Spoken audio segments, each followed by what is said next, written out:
Fundur settur í borgarstjórn Reykjavíkur þriðjudaginn 3. júní kl. 12:04 fyrir tekið fyrsta mál á útsendi dagskrá.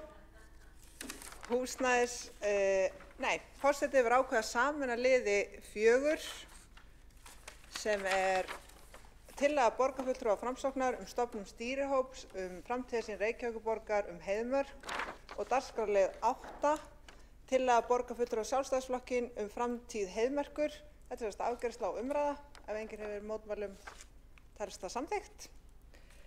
Og þá förum við á fyrsta mál á dagskrá. Það er húsnæðisáætlun Reykjavíkur, samanber 8. lið fundargerðar borgarráðs fyrir 15. maí 2025 og umræða skipulagsbreytingar til að hraða uppbyggingu og tryggja gæði að beiðni borgarfulltrúa Samfylkingar, Pírata, Sósíalistaflokks Íslands, Flokks fólksins og Vinstri grænna.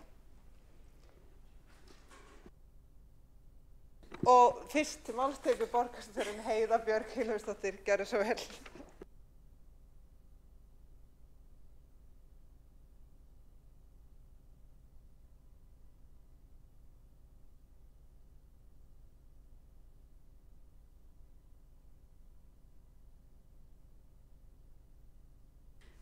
Þið sjáu hér meginforsendur frá árinu 2013. Þá hefur Reykjavíkurborg unnið með reglubundna hætti húsnæðisáætlun og sú sem hér er lögð fram byggir á gildandi lögum og reglugerðum, aðalskipulagi Reykjavíkur og nýjustu samkomulögum við ríkið og Húsnæðis- og mannvirkjastofnun.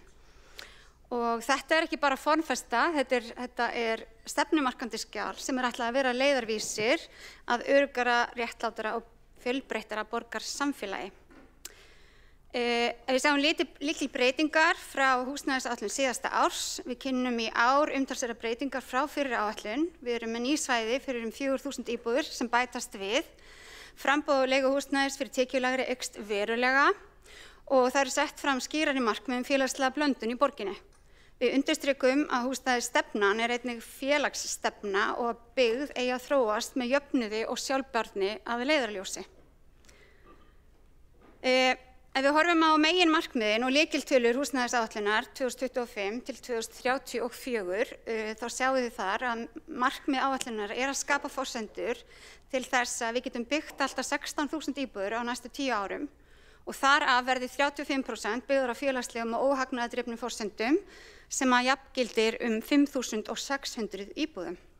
Við viljum tryggja stöðuga og fyrirsjáanlega uppbyggingu með 15 til 2.000 íbúðum á ári og á hverjum tíma sé að minnsta kosti 1.500 íbúðir í virkum farvegi. Hér sjáu þau þetta efnisyfirlitið og ég veit að borgarfulltrúar hafa allir lesið þessa húsnæðisáætlun spjaldan á milli enda spannar hún vítt svið, allt frá greiningum á húsnæðisþörf og íbúðaspám til fjármála, til lóðaúthlutunar, félagslegs húsnæðis, samgöngusáttmála, áhrif á innviði og svo framvegis. Þannig að þetta saminar í rauninni svolítið þessa stefnumótun og aðgerðaáætlun sem er sett fram hér með skýrri sýn borgarinnar að við erum borg sem byggir fyrir fólk. Við erum ekki bara að byggja fermetra. Og við byggjum á traustum greiningum þegar kemur að íbúafjölgun og húsnæðisþörf. Við skoðum lýðfræðilega þróun, aldursamsetningu, búsettumynstur og þróun heimilisstærða og allt þetta hefur áhrif á framtíðarþörf fyrir húsnæði í borginni. Og við vitum að meðalfjöldi íbúa á íbúð er að minnka og því er íbúðauppbyggingin nauðsynleg bæði vegna fjölgunar og breyttrar fjölskyldu samsetningar. Við þekkjum líka þá fjölgun íbúa í borginni sem við höfum hér oft rætt Sviðsmyndir íbúaþróun og íbúðaþörf 2025 til 2034. Við höfum mótað hér 3 sviðsmyndir sem að byggja á fyrirliggjandi gögnum. Í lágspánni þarf að byggja 1.200 íbúðir á ári, í miðspánni þarf að byggja líklega 1.400 íbúðir á ári og í háspánni sem að samræmist markmiðum húsnæðisáttmálans 1.600 íbúðir á ári. Og þessar sviðsmyndir hjálpa okkur að búa til sveigjanleika, raunsæjar og markvissar áætlanir með skýrum lykiltölum og mælanlegum markmiðum. Við höfum líka farið nú sérstaklega frá skipulagi til uppbyggingar, farið yfir hvort það er eitthvað í þessum ferli húsnæðismála sem að við getum lagað þannig að við getum hraðað ferlunum og afkastað enn meira. Það hefur farið mikil vinna í þetta undanfarin ár og við höfum núna yfir 30.000 íbúðir á mismunandi stigum undirbúnings sem auðvitað frábær árangur og það mikið. En til að ná 16.000 íbúðamarkmiðin á næstu 10 árum þá þurfum við að færa fleiri reiti til við þurfum að fá fleiri reiti inn í þetta framkvæmanlega form og tryggja áframhaldandi samfellu í uppbyggingu. Og þarna kannski tengi ég óbeint við það sem við bjóðum líka upp á að ræða hér sem ákveðnar skipulagsbreytingar inn á þessu sviði sem sviðsstjóri þar hefur lagt mikla áherslu á. Nú, yfirlit byggingarsvæða 2025 til 2034 samkvæmt aðalskipulagi eru yfir 100 skilgreind byggingarsvæði innan borgarinnar. Þau mjög fjölbreytt. Þau mjög stór, þau staðsett all borgarlandið. Landnotkunin líka mjög ólík. Við erum með byggingarsvæði við strandlengjuna, við erum með grænsvæði, við erum með samgöngukjarna og það mikilvægt að nýta það alltaf til þess að alltaf 50% uppbyggingarinnar sem við sjáum fyrir okkur þarna geti orðið í landi í eigu borgarinnar og það veitir okkur meiri tækifæri til þess að hafa bein áhrif á gæði og félagslega ábyrgð til framtíðar. Ef við horfum á, þið sjáu þetta í rauninni betur hér, lykilbyggingarsvæði. Ef við horfum á þróun úthlutunar og markmið úthlutun til 10 ára og svo 30 ára, þá getum við séð hér að frá árinu 2012 hefur meðaltals úthlutun verið 400 íbúðir á ári. Fram að 2034 stefnir borgin að því að úthluta lóðum fyrir alltaf 2.600 íbúðir á ári og hækka meðaltalið í 850 á ári. Þannig að markmið okkar að 40% þessa lóða fari til óhagnaðardrifinna aðila svo við getum mætt ólíkum þörfum á markaði og tryggt þannig að allir geti fundið sér stað í okkar fallegu frábæru borg. Hagkvæmar íbúðir fyrir mismunandi félagshópa. Við leggjum áfram áherslu á það að bjóða hagkvæmar íbúðir fyrir ólíka hópa í samstarfi við þá aðila sem fyrir þá byggja. Við erum þarna að tala stúdenta, við erum að tala fyrstu kaupendur, eldra fólk, fatlað fólk og heimilislausa og svo framvegis. Við höfum lagt áherslu á fjölgun stúdentaíbúða sem gríðarlega mikilvægt. Við erum að leggja áherslu á íbúðir í lífsgæðakjörnum í samstarfi við stéttarfélög, þannig við séum að stækka lífsgæðakjarnana. Við höfum farið af stað með verkefni með stéttarfélögunum núna, verkalýðshreyfingunni sem í vinnslu. Við sjáum það einfaldlega þannig að fjölbreytni í úrræðum, fjölbreytni í húsnæði sé forsenda velferðar og félagslegrar samheldni í samfélaginu og ef einhvern tímann það hefur verið mikilvægt þá held ég að við getum öll verið sammála að það gríðarlega mikilvægt núna. Það að blanda félagslega blöndun inn í hverfum og borgarhlutum bara réttlætismál en það líka lykilforsenda þess að hér þróist áfram heilbrigt og gott samfélag. Við viljum nefnilega sjá það að fólk tilheyri Reykjavík, tilheyri ekki bara sínum hóp, heldur tilheyri samfélaginu. Og við séum öll hér, það fólk með ólíkar tekjur, ólíkan uppruna, ólíkar fjölskyldugerðir að við búum öll innan borgarinnar okkar og upplifum okkur hluta af borginni og mótum saman okkar borgarumhverfi.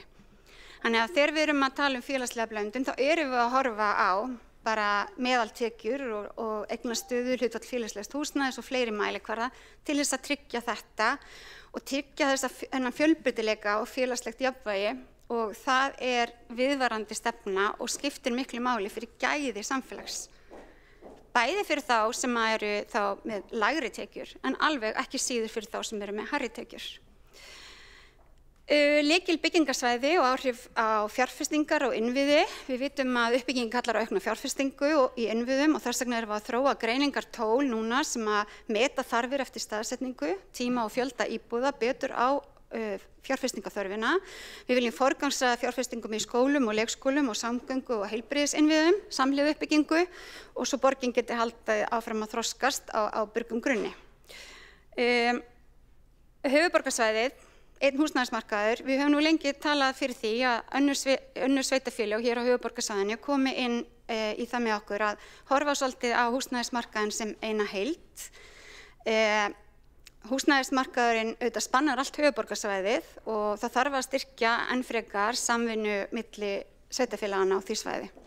Og við sjáum þörf á því að verði gerður sérstakur sáttmáli, húsnæðissáttmáli sveitarfélagana í anda samgöngusáttmála og höfum reyndar talað um það nokkuð lengi.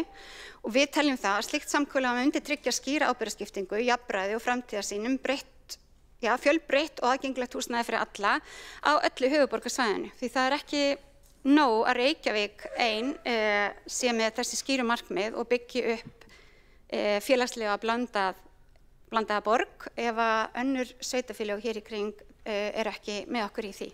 Þannig við munum áfram vinna því og nú legg ég fram þessa húsnæðisáætlun og vona að við eigum eftir að eiga hér góðar og gagnlegar umræður hana. Ég held að þetta stjórntæki sem við eigum og skiptir máli og við munum fylgja vel eftir og erum með fjölmörg verkefni í gangi sem að munu hafa áhrif á það að nú mun ganga betur heldur en undanfarin ár þar sem að mér finnst góður samhljómur. Bæði meðal borgarfulltrúa og meðal þeirra sem vinna að þessum frábæru málum og full ástæða til þess að þakka öllum þeim sem hafa unnið að húsnæðismálum, skipulagsgerð og byggingaframkvæmdum hingað til, en núna þurfum við að gera enn betur. Þá hefur borgarstjóri Heiðbjörg Hilmarsdóttir lokið máli sínu og 2 hafa óskað eftir að veita andsvar og fyrstu til að veita andsvar borgarfulltrúinn Friðjón R. Friðjónsson. Forseti, þakka borgarstjóra fyrir snöfurlega ræðu. Mér langar til þess að spyrja aðeins út í þessi framtíðar eða þróunarsvæði sem að kemur fram á blaðsíðu í PDF-skjali 66 sem að verið að fjalla þá reiti sem að eru undir í þessari upptalningu. Það meðal annars kemur fram að það að byggja 444 íbúðir í Breiðholti og 523 íbúðir í Grafarvogir, Stakir, Reitur og Svæði. Þýðir þetta að það ekki að taka tillit til þeirra tæplega 1400 athugasemda sem að íbúar Grafarvogs hafa sendt inn í skipulagsgáttina á síðustu vikum. Það borgarfulltrúinn Friðjón R. Friðjónsson lokið við að veita andsvar og svara þá andsvari borgarstjóri Heiðbjörg Hilmarsdóttir. Forseti, ágætu borgarfulltrúar, þarna hefur ekki verið deiliskipulagt, þannig að augljóslega hefur það ekki þau för með sér og húsnæðisáætlun í rauninni gengur ekki lengra en deiliskipulag. Það full ástæða til þess að hlusta á allar þær raddir sem koma úr bæði Breiðholtinu og Grafarvoginum og við höfum alveg rætt það hér að það þegar búið að minnka byggingamagni verulega í Grafarvogi og við munum halda áfram góðu samráði og samtali við íbúa í því hverfi. Þá hefur borgarstjóri Heiðbjörg Hilmarsdóttir lokið við að svara andsvari og veiti þá andsvar öðru sinni borgarfulltrúinn Friðjón R. Friðjónsson. Þá langar mig til, forseti, þakka borgarstjóra fyrir svarið. Þá langar mig til þess að spyrja annað svæði sem skikkt þarna á korti sem við Korpúlfsstaði og liggur í raun og veru yfir eina brautina sem á Korpúlfsstaðavölli. Hefur eitthvað samtal átt sér stað við Golfklúbb Reykjavíkur það að þið hyggist byggja á golfvellinum? Það hefur borgarfulltrúinn Friðjón R. Friðjónsson lokið við að veita andsvar og svara þá andsvari öðru sinni borgarstjóri Heiðbjörg Hilmarsdóttir. Já, ágæti forseti og borgarstjórn. Ég held að við sem komum kannski aðeins svo djúpt í pælingar varðandi þetta, það engin áform að byggja á golfvellinum. En auðvitað, það eru þarna svæðið og það alltaf gott og mikið samstarf og samtal við golfvellin. Þau hafa óskað eftir meira svæði kringum Korpúlfsstaði. Það eru bara eðlileg þróun í borg, en við viljum sannarlega og bara persónulega þó ég hafi nú aldrei stundað golf, þá finnst mér mjög mikilvægt að séu golfvellir innan borgarmarkanum. Þetta mjög inngildandi íþrótt sem að fólk á öllum aldrei getur stundað og við vinnum að sjálfsögðu allar slíkar pælingar og framtíðar áform í samstarfi við það íþróttafélag rétt eins og önnur. Þá hefur borgarstjórinn Heiðbjörg Hilmarsdóttir lokið við að svara andsvar öðru sinni og veitir þá andsvar borgarfulltrúinn Einar Þorsteinsson. Forseti, ágæta borgarstjórn, mig langar að spyrja aðeins út í Sko grunnurinn að þessari húsnæðisáætlun samkomulag við Húsnæðis- og mannvirkjastofnun frá 2023 og við höfum verið að gera með 30% nýjar íbúðir yrðu samkvæmt því samkomulagi hagkvæmar íbúðir á viðráðanlegu verði. Man finnst einhvern veginn út úr þessari áætlun skína að, og kannski ég vitna bara í þetta beint, að það þurfa að skerpa á völdum markmiðum og áherslu svo sem að 35% uppbyggingar verði, eins og borgarstjóri nefndi þetta, félagslegum forsendum og óhagnaðardrifin. Stendur til að breyta ákvæðum uppbyggingarsamningarna með einhverjum hætti til þess að ná þessum markmiðum fram eða mér langar að fá bara betri skýringar á því hvað þetta orðalag þýðir. Þá borgarfulltrúinn Einar Þorsteinsson lokið við að veita ansvar og svara þá ansvari borgarstjóri Heiða Björg Hilmisdóttir. Forseti, ágætu borgarfulltrúar, það ákveðið samtal við ríkisstjórnina húsnæðissáttmála sem að skrifa var undir. Það auðvitað þannig að það tóku ekki mörg sveitarfélög undir hann. Það voru 4, ef ég man rétt, sem að skrifuðu undir húsnæðissáttmála við þáverandi ríkisstjórn. Hvort að þessum skilgreiningum kunni að vera breytt, ég kann það ekki, en við erum ekki að breyta þeim í þessum sáttmála. Við erum einungis að leggja meiri áherslu á félagslegt húsnæði og það eru þessi 5% sem við teljum að sé mikilvægt að sé í öllum hverfum borgarinnar, 5% félagslegt húsnæðis, þannig við náum fram þessari blöndun. Hitt hins vegar ansi vítt skilgreint og við hefum velt fyrir okkur hvort það væri ástæða til þess að skilgreina þetta betur, en það væri þá gert af hálfu ríkisins í samstarfi við þau. Þá borgarstjóri Heiða Björg Hilmisdóttir lokið við að svara ansvari og veitir þá ansvar öðru sinni borgarfulltrúinn Einar Þorsteinsson. Forseti, það er annað sem ég langar að spyrja út í. Það varðandi það, í áætluninni segir að það eigi að ráðast í átak varðandi íbúðir fyrir fatlaða eða húsnæði fyrir fatlaða og einstaklinga með fjölþættan vanda. Nú hafa félagsbústaðir verið að kaupa þessi á grundvelli þeirra uppbyggingarsamninga sem við verum að gera 5% íbúða. Stendur til að hækka þessa tölu úr 5% í 10 eða 15 eða hvernig, að því að nú þetta bara í föstu fyrirkomulagi og félagsbústaðir hafa verið að nýta þennan rétt, hvernig á viðbótin sem felst í þessu átaki að birtast og hefur það verið metið? Þá borgarfulltrúinn Einar Þorsteinsson lokið við að veita ansvar öðru sinni og svara þá ansvar öðru sinni borgarstjóri Heiða Björg Hilmisdóttir. Forseti, ágætu borgarfulltrúar, það mikilvægt að 5% séu þessar almennu félagslegar íbúðir sem að okkur finnst, við erum komið með lengri biðlista heldur en verið áður og við finnum fyrir því að aukin misskipting í kjölfar bara efnahagsástand síðustu ára hefur haft það í för með sér að fleiri sækjum húsnæði hjá Reykjavíkurborg. Þannig við höfum ekki verið að horfa á það, hins vegar hefur legið fyrir uppbyggingaráætlun í málum fatlaðs fólks sem hefur ekki verið fjármagnuð og það viljið þeir samstarfsflokkana að fjármagna hana, þannig að fatlað fólk geti líka gengið að húsnæði eins og aðrir. Varðandi fólk með fjölþættan vanda þá var samþykkt hér á síðasta ári uppbyggingaráætlun varðandi húsnæði fyrir fólk með fjölþættan vanda sem þá heimilislaust fólk með miklar flóknar þjónustu þarfir og við viljum fjármagna þá uppbyggingaráætlun. Þá hefur borgarstjóri Heiða Björg Hilmisdóttir lokið við að svara ansvari öðru sinni og telst á andsvörum lokið undir þessari ræðu og næsta mælendaskrá borgarfulltrúinn Helga Þórðardóttir.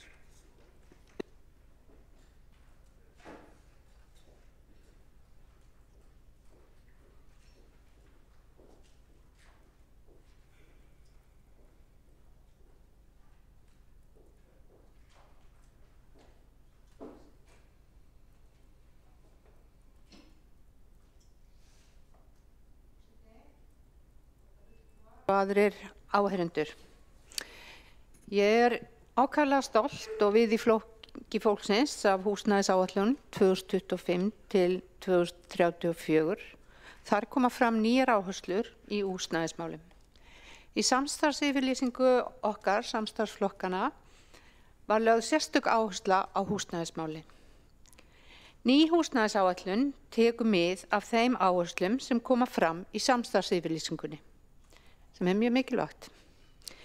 Í áætlunni gert ráð fyrir kröftugri uppbyggingu íbúða í Reykjavík á næstu 10 árum og að byggðar verði alltaf 16.000 nýjar íbúðir.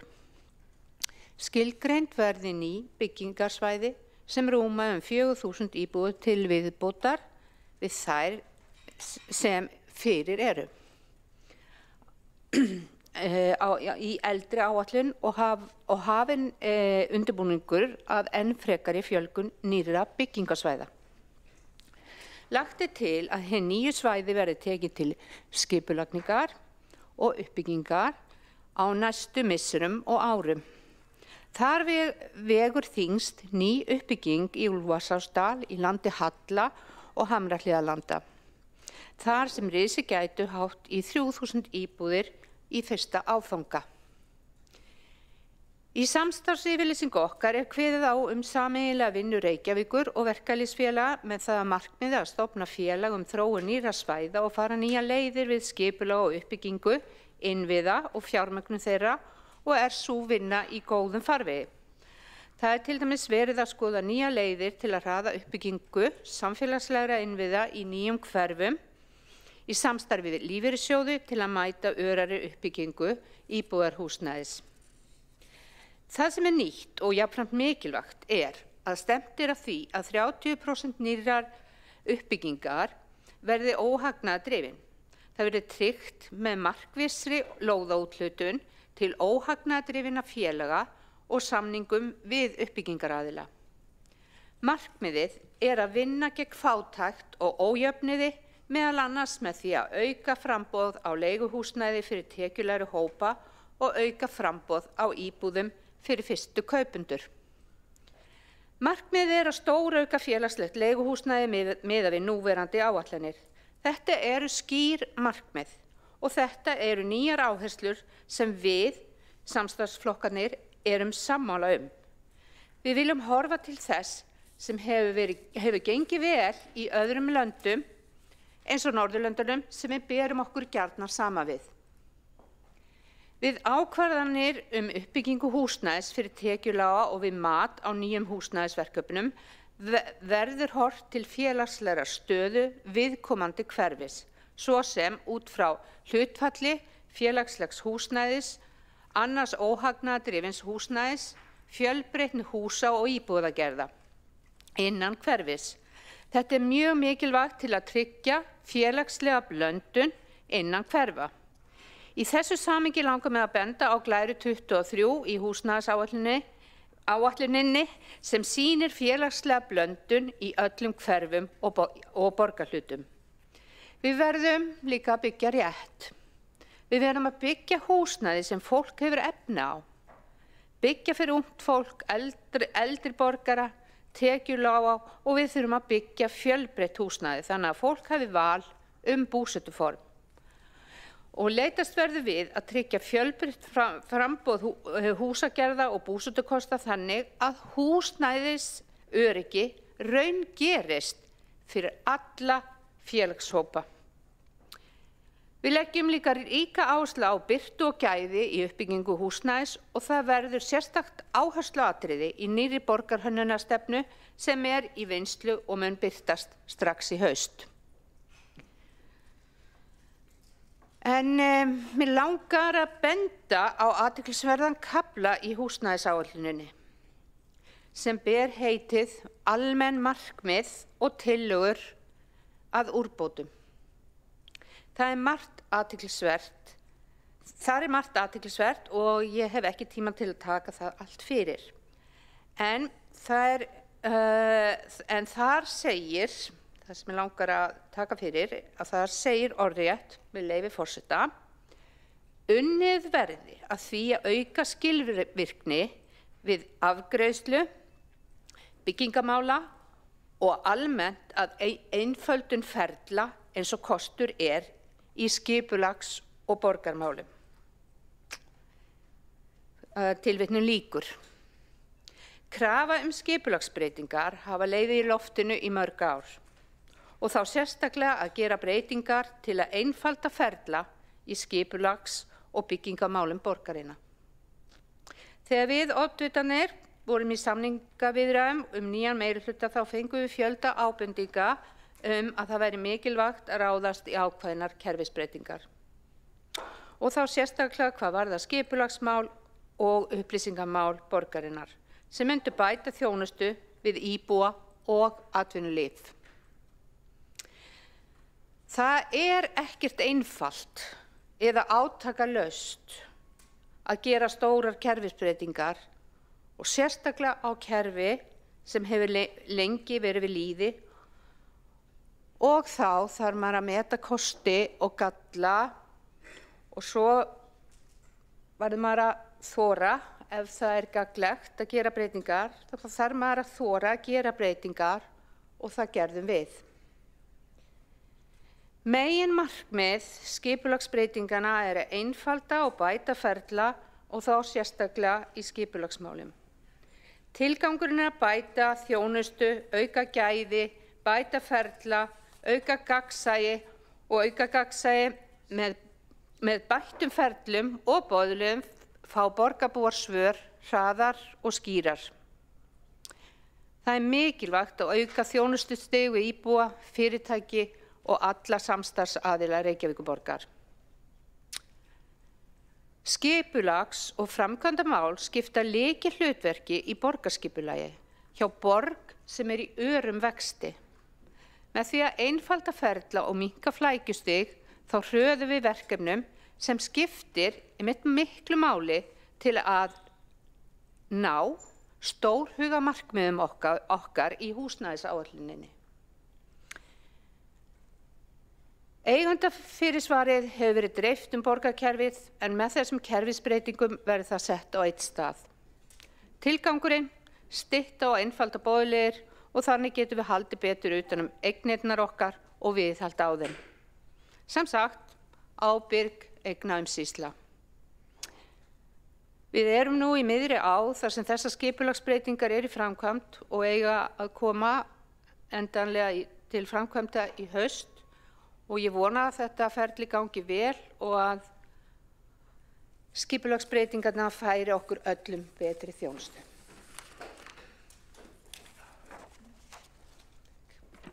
Þá hefur borgarfulltrúinn Helga Þórðardóttir lokið máli sínu og næsta mælendaskrá borgarfulltrúinn Dóra Björt Guðjónsdóttir.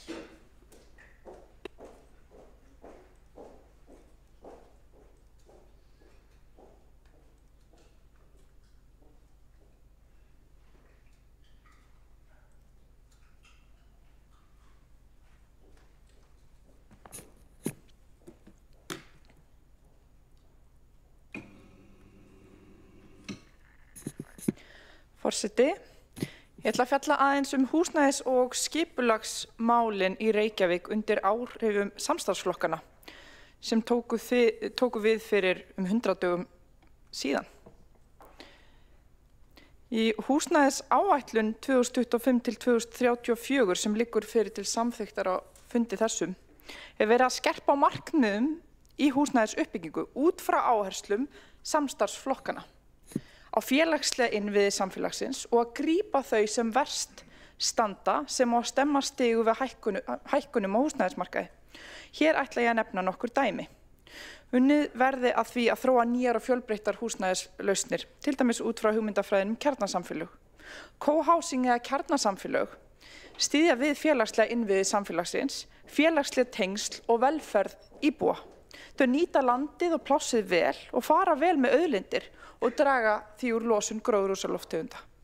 Þetta viljum við styðja við, dyggilega við og erum að leita hentugum lóðum undir tilraunaverkefni. Eitt markmið að kanna nýjar leiðir til að hraða uppbyggingu samfélagslegra innviða í nýjum hverfum í samstarfi við lífeyrissjóði.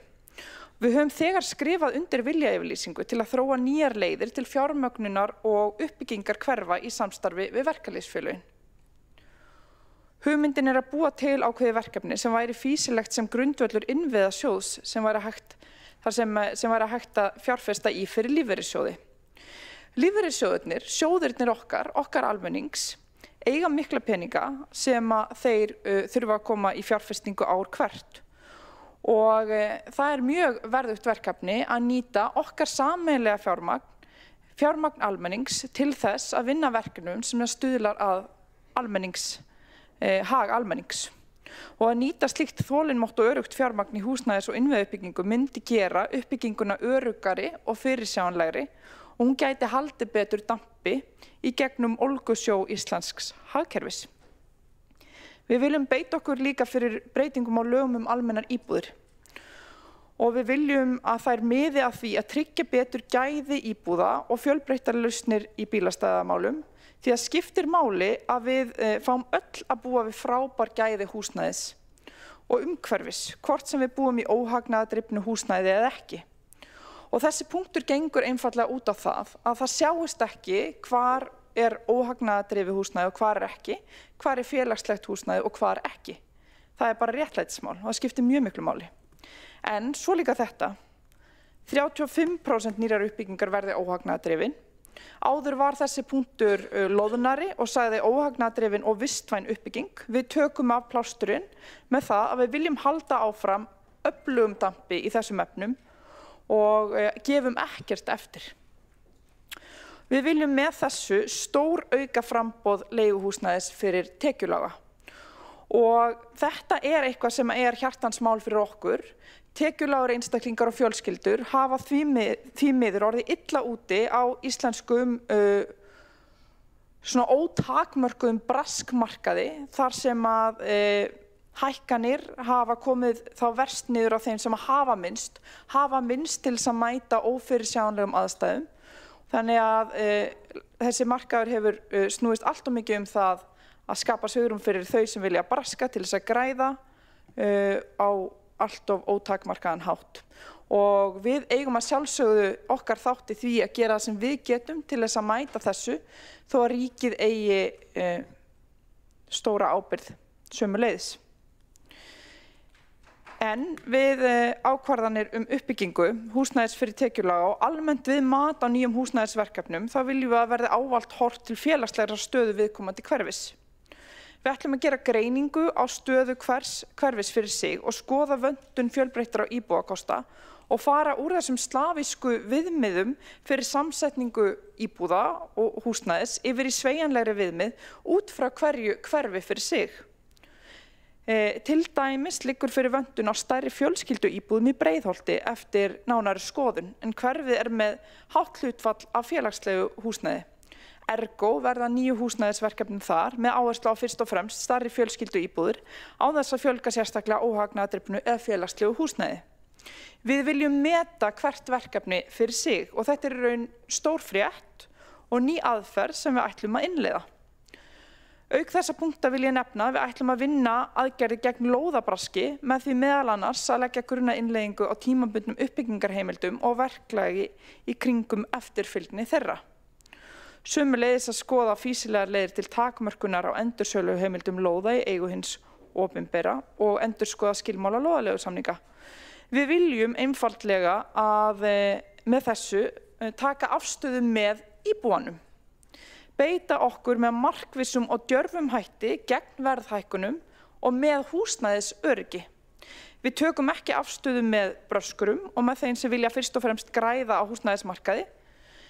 Og það alvöru sögn í þessu hjá okkur og ég stolt af því. Verið að byggja innan allra hverfa borgarinnar.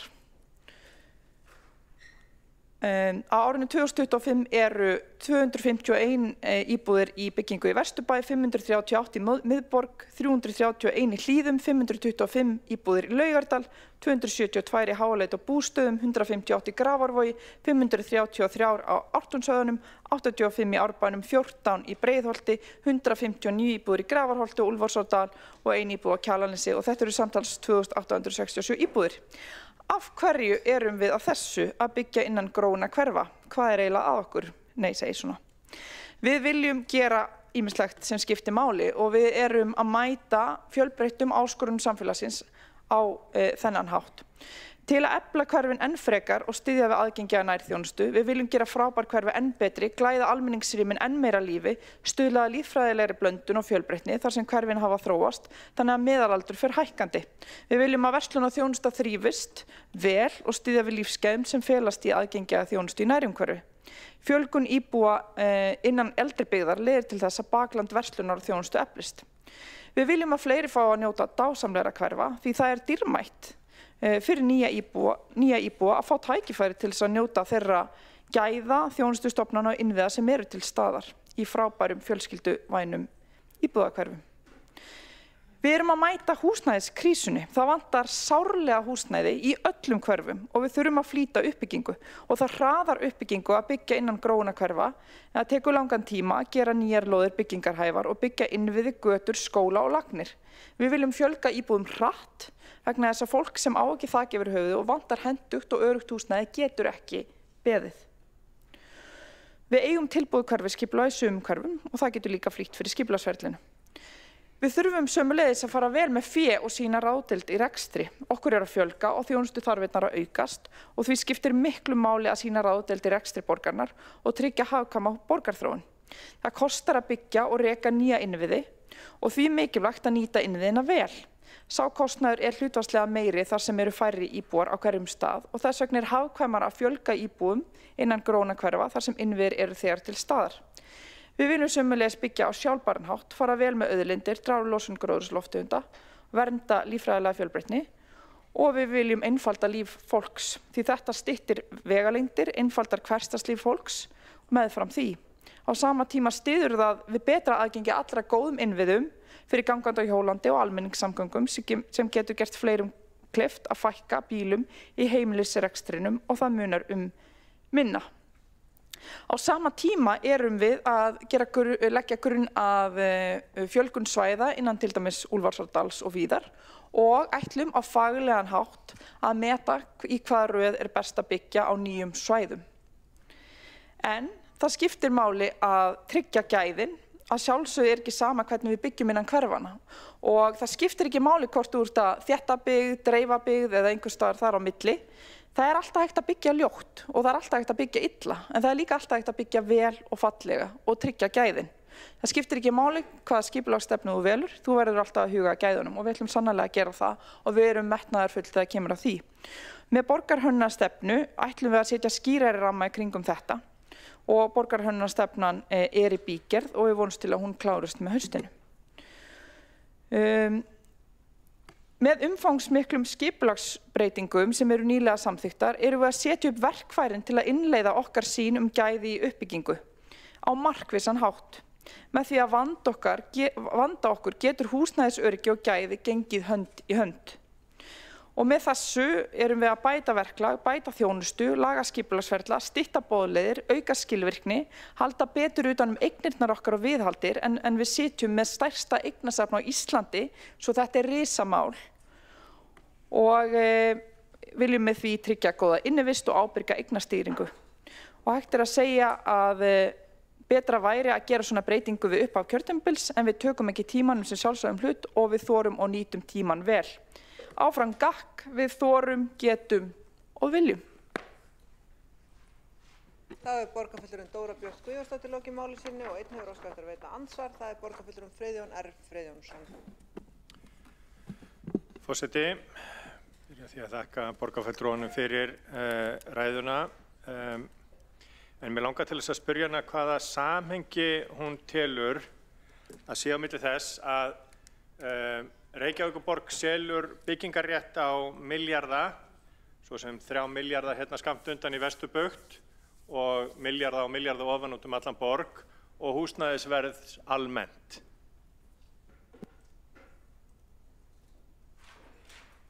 Það er borgarfulltrúinn Friðjón R. Friðjónsson lokið að veita andsvar og svara þá andsvari borgarfulltrúinn Dóra Björt Guðjónsdóttir. Forseti, ef að borgarfulltrúinn vill einhverja greiningu á mjög sértækum verkefnum þá bara er ég til að fá þetta skriflega og leggjast yfir að fara í einhverja góða rannsóknarvinnu. Ég veit ekki alveg hvað borgarfulltrúinn er að biðja. Gjörðu svo vel að koma með betri spurningu. Það er borgarfulltrúinn Dóra Björt Guðjónsdóttir lokið við að svara andsvari og veita það ansvar öðru sinni borgarfulltrúinn Friðjón R. Friðjónsson. Ég fannst þetta bara, forseti, mér fannst þetta fullkomlega eðlileg spurning í samhengi við ræðu borgarfulltrúans.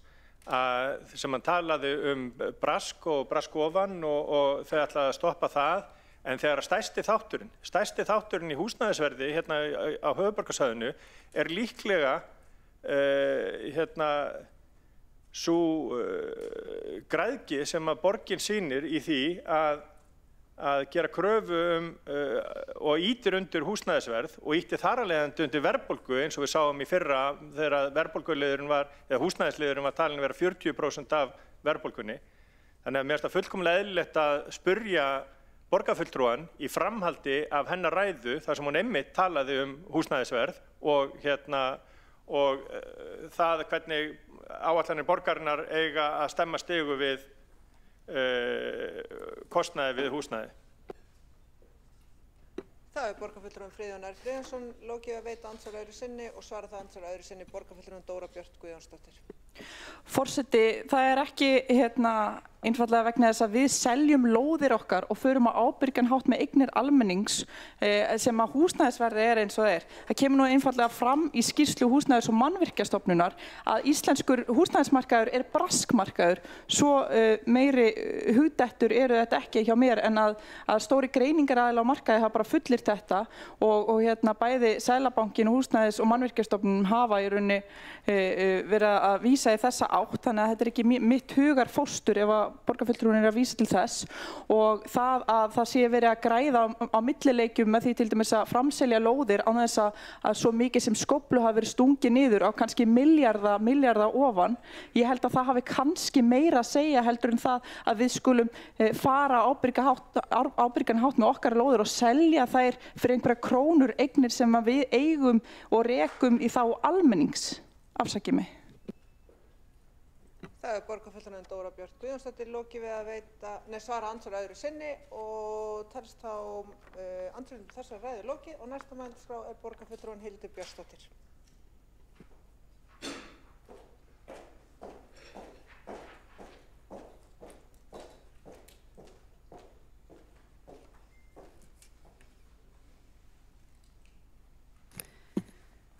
Forseti, ágæta borgarstjórn, það skoðun okkar sjálfstæðismanna og raunar mun fleiri borgarbúa og sennilega vaxandi hóps að húsnæðisstefna Samfylkingarinnar og fylgitungla á síðustu árum hefur beðið skipbrot.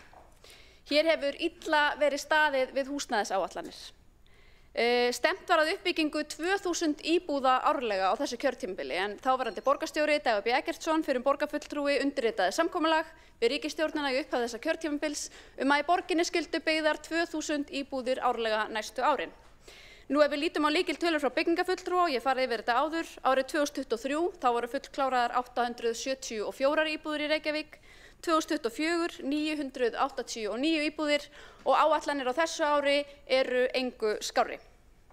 Nú fasteignasalar hafa lýst því gjarnan á síðustu árum hve erfitt að selja þær íbúðir sem byggðar eru hér í Reykjavík. Þær séu ekki að svara eftirspurn á húsnæðismarkaði, hverfin sem að byggjast upp tekið ekki eftirsóknarverð, húsnæðið ekki það sem fólk að kalla eftir, skortur á bílastæðum og fleiri ástæður. Einn fasteignasali lýsti því á síðasta ári að 65% íbúða á þéttingareitum seldust ekki. Hér hefur verið ákveðið að byggja húsnæði sem fólk ekki að kalla eftir. Hér hefur verið ákveðið að byggja þung, dimm, háreist, þétt hverfi sem fólk ekki að kalla eftir, sem endurspegla ekkert það sem einkennir gott og vandað hverfi þar sem fólki líður vel. Við sáum það í ársreikningi fyrir árið 2024 sem við fjölluðum á dögunum að sala byggingaréttar fór töluvert umfram áætlanir og það sem helst hreyfði nálina í þeim efnum var umfangsmikil sala og umfangsmiklum byggingarétti í Vesturbugtinni. Þar nú stefnt að því að byggja enn einn klasan af þungum og dimmum háreistum kumböldum mitt við sögufræga Höfn. Á svæði sem rótgróið, þar eru ákveðnar húsagerðir, þar meira mannlegur skali en þarna á að byggja enn eitt samfylkingahúsnæðið eins og við köllum það sem fólk að hafna. Íbúar í nágrenninu eru vitaskuld mjög ósáttir og það sem að þetta auðvitað endurspeglar og einkennir að þarna var byggingaréttur seldur fyrir 3 milljarða króna, stuttu fyrir áramót, það kom óvænt við sögu, var ekki á áætlun og auðvitað enn ein leið þessa meirihluta til að nálgast krónur og aura til að stoppa í gatið á ósjálfbærum rekstri. Við köllum eftir því að hér verði meira byggt af húsnæði sem fólk að kalla eftir, sem eftirspurn eftir í hverfum þar sem fólki líður vel. Að hér sé minni áhersla á það að byggja bara svo mikið og þétt og svo mikið og þungt byggingamagn að borgin fái sem mestar tekjur fyrir, heldur að við byggjum hér hágæða húsnæði fyrir fólk, og þegar ég segi hágæða þá ég ekki að tala prjál og lúxus og mikinn kostnað, heldur gæði í umhverfinu þar sem fólki líður við, þar sem gróðursælt, þar sem bil milli húsa, þar sem húsin á mannlegum skala og áfram mætti telja. Við sjálfstæðismenn höfum líka ítrekað ávarpa það að ef við ætlum að ná að svara eftirspurn á húsnæðismarkaði, miðað við mannfjöldaspár til næstu áratuga og miðað við breyttar þarfir á húsnæðismarkaði, þar sem við erum að sjá að fjöldi þeirra sem býr í hverri einingu, hann fer lækkandi, við erum að sjá meiri þörf eftir einstaklingsíbúðum, við erum að sjá að hækkandi lífaldur breytir líka algjörlega því hvernig húsnæðismarkað við erum að horfa á til framtíðar, og ef við ætlum að ná að svara öllum þessum þörfum, þá munum við þurfa að brjóta nýtt land, við munum þurfa að skipuleggja ný hverfi og við munum þurfa að færa út vaxtamörkin að endingu. Og þetta eitthvað sem við verðum að fara að ávarpa. Við höfnum líka þeirri nálgun í húsnæðisstefnunni sem hér liggur fyrir að 35% íbúða eigi að vera hagkvæmar og byggðar á félagslegum forsendum. Við erum ekki að hafna því að hér þurfa að byggja félagslegar íbúðir. Við erum ekki heldur að hafna því að hér með byggja einhvers konar hagkvæmt húsnæði, en skilgreining þessa meirihluta á verkefninu hagkvæmt húsnæði, þetta hefur bara mistekist. Birtingamynd sem ekki hefur verið til umfjöllunar á þessum verkefnum til að mynda þorpið í Gufunesi, þar sem að engin krafa var gerð gæði fyrir fólki sem þarf að búa á þessu svæði, þar sem ég sjálf mætti á vettvang og gat staðið á milli tveggja húsa og snert sitthvorn húsgaflinn, þar sem gluggi á einni íbúð horfir 1,5 meter upp á húsvegg á næstu byggingu. Þetta auðvitað eitthvað sem á ekki að geta gerst. Og það sem meira að þeir uppbyggingaraðilar sem fengu þarna niðurgreiddar lóðir og byggðu þetta niðurgreidda húsnæði, það ekki að sjá að þeir hafa endilega selt íbúðirnar á svo miklu lægra verði, og við vitum öll að þeir greiddu líka á tá og fingri á þessari uppbyggingu. Þannig að hvað þýðir raunverulega hagkvæmt húsnæði í augum þessa meirihluta? Við höfnum þessari stefnu, við teljum að hún hafi verið misheppnuð og að hana þurfi hreinlega að endurskoða. Við höfnum húsnæðisstefnunni sem hér liggur fyrir í dag, við munum greiða atkvæði gegn henni. Við viljum allt aðrar áherslur í húsnæðismálum, við viljum skipuleggja ný svæði, brjóta nýtt land, við viljum skapa heilbrigðan húsnæðismarkað sem svarar fjölbreyttum þörfum í samfélagi þar sem fólk hefur, þar sem áherslan önnur, þar sem við erum að horfa miklu frekar á að hér sé samfélag þar sem fólk hefur næg atvinnutækifæri, þar sem fólk getur freista gæfunar, þar sem það getur komið undir sig fótunum og undir sig, komið þaki yfir höfuðið án þess að þurfa endilega sérstakan stuðning til þess. Einhverjir munu alltaf þurfa á þessum stuðningi að halda og við stöndum við baki á þeim, en flestir ættu ekki að þurfa á því að halda í heilbrigðu samfélagi þar sem heilbrigður húsnæðismarkaður. Það borgarfulltrúinn Hildur Björnsdóttir lokið máli sínu og einn borgarfulltrúi hefur óskað að veita andsvar, það borgarfulltrúinn Dóra Björt Guðjónsdóttir. Forseti, mér finnst mjög ósanngjarnt að setja alla óhagnaðardrifna uppbyggingu til sama hatt vegna eins verkefnis sem hefur verið til umfjöllunar og með eitthvað sem við erum sammála að hefði betur mátt fara. Það bara ekki sanngjarnt að fleiri ekki upp góðri mynd af raunveruleikanum. Óhagnaðardrifnu verkefnin hafa gengið frábærlega, þau hafa komið þak yfir höfuð á fullt af fólki sem hefði ellegar staðið án húsnæðis eða verið í miklu óöryggi áfram á miklu hagkvæmari hátt og þannig að fólk hefur efni á því. Og mér finnst líka skrítið að kasta rýrð á allt þetta verkefni sem að snýr að fyrstu fasteignum í Gufunesi. Það hefur líka gert fólki kleift að kaupa húsnæði sem hefði ellegar aldrei komist á húsnæðismarkaðinn. Það skiptir mjög miklu máli, mér finnst ábyrgðarhluti að tala gegn þessum verkefnum út frá einu dæmi eitthvað sem hefði betur mátt fara. Og ég vil spyrja, hvað hefur fulltrúinn fyrir sér í því að þessi hús hafi ekki verið seld á það mikið ódýrari upphæðir? Nú hef ég bara séð útreikninga og veit að það ekki reyndin, það hefur verið sannarlega á ódýrari upphæðum. Af hverju verið að kasta rýrðum verkefni sem hafa sannarlega gengið að mörgu leyti mjög vel og komið fullt af fólkinu á húsnæðismarkaðinn og öruggt skjól? Við höfum að standa saman með þessu verkefni og verið ekki að þræta svona þetta.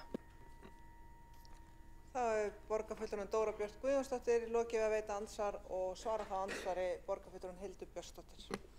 Forseti, ágæta borgarstjórn, ég nefndi þetta verkefni í Gufunesi sem ákveðna birtingamynd af verkefninu hagkvæmt húsnæði. Mér finnst vanta betri skilgreiningu á því hvað felur það í sér að ráðast í verkefnið hagkvæmt húsnæði. Hvað er óhagnaðardrifið? Hver má ekki hagnast á verkefninu?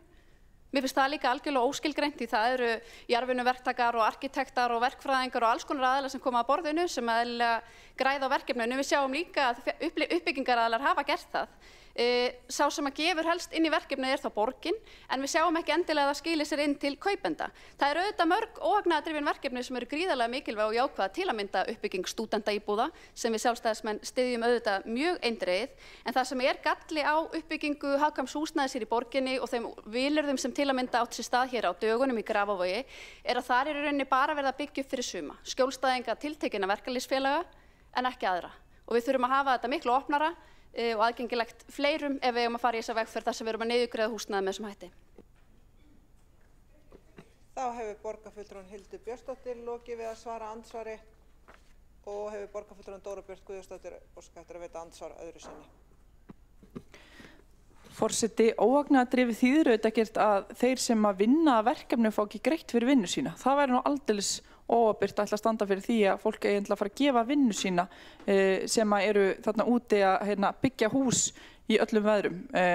Það er auðvitað ekki það sem óhagnaðardrifið snýst um. Óhagnaðardrifið snýst um að verkefni í heild komi út þannig að það sé ekki fyrst og fremst verið að skapa arðsemi fyrir fjárfesta sem að baki uppbyggingunum standa, heldur að arðsemi fari inn í frekari uppbyggingu húsnæðis og það eru oftast svona húsnæðisfélög sem standa slíku. Þannig að mér finnst bara vont, svo ég segi það, að það sé verið að gera þetta tortryggilegt vegna þess að þetta skiptir mjög miklu máli. Við sjáum það í nýlegum greiningum að leiguverð í Reykjavík hefur orðið lægra heldur en í Garðabæ. Af hverju? Af því við erum meira óhagnaðardrifið húsnæði og við erum meira félagslegt húsnæði. Þetta skiptir máli, þetta hefur jákvæð áhrif á leigumarkaðinn og fólki sem á minnst í þessu samfélagi er á leigumarkaðnum. Þannig að þetta eru kaldar kveðjur til þeirra sem að eiga minnst að ætla að gera þetta verkefni allt saman tortryggilegt og láta eins og þetta skipti ekki máli, þetta skiptir miklu, miklu máli. Forseti minni borgarfulltrúa að virða tímamörk, en þá er borgarfulltrúin Dóra Björt Guðjónsdóttir lokið máli sínu, lokið að veita andsvar öðru sinni og svara þá andsvar öðru sinni borgarfulltrúin Hildur Björnsdóttir. Forseti, ágæta borgarstjórn, borgarfulltrúin kom inn á nákvæmlega það sem ég var að nefna þegar við tölum óhagnaðardrifin verkefni, hver er það sem á ekki hagnast, og ég er að benda á það eru mjög margir aðilar sem koma að uppbyggingunni sem hagnast. Arkitektastofa eða verktakar, þeir eru ekki bara að hagnast af því að þeir geta greitt út laun, það kemur auðvitað hagnaður inn í reksturinn að því að taka þessi stór verkefni, það liggur bara í hlutarins eðli, en við erum að sjá það að uppbyggingaraðilar og fjárfestar til að mynda verkefnið í Gufunesi, ég skora borgarfulltrúin að skoða ársreikninga, grætt á tá og fingri á uppbyggingunni og þess vegna erum við að benda á, er þetta raunverulega óhagnaðardrifið, er eðlilegt að borgin sé að gefa gæði inn í verkefni af þessu tagi þegar þau eru í raun ekki óhagnaðardrifin og við sjáum ekki endilega að húsnæði sé af þeim gæðum sem við viljum sjá fyrir fólk. Hér segir borgarfulltrúin að þetta séu kaldar kveðjur til þeirra sem eiga minnst. Ég segi þá á móti að í augum okkar sjálfstæðismanna eru það kaldar kveðjur til þeirra sem eiga minnst að halda þeim læstum inni á félagslegum húsnæðismarkaði sem er með engin tól til að styðja fólk til að stíga út til sjálfshjálpar og geta hugsanlega eignast sitt eigið húsnæði daginn. Þá er borgarfulltrúin Hildur Björnsdóttir lokið við að svara andsvar öðru sinni og telst að andsvarinn til þessar ræðu lokið og næstur á mælendaskrá er borgarfulltrúin Einar Þorsteinsson.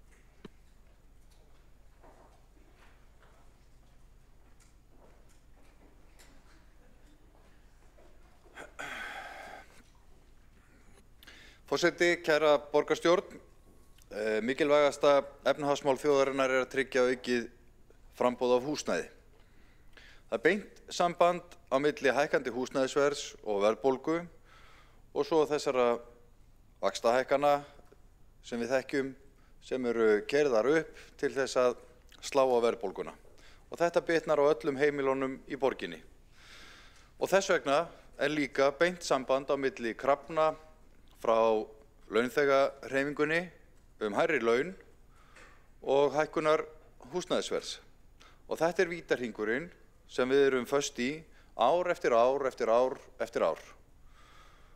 Og við vitum öll að eina leiðin til þess að brjótast út úr þessu vítahring er að bjóða nóg af lóðum, brjóta land, þétta byggð með skynsamlegum hætti þar sem er hægt. Það þarf að skilyrða uppbyggingarheimildir þannig að það sé í þeim frekar hvati til þess að byggja en til þess að sitja á lóðum og braska með þær. Það þarf að bæta stjórnsýsluna og alla umgjörð uppbyggingamála. Grunnurinn að þessum mælanlegu markmiðum í húsnæðisáætluninni sem hér lögð fram að finna í samkomulagi sem Reykjavíkurborg gerði við Húsnæðis- og mannvirkjastofnun 5. janúar 2023 og þar voru sett fram nokkuð metnaðarfull markmið. Við stefndum að því að byggja 16.000 íbúðir á 10 árum eða 1600 á ári. Og til þess að tryggja sveigjanleika í áætlanagerðinni og mæta þeim miklu sveiflum sem eru á þessu markaði áratugi aftur í tímann, þá þyrftu að vera byggingarhæfar lóðir fyrir alltaf 3000 íbúðir á hverjum tíma. Og þótt að það hafi verið byggingarhæfar lóðir í efri mörkum þessar viðmiðs nálægt 3000, þá hefur því miður ekki gengið að öllu leyti eftir að ná þessum markmiðum. En ég held við verðum að vera sanngjörn ef við ætlum að tala lengra heldur en bara inn í þennan sal og kannski til alls höfuðborgarsvæðisins og inn á landið allt, að það ekki við borgina eða sveitarfélögin að sakast þegar við horfum á uppbyggingatölurnar, heldur almennu efnahagsástandi, verðbólga og háir vextir einfaldlega frystu markaðinn. Og það var með ráðum gert. Seðlabankinn fór í aðgerðir strax í upphafi kjörtímabils og í júní 2022 segir seðlabankastjóri við Vísi, með leyfi forseta, Seðlabankinn reynir að draga úr eftirspurn eftir húsnæðislánum með hækkunum vaxta á meðan spenna ríkir á húsnæðismarkaðnum þannig að fólk fari nú ekki fram úr sér í íbúðakaupum. Og hann heldur áfram á öðrum vettvangi og segir, við sjáum að það að hægja á byggingageiranum. En að sama skapi sjáum við enn í tölum Hagstofunnar að verðið að hækka. Og þetta veldur mér ákveðnum heilabrotum, svo ég vitni beint í Seðlabankastjórann. Það var verið að frysta markaðinn. Og aðgerðir Seðlabankans til þess að ná niður verðbólgu með því að kæla fasteignamarkaðinn einfaldlega virkuðu á endanum og ekki bara með gríðarlega háu vaxtastigi gagnvart uppbyggingaraðilum sem vildu taka framkvæmdalán, heldur voru lántökuskilyrði fyrir almenning sem átti að kaupa nýjar íbúðir, þau voru þrengd. Og ég ætla nú að leyfa mér að vitna einu sinni enn í Seðlabankastjóra með leyfi forseta. Hann segir, vaxtahækkanir hafa haft veruleg áhrif á fasteignamarkaðinn. Tilgangnum var náð. En gott og vel, þetta baksýn í spegillinn. En ef við horfum til framtíðar þá vitum við að það gríðarlega mikilvægt að ná jafnvægi á þessum markaði. Og ég þeirra skoðunar og þannig kannski aðeins ósammála oddvita Sjálfstæðisflokksins sem var hér áðan að flytja sína ræðu. Ég þeirra skoðunar að inngrip hins opinbera með stofnframlögum sé skynsamleg leið til þess að bæði flýta fyrir uppbyggingu en líka til að tryggja húsnæðisöryggi fjölskyldna sem hafa ekki háar tekjur.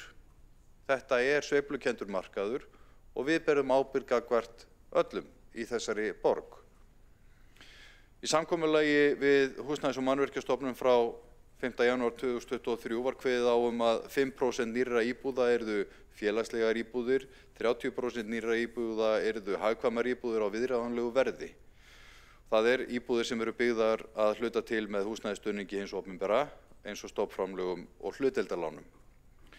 Og gott og vel, það lifandi markmið að endurskoða þessar prósentu, þessi hlutföll. Og það eðlilegt að skoða það eftir því hvernig okkur gengur að tryggja jafnvægi á húsnæðismarkaðnum. Ég þeirra skoðunar að það sé flestum fyrir bestu að eignast sitt eigið húsnæði. Við vitum það að borgarbúar vilja það flestir. En öflugur leigumarkaður líka gríðarlegur mikilvægur þáttur í að tryggja jafnvægi á húsnæðismarkaði. Þannig að þetta eitthvað bland, sambland og ávallt til endurskoðunar. En ef ég skildi það rétt sem að kom hérna fram í svari borgarstjóra hér áðan, stendur ekki til að auka hlutfall félagslegra íbúða í gegnum félagsbústaði og ég ekki að mæla með því, það eru 5% íbúða, það markmiðið að sé í eigu félagsbústaða hér í borginni, en það kemur aðeins svo óvart að því að nú eru sósíalistar hér í meirihluta og Flokkur fólksins og ég sé nú að borgarfulltrúinn Ásta Þórdís Skjaldal Guðjónsdóttir ekki í salnum, en það væri ágætt að fá bara svör, hvað finnst sósíalistum það, að það sé ekki verið að auka hlutfall félagslegs húsnæðis meira en í þessari á næstu 10 árum. en raun ber vitni. Fengu sósíalistar engu fram gengt í þessari húsnæðisáætlun. Þeir hafa talað með þeim hætti í borgarstjórnarsalnum og það þurfa að ráðast fyrirgefðu, hér er Andrea Helgadóttir sósíalist og ég bara þakka þér fyrir að ég er nefnilega sá kollega borgarfulltrúans í ráðan. Gott og vel. Býst þá við svari frá borgarfulltrúa Andreu Helgadóttur. En góðu fréttirnar í þessari húsnæðisáætlun eru áform nýbyggingarsvæði í Höllum og Hamrahlíðarlöndum í Ólafssárdal. Hvergi þó minnst á Geldinganes og þá langar mig að spyrja Flokk fólksins sem talaði nú jákvætt tillögu okkar framsóknarmanna hér í mars þegar við lögðum til að skipulagsferli Geldinganes yrði hleypt af stað. Hvað varð þessa tillögu? Henni var vísað til umhverfis- og skipulagsráðs en á næstu 10 árum á ekkert að skoða Geldinganes samkvæmt þessari húsnæðisáætlun. Hvers vegna ekki? Var þetta svona nauðlending meirihlutans gagnvart þessari Geldinganes tillögu okkar í Framsókn að fela hana inn í umhverfis- og skipulagsráði en svo birtist húsnæðisáætlun sem stóra stefnuplaggið og þá ekki hægt að finna orðið Geldinganes í áætluninni. Flokkur fólksins að gleyma sér eins og sósíalistar með félagslega húsnæði? Ég bara spyr af því að þetta kemur á óvart en við munum ekki greiða atkvæði gegn þessari húsnæðisáætlun. Það margt gott í henni, ýmsar tillögur og úrbætur sem að reyndar snúa kannski meira ríkinu og löggjafanum heldur en okkur hér í borgarstjórn sem að ég held að sé vert að vekja athygli á. Og Helga Þórðardóttir borgarfulltrúi Flokks fólksins fór hér aðeins yfir áðan og Dóra Björt borgarfulltrúi. Þannig að ég held ég ljúki máli mínu hér en hlakka til að fá svör við þeim spurningum sem ég varpaði fram í salinn. Þá hefur borgarfulltrúinn Einar Þorsteinsson lokið máli sínu og 3 hafa óskað eftir að veita andsvar. Og fyrst til að veita andsvar borgarfulltrúinn Andrea Helgadóttir.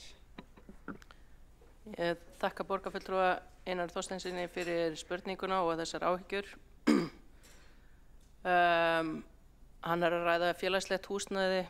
Það sem við horfum á kannski einna helst að það þarf að auka hlut óhagnaðardrifins húsnæðis og það var náttúrulega breytt þessum 30% sem ekki áttu að vera eingöngu óhagnaðardrifið húsnæði heldur ýmislegt annað.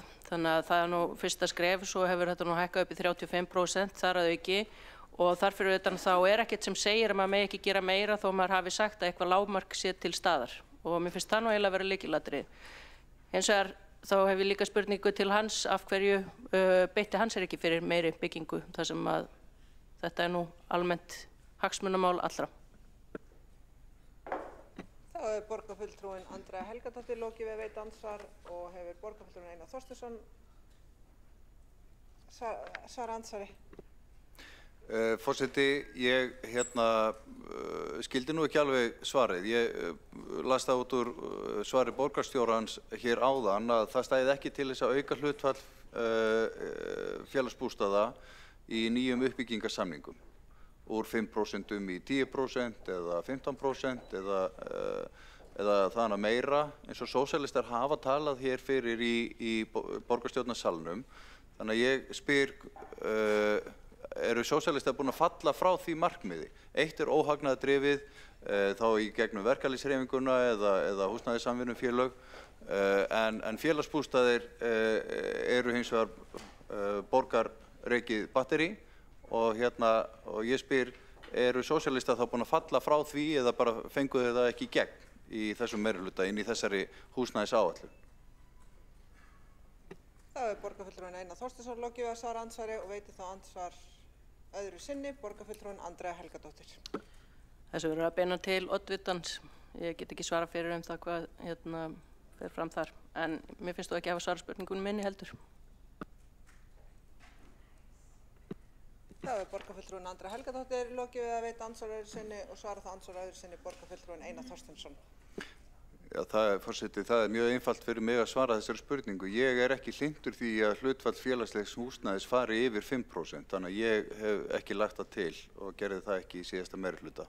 En mér finnst eins og áhugavert að sósíalistar skuli ekki sækja fram að meiri krafti með sínar félagslegu áherslur í þessum meirihluta. Maður hefði haldið að það sæjist betri merki. En það verðist vera að hér sé bara óbreytt stefna. Það borgarfulltrúinn Einar Þorsteinsson lokið við að svara andsvar öðru sinni og veit það andsvar borgarfulltrúinn Dóra Björt Guðjónsdóttir. Forseti, eins og staðan í dag Bjarg með lægri leigu heldur en félagsbústaðir. Því ekki hægt að segja að fjölgun félagslegra íbúða sé eina leiðin til þess að mæta þeim sem að minnst hafa, sannarlega ekki. Hins vegar það svo að þó að þessi 5% sé eitthvað sem að félagsbústaðir hafi heimild til að kaupa, þá hefur það ekki verið gert, það hefur ekki verið allt nýtt vegna þess að fjármunir hafi ekki verið til staðar til þess að gera það. Á síðasta ári keyptu félagsbústaðir aðeins 50 íbúðir. Þessi meirihluti ætlar að tryggja að það verði ekki aftur raunin og við ætlum að fjölga íbúðum og við erum að meta bestu leiðir til þess og það kemur alveg til greina að hækka fjölda félagslegra íbúða innan opinberu uppbyggingarinnar. Það þarf ekki endilega að vera almennum markaði, það getur líka verið innan opinberu uppbyggingarinnar, en við erum að fatta líka að þetta heildarmynd og við viljum létta almennt á og erum þar með að taka af skari með það að við viljum 35% af óhagnaðardrifnu húsnæði af öllum þeim típum sem til eru, ekki vistvænum þar með talið. Það borgarfulltrúinn Dóra Björt Guðjónsdóttir lokið við að veita andsvar og svara það andsvari borgarfulltrúinn Einar Þorsteinsson. Forseti, ég þakka borgarfulltrúnum fyrir þetta svar. Þá var kannski myndin eitthvað aðeins að skýrast. Það stendur sem sagt til að stórauka félagslega uppbyggingu. Það sem sagt stendur til að félagsbústaðir kaupi fleiri íbúðir en áður, gott og vel. Hvernig eiga félagsbústaðir að gera það? Nú eru þeir aðþrengdir fjármagn. Stendur þá til að bæta félagsbústöðum eða nota borgarsjóð til þess að styrkja félagsbústaði með beinum fjárframlögum eða á að hækka leiguna. Hvernig eiga félagsbústaðir að eiga fyrir hlutunum af því að þeir eru ekki með neinn peningatré til þess að tína peninga af? Það borgarfulltrúinn Einar Þorsteinsson lokið við að svara andsvari og veit það andsvar öðru sinni borgarfulltrúinn Dóra Björt Guðjónsdóttir. Forseti, það verið að skoða bestu leiðir til þess að fjölga félagslegu húsnæði einmitt út af því að það þarf að tryggja fjármögnun. Við höfum auðvitað rætt fjölmargar leiðir í því. Eitt væri að skilja af rekstur félagslegs húsnæðis fyrir fatlað fólk frá almennum rekstri og það hefur verið að skoða bestu leiðir. Með allt sem í uppbyggingu í Reykjavík í dag, ef við værum að taka 5% af því og setja í félagslegt húsnæði, þá væri það ég held allavega 135 íbúðir eitthvað svoleiðis, 130 íbúðir, en í fyrra voru bara 50 félagslegar íbúðir sem að bættust við, þannig að við erum ekki einu sinni búin að vera að tryggja þessi 5%. Við erum búin að vera undir þessum 5%. Og 5% eru auðvitað þá í almennu uppbyggingunni og svo það opinbera uppbygginguna, bæði ríkislóðir og lóðir sveitarfélaga sem gætu þá verið hærri. Það ekki eitthvað sem við þurfum að semja strangt við, það eitthvað sem við getum auðvitað metið í okkar eigin uppbyggingu og það eru bara félagslegu íbúðirnar. En með því að fjölga íbúðum hjá til dæmis Bjargi munum við líka létta á biðlistum hjá eftir félagslegu leiguhúsnæði innan félagsbústaða. Þá borgarfulltrúinn Dóra Björt Guðjónsdóttir lokið að veita andsvar öðru sinni og næst til að veita andsvar borgarfulltrúinn Helga Þórðardóttir. Forseti, ég vil þakka þessar borgarfulltrúnum Einari Þorsteinsinni fyrir að beina þessum tveimur spurningum til mín. Ég vil fyrst svara þessum með félagsbústaði, kannski svara fyrir sósíalista þar sem að ég fyrir hönd borgarfulltrúan Sönnu Magdalenu Mortudóttur því ég veit að við erum stöðugt að ræða það hvernig við getum fjölgað félagslegu húsnæði og það hefur ekkert verið slegið að kröfum sósíalista varðandi það. En hins vegar eru við skynsamlegar konur og við viljum gera þessa hluti með skynsumum hætti og það verið að rýna það hvernig það hægt og við munum herða okkur í þessum málum, get lofaði því. Annað að varðandi, ég fekk spurningum Geldinganes, það alls ekkert búið að falla frá því, það eins og ég sagði orði mínum hér áðan í ræðu, þá verið að finna, já, ég kem inn að svara þessu eftir. Takk. Þá borgarfulltrúinn Helga Þórðardóttir lokið að veita andsvar og svara það andsvari borgarfulltrúinn Einar Þorsteinsson. Forseti, í húsnæðisáætluninni verið að reifa ný svæði. Það verið að tala Keldur, Ártúnshöfða, Hallana og Hamrahlíðarlönd og verið að meta sem mjög gott og gagnlegt fyrir okkur kjörna fulltrúa hvenær uppbygging geti farið á stað í áföngum og verið að meta fjölda barna í skólum og álag á innviði og fleira. Það svona verið að sýna á spilin.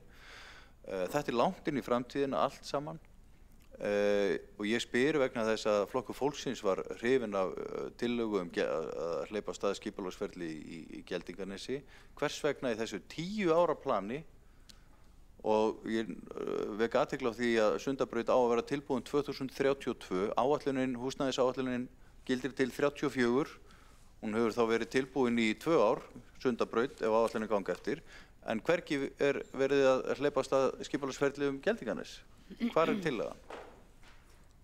Þá borgarfulltrúinn Einar Þorsteinsson lokið við að svara andsvari og veitir það andsvar öðru sinni, borgarfulltrúinn Helga Þórðardóttir.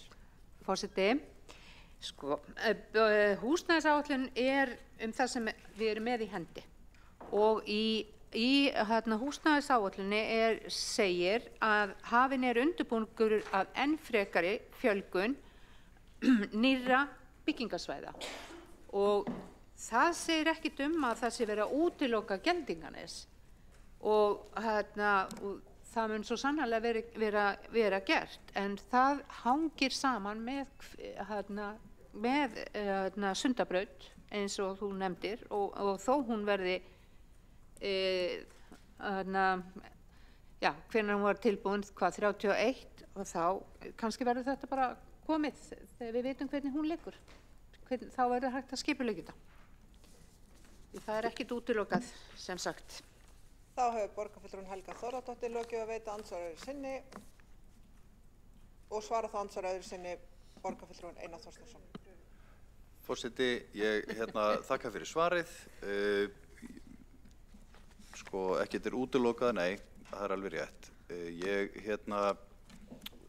bendi bara á að ef það væri vilji og samstaða það að hleypa af stað skipulagsferli Geldinganes eins og var samþykkt að vísa til umhverfis- og skipulagsráðs, þá hefði ekki verið mikið mál að setja inn eina setningu það í þessa 85 blaðsíðna húsnæðisáætlun. En orðið, ef þú gerir Ctrl F og leitar eftir orðinu Geldinganes, þá það ekki að finna í þessari stóra miklu áætlun sem ég vil nú að segja nokkuð vel unnin og ítarleg og gott að fá svona greina gott yfirlit yfir það sem við erum að gera. En ég sakna þess að sjá áherslur okkar framsóknarmanna að hleypast að Geldinganesu sem ég veit að Flokkur fólksins styður og það leitt að sjá að 2 flokkar hér sem að berjast fyrir sínum áherslum sem eru sósíalistar félagslegu húsnæðið og Flokkur fólksins að reiða meira land, þeir eru undir hér í þessari áætlun. Þá andsvörum lokið undir þessari ræðu og næsta mælendaskrá borgarfulltrúinn Alexandra Briem.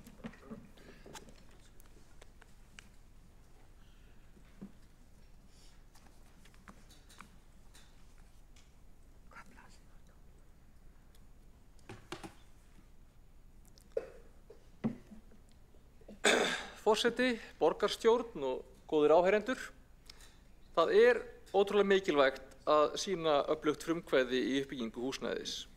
Húsnæðisverð of hátt, hvort sem að ræða kaupverð eða leiguverð. Ég held að það séu við flest öll sammála og það hefur margvísleg slæm áhrif, allt frá fjárhag einstaklinga og fjölskyldna til verðbólgu á landsvísu.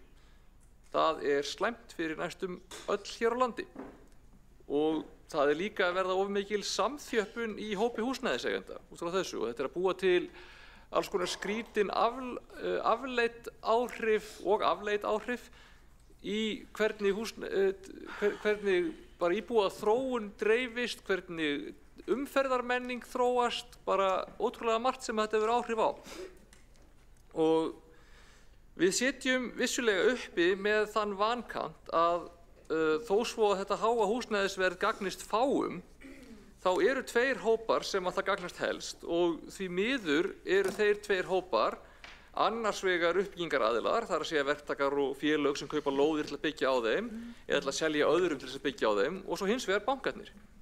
Og því miður þá eru það þessir tveir hópar sem að stjórna því hvað helst, hversu hröð uppbyggingin getur verið.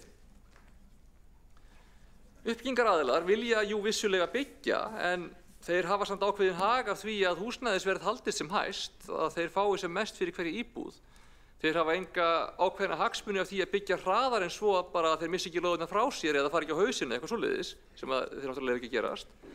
Og geta náttúrulega í millitíðinni tekið lán út á lóðirnar eða heimildirnar sem þeim fylgja eða seltar til annara og byggja náttúrulega bara nógu hratt til þess að mjatla út íbúðum á hæsta verði og geta í millitíðinni haldið fram að húsnæðisskorturinn sé sveitarfélögunum að kenna til þess að búa til þrýsting á það að fá fleiri lóðir og á lægra verði heldur en að þeir ættu að fá. Búa til gerviskort til þess að búa til þrýstingum að fá fleiri lóðir til þess að sitja á. Og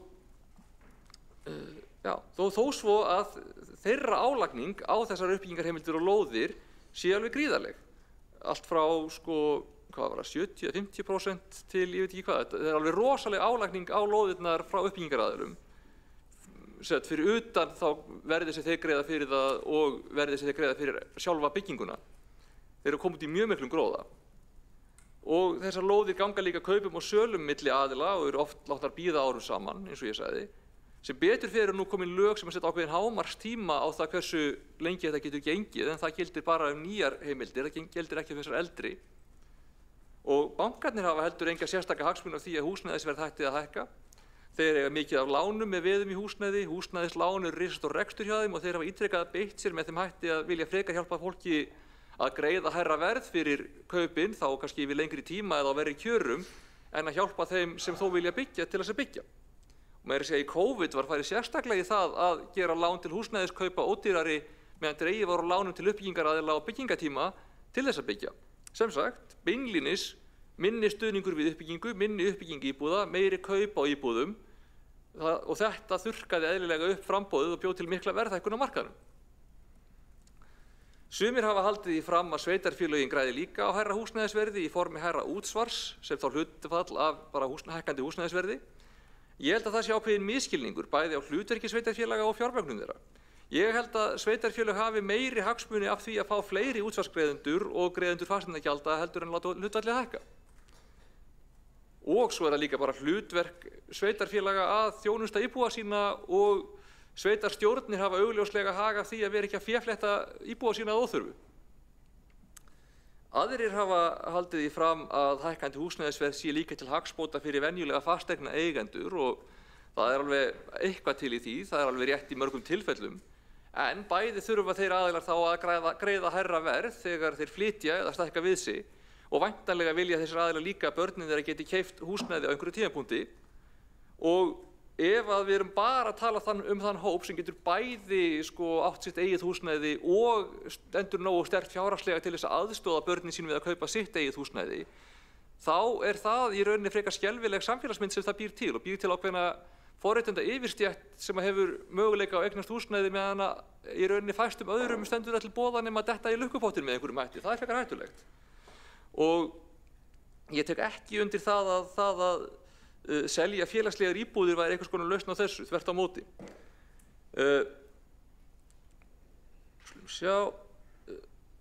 Svo setja aðrir fastir í dýrari, óáreiðanlegri og samþjappaðri leigumarkaði. Það er ekki gott samfélag. Það skiptir okkur máli að tryggja ákveðna blöndun í hverfum. Það skiptir máli að tryggja hlutfall hagkvæms húsnæðis í hverju hverfi og mismunandi íbúðaform. Það skiptir máli að við nýtum vel innviðina. Og krafan að brjóta nýtt land sífellt hugnast vel uppbyggingaraðilum þeir greiða ekki fyrir innviðin eða skólana, þeir þurfa ekki að pæli hvað langt út í búð eða hvað þurfa að sitja lengi í umferðinni eða hvert heimili þarf að reka marga bíla.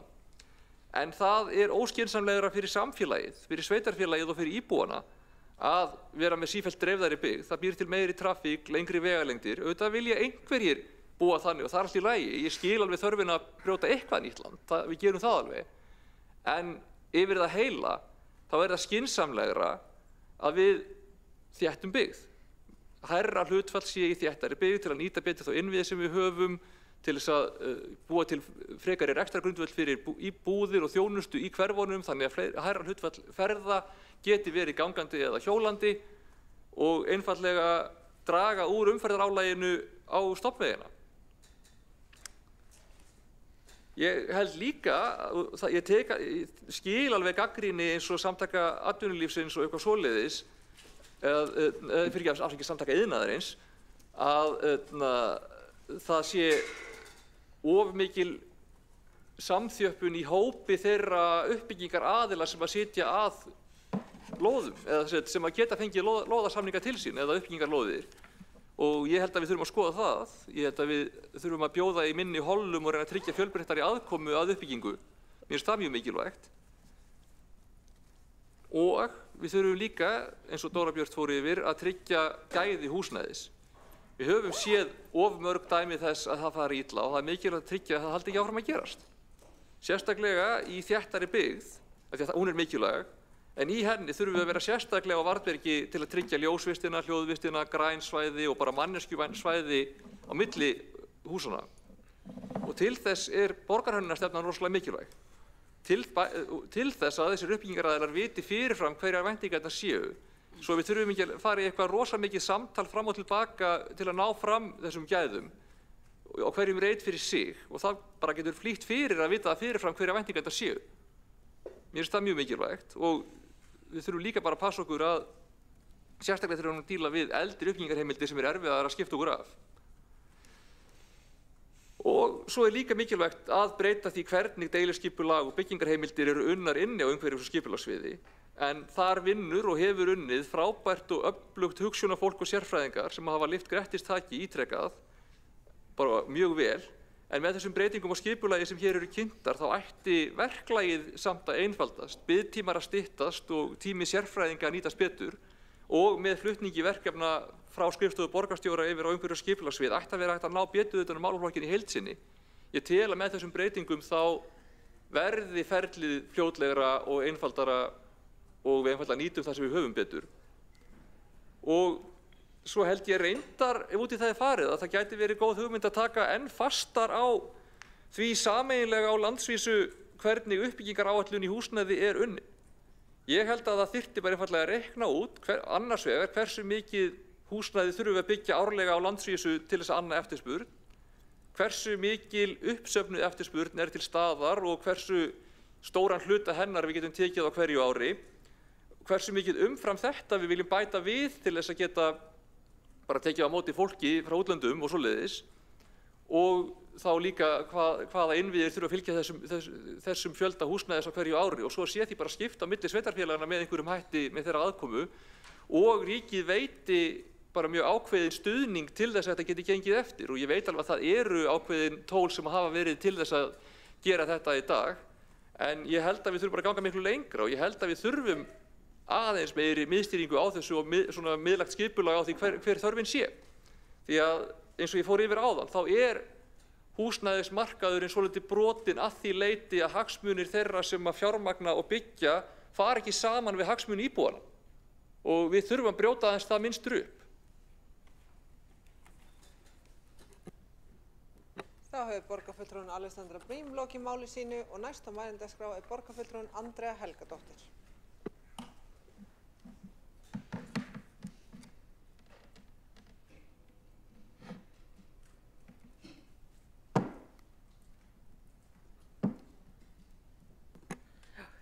Forseti og borgarfulltrúar. Ég ákvað að koma aðeins upp hérna bara fyrir hönd okkar sósíalista því að hérna nýju húsnæðisstefna okkar í samstarfsflokkunum hérna mikilvægt skref áfram í það að gera hérna meiri jöfnuð á húsnæðismarkaði En það hefur í rauninni verið alveg frá hruni sjálfu sér verið ákall það frá til dæmis verkalýðshreyfingunni að það verði gerð miklu ábyrgari og svona ábyrgari í rauninni bara stefna til framtíðar og að stíga inn í að byggja betur fyrir almenning. Það nánast ómögulegt, ég meina fyrir mig persónulega þá á ég engan möguleika á því að komast inn á eignamarkað sögum þess að eiga bara ekki fjársterka foreldra eða einhvert slíkt bakland og einstæð móðir, þannig að leigumarkaðurinn bara það sem við horfumst í augu við, fólk sem eins og ég. Og ég kem náttúrulega lóðbeint úr Verkó og þekki aðstæður fólks bara mjög vel og en mér langar samt til þess að kannski að svara svo lítið þessari gagnrýni sem hefur komið þéttingu byggðar, sérstaklega vegna þess að það talað það eins og þétting sé mannfjandsamleg og þarna sé engin gæði falin í því. Ég ætla nú bara að bjóða ykkur að kíkja út gluggann. Þarna ábyggilega ekki fólk sem lítur svo á að það búi í einhverjum hörmulegum aðstæðum. Þarna oggulítill bakgarður og eflaust hægt að nánast að teygja sig út glugga og fá lánaðan sykur hjá nágrannanum. En þetta liggur allt saman í því hvaða gæði í umhverfinu. Og ég persónulega hef búið lengi í Kaupmannahöfn, ég hef búið í mörgum stórborgum og höfuðborgum þar að segja. Og Reykjavík á bara langt í land að verða alvöru borg og það eru mikið lífsgæði sem felast í því að geta sótt vörur og þjónustu í sitt nær umhverfi og þurfa ekki að keyra í bíl eða þurfa að reka bíl. Það bara ofboðslega mikil tekjulind að sleppa við þann fjáraustur og þannig að það eru lífsgæði fyrir láglaunafólk að geta verið bara á hjóli, að geta farið í almenningssamgöngur sem að fúnkera, að það sé búð sem þrífst í þeirra hverfi.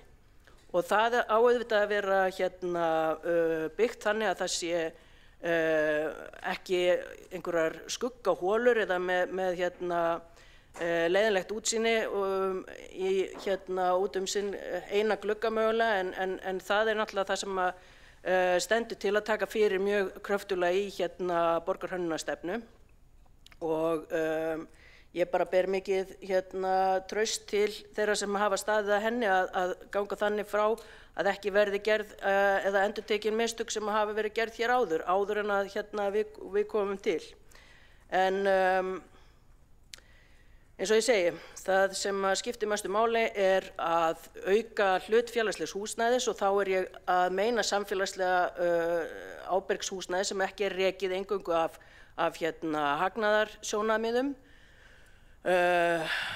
Félagsfólk Eflingar hafði á áratug, ég man ekki alveg nákvæmlega hvaða ár það voru, en það hefur sennilega verið þarna rétt eftir hrun að minnsta kosti. Þar hafði fallið eignastaða þeirra á eigin húsnæði úr 60% niður í 30%.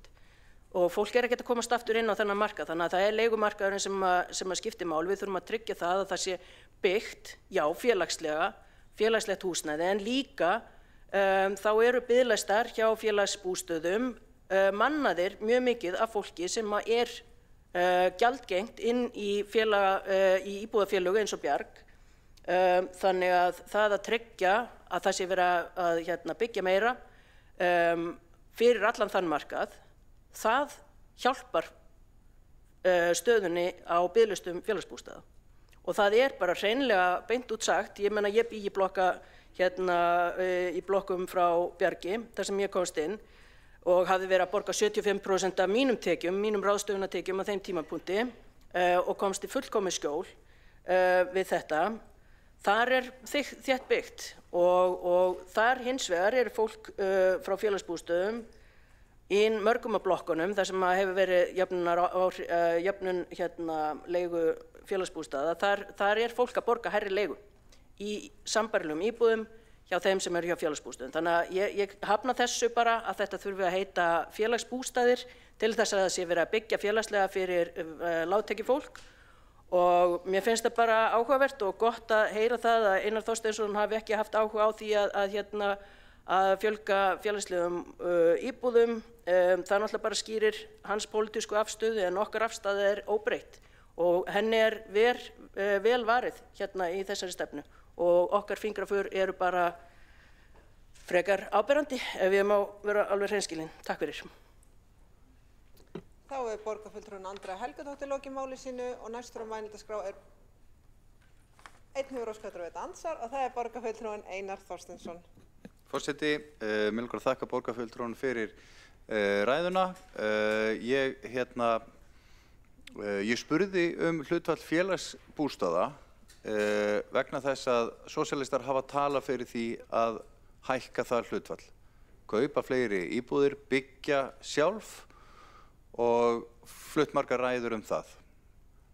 Ég ekki ósammála sósíalistum það að samvinna við húsnæðissamvinnufélög sem eru óhagnaðardrifin góð leið til þess að tryggja lágtekjufólki húsnæði. Ég lýsti því sérstaklega í ræðunni minni hérna áðan og ég þeirrar skoðunar að félagslegt húsnæði sé hæfilegt í 5% eins og það ég vil ekki auka það.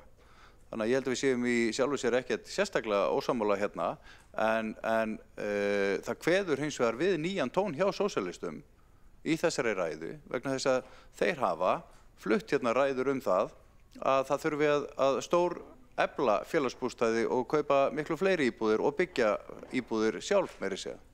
Þannig að þetta bara nýr tónn hjá sósíalistum. Þá hefur borgarfulltrúin Einar Þorsteinsson lokið við að veita ansvar og svara þá ansvari borgarfulltrúin Andrea Helgadóttir. Já, ég held ég hafi farið bara mjög skilmerkilega yfir þetta í ræðum en ég til óþarfi að svara þessu sérstaklega.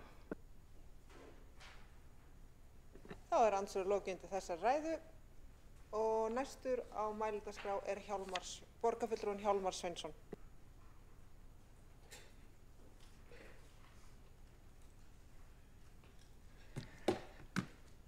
Forseti og ágæta borgarstjórn, þetta eru svona mestuleyti búið að vera fínar umræður og svo sannarlega þarfar. Og ég ætla að byrja að segja annars að fór þetta í orðhengilsátt að mér finnst aðeins vera að taumi blaðsöðum að því að í mínum huga allavega og ég held að sé mig víða þá talar félagslegar íbúðir, það eru íbúðir sem eru byggðar á félagslegum grunni, þar með íbúðir verkalýðshreyfingarinnar, stúdenta, aldraðra og öryrkja.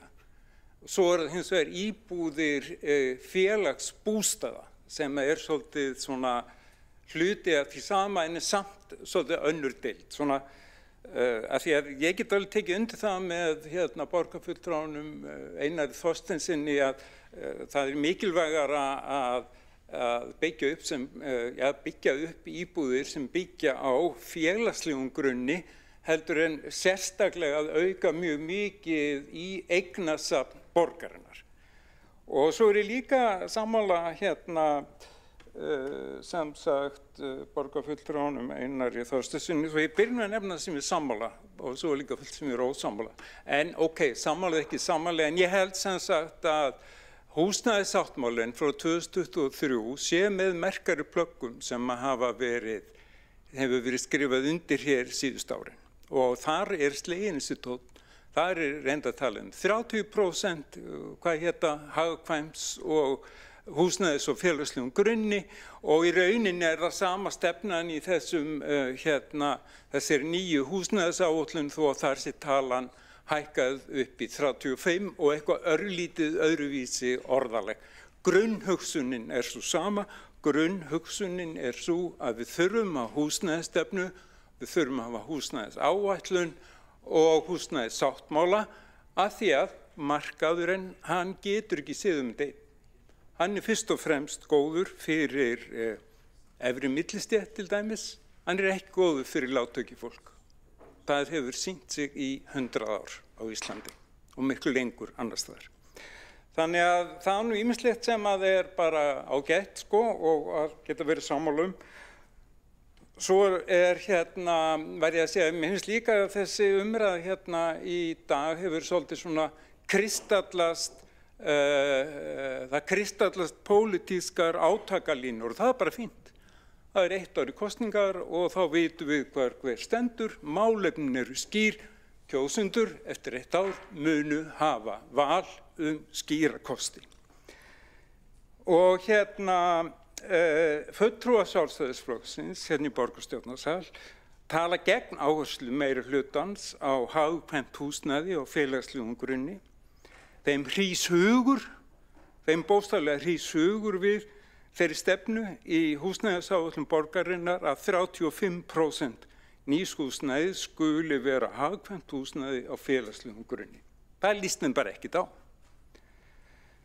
En einmitt það markmið, þetta markmið sem kemur fram í húsnæðisáætluninni einmitt ástæðan fyrir því að við þurfum á stefnu að halda. Við þurfum á opinberri stefnu að halda en látum ekki reka á reiðanum.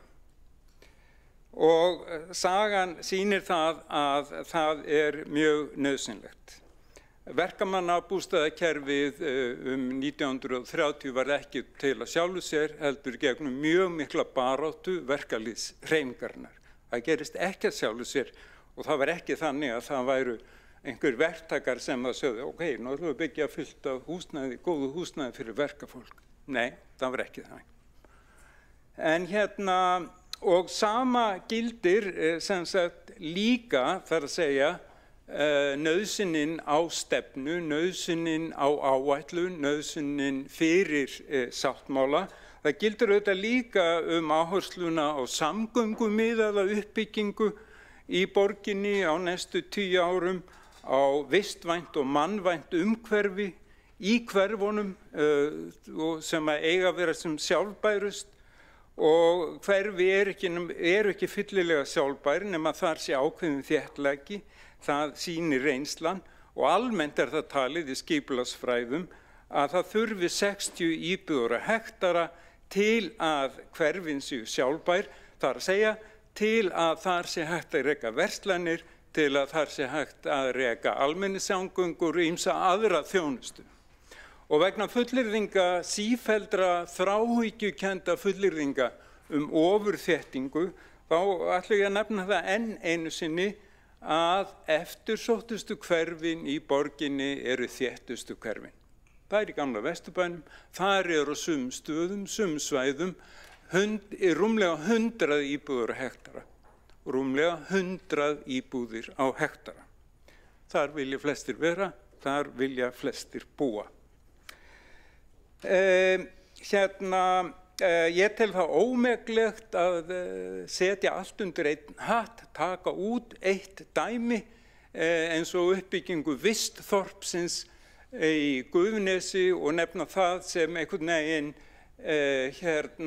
dæmigert fyrir allt það sem hefur verið byggt á félagslegum forsendum undanfarin 7-8 ár.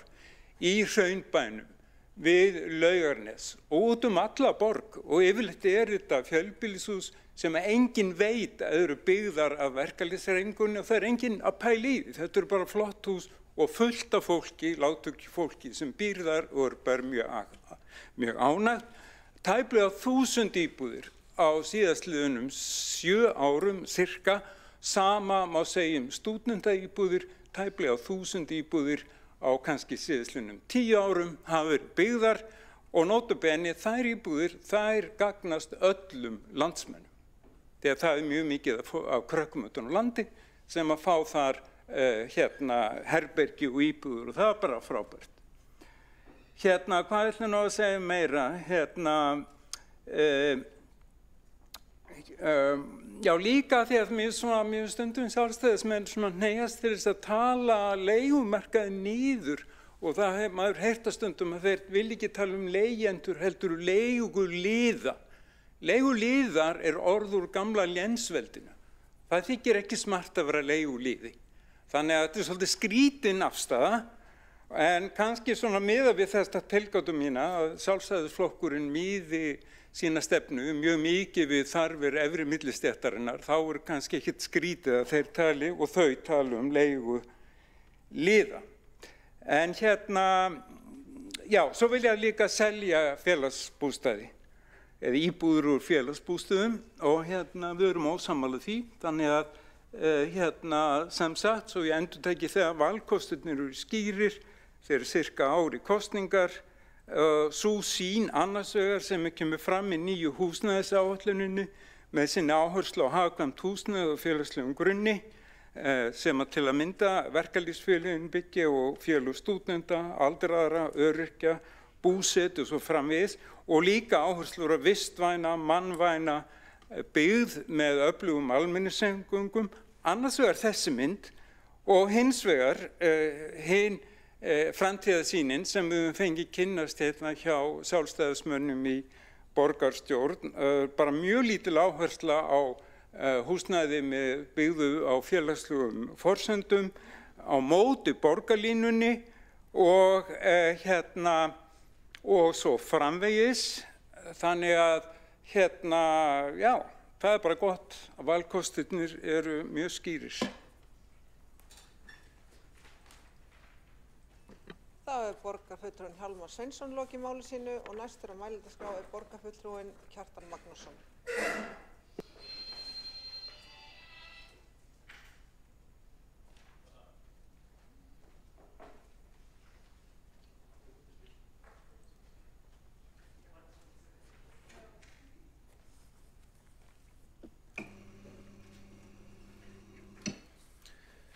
Forseti, góðir borgarfulltrúar. Það mjög þarft að tala hér húsnæðismálin í Reykjavík, enda hefur afar illa verið staðið að húsnæðisstefnunni hér mörgu undanfarin ár. Og hún birtist í því að fulltrúar meirihlutans tala sjálfir húsnæðiskrísu eða húsnæðiskreppu. Þeir viðurkenna að hér sé þessi kreppa til staðar og auðvitað ætti ekki húsnæðiskreppa að vera til staðar í sveitarfélagi sem hefur yfir nægu landi að ráða sem hægt að breyta í lóðir með skömmum fyrirvara. Maður skilur að skuli ríkja húsnæðiskreppa, ég kýsa nota orðið kreppa í staðinn fyrir krísa, í höfuðborgum Norðurlanda sem við höfum heimsótt rætt húsnæðismál, enda eru þau löngu búin með allt sitt land.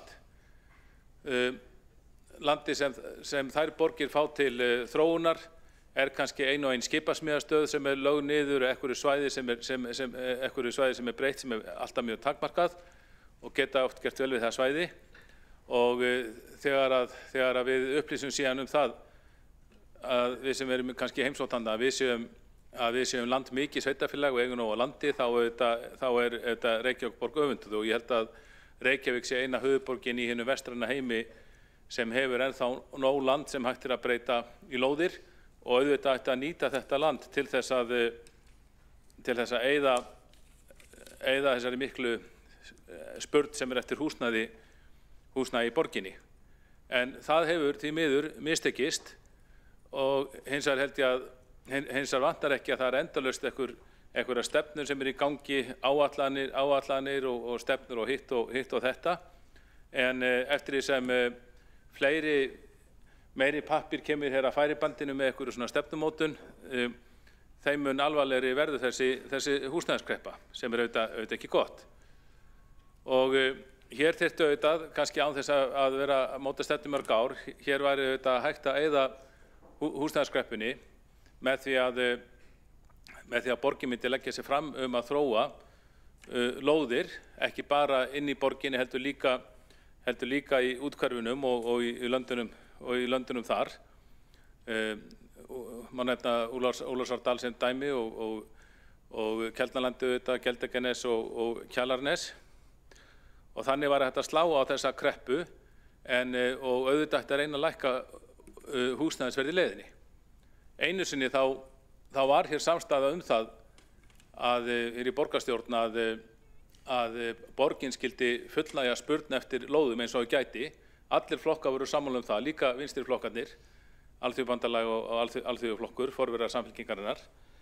Og vandamáli var bara þá að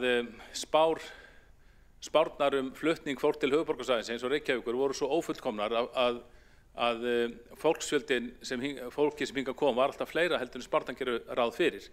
Þess vegna var til lóðaskortur og þá var farið í alls konar aðferðir, punktakerfi og örugglega klíkurráðið og eitthvað þannig hverjir fengu lóðir og það var mjög óæskilegt kerfi. Og sjálfstæðismenn gerðu þetta stóru máli í kosningunum 1982 lofuðu því einfaldlega að eyða lóðaskortinum og þeir unnu kosningarnar og stóðu við þetta loforð það var ekkert margar áætlanir, heldur bara með stórvirkum aðgerðum. Þá var hér brotið nýtt hverfi til ræktunar sem var Grafarvogur og ekki bara það hverfi heldur voru líka mörg þéttingaverkefni hér í eldri hluta borgarinnar sem var ráðist í. Og þetta tókst í aðalatriðum nokkuð vel. Auðvitað voru lóðir, það var erfitt að úthluta lóðum í vestari hluta borgarinnar því þar lóðir voru miklu eftirsóttar en hinnar og þá voru ýmsar aðferðir hafðar með það, þær voru dýrari, þær voru sumar boðnar upp og svo framvegis. En í eystri hlutanum, í Grafarvoginum, þar gátu allir fengið lóðir á gatnagerðargjaldinu og Grafarvogurinn að byggjast bara upp á mínum svona unglingsárum og það var alþekkt að, ég held að menna við klankar svolítið á gott kerfi í þessu, það var alþekkt á þessum tíma þegar ég var í framhaldsskóla og síðan í háskóla að fólk á þeim aldri, það var að kaupa sér 2-3 herbergja íbúðir í Grafarvogi, var að byrja sína innrið á húsnæðismarkaðinn þannig og þetta var hægt af því að lóðurnar voru seldar á svokölluðu gatnagerðargjaldi og það gátu allir fengið lóð. Verktakandi byggðu blokkir og fólk gat svo keypt af þeim. Ef að fólki fannst verðið á hátt þá gat að spreytt sig í að byggja hús sjálft eða taka sér saman okkur saman að byggja fjölbýlishús eitthvað slíkt. Þetta var allt þekkt. Og með þessu móti þá eignuðust þúsundir Reykvíkinga tak yfir höfuðið án þess að þurfa að reyna of mikið á sig. Þetta var miklu lægra verði nú tíðkast. Síðan tekur R-listinn við og það sígur smám saman, ekki strax en smám saman á ógæfi hliðina. Það innleidd lóðaskortstefna og það innleidd uppboðsstefna. Þetta tvennt hefur mikil áhrif á að hækka lóðaverði í borginni og býr til þetta umhverfi sem við enn svona svolítið súpum seiðið af. Þannig að lóður hér mjög dýrar og þessi húsnæðismarkaður, hann var eitt af því sem við höfðum fram yfir margar aðra þjóðir. Það fer ekki hjá því að það stundum átak þegar að ungt fólk flytur til útlanda, fer í nám, að fá það heim aftur. Þetta var samt alltaf eitt af því sem var svona stóri plúsinn við Reykjavík og Ísland að íbúðaverð hér var oft og var töluvert lægra heldur en til dæmis í þeim stórborgum erlendis þar sem fólk var að læra í. Nú þetta breytt, nú húsnæðisverð hér orðið svo hátt að það stenst samjöfnu við milljónaborgir erlendis. Í borg þar sem ég bjó í Frakklandi fyrir nokkrum árum var hægt að fá nýtt raðhús á 250.000 evrur, rúmlega 33 milljónir króna. Þannig að í sjálfu sér ef að lóðurnar ekki mjög dýrar, þá þarf húsnæði ekki að vera dýrt. Og ég fekk bara frá upplýsingur það í gær frá byggingafélagi námsmanna að árið 2022 þá voru þeir að byggja íbúðir á 27 milljónir króna stykkið sem miðað við byggingaverðstölu uppfært, 32 milljónir núna í dag. Þannig að við sjáum að þessi íbúð færi sennilega á markaði, almennu markaði færi þessi íbúð á kannski 50, 60, 70 milljónir, ég veit það ekki, ný íbúð. En það væri hægt með því að taka upp húsnæðisstefnu Sjálfstæðisflokksins, það væri hægt að stórauka lóðaframboð, svara eftirspurninni og reyna síðan á sama tíma að lækka öll þessi gjöld sem borgin tekur af byggjendum og knýja þannig fram lækkun lóðaverðs. Þetta alveg hægt, það var sýnt á árunum 82 til 86 að það var hægt að eyða lóðaskortinum og það var auðvitað hægt aftur enda nægt land fyrir hendi. En síðan það bara eins og húsnæðisstefnan hér hefur verið. Hér hefur mér verið viðurkennt í borgarstjórn að það megi ekki spila út á fundinum meirihlutans, að það megi ekki spila út ómörgum lóðum í Reykjavík í einu til þess að halda uppi húsnæðisverði meðal annars til þess að borgin í borgarlínuna. Þetta var sagt hér í umræðunum Keldnaland hérna á kjörtímabilinu að þegar við sjálfstæðismenn fluttum til að fara að þróa Geldinganes að það mætti ekki spila út ómörgum lóðum í einu, það yrði að halda verðinu háu vegna þess að Keldnaland ætti meðal annars að þjóna því hlutverki að skaffa peninga inn í þessa frægu borgarlínu. Og það reyndum með ólíkindum að það hugafar skuli vera hér, ráða hér ríkjum að að húsbyggjendur í Reykjavík, ungt fólk eða sama á hvaða aldri það eigi að borga hærra verð heldur en í rauninni þörf á til þess að vegna þess að það sé verið að skattleggja með einhverjum hætti til að borga inn í opinbert verkefni. Borgarfjörður og góðir, það eru örugglega nóg að gefa bara einu sinni merki. En svona þetta nú og það þarf að breyta húsnæðisstefnunni, það þarf að auka hér fjölbreytileikann og eitt af því sem kannski skýrasta merkið húsnæðisstefnu meirihlutans og gaman að sjá heyra fulltrúa meirihlutans koma hér upp og tala fyrir fjölbreytni á húsnæðismarkaði. Ég held að við sem vel sammála því að hér eigi að vera sem mest fjölbreytni. En í miðju tali alla þessa fjölbreytni og alla hennar fjölbreytileika þá staðreyndin svo að í fyrra þá voru 99% nýra íbúðir í Reykjavík í fjölbýli. Auðvitað eru fjölbýlishús bara mjög góða, bara gott mál, en það eru hins vegar margir sem vilja búa í sérbýli, til dæmis raðhús eða einbýlishúsi, en það er engin vilji í þessum meirihluta til að koma til móts við þær óskir. Nei, þetta bara, þess að tölu tala sínu máli í áskýrslu byggingafulltrúa, 99% nýra íbúða í Reykjavík fyrra var í fjölbýli og segir meira en mörg orð þá einstrengislegu stefnu sem hér er framfylgt í húsnæðismálum af vinstri meirihlutanum. Þá hefur borgarfulltrúinn Kjartan Magnússon lokið máli sínu og 3 hafa óskað eftir að veita andsvar og veitir það andsvar borgarfulltrúinn Alexandra Brím. Forseti, ég heldur nú aðalega, fyrir utan það að borgarfulltrúinn Kjartan Magnússon, þó að við höfum átt þetta samtal áður, ég hef útskýrt fyrir honum að hann sé að misskilja hvað ég átti við á sínum tíma, þá ætla ég ekki að fara út í það núna. Ég vildi aðalega spyrja hann hvort þetta, að því að minn skilningur var að allavega stór hluti Grafarvogs hefði verið skipulagður á tíma R-listans, þá allavega norðanverði Grafarvogurinn hafi verið skipulagður á þeim tíma. Ég ætla að fengið einhvers konar upplýsingar að hvernig hann var skipulagður hafi verið hluti af einhvers konar samtölum milli fulltrúa þar inni og hvort að það að eigna sjálfstæðisflokknum 1982 einhvern veginn allan Grafarvoginn, hvort að það sé ekki ofrausn. Þá hefur borgarfulltrúinn Alexandra Brím lokið við að veita andsvar og svara þá andsvari borgarfulltrúinn Kjartan Magnússon. Forseti, góðir borgarfulltrúar, nú ef að vinstrimenn vilja við Grafarvoginn kannast og hreykja sér á honum, þá er ég algjörlega tilbúin að viðurkenna það og ég held nú svona heildarhugmyndin og heildarskipulagið Grafarvoginn, það hafi nú komið fram hérna árið 1982, árunum eftir 82, það var kosið Grafarvoginn í kosningum 1982.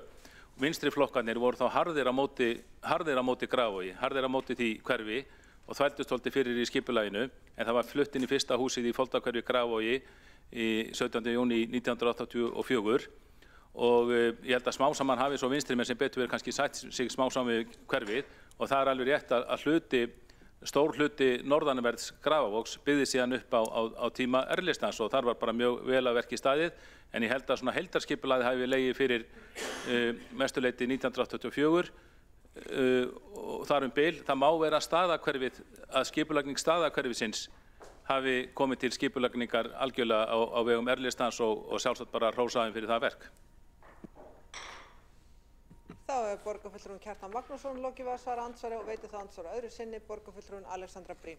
Forseti, ég vil bara halda þið til haga að ég var sjálf ekki fædd árið 1982 þannig að ég get ekki kannast við neitt af þessu á hvorn veginn sem er. Þá hefur borgarfulltrúinn Alexandra Brím lokið við að veita andsvari öðru sinni og svara það andsvari öðru sinni borgarfulltrúinn Kjartan Magnússon. Já, bara þakka Alexandru Brím borgarfulltrúa fyrir þessar upplýsingar hvenær hún var fædd.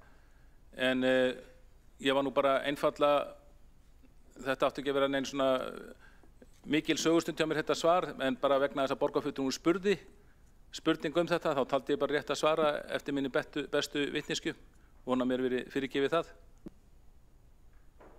Þá hefur borgarfulltrúinn Kjartan Magnússon lokið við að svara andsvar öðru sinni og veitir þá andsvar borgarfulltrúinn Hjálmar Sveinsson. Já, ég get eiginlega bara sagt sko að Guð forði okkur frá því að fá hér stefnu Sjálfstæðisflokksins í uppbyggingu húsnæðis í Reykjavíkursvæðinu. Við höfum reynslu því og við vitum hvað þar lítill áhugi á félagslegur uppbyggingu, á því að byggja hér upp öflugan leigumarkað og svo framvegis.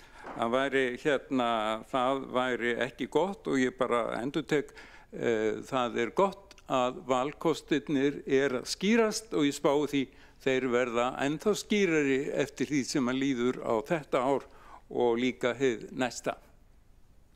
Þá borgarfulltrúinn Hjálmar Sveinsson lokið að veita andsvar og svara þá andsvari borgarfulltrúinn Kjartan Magnússon.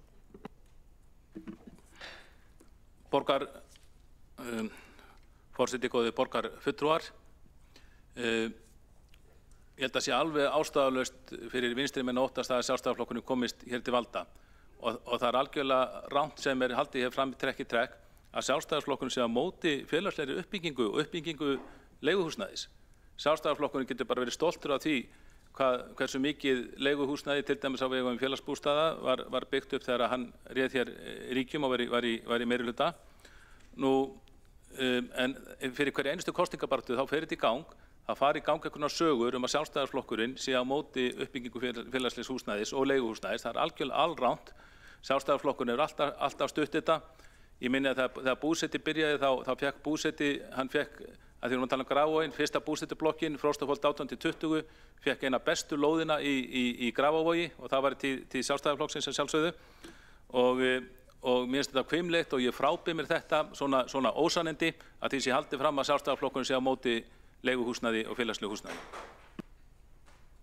Þá borgarfulltrúinn Kjartan Magnússon lokið að svara andsvari og veitir þá andsvar öðru sinni borgarfulltrúinn Hjálmar Sveinsson. Já, ég þekki ekki nógu vel söguna þó ég sé fæddur örlítið fyrr en Alexandra Brím borgarfulltrúi, en þó ég lesið í öldinu okkar að það var mjög erfitt tímabil fyrir Sjálfstæðisflokkinn sem var sakaður það ár eftir ár að láta sér linda, að láta fátækt fólk byggja hér og búa í braggahverfunum og setja ekki af stað öflugt húsnæðis uppbyggingarkerfi fyrir láglaunafólk, gera það ekki fyrir en var líðið inn á 7. áratuginn. Þetta staðreynd. En ég fagna því sem að borgarfulltrúinn Kjartan Magnússon segir, ég var nú meira að bregðast við orðum sem að féllu hér á þessum fundi, þar sem ég finnst vera mjög greinilegar efasemdir þessi félagslegu markmið nýrrar húsnæðisáætlunar. Það borgarfulltrúinn Hjálmar Sveinsson lokið að veita andsvar öðru sinni og svara þá andsvar öðru sinni borgarfulltrúinn Kjartan Magnússon. Forseti, góðir borgarfulltrúar, mér fannst það bara koma vel fram í máli oddvita Sjálfstæðisflokksins áðan að flokkurinn styður félagslega uppbyggingu. Hins vegar þá er æskilegt að sem mest uppbygging geti orðið á vegum fólksins sjálfs einkaaðila. Því að auðvitað þarf alltaf ákveðin hópur sem þarf að hjálpa og við getum hjálpað þeim hópi betur ef okkur tekst að búa til kerfi eins og var hérna til dæmis á 9. áratugnum. Það sem mjög margturinn í láglunafólk gat keypt sér eigin íbúð, sumir byggðu, aðrir fóru í gegnum félagslega húsnæðiskerfið. Hvort tveggja þarf að vera til. Ég man ekkert, ég hef svo sem lesið öldun okkar töluvert en ég man ekki eftir að þetta var staðið í henni sem borgarfulltrúi vitnar í eitthvað snemma síðustu öld. En tölum bara daginn í dag og tölum framtíðina og þá þarf uppbyggingin að vera margskonar. Bæði félagsleg en líka auðvitað æskilegt að sem flestir geta eignast eigin íbúð því að allar skoðanakannanir sýna að það það sem fólki vill.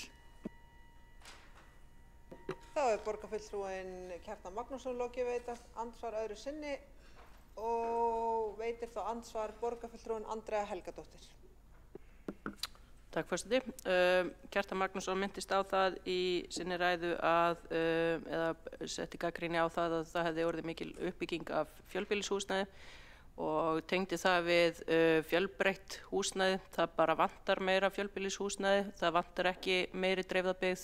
Reykjavík er ein af dreifðustu borgum og dreifðustu borgum og þá bara ekki bara höfuðborgum heldur borgum í Evrópu. Svo það er bara mikilvægt að bæta í þar svo að það sé borgarbyggð en ekki dreifð sveitabyggð.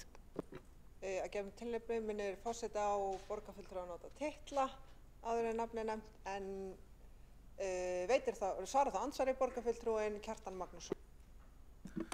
Forseti, góðir borgarfulltrúar, Það er ekki rétt að ég leggist gegn uppbyggingu fjölbýlishúsa.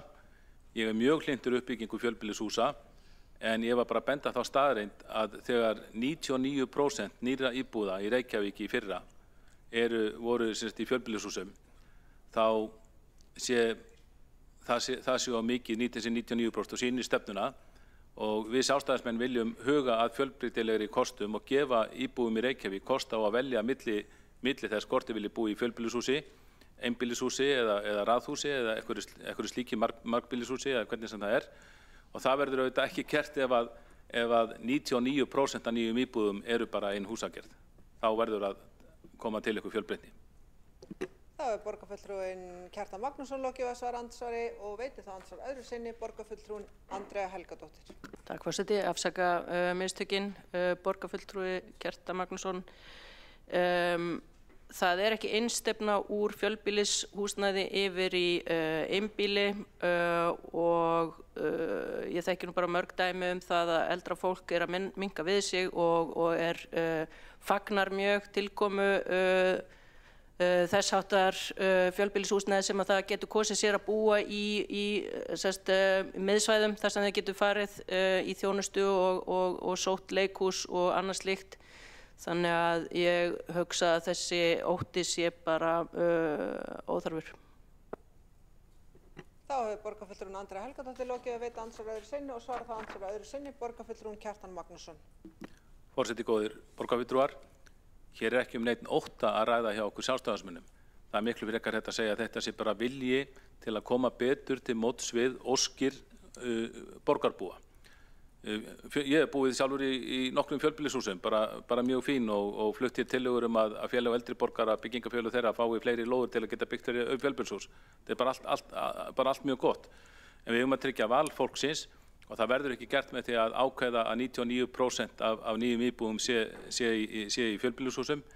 Mjög margir hafa efni á og vilja búa í sérbýli eitthvað hluta ævinar og þá lítið svo að það sé okkar hlutverk að gefa einn kost á því. Þetta er ekki spurningun einn ótta, heldur vilja til að þjóna kjósendum. Þá hefur borgarfulltrúinn Kjartan Magnússon lokið að veita svara andsvar öðru sinni og telst á andsvarinu lokið þessa ræðu og næst á mælendaskrá er borgarfulltrúinn Ragnhildur Alda María Vilhjálmsdóttir.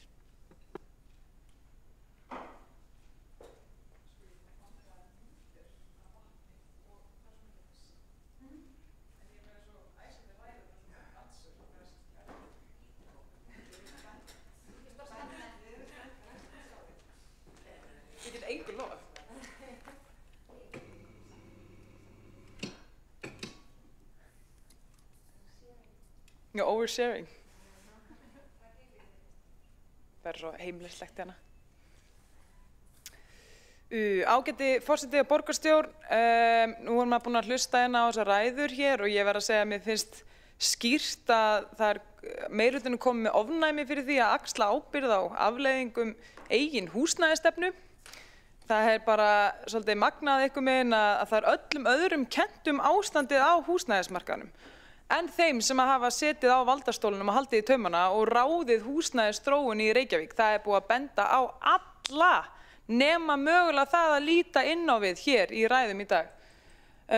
Og mér finnst það bara svolítið áhugavert vegna þess að það er sagt að þegar að fíflónum er farið að fjölga í kringum hann þá sé kannski orðið tímabært að líta inn á við. En því hefur nú verið aftur og aftur haldið fram að þessi þéttingarstefna sem að hér sé rekin að hún sé til þess að spara fólk borginni peninga, það sé ódýrara að þétta því það bæti nýtingu innviða. En hvernig er raunveruleiki borgarbúa? Jú, löngu sprungnu skólar og gámar á skólalóðum. Það eru innviðinir sem er verið að nýta svo vel og engin leikskólapláss af því að allar byggingarnar eru myglaðar og leikskólakennarar flýja og þetta er svo fyndið vegna þess að í Vesturbænum þar sem þéttingin hefur verið hvað mest, þar er mesti vandinn á þessum innviðum. Og svo er annað sem er alltaf glemt að nefna í þessu samhengi því að vera að tala um að það sé svo dýrt að leggja hérna nýtt fráveitukerfi í götuna og sé svo dýrt að leggja nýja vegi en á öllum þessum þéttingarreitum eða flestum þeirra þá höfum við þurft að taka upp götunar til þess að leggja niður nýtt fráveitukerfi vegna þess að fráveitukerfið var hannað fyrir allt annan fjölda fólks. Þannig að þegar við erum að þétta hérna í borginni, þá erum við yfirleitt að taka upp göturnar. Við erum yfirleitt að leggja göturnar upp á nýtt og setja nýtt fráveitukerfi og það er miklu dýrara að gera það í borg sem í miðborginni og hér vestast en að gera það í nýju hverfi vegna þess að þetta veldur svo ótrúlega miklum töfum. Og ég meina það þarf ekki að rifja upp það sem allir verslanaeigendur sem þurft að þola þetta hafa sagt, en þeir eru ekki ánægðir. Og fyrir utan að svo er verið að þétta á öllum þessum grænusvæðum, öllum sparkvöllunum sem að krakkarnir höfðu, það er verið eitthvað með að taka áfangarstaði úr hverfinu, taka það svona þessi andrými og þétta á þeim. Þannig að þetta er niðurstaða þessar þéttingarstefnu. Og það finna við þetta er að einhvern tímann þá fór ég og var að heimsækja fólk í Árborg og bæjarstjórna þar og fleiri og þau voru hæst ánægð með þéttingarstefnu meirihlutans vegna þess að þau sögðu þetta er búið að ekkert hefur aukið jafn mikið fólksfjölgun hér á þessu svæði og þéttingarstefna þessa meirihluta. Vegna þess að það sem hefur gerst og afleiðingin hefur verið er það bara að fólk er að flytja þar sem að húsnæði er ódýrara, þar sem það fær bakarð, þar sem það kemst inn á húsnæðismarkaðinn og keyra svo í bæinn. Þannig að þessi þéttingarstefna hefur ekki orðið til annars en einfaldlega þess að dreifa byggð í raun og veru. Og svo af því að hér var að tala líka, það er oft svona að tala hér svona eins og þéttleikinn sé forsenda þess að smáverslanir gangi upp og það sé forsenda sjálfbærni og notkunar almenningssamgangna. En eins og það sé forsenda þess líka að reka góðar almenningssamgöngur, það að hverfin séu nægilega þétt. Og þarna kannski kristall svolítið munur á því hvernig við hugsum sjálfstæðismenn og hvernig þessi meirihluti hefur hugsað. Við segjum að við eigum að reka góðar almenningssamgöngur, óháð þéttleika, því það er bara skylda borgarinnar og það er forsenda sjálfbærni. Við höfum ekki að þétta til þess að reka almenningssamgöngur, við eigum bara að reka almenningssamgöngur. Svo segjum við líka að við eigum að byggja falleg hverfi með grænum áfangastöðum og fallum gönguleiðum til þess að þar vilji koma verslanir sem að fá það nokkuð bílastæði fyrir framann því það er það sem gerir hverfið sjálfbær. Að því að verslanirnar þurfa að reiða sig á fleiri en bara nærumhverfið, þau þurfa líka að geta fengið viðskiptavini annars staðar frá. Og það er nefnilega svo fyndið vegna þess að aftur hér oft verið vitnað í sögu Reykjavíkur og sagan hefur sýnt þetta. Nú bý ég bara sjálf í gamla Vesturbænum og þar sem að þéttleikinn er hvað mestur og samt er íbúð í hverju einasta verslunarrými sem var byggt upp á síðan tíma í verk og öðrum blokkum þar sem að þessi hugsun kemur. Við skulum hafa verslunar á fyrstu hæðinni af því að við ætlum að hafa svo þétt að þar vilja allir versla.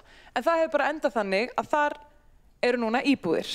Og það er þannig að þegar Hlíðarendinn var byggður upp, sem er bara þetta klassiska dæmi sem við tökum alltaf til, og við sáum tóm flest verslunarrýmin við jarðhæðina, þá kemur það mér ekkert á óvart, af því að þetta er bara sagan að endurtaka sig. En hvernig hefur gengið að selja íbúðir á þessum þéttingarreitum?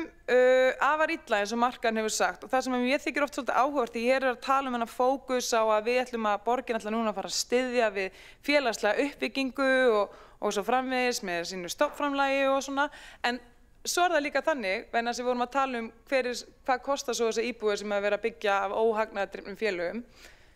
Borgin reiðir fram stofnframlag, en svo rukkar hún í aðra höndina innviðagjald sem er nokkuð með jafn mikið á stofnframlagið. Þannig að það er alltaf það sem við erum að heyra frá byggingaraðilum, það er það sem þeir eru að segja okkur.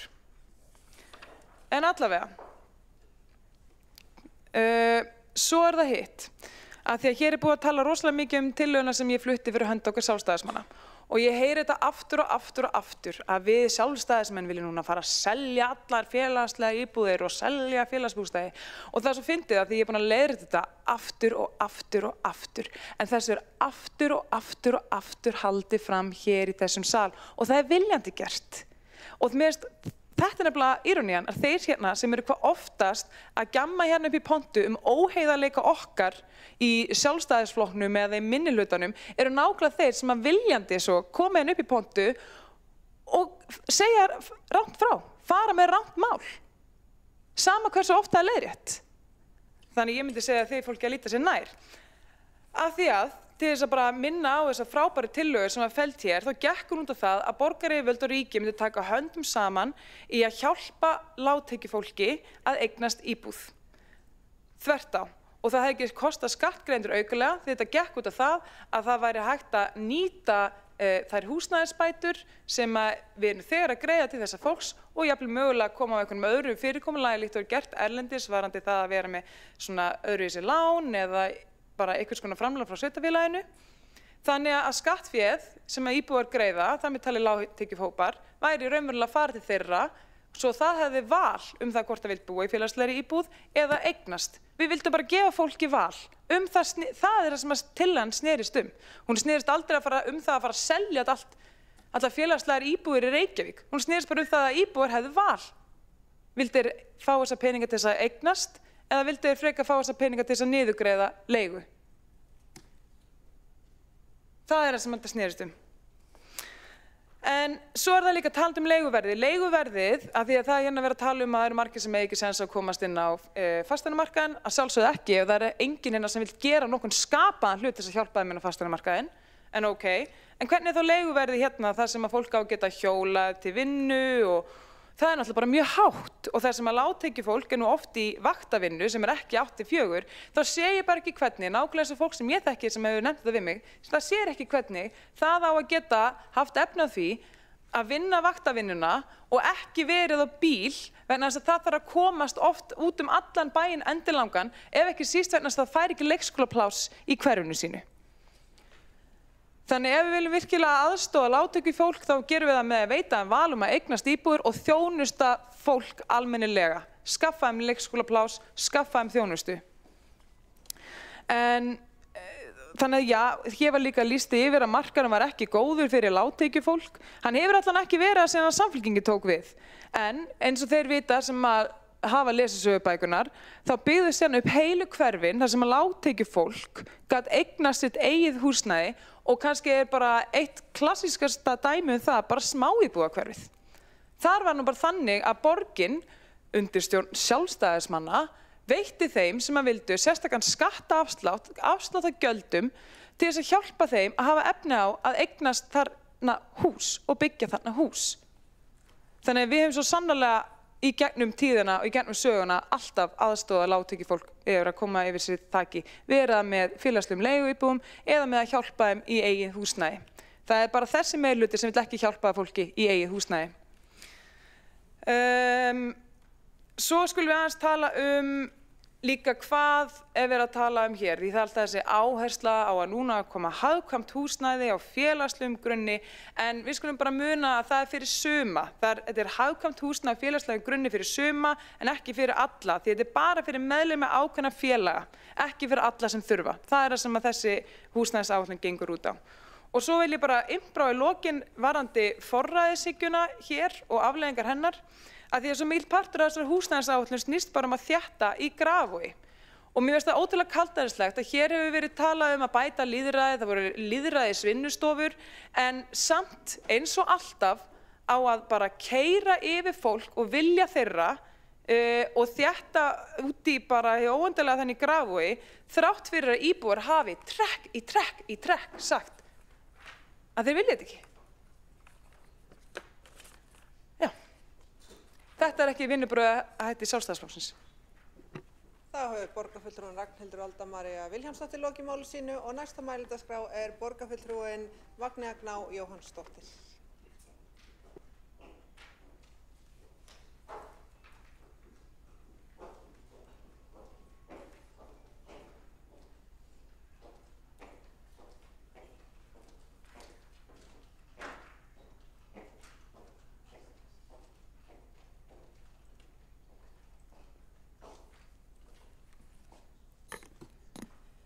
Forseti, ágæta borgarstjórn, við standum frammi fyrir húsnæðisvanda í Reykjavík sem krefst skýrrar sýnar og raunhæfrar aðgerða. Í nýrri húsnæðisáætlun borgarinnar er stefnt á því að byggja alltaf 16.000 íbúðir á næstu 10 árum og af þeim eiga 35% eða 5.600 íbúðir að vera byggðar á félagslegum eða óhagnaðardrifnum grunni. Við skulum vera heiðarleg. Það er jákvætt að borgin vilji tryggja húsnæði fyrir tekjulága, fyrir eldri borgara, fatlað fólk og fyrstu kaupendur. En það er meira en þriðjungur af heildaruppbyggingu borgarinnar og 40% þegar horft til landa í eigu ríkis og borgar er ætlaðir utan markaðsins á félagslegum grunni skapast óhjákvæmilega hætta á því að kerfið verði ósjálfbært til lengri tíma, enda liggur ekki beint fyrir hvernig við ætlum að fjármagna þessa uppbyggingu.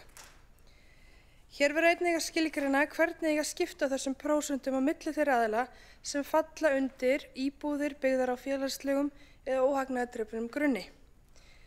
Á milli óhagnaðardrifna leigufélaga, félagslegra uppbyggingu félagsbústaða, uppbyggingu fyrir hlutdeildarlán og hagkvæm húsnæði fyrir fyrstu kaupendur. Þetta vantar að skýra betur.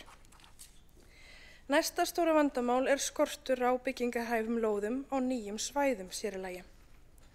Árum saman hefur megin áhersla borgarinnar verið á að þétta byggð. Frá árinu 2014 hefur húsnæðisstefna Samfylkingarinnar ráðið ríkjum í Reykjavík.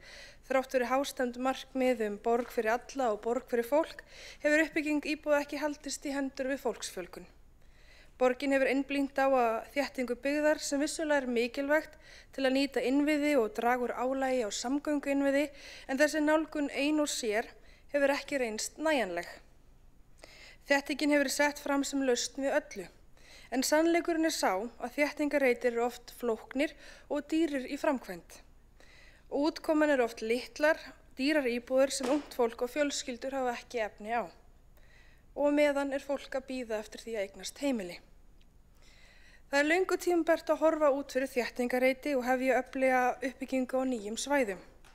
Það vantar raunverulega stefnu úthlutað lóðum hratt og markvisst, sérstaklega á nýjum svæðum eins og í Úlfarsárdal, á Kjalarnesi og vinna þar hratt að skipulagi Keldnalands og skoða þar ný svæði eins og Geldinganes sem framtíðar uppbyggingarland. Það er ljóst að við þurfum að ryðja nýtt land og byggja ný hverfi. Við getum ekki horft framhjá því að lóðaverð í Reykjavík er með því hæsta í landinu. Það hefur gert það verk erfitt fyrir byggingaraðila að bjóða upp á íbúðir á viðráðanlegu verði, hvað þá fyrir ungt fólk sem vil kaupa sínu fyrstu íbúð. Það er ekki nóg að tala að byggja hagkvæmt, við verðum að tryggja að lóðarnar sjálfar séu hagkvæmar og þær séu til staðar fyrir fólk sem vil komast út á fasteignamarkaðinn. Það er einmitt það sem almenningur vill, eiga sína fasteign. Í hópi þeirra sem eru á leigumarkaði segjast 90% vilja eignast húsnæði, samkvæmt könnun HMS frá árinu 2022. Í sömu könnun kemur fram að þeir sem telja sig muna að kaupa húsnæði þegar skipta húsnæði fækkar á milli ára. Árið 2018 voru 40% frekar eða mjög líkleg til að kaupa húsnæði næst þeirra skipta húsnæði, en árið 2022 var sú tala komið niður í 28%. Það verður að telja að framboðsleysi á fasteignum hafi áhrif þar, enda hefur verð fasteigna hækkað verulega. Það sem vantar kannski einna helst í þessu áætlun er raunsæi. Við þurfum markmið sem er raunhæf og mæta vilja fólks til að myndast til að eignast húsnæði og þörfum á húsnæði í dag, ekki bara háleit áform til 2034. Að lóðum sé úthlutað reglulega og í nógu miklu magni. Að við förum að horfa á ný svæði eins og Geldinganes sem langtíma uppbyggingarsvæði, sér í lagi þar sem Sundabraut á að vera komin í gagnið áður en að þessi áætlun lýkur, ekki nema að seinka eigi Sundabraut enn einu sinni enn. Ég væri til að mynda til að sjá aukna áherslu uppbyggingu fyrir hlutdeildarlán í stað þess að leggja mikla áherslu á leigufélög, þótt að þau séu líka mikilvæg, en allar kannanir benda til að fólk vill eignast húsnæði ekki leigja.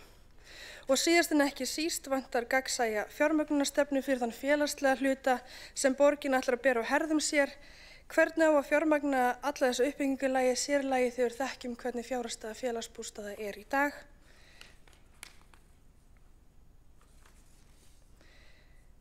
Aukin heldur megum við ekki einblína á magn íbúða og kostnað gæða. Þétting byggðar má ekki ganga á grænsvæði og birtu eins og ég held að við séum flest sammála hér En það hefur því miður ekki verið raunin í ýmsum verkefnum eins og við þekkjum á dæmi sem hafa oft verið nefnd í þessum sal. Ef við viljum ný hverfi séu lífvænleg, þá verðum við að vernda grænsvæði og tryggja íbúar fái birtu. Að lokum verð ég að benda það að það vekur undrun hversu stór hluti húsnæðisáætlunar fjallar verkefni löggjafans. En í áætlun eru settar upp tillögur sem við ætlum að breyta í borginni, settar upp eins og tillögur sem við ætlum að breyta í borginni, eins og breyta skipulagslögum, endurskoðun hlutdeildarlána og HMS þrói sína greiningar betur. Þetta er ekki sett upp sem tilmæli til ríkisins eða til að styðja við áform ríkisins, heldur tillögur Reykjavíkurborgar í húsnæðisáætlun borgarinnar. Það verður áhugavert að vita hvers vegna þetta er sett upp með þessum hætti, nema það sé verið að leggja til að Reykjavíkurborg taki upp hlutdeildarlán. Þetta vekur í það minnsta upp spurningar. Við getum ekki byggt okkur út úr húsnæðisvandanum með einni áherslu. Það er ekki hægt að þétta bara byggð eða bara byggja félagslegt húsnæði. Við þurfum jafnvægi. Við þurfum að dreifa byggð, fjölga lóðum og síðast en ekki síst stytta ferla til að hraða uppbyggingu. Samhliða því þarf að tryggja að allir geti átt heimili. Við þurfum leigueiningar, félagslegt húsnæði og íbúðir fyrir hlutdeildarlán, en það má ekki vera á kostnað sjálfbærni húsnæðiskerfisins eða aðgengi framtíðar kynslóða og eignast heimili.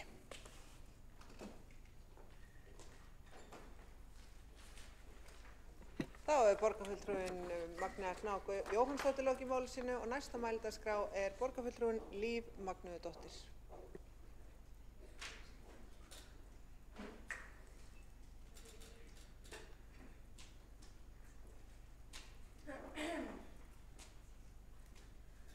Forseti og ágæta borgarstjórn. Það er engin tilviljun að húsnæðismarkaðurinn í Reykjavík hefur í gegnum söguna verið í sívaxandi ójafnvægi. Þrátt fyrir mikla uppbyggingur hefur skortur og viðráðanlegu húsnæði haldist og jafnvel aukist víða. Leigumarkaðurinn er dýr og ótryggur, ungt fólk og lágtekjufólk kemst ekki inn á markaðinn, eldra fólk, öryrkjar, fatlað fólk og einstæðir foreldrar. Það eru margir sem að búa við óvissu, biðlista og í ófullnægjandi og óöruggu húsnæði. Á sama tíma og áratugi aftur í tíman hefur markaðsdrifin eignastefna verið allsráðandi. Uppbygging í fortíð og hingað til hefur verið á forsendum markaðarins og á forsendu þess að fólk hafi efni á og kaupi sér húsnæði. Það er hins vegar ekki fjölbreyttur markaður sem er drifinn af eignastefnunni, heldur er það einsleitur eignamarkaður sem ekki allir komast inn á eða vilja vera á. Það er orðið fullreynt að vonast eftir félagslegum stöðugleika af hálfu markaðar sem hefur að leiðarljósi hámörkum gróða. Húsnæði er nefnilega ekki bara eign. Það er grundvallarþáttur í lífi fólks, í réttlæti, í velferð og í daglegu lífi þess. Þetta er jafnaðarmál og þegar þessi grunnþörf er sett á vogarskál fjármálamarkaða, þá er niðurstaðan sú sem ég hef lýst og við höfum séð í gegnum tíðina. Misrétti, húsnæðisskortur og rof á milli borgar og íbúa hennar. Það var tímabært á sínum tíma að Reykjavíkurborg stigi inn og tæki nýja stefnu. Og það er skoðun okkar Vinstri grænna að meira má gera í þeim efnum, til dæmis að Reykjavíkurborg byggi sjálf húsnæði sem standa öllum borgarbúum til boða eftir ákveðnum kríteríum og svipum þeim og borgarstjórn Helsinki gerir. En það er efni í annan fund. Hér erum við hins vegar að ræða að uppfæra með stórtækum hætti grundvallarbreytu í nýrri húsnæðisáætlun borgarinnar fyrir árin 2025 og til 2034 og setja skýr markmið að 35% allra nýrra íbúa verði byggðar án hagnaðarsjónarmiða. Og þetta, ágætu borgarfulltrúa og kæru félagar, er eitt stærsta skref í félagslega rétta átt sem stigið hefur verið í húsnæðismálum í höfuðborginni áratugum saman og skiljanlega lekur fílan af Einari Þorsteinsyni borgarfulltrúa hér í ræðustól og í andsvörum því sjálfur breytti Framsókn engu og náði ekki markmiðum sínum uppbyggingu og tókst ekki að efna kosningaloforð sín breytingar. Engu var breytt fyrir nú. Uppfærð húsnæðisáætlun hefur sett tóninn fyrir uppbyggingu þúsunda íbúa sem verða aðgengilegar lág- og millitekjufólki. Þetta hefur í för með sér að við sveigjum frá þeirri neikvæðu samfélagsgerð þar sem leigumarkaðurinn verður ekki vettvangur arðráns heldur hlutalausninni. Þetta þýðir að við byggjum meiri borg með almannahagsmuni fyrir augum en ekki hagnaðarkröfu fjárfesta.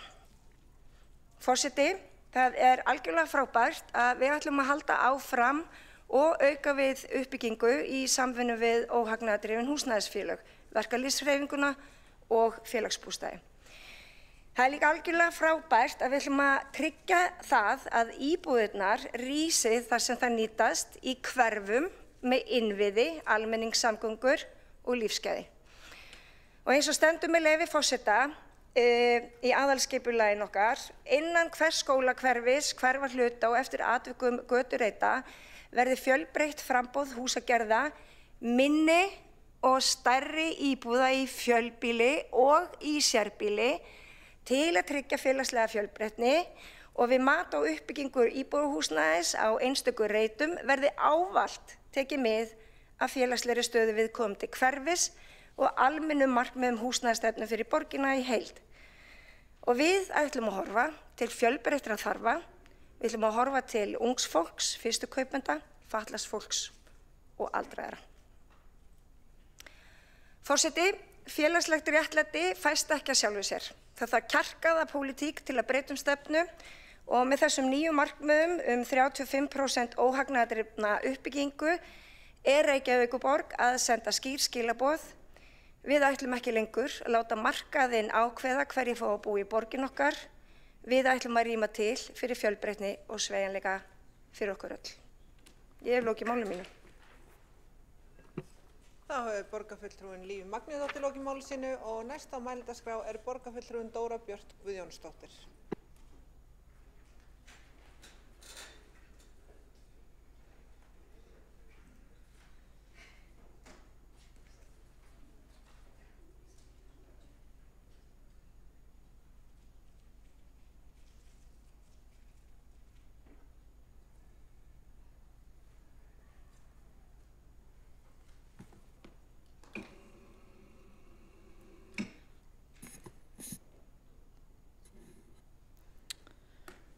Forseti,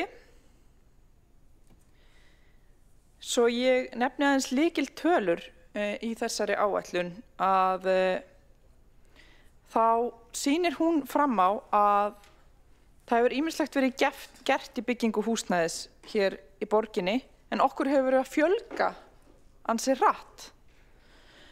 Í húsnæðisáætlun Reykjavíkur 2025 til 2034 eru skilgreind ný svæði sem rúma hátt í 4.000 íbúðir til viðbótar við það rúmlega 20.000 íbúðir sem eru fyrir í eldri áætlun.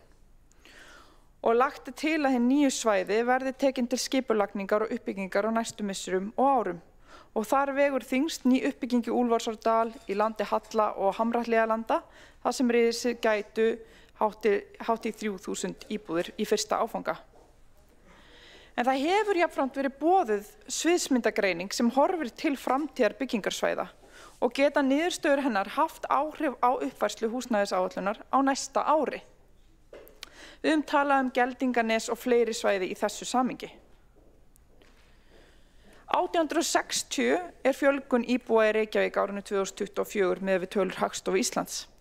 1289 fjöldi nýrra íbúða sem samþykkt voru áform fyrir árinu 2024. Útgefin byggingarleyfi voru hins vegar fyrir 935 íbúð. 989 fjöldi íbúða sem var lokið við eða teknar í notkun á árinu 2024. 2868 fjöldi íbúða í byggingu í byrjun árs 2025. 2238 fjöldi íbúða sem reisa má á byggingarhæfum lóðum við byrjun árs 2025. Í áætlunum hefur verið lagt upp með það að auka heildarframboð íbúða, auka fjölbreytni í íbúðagerðum og búsetuformum og hlutdeild húsnæðisfélaga sem ekki eru rekin í hagnaðarskyni. Á síðustu 5 árum hafa verið byggðar hátt í 1200 íbúðir á ári og á sama tíma hefur árleg fjölgun íbúa verið að meðaltali 2300. Okkur að fjölga hratt. Það risastór áskorun. Alls hafa verið byggðar hátt í 9.000 íbúðir síðan 2015, þar af 37% á vegum óhagnaðardrifinna húsnæðisfélaga. Gerð húsnæðisáætlana og aukin hlutdeild öflugra fasteignafélaga á markaðnum, ekki síst þeirra sem ekki eru rekin í hagnaðarskyni, getur leitt til þess að dragi úr sveiflum á byggingamarkaði og tryggi framboð íbúðarhúsnæðis. Þess vegna hafa samstarfsflokkar nýs meirihluta lagt enn meiri kraft í uppbyggingu í samstarfi við verkalýðshreyfinguna en viljayfirlýsing þetta hefur verið undirrituð. Uppbygging húsnæðis hefur ekki gengið nægilega hratt. Húsnæðisverð hefur hækkað.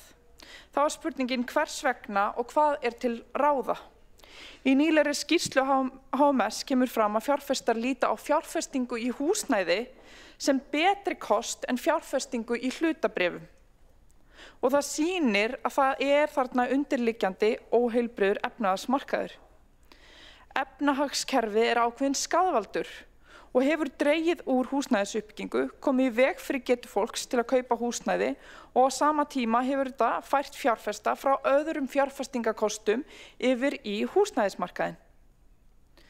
Vandinn ekki fyrst og fremst skipulagsstefnan heldur efnahagskerfið.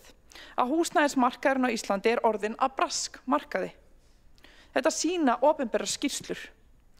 Þær efnahagskrísur sem við höfum staðið frammi fyrir, eins og hrunið og COVID, hafa tafið uppbyggingu.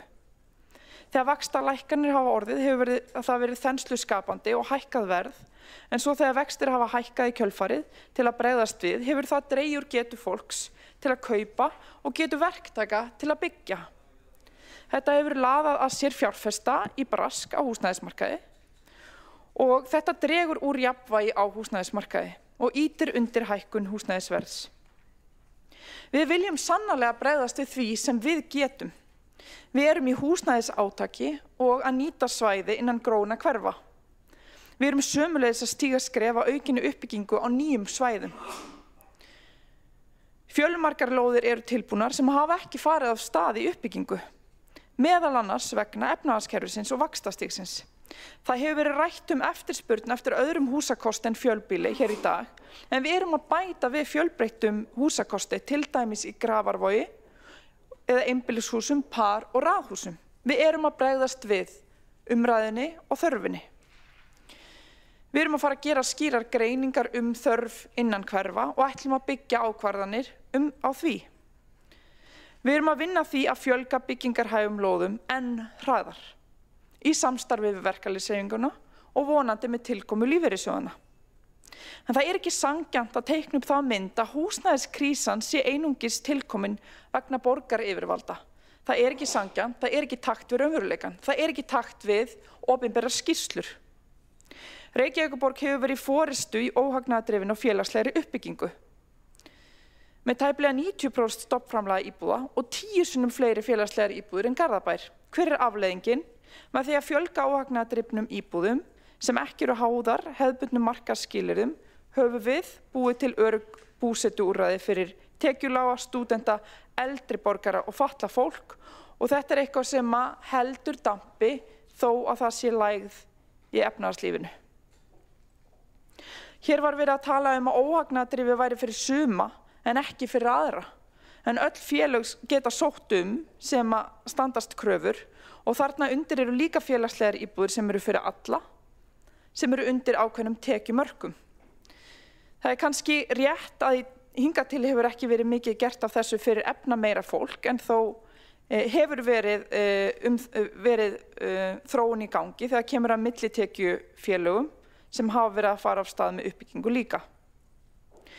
Verkefni sem sneri að því að hjálpa fólki að kaupa sína fyrstu fasteign hefur verið gagnrýnt hér í dag. Og það má alveg tala að eitthvað í skipulega hafi ekki gengið nægilega vel og við getum alveg tekið undir það og við verðum sannarlega að læra af reynslunni. En þetta verkefni hefur gengið vel þegar kemur að því að hleypa fólki á húsnæðismarkaðinn sem hefði ellegar ekki geta keypt sér sína fyrstu fasteign. Og mér skilst að þetta hafi boðið upp á húsnæði alltaf 20% undir markaðsverði og munar minna fyrir fólk sem hefði ellegar ekki komist inn á markaðinn. Hátt vaxtastig og hægari sala íbúða hafa skapað núverandi markaðsaðstæður og Seðlabankinn hefur sjálfur bent á þessi atriði.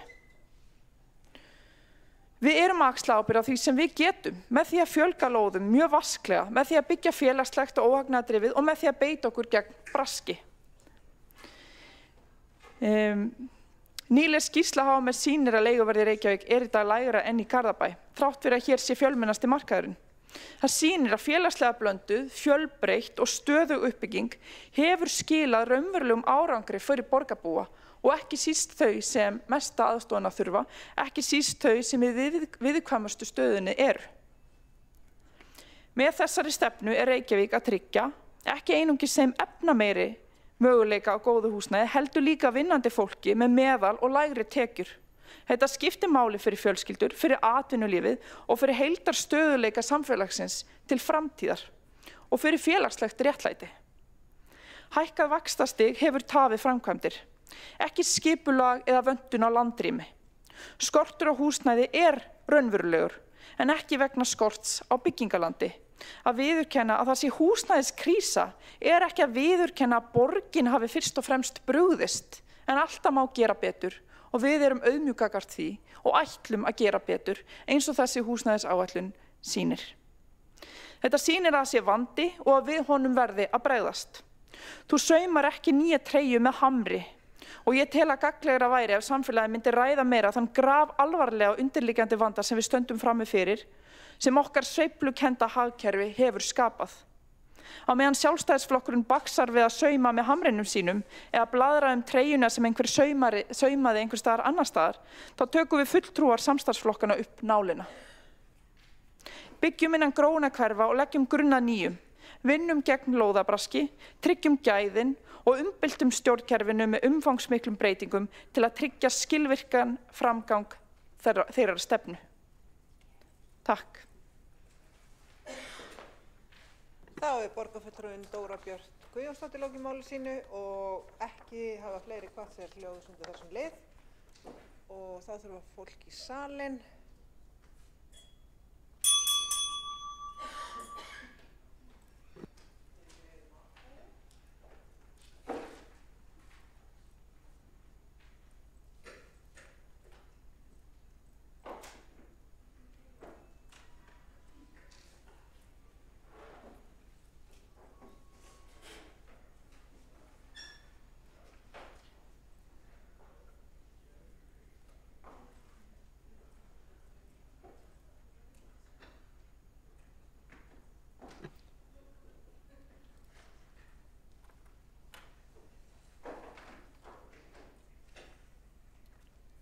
Kjartan.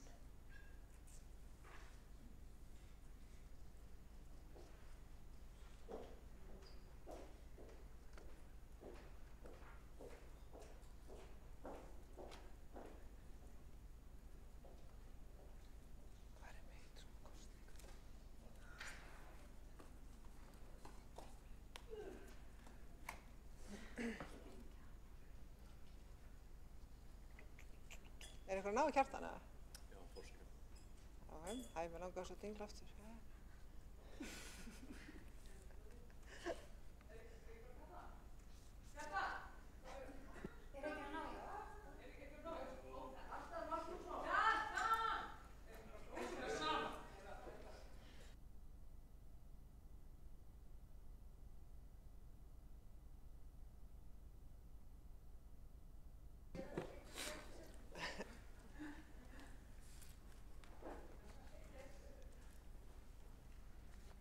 Já,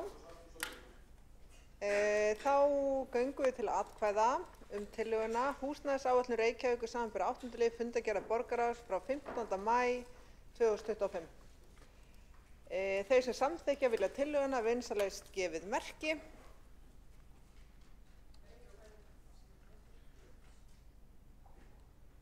Þau sem á móti kunna vera.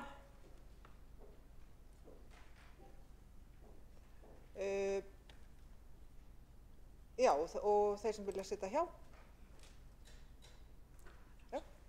Tillagan er þá samþykkt með 12 atkvæðum Samfylkingar, Pírata, Sjálfstæðisflokk Íslands, Flokki fólksins og Vinstri grænna. Þeir sem eru á móti Sjálfstæðisflokkurinn og þeir sem sátu hjá Framsókn og Viðreisn.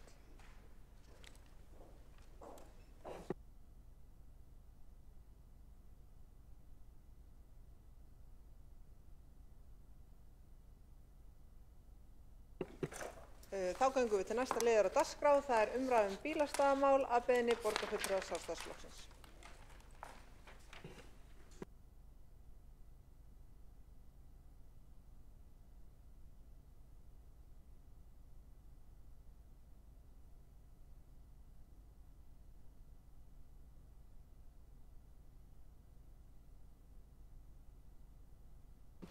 Næst á mælendaskrá Ragnhildur Alda María Vilhjálmsdóttir.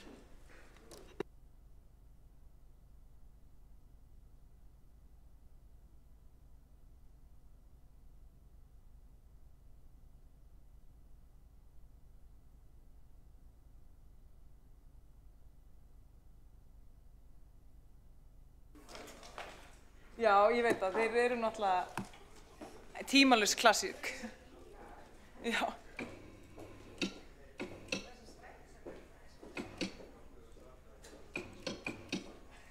Herri, já, ég með gæjan hér, og ekki bara hér, eða ég hér? Munið, það svo langt síðan, það hér? Það hér? Bæði? Já, það svo langt síðan ég, aðeins, við erum með glæru, ég þarf aðeins að rifja þetta upp, hefst þá erindi, sko. Virðulegi forseti og borgarstjórn, þá loksins komið að því að ég kynni fyrir ykkur niðurstöður könnunarinnar upplifun íbúa á breytingum á gjaldskyldu í Reykjavík. Fyrir þá sem ekki vita, þá minn bakgrunnur í rannsóknum. Ég sem sagt með BS í sálfræði og master í þjónustustjórnun og mín lokaverkefni í báðum þessum deildum voru sem sagt annars vegar rannsóknir á áhrifum geðheilbrigðisfræðslu og svo hins vegar rannsókn á þjónustuupplifun kvennadeild. Þannig að ég setti þann hattinn á mig þegar ég var með þessa einföldu könnun upplifun fólks. Og því lítill áróður í henni, minni en ég kærum en þetta allavega bara hlutlaust spurt. Aðeins könnunina, tilurð könnunarinnar voru þær sem sagt breytingar sem voru gerðar á gjaldskyldu bílastæða hér í borginni og voru innleiddar í september 2003 en þá voru gjaldskyldusvæðin sem sagt stækkuð umtalsvert, gjaldskyldutíminn lengdur og gjaldskylda tekin upp á sunnudögum auk þess sem að gjaldi var hækkað verulega. Og í skýringu með breytingunni kom sem sagt fram að þetta ætti að vera til þess að bæta nýtingu þar sem að eftirspurnin væri sem mest og auka líkur á því að íbúar fengju stæði við heimili sín en einnig var vitnað til stefnu borgarinnar og aðalskipulags þar sem að vera að hvetja til breyttra ferðavenja. Og 9 mánuðum síðar fannst mér vera komin ágætis reynsla á þessar breytingar og því þótti mér bara tilvalið að kanna hvort það væri að skila tilskildum árangri. Vegna þess að mér finnst almennt, og það sýn okkar sjálfstæðismanna, að við ættum að vera að kanna árangur þess sem við gerum reglulega bara með hlutlausum hætti. Og því voru rannsóknarspurningarnar þessar, eru íbúar ánægðir, eru íbúar, við erum búin að tala svo mikið íbúðir hérna, eru íbúar ánægðir með breytingarnar, upplifa íbúar að breytingarnar hafi leitt til betra aðgengi að bílastæðum og hafa breytingarnar leitt til meiri notkunar annarra faramáta en bílsins. Og könnuninni var mjög vel tekið, það voru rosalega margir þátttakendur og það var bara ágætis breytt í hópnum. Þó ber sem að taka fram að 40% þáttakanda kom úr 2 hverfum, 101 og 105, sem náttúrulega skapar ákveðna svarskekkju. Aftur á móti að þá vildi ég sérstaklega fá að heyra upplifun fólks á gjaldskyldu svæðum sem náttúrulega 101, þannig að þetta var bara lukkuleg svarskekkja ákveðna leyti. En þá bara vindum við okkur í niðurstöður. Það var svo þannig, fólk ánægt með breytingarnar, heilt yfir þá var meirihluti svarenda bara nokkuð eða mjög óánægðir með breytingarnar, en almennt fólk óánægðast með gjaldtökuna á sunnudögum. Hins vegar alltaf svona þriðjungur sem bara ánægður og það kunni einhverja ástæður að vera fyrir því og alveg þess vegna tilvalið að reyna að skoða það betur. En það líka heilt yfir bara þetta trend að fólk almennt óánægt með þessar breytingar, en þá það sérstaklega þessi gjaldtaka á sunnudögum og lenging gjaldskyldu tímans til klukkan 9 á kvöldin í stað klukkan 6. Ég fór að skoða þetta niður á hverfi, sem sagt eru hverfin ánægðir með breytingarnar, og það almennt þannig að óánægja eykst meðal íbúa eftir því sem þeir búa fjær gjaldskyldum svæðum. Það eru stjörnumerkt, þau hverfi þar sem að svarendur voru ekki nógu margir til þess að vera tölfræðilega marktækt, þannig að þið vitið það. En það sem ég hjó hins vegar eftir að einungis í 105 í hlíðunum eru fleiri ánægðir en óánægðir með breytingarnar, þótt að það hafi vissulega verið mjög mjótt á munum, sérstaklega þegar koma lengri gjaldskyldutíma og gjaldtöku á sunnudögum. Og íbúar í gamla Vesturbæ, þeir skera sig úr sérstaklega varðandi gjaldtökuna á sunnudögum, þar sem að 2/3 íbúa eru óánægðir en þriðjungur ánægður. Þannig að en það einmitt líka það sem að gjaldskyldan var stækkuð og svona. Svo það niðurstöðunar varðandi, að því mér langaði líka að skoða sem sagt, þessa spurningu, þetta að bæta aðgengi að bílastæðum og skoða líka bara hvað fólki á þessum gjaldskyldu svæðum þótti þetta. Og það sem sagt almennt þannig að á þessum áhrifasvæðum sem eru þá gjaldskyldsvæði eða sem sagt nálægt gjaldskyldum svæðum, að þá fólk almennt óánægðara en ánægt, en það þá helst með gjaldskylduna eftir vinnu og helgar þegar fólk almennt heima hjá sér. Eins og þið sjáið að þá meðal íbúa á gjaldskyldum svæðum, þá var þetta svolítið 50-50. Það voru nánast margir ánægðir og voru óánægðir og með íbúa nálægt gjaldskyldum svæðum þá var það líka 50-50 sem sagt hvað var það stækkun gjaldsvæðisins.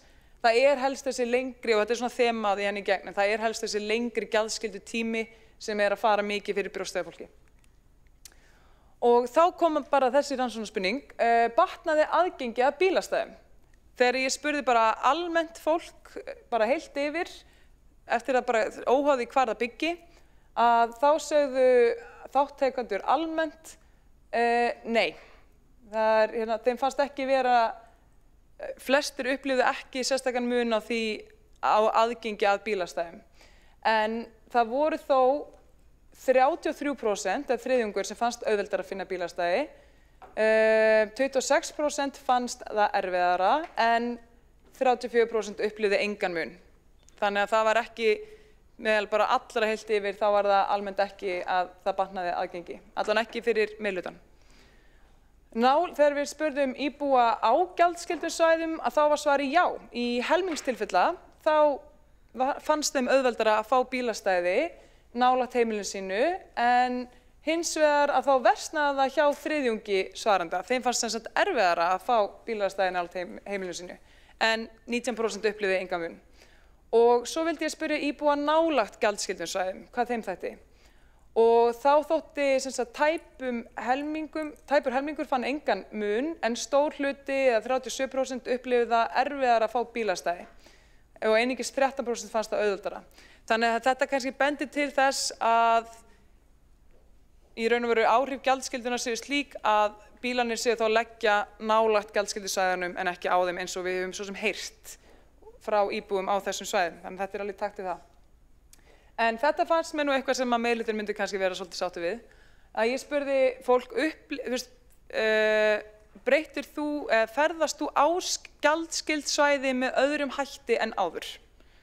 Og þá var bíllinn ennþá vissulega algengasti faramáttinn á gjaldskyld svæði, en einnig voru margir sem fóru oftar gangandi eða með rafmagnslaupahjóli, hjólandi eða tóku oftar strætó, og rúmið þriðjungur fer sjaldnar á bílinn á gjaldskyld svæði en áður.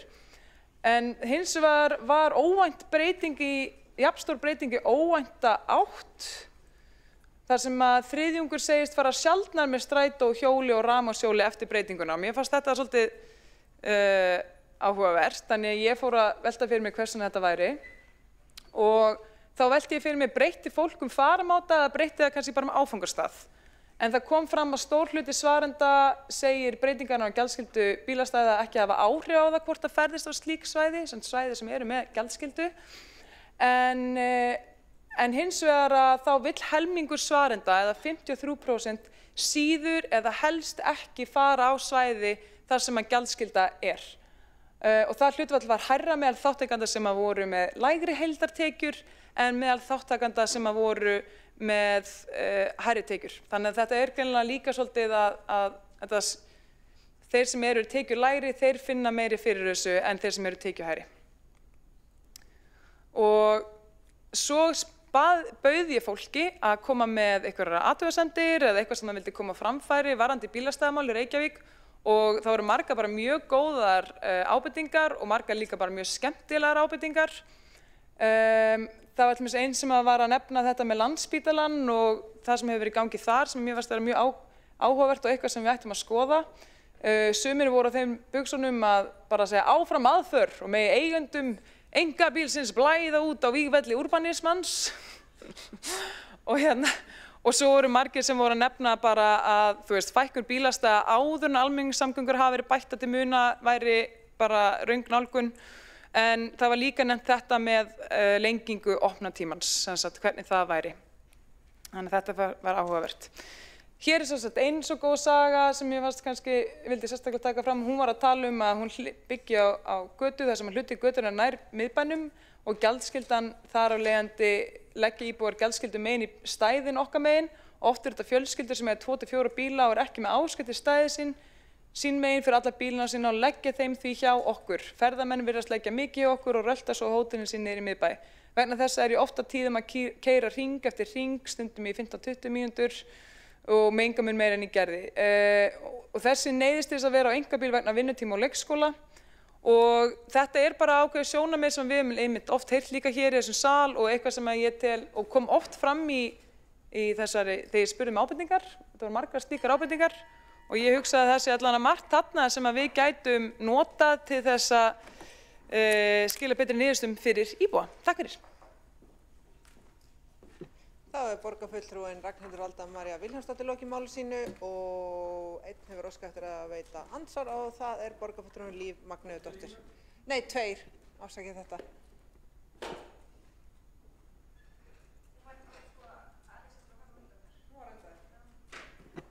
Þá hefur borgarfulltrúinn Alexandra Brím óskað eftir að veita andsvar. Forseti, já, ég vildi reyndar nefna nokkur atriði. Í fyrsta lagi finnst mér það áhugaverð nálgun sem ég rak eyrun í hjá borgarfulltrúanum að borgarfulltrúanum skuli finnast það sérstakt rannsóknarefni hvernig einhverjum hluta íbúa geti mögulega hafa hugnast tiltekin breyting. Það að segja að það ákveðið hlutfall sem líkaði við breytinguna og fannst borgarfulltrúanum það sérstaklega eitthvað sem þyrfti að skoða hvernig það geti verið. Mér finnst það skrýtin nálgun. Ég vil líka benda á það að það engin raunveruleg fækkun bílastæða. Þau meira í bílastæðahúsum og bílakjöllurum en það ekki færri bílastæði í miðborginni. Það misskilningur. Og svo vil ég nefna það að bílastæði einfaldlega takmörkuð auðlind í miðborg. Það að hafa gjaldskyldu gerir það sennilegra að þau nýtist fleirum eða væru ókeypis eða mjög ódýr, þá myndu fleiri leggja það lengi og teppa kannski klukkutímunum saman. Það auðvitað bara þannig og ef við ætluðum raunverulega að fjölga bílastæðum á yfirborðið þá værum við einfaldlega að tala að fækka grænum svæðum eða þá rífa hús eða ég veit ekki hvað þyrfti að gerast og hverjir ættu þá að víkja til þess að koma fleiri bílastæði fyrir á yfirborði. Það að segja ef það að hafa bílastæði í bílastæðahúsum eða í bílastæðakjöllurum ekki nóg, ef fólk getur samt að það sem fækkun þá veit ég ekki hvernig á að koma til móts við þessa væntingu. Það borgarfulltrúinn Alexandra Brím lokið að veita ansvar og svara það ansvari borgarfulltrúinn Ragnhildur Alda María Vilhjálmsdóttir. Já, ég skildi ekki alveg fyrsta sem hún nefndi. Það var aðalega bara þannig að ég vildi bara vita hvort að fólk var að breyta ferðavenjum sínum og af hverju. Ég held að það sé hagnýtt fyrir okkur að vita af hverju fólk breytir ferðavenjum sínum eða af hverju fólk breytir þeim ekki. En aftur, þessi könnun, þetta bara ég að spyrja fólk þeirra upplifun. Ég ekki að draga ályktanir hverja þeirra upplifun á að vera. Spurningin var bara mjög einföld. Finnst þér, upplifir þú þessu auðveldara að fá bílastæði eftir breytinguna nálægt heimilinu þínu eða á þessum svæðum eða ekki? Og þetta voru bara svörin. En margt af því sem að borgarfulltrúinn, ágæti forseti því ég glemdi að ávarpa þig, var að nefna kannski svolítið svona skoðanir þessa ágæta borgarfulltrúa á bílastæðamálum almennt, en þetta voru bara niðurstöðunar og þetta var það sem að fólk hafði að segja þegar það var spurt. Þá borgarfulltrúinn Ragnhildur Alda María Vilhjálmsdóttir lokið við að svara ansvari og veitir það ansvar öðru sinni borgarfulltrúinn Alexandra Brím. Forseti, já, þetta áhugaverð könnun og bara væri gaman að geta kafað aðeins dýpra ofan í hana við tækifæri. Það auðvitað, vissulega hef ég skoðanir á þessu og það bara rétt mat, en á sama tíma eru ákveðnar bara rúmfræðilegar staðreyndir í því hvað hægt að hafa bílastæðum og hvað ekki miðað við fjölgun íbúa eða fjölgun aukningu aðsóknar á tilteknum svæðum. En hvað ætla ég að segja? Þetta allavega já, ég alveg búinn, en þetta áhugavert, en jú, það var það að við vitum heldur ekki hver upplifunin hefði verið ef við hefum ekki farið í þessa breytingu. Það að segja kannski væri enn erfiðar að finna stæði ef við hefum ekki farið í þessar breytingar. En mögulega þurfum við eitthvað að skoða þetta með kvöld og helgar, ég veit það ekki, en ég held samt að þessi breyting er ætlað að gera líka íbúum auðveldar að finna stæði við húsin sín, þar sem þeir eru með íbúakort. Þannig að það verður auðvitað ekki allir ánægðir þegar maður fer í eitthvað svona breytingu en mögulega náum við samt markmiðinu. Þá hefur borgarfulltrúinn Alexandra Briem lokið við að veita andsvar öðru sinni og svara það andsvar öðru sinni borgarfulltrúinn Ragnhildur Alda María Vilhjálmsdóttir. Já, bara til þess að ágæti forseti til þess að sauma við þetta að það er kannski einmitt það sem að ég vildi svona kynna möguleikana á að það er örugglega mjög góð hugmynd fyrir okkur og eitthvað sem ég held að flestir hljóti vera sammála að kanna reglulega upplifun fólks af þjónustunni og þá ef við viljum breyta henni þá erum við með einhverja grunnlínu til þess að skoða og það er bara góð vinnubrögð. Það er bara almennt þegar við erum með einhverja vöru eða einhverja þjónustu og þetta er náttúrulega eitthvað sem er mikið gert á velferðarsviði en þá er það bara þannig að maður er reglulega alltaf að kanna og spyrja til þess að vita að maður sé að breyta í rétta átt eða þá geta líka þá breytt stefnu ef maður er að fara í ranga átt.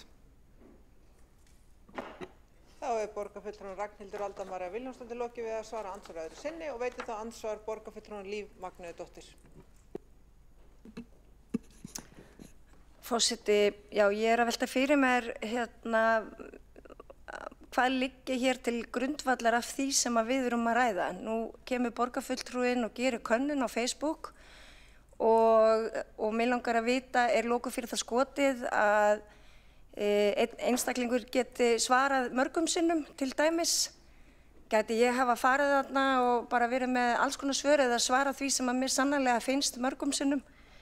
Þannig að það er bara ýmislegt sem vekur eiginlega upp fleiri spurningar heldur en það málefni sem við erum að ræða hérna í dag. Og mér finnst alveg sjálfsagt að það séu gerðar kannanir en ég vildi þá bara heyra aðeins hjá borgarfulltrúnum hvaða svona vísindalegu nálganir við höfum fastar í hendi þegar við erum að fjalla þetta. Er það alveg öruggt að þessi 2000 eða hvað þetta voru sem að svöruðu að það hafi ekki bara verið til dæmis faðir borgarfulltrúa sem tók að sér að svara 2000 sinnum? Ég bara spyr. Þá er borgarfulltrúinn Líf Magnúðardóttir lokið við að veita andsvar og svara þá andsvari borgarfulltrúinn Ragnhildur Alda María Vilhjálmsdóttir. Já, ágæti forseti, þetta er klassísk spurning. Það er semst þannig að í tilkynntu upphafi könnunar að svör eru ekki rekin til einstaka þáttakanda en það er þannig í þessum búnaði sem ég notaði Question Pro að þú getur ekki svara nema einu sinni. Það er bara merkt IP-talan á tölvunni en það er ekki rekjanlegt. Þá hefur borgarfulltrúinn Ragnhildur Alda María Vilhjálmsdóttir lokið við að svara andsvari og veitir það andsvar öðru sinni borgarfulltrúinn Líf Magnúðardóttir. Forseti, já, það vakna 1000 spurningar sko. Til dæmis eins og hverju voru valdir til þess að svara könnuninni? Þetta er svona eina af þessum spurningum. Hvað erum við hér í þessum sal að taka afstöðu til? Það er mín spurning. Er það raunveruleikinn eða er þetta eitthvað sem bara gerist í Facebook-hópum sem að borgarfulltrúinn hefur aðgang að? Það eru svona ýmsar spurningar sem að vakna aðferðafræði í þessu máli. Þá er borgarfulltrúinn Líf Magnúðardóttir lokið við að veita andsvar öðru sinni og svara það andsvar öðru sinni borgarfulltrúinn Ragnhildur Alda María Vilhjálmsdóttir. Já, þetta eru líka klassískar spurningar. Það er almennt þannig að þú ert komið svona háan þáttakandafjölda og sérstaklega þú nærði yfir 100 í hverju hverfi að þá er það talið uppfylla helstu kröfur aðferðafræðinnar.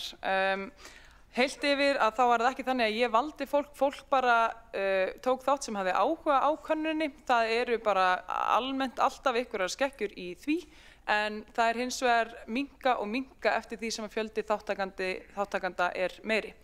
Þannig að þessi könnun er því að öðru leyti bara nákvæmlega eins og með flestar aðra kannanir þar sem það er kannski sendur á okkur hóp af einstaklingum og fólk velur hvort það svarar eða ekki. En það sem að borgarfulltrúar hér geta tekið þá afstöðu til er bara skoðun og upplifun þeirra sem kusu að svara könnunni og sú skoðun eða sú upplifun er alveg jafn gjaldgeng og annarra. Þá hefur borgarfulltrúinn Ragnhildur Alda María Vilhjálmsdóttir lokið að svara andsvar öðru sinni og telst á andsvörum undir þessar ræður lokið og næsta mælendaskrá er Dóra Björt Guðjónsdóttir.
Forseti, ágæta borgarstjórn.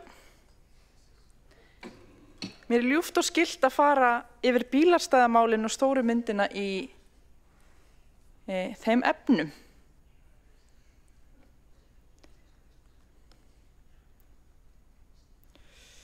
Þetta nú það virkar eitthvað ekki.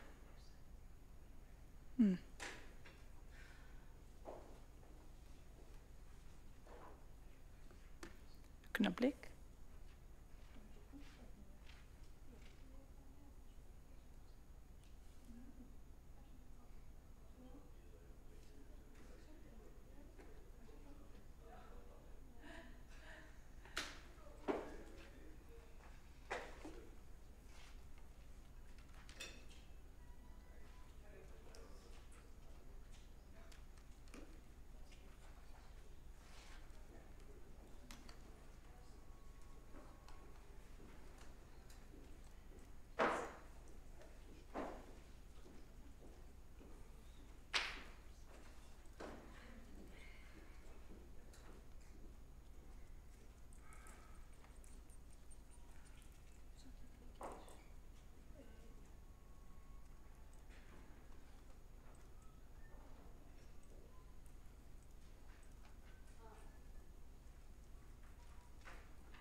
Koma labbandi. Ekki strætó.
Á meðan beðið er eftir tækni úrlausnum þá, nei, nú kannski er eitthvað að gerast. Nei, er ekki, þá ætla forseti að hleypa næsta ræðumann á mælendaskrá og dagskrá, það er Björn Gíslason, borgarfulltrúi.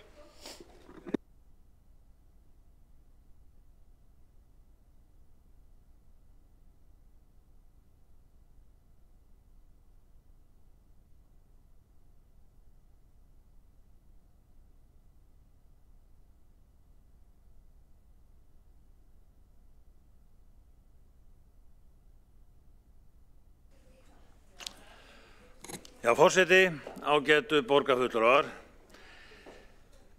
Já, það er ástæða til að staldra við. Undanfarin ár hefur borgarstjórn undir forystu fyrri vinstri meirihluta markvisst og meðvitað fækkað bílastæðum í borginni. Samkvæmt upplýsingum sem fengust á sínum tíma hefur bílastæðum í borgarlandi verið fækkað 3000 á 5 ára tímabili. Þetta er afleiðing stefnu sem miðar að því að fækka bílastæðum 2000 ári eða 600 stæði árlega. Við í Sjálfstæðisflokknum hefum gagnrýnt þessa stefnu frá upphafi, ekki vegna þess að við séum á móti fjölbreyttum samgöngum eða vistvænum lausnum, heldur vegna þess að þessi nálgun hefur verið í litlum tengslum við raunverulega þarfir íbúa borgarinnar. Á sama tíma og stæðum hefur verið fækkað, hefur íbúafjöldi borgarinnar aukist 2000. Ný hverfi hafa risið með fjölda íbúa en án sambærilegrar uppbyggingar í aðstöðu fyrir þá sem þurfa að kjósa að nota einkabíl. En forseti, bíllinn hefur verið gerður af blóraböggli í stefnu borgarinnar þó að fjöldi borgarbúa þurfi enn að reiða sig á hann til vinnu, leikja og daglegs lífs. Það er ekki umhverfisvænt að fækka stæðum þannig að fólk neyðist til að keyra í leit að plássi. Það er heldur ekki félagslega sanngjarnt. Þess vegna spyr ég beint, hver er stefnan núna? Það veri rétt að borgarstjóri gerir grein fyrir því hvort nýr meirihluti hyggist halda áfram á sömu braut eða hvort nýtt upphaf sé í kortunum. Og ekki síður væri áhugavert að heyra hvaða afstöðu Flokkur fólksins hefur innan þessa meirihluta, flokkur sem gjarnan hefur talað fyrir aðgengismálum, jafnræði og raunhæfum úrræðum fyrir alla borgarbúa.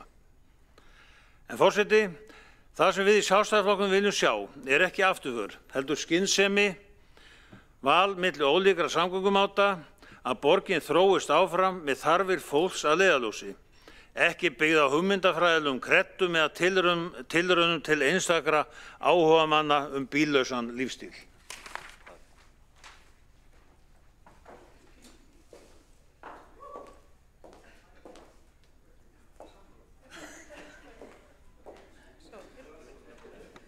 Borgarfulltrúinn hefur lokið við mál sitt og næsta mælendaskrá er borgarfulltrúinn Dóra Björt Guðjónsdóttir.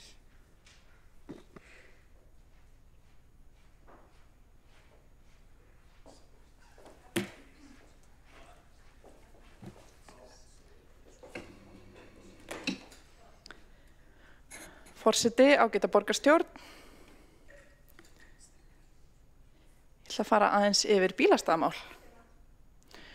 Og er það ánægjulegt að gera það í þessu samhengi, loksins.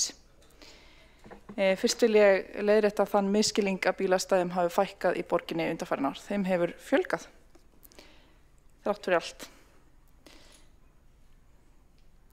En hver er staðan þegar kemur að bílastæðum í Reykjavík í dag?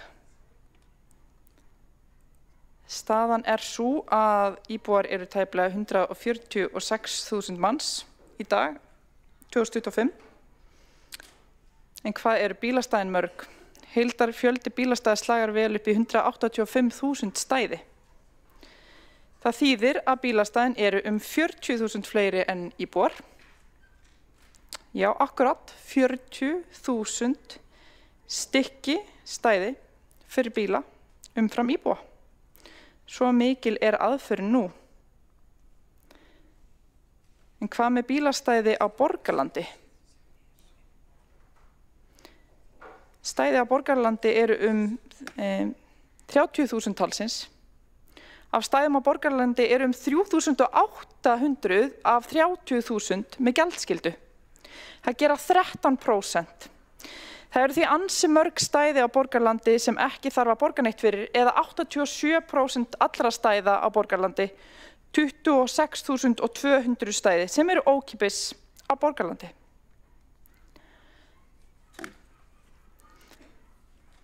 Það er hægt að nýta pláss á mismunandi vegu. Það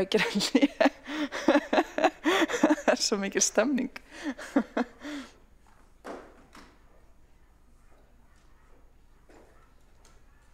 Ég óskaði heimild fyrir að gera örstutt hlé, ef fólk er glað. Eða hvað?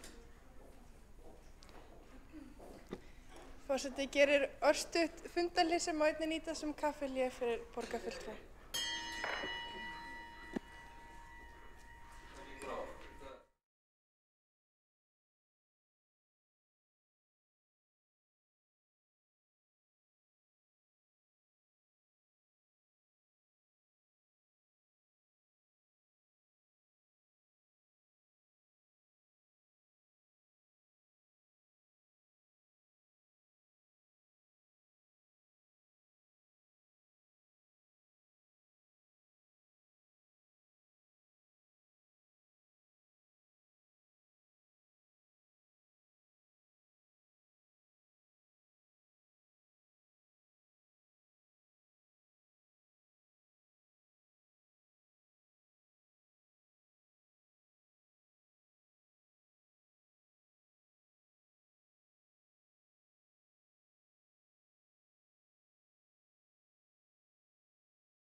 Fundi borgarstjórnar áfram haldið og hefur þá mál borgarfulltrúinn Dóra Björt Guðjónsdóttir.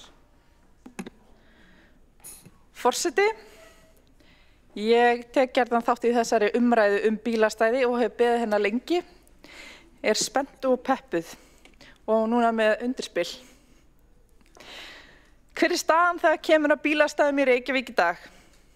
Íbúar eru tæplega 146.000 manns, en hvað eru bílastæðin mörg?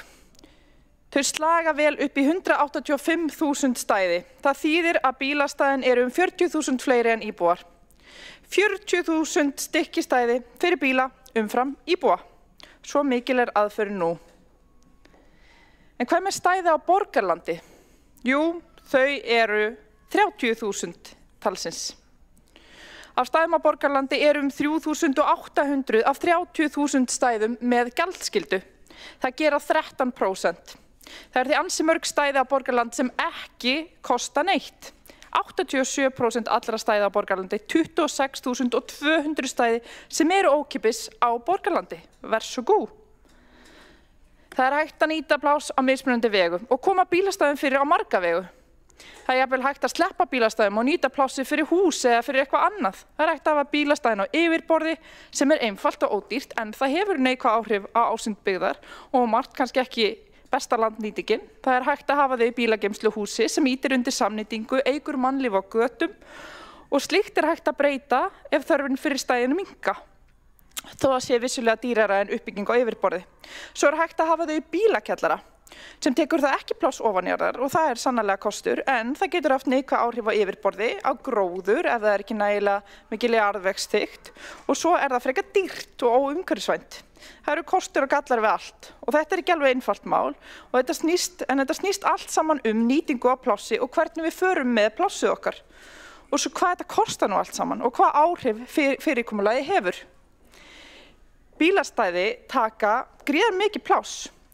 Bílastæði eru 12 til 15 fermetrar sem eins og ljómandi barnaherbergi en 25 fermetrar ef þú tekur akstursrýmið við stæðið með.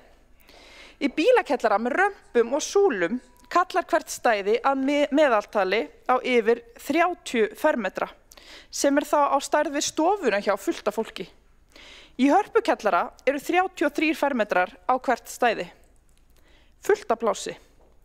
En bílastæðin taka ekki bara pláss, þau kosta líka.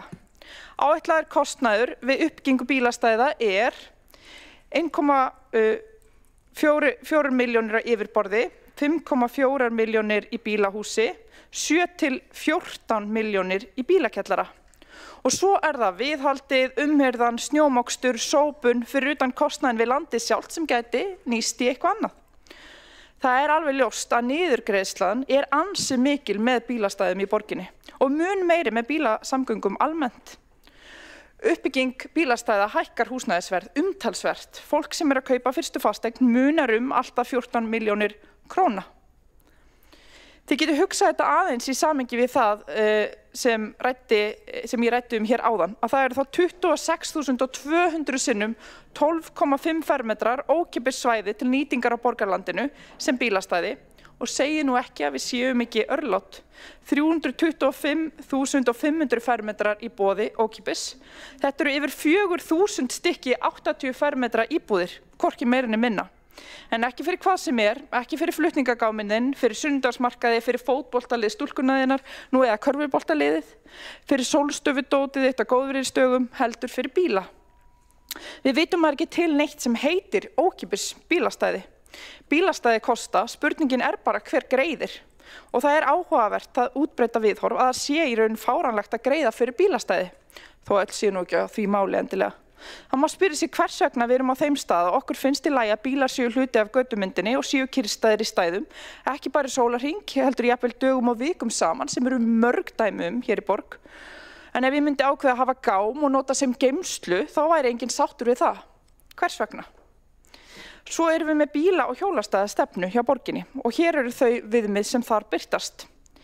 Í samstarfsyfirlýsingunni kemur fram að bílastæðareglurnar á að rýmka. Í bílastæðareglunni eru skilgreind 2 svæði. Svæði 1 miðkjarni Reykjavíkur, miðsvæði, þéttingar- og háskólasvæði og svæði á samgöngu- og þróunarásum borgarinnar. Og á þessu svæði stefnt sérstaklega breyttum ferðavenjum. Svæði 2 eru öll önnur svæði innan þéttbýlismarka sem ekki eru innan svæðis 1 og þar sem misjafnt hvort dagleg þjónusta og aðgengi að góðum almenningssamgöngum innan göngufæris.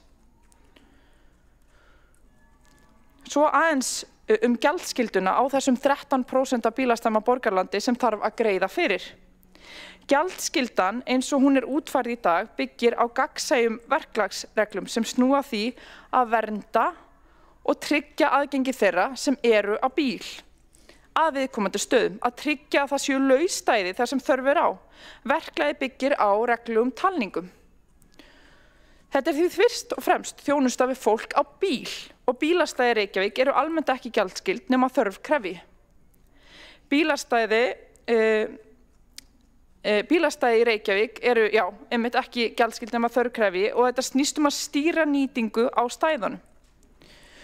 Bjóða upp á lausstæði og beina fólki í bílastæðahús. Hér ber svo að líta þessar verklagsreglur okkar verðbreytingu bílastæða á borgarlandi.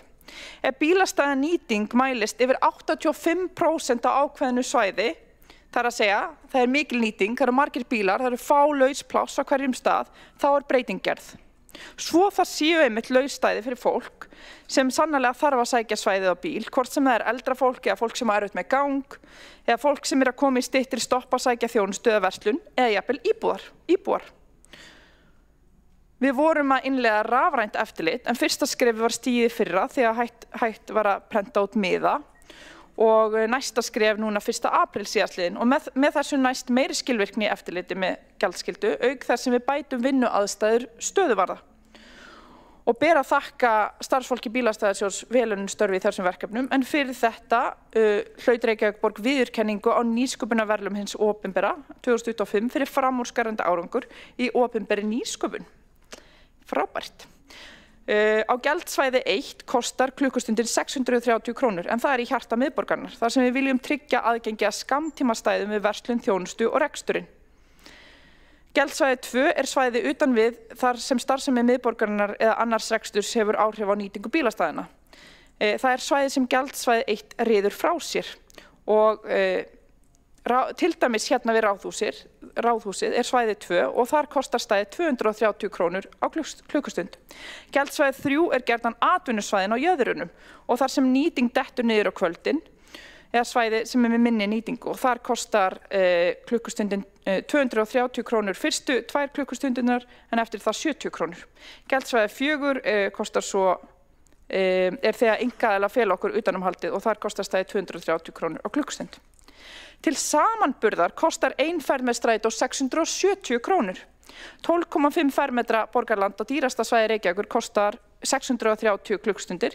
Það því dýrara að taka strætó fram og tilbaka í miðborgina á dýrasta svæðið heldur en að leggja þær í 2 klukkustundir, til dæmis þegar við skreppum í hádegisverð með vinum okkar.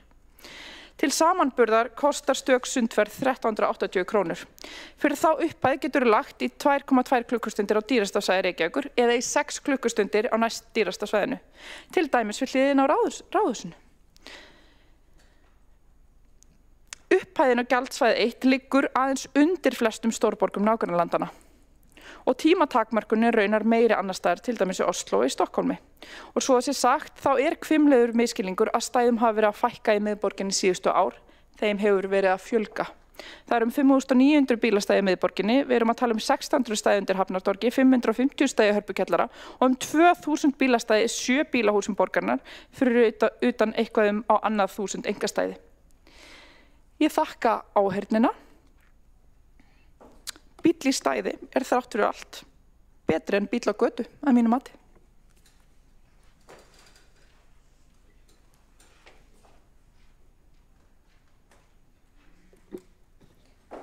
Borgarfulltrúinn hefur lokið við mál sitt. Næstur á mælendaskrá borgarfulltrúinn Aðalsteinn Haukur Sverrisson.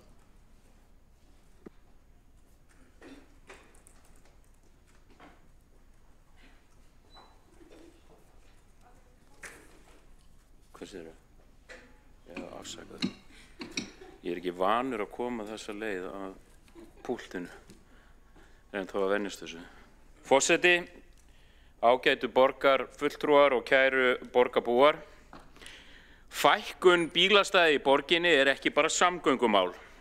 Það snertir daglegt líf borgarbúa. Að komast í og úr vinnu í skóla til læknis, þetta eru allt mikilvæg atriði sem undirstrika hversu mikilvægt það er að komast leiða sinnar. Og fá mál vekja jafn sterkar tilfinningar meðal borgarbúa og þegar aðgengi að bílastæðum breytist.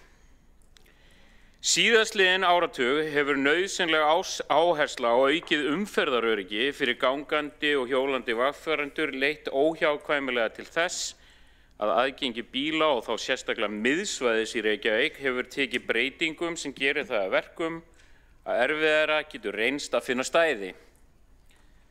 Þetta hefur einnig haft aukinn kostnað í för með sér fyrir bíleigendur. Hækkun gjalda sem og stækkun gjaldsvæða, bílastæða, vekja upp blendnar tilfinningar hjá borgarbúum. Sumir fagna minna áreiti frá bílum í sínum nærumhverfi á meðan aðrir kvarta yfir minnkað aðgengi og háan kostnað við að leggja bílum. Hvort sem umræðir þá er mikilvægt að hlusta sé á þessi ólíku sjónarmið.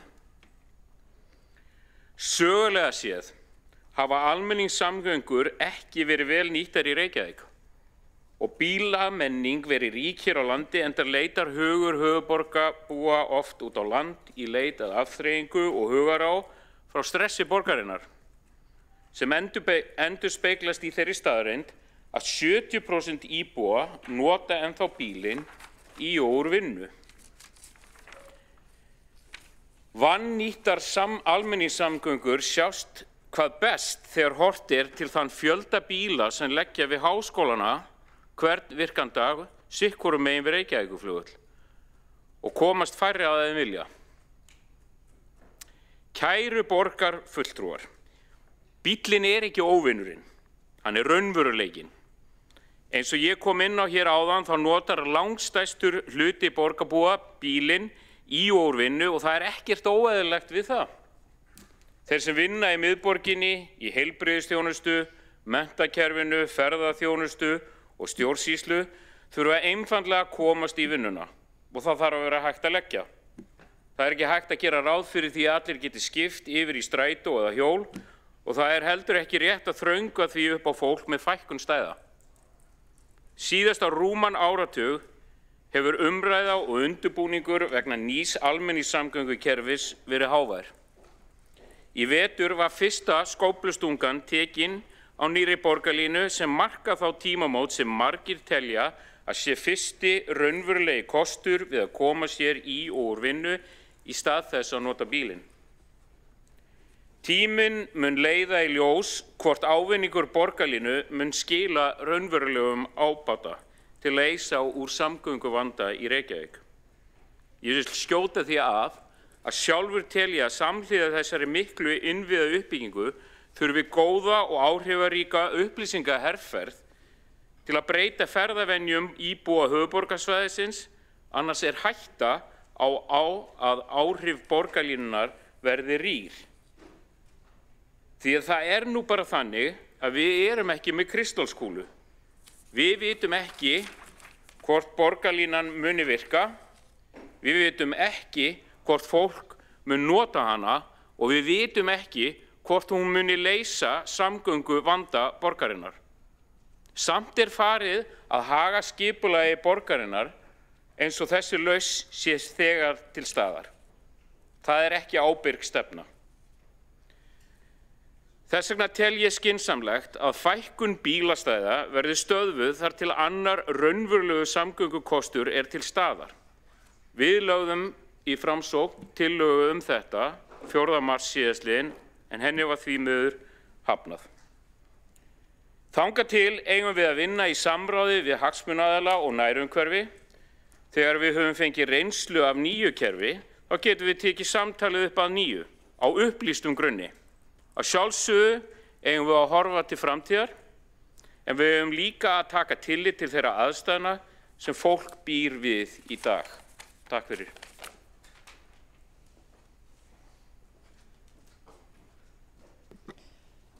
Borgarfulltrúinn hefur lokið við mál sitt. Næstur á mælendaskrá er borgarfulltrúinn Hjálmar Sveinsson.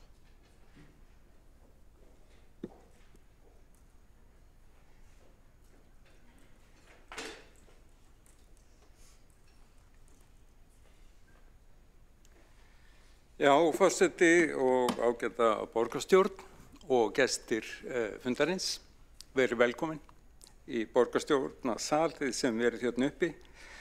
Við erum að tala bílastæði og bílaumferð og ég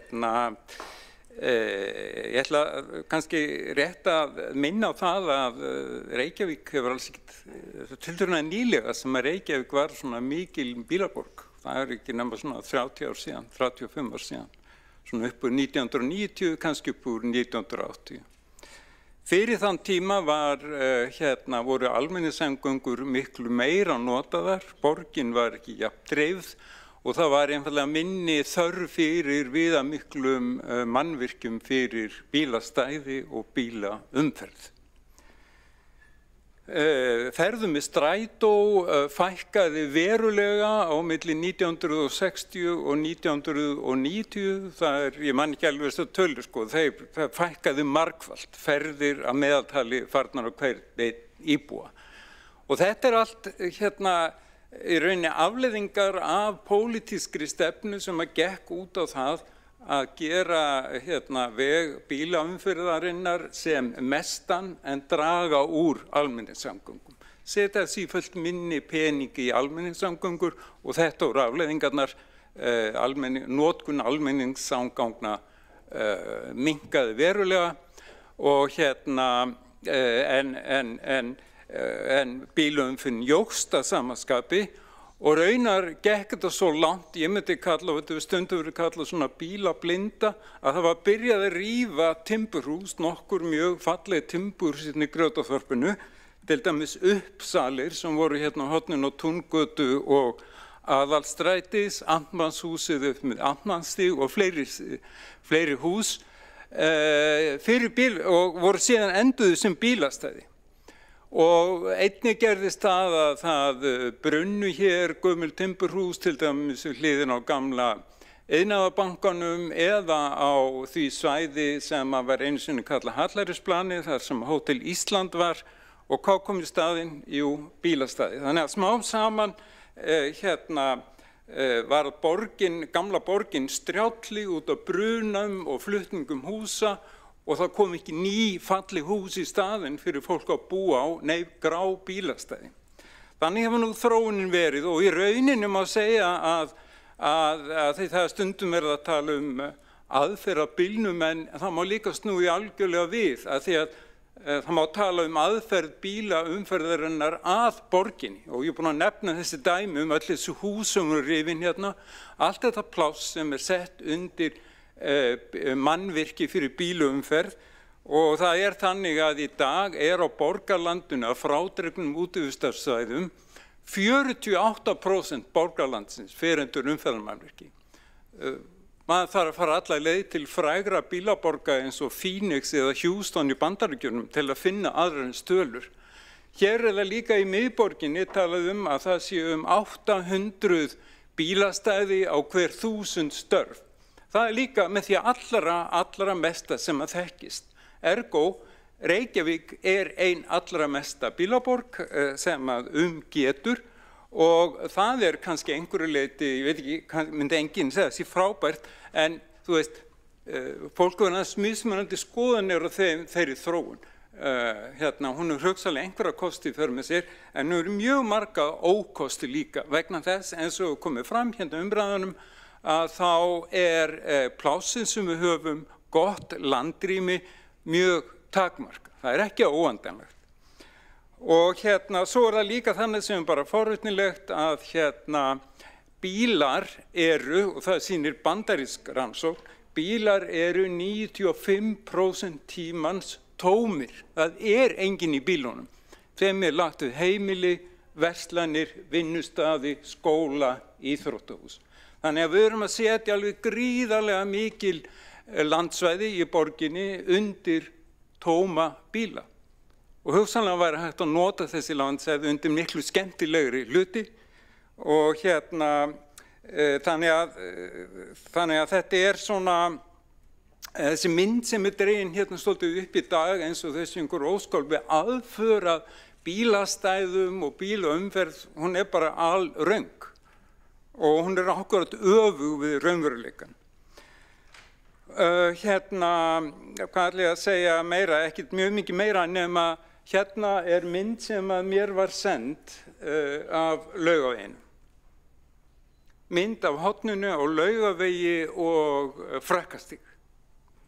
Hvað sýnir þetta? Jú, sólin skín úr suðri, skín niður Frakkastíg og á bara mjög fallegt torg fyrir framan mjög vinsæla verslun og það var þannig að eigandi verslunarinnar skrifaði bréf til borgarinnar og spurði hvort ekki mætti breyta þessu eina bílastæði þar sem voru lengst af á daginn tómir bílar í pláss fyrir fólk.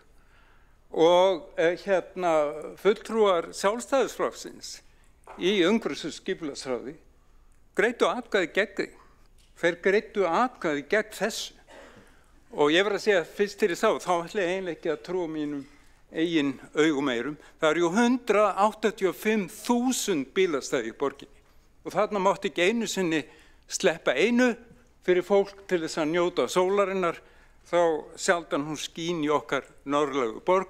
Ég ætla ekki að draga neitt ofmiklar ályktanir að þessu eina tiltekna máli, en mér finnst hún samt aðeins tákgræn fyrir umræðina sem að stundum espuð upp á takmörkuðum staðreyndum, takmarkaðri þekkingu verð ég að segja. Og ég held bara svo þróun sem hefur verið í borginni núna, til að mynda hinn miðborginni, það búið að byggja á þessum tómu bílastæðum mest megnis. Þó eitthvað eftir eins og bílastæði við Tungutu sem að Dillonshús var, það sem Jónas Hallgrímsson gistu 1830 og sama má segja bílastæði í Grjótaþorpinu og nokkra aðra staði. Þar mætti að mínu viti gjarnan byggja húsi í gömlum stíl, sleppa því að hafa bílastæði. Og hvað ég segja, bílar eru til margar hluta góður og nýtsamlegir, en þeir mega ekki dóminera borgina. Þeir mega ekki yfirtaka borgina, eins og þeir voru langt komnir með á nýliðnu tímabili í sögu Reykjavíkur.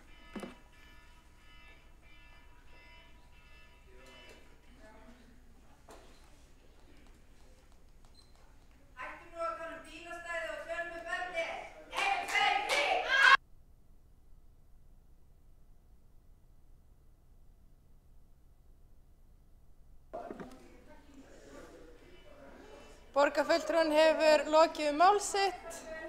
Takk fyrir heimsóknina, kæru gestir.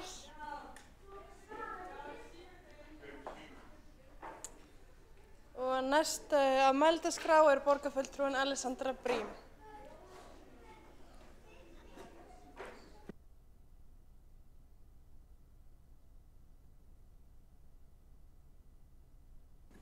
Forseti, borgarstjórn og ágætu áheyrendur.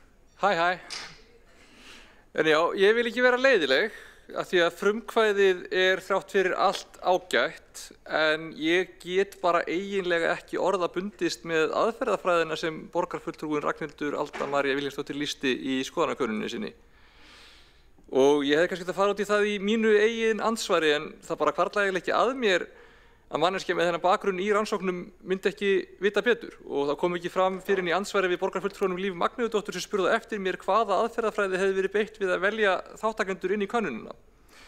En fyrir þau sem ekki vita, þá það segja lykilatriði í því að framkvæma góða rannsókn að þáttakendur séu ekki sjálfir að velja sig inn í hana út frá áhuga eða jafnvel hagsmunum. Það vita öll sem hafa lágmarksgrunn í aðferðafræði. Og könnunin sem borgarfulltrúinn lýsti sem sagt í aðalatriðum ekkert öðruvísi en bara dægurmálakönnun á fjölmiðli. Þar sem fólk velur sjálft að taka þátt eða ekki út frá því hversu áhugavert því þykir umræðuefnið, hvort að það kemur oft inn á þennan fjölmiðil og vill svo til að það sjáu þetta og eitthvað svoleiðis. Og það alveg á hreinu að slík aðferðafræði algjörlega gagnslaus þegar kemur að efnislegri niðurstöðu. Alveg sama hvort þáttakendur eru 10, 100 eða 2000. Af því að skekkjan er þess eðlis að hún heldur bara áfram að bæta við sig þó svo þáttakendum fjölgi. Til þess að könnunin sé marktæk, þá verða þáttakendur að vera valdir inn handahófskennt, helst í stóru úrtaki, eða kannski ekki handahófskennt, en að minnstakosti þannig að þeir séu ekki að sjálf velja sig inn út frá áhugasviði. Svo eru alls konar aðrar breytur sem hægt að leiðrétta fyrir í eftirvinnslu, til dæmis ef það eru óvenjumargir þáttakendur í tilteknu hverfi, á tilteknum aldri, í tilteknum tekihóp, á tilteknu kyni eða eitthvað slíkt, það er hægt að lagfæra eftir á. Eða þannig, út frá bara að vigta svörin, en það er ekki hægt að leiðrétta að ef að valið inn er hlutdrægt eða þannig. Ef valið er inn í könnunina með þessum hætti að áhugasamir velja sér sjálfur inn út frá auglýsingum á samfélagsmiðlum borgarfulltrúa með þekkta skoðun eða út frá hópum sem hún er hluti af, þá er ekki að marka könnunina sem rannsókn á skoðun fólks almennt. Reyndar má alveg segja að hún gefur okkur ákveðna innsýn í að minnstakosti hvaða skoðun fólk með mikinn áhuga á málefninu sem er sennilegt til að sjá auglýsinguna á þeim stöðum sem borgarfulltrúin kynnti hana hefur á málinu. Hún getur alveg verið áhugaverður inngangspunktur, alveg eins og bara dægurmálakönnun á df.is eða eitthvað, en hún er ekki efnislega marktæk rannsókn. Og sem slíkt má alveg ræða það og það má líka alveg ræða bílastæðamálin almennt út frá þessari könnun. En ég í rauninni bara gat ekki orða bundist það að bara út frá aðferðafræði rannsókna er svona könnun alfarið ómarktæk til að gefa sér neitt frekar skoðanir almennings í stóru samhengi. Svo ég neita að taka hana sem einhvers konar útgangspunkti eða niðurstöðu skoðun almennings sem að samtalið svo tekið út frá. Tek undir hins vegar að það er mikilvægt að leita skoðunar íbúa á því sem stendur til eða hvernig það sem hefur verið gert hafi gengið. Það er eitt af því sem við erum að vinna með í lýðræðisstefnunni, það er að segja borgarkannanir. En þar er það algjör grundvallaratriði að við ætlum að byggja einhvers konar umfjöllun eða ákvarðanatöku á slíkum könnunum, þá verðum við að fylgja góðri og faglegri aðferðafræði þegar þeir eru unnar. En jú, við getum samt alveg rætt bílastæðamálin óháð því. Ég fór aðeins yfir það í andsvari áðan og Dóra Björt og fleiri, Hjálmar, hafa farið ítarlega yfir það að bílastæðum hefur ekki fækkað í miðborginni. Þvert á móti hefur þeim fjölgað. Við höfum viljað nota bílastæðagjöld til þess að reyna að stýra notkuninni þannig að þau sem að ætla að stoppa stutt, hoppa inn í búð, grípa kaffibolla eða eitthvað, geti kannski fundið bílastæði á planinu nálægt ákvarðanastaðnum. En þau sem ætla að vera lengur, er að fara að heimsækja vin eða fara að vinna eða gera eitthvað sem tekur einhverja klukkutíma, þau ættu frekar að reyna að fara í bílastæðahúsin. Mér finnst það ekkert óskynsamleg röðun. Þetta snýr líka að því, eins og ég fór áðan í ansvari yfir, að reyna að tryggja að íbúar sem eru með íbúakort geti frekar fundið stæði fyrir utan heimili sín. Og í þau skipti sem ég hef verið á bíl, þar sem ég bý núna á Njálsgötunni, þá hef ég tekið eftir því að það er oft erfiðast að finna stæði eftir 8-9 á kvöldi. Og ef að það eru ekki bara aðrir íbúar að finna sér stæði, þá finnst mér alveg að það bílastæðagjöld megi nýtast í það að reyna að halda þessum stæðum þannig að þau sé ekki bara notuð til að geyma bíla fólk sem er að gera eitthvað annað, eða þannig. Því að íbúar þurfa vissulega helst að geta lagt fyrir utan heimili sín. En það má samt alveg vera að við þurfum eitthvað að endurskoða einhver atriði í þessu. Hvort að kannski eru við þetta of lengi á dag, kannski þarf þetta ekki að vera svona mikið helgar, ég veit það ekki, það má alveg skoða það. En við erum ekki að fækka stæðum í miðborginni, það er alveg skýrt. Við erum ekki með sjálfstætt markmið að fólk megi ekki koma í bæinn á bíl eða megi ekki finna stæði, en stæði eru takmörkuð auðlind. Þau eru eitthvað sem við eigum öll saman og það er bara ákveðið mikið pláss sem hægt er að setja undir bílastæði áður en við erum farin að ýta grænu í burtu, áður en við erum farin að ýta bara húsum í burtu og það er farið að áhrif á byggðamynstrið og líka bara hverjum ætti þá ýta í burtu.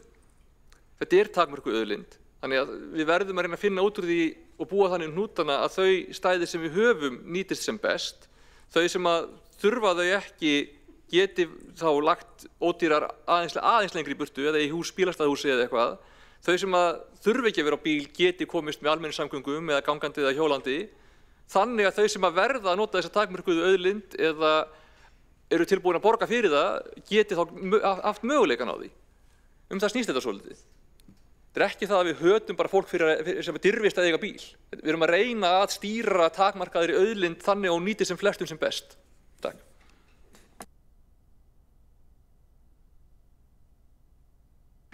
Borgarfulltrúinn hefur lokið máls sitt, einn hefur óskað eftir því að veita andsvar og það er borgarfulltrúinn Ragnhildur Alda María Vilhjálmsdóttir. Ágæti forseti, til þess að svara þessum dramatísku yfirlýsingum aðferðafræðina að þá grundvallar munur þegar þú ert að gera rannsókn sem að kanna fylgni eða þess áttar, þá ert að huga að hvernig úrtækið er. Það bara önnur úrtaksfræði í þessu.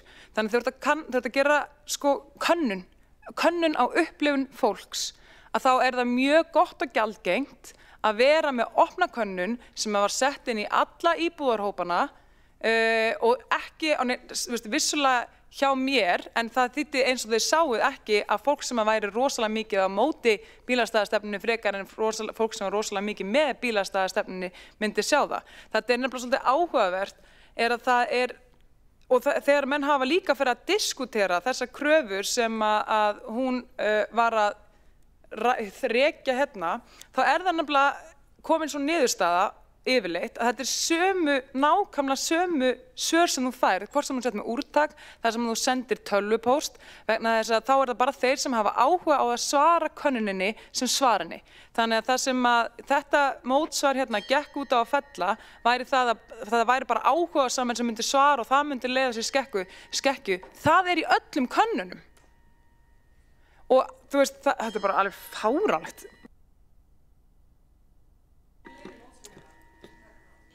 Borgarfulltrúinn hefur lokið við að veita andsvar. Forseti minnir borgarfulltrúa að virða sinn ræðutíma og vísa alltaf til borgarfulltrúa með nafni og titli. Það borgarfulltrúi. Næst svarar þá andsvari borgarfulltrúinn Alessandra Brím. Já, forseti, ég ætla nú líka bara kurteisinnar vegna að gefa borgarfulltrúinn Ragnhildi Öldu Vilhjálmsdóttur möguleika á að það komi auka andsvar til að klára. Ég tek það nú fram að ég bar pælinguna mína undir doktor í stjórnmálafræði áður en að ég fór í þetta, bara til að vera viss ég verði ekki að fara með einhverja vitleysu, því að það langt síðan að ég fór í aðferðafræði í stjórnmálafræði. En það getur verið að ef þú ert að taka bara dagur upplifunarkönnun þá sé það eitthvað aðeins öðruvísi. Þetta samt fyrsta lagi þannig að fólkið samt að velja sín út frá áhuga og það að hafa áhuga á að svara könnunum versus að hafa áhuga á bílastæðamálum ekki sams konar skekkja. Og það líka þannig að þegar maður á samfélagsmiðlum þá ákveðnir algoritmar þar sem að gera það verkum að ákveðnir hópar eru sennilegir til að sjá innlegg frá þeim sem að þau fylgja eða þau sem að samræmast þeim eða samræmast þeim ekki. Algoritmarnir eru svolítið þannig að þau velja hverjir sjá hvað. Ég segi ekki að þetta sé fullkomlega gagnslaust, en þetta fylgir ekki aðferðafræði góðra rannsóknar. Borgarfulltrúinn hefur lokið við það að svara andsvari og veitir þá andsvar öðru sinni borgarfulltrúinn Ragnhildur Alda María Vilhjálmsdóttir. Já, ágæti forseti, nú veit ég nákvæmlega hvað doktor í stjórnmálafræði hann að tala og ef ég sæti hér og var að tala við viðkomandi einstakling beint út, þá getum við örugglega vel diskuterað hagnýtingargildi kannana eins og þessara, enda það alls ekki óheyrt eða jafnvel fátítt í stjórnmálafræðinni sama á hvaða stig komin að þessi notaðir samfélagsmiðlar til þess að auglýsa kannanir. Það bara mikið notað. Þar fyrir utan að þá það eins og ég segi, þetta allt spurning hvaða niðurstöður þú ætlar að fara að rannsaka. Einföld könnun upplifun fólks slík að þessi skekkja sem að borgarfulltrúinn Alessandra Brím að reyna að ýfa upp ekki slík að henni myndi ekki gæta í öðru rannsóknum sem koma til dæmis í tölvupóstum og þess áttar, vegna þess að í hvert sinn sem að einhver sendir til dæmis link að taka þátt í einhverri rannsókn, þá þarf að segja hvað fjallar könnunin, eins og við öll þekkjum sem hjá Maskinu eða öllum þessum stóru fyrirtækjum sem að stunda þetta. Þannig að það nákvæmlega sama skekkja og verður og þetta bara mjög viðurkennt. Borgarfulltrúinn hefur lokið við að veita andsvar öðru sinni. Forseti minnir aftur á að vísa til borgarfulltrúa með titli en ekki hann, hún, það, þau. Óskað eftir að svara andsvari? Nei, þú átt Nei, þá telst andsvarum lokið undir þessari ræðu og næsta mælendaskrá borgarfulltrúinn Ragnhildur Alda María Vilhjálmsdóttir.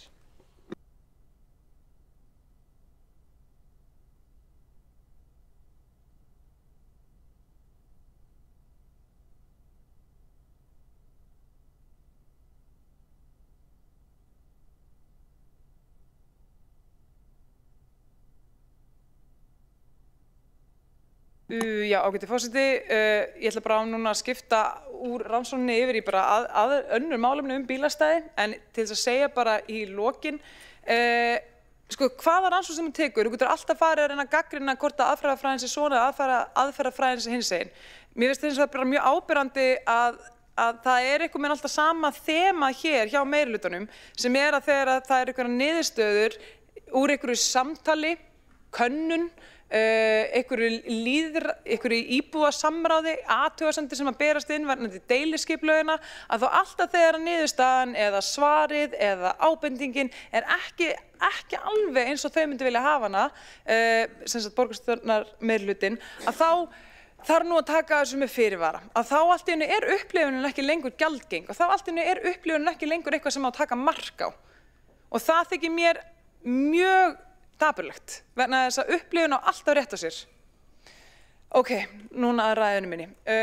Sem sagt, könnunin var einn angi af köfun minni ofan í bílastæðamál. Svo er ég líka búin að vera að skoða bara sögu bílastæða hérna í borginni og bara hvernig það hefur þróast. En það er bara svona tímafrekt að fletti gerum allar þessar blaðagreinar og fleira sem því tengist, þannig að ég er ekki byrjað að skrifa með þessar greinar þess vegna. En mér langaði að skilja bara hvernig sem sagt, fólk hefur hort á bílastæði og hvernig þau hafa þróast inn í borginni. Og það er tvennt sem er þótti áhugavert sem að koma í ljós við þetta.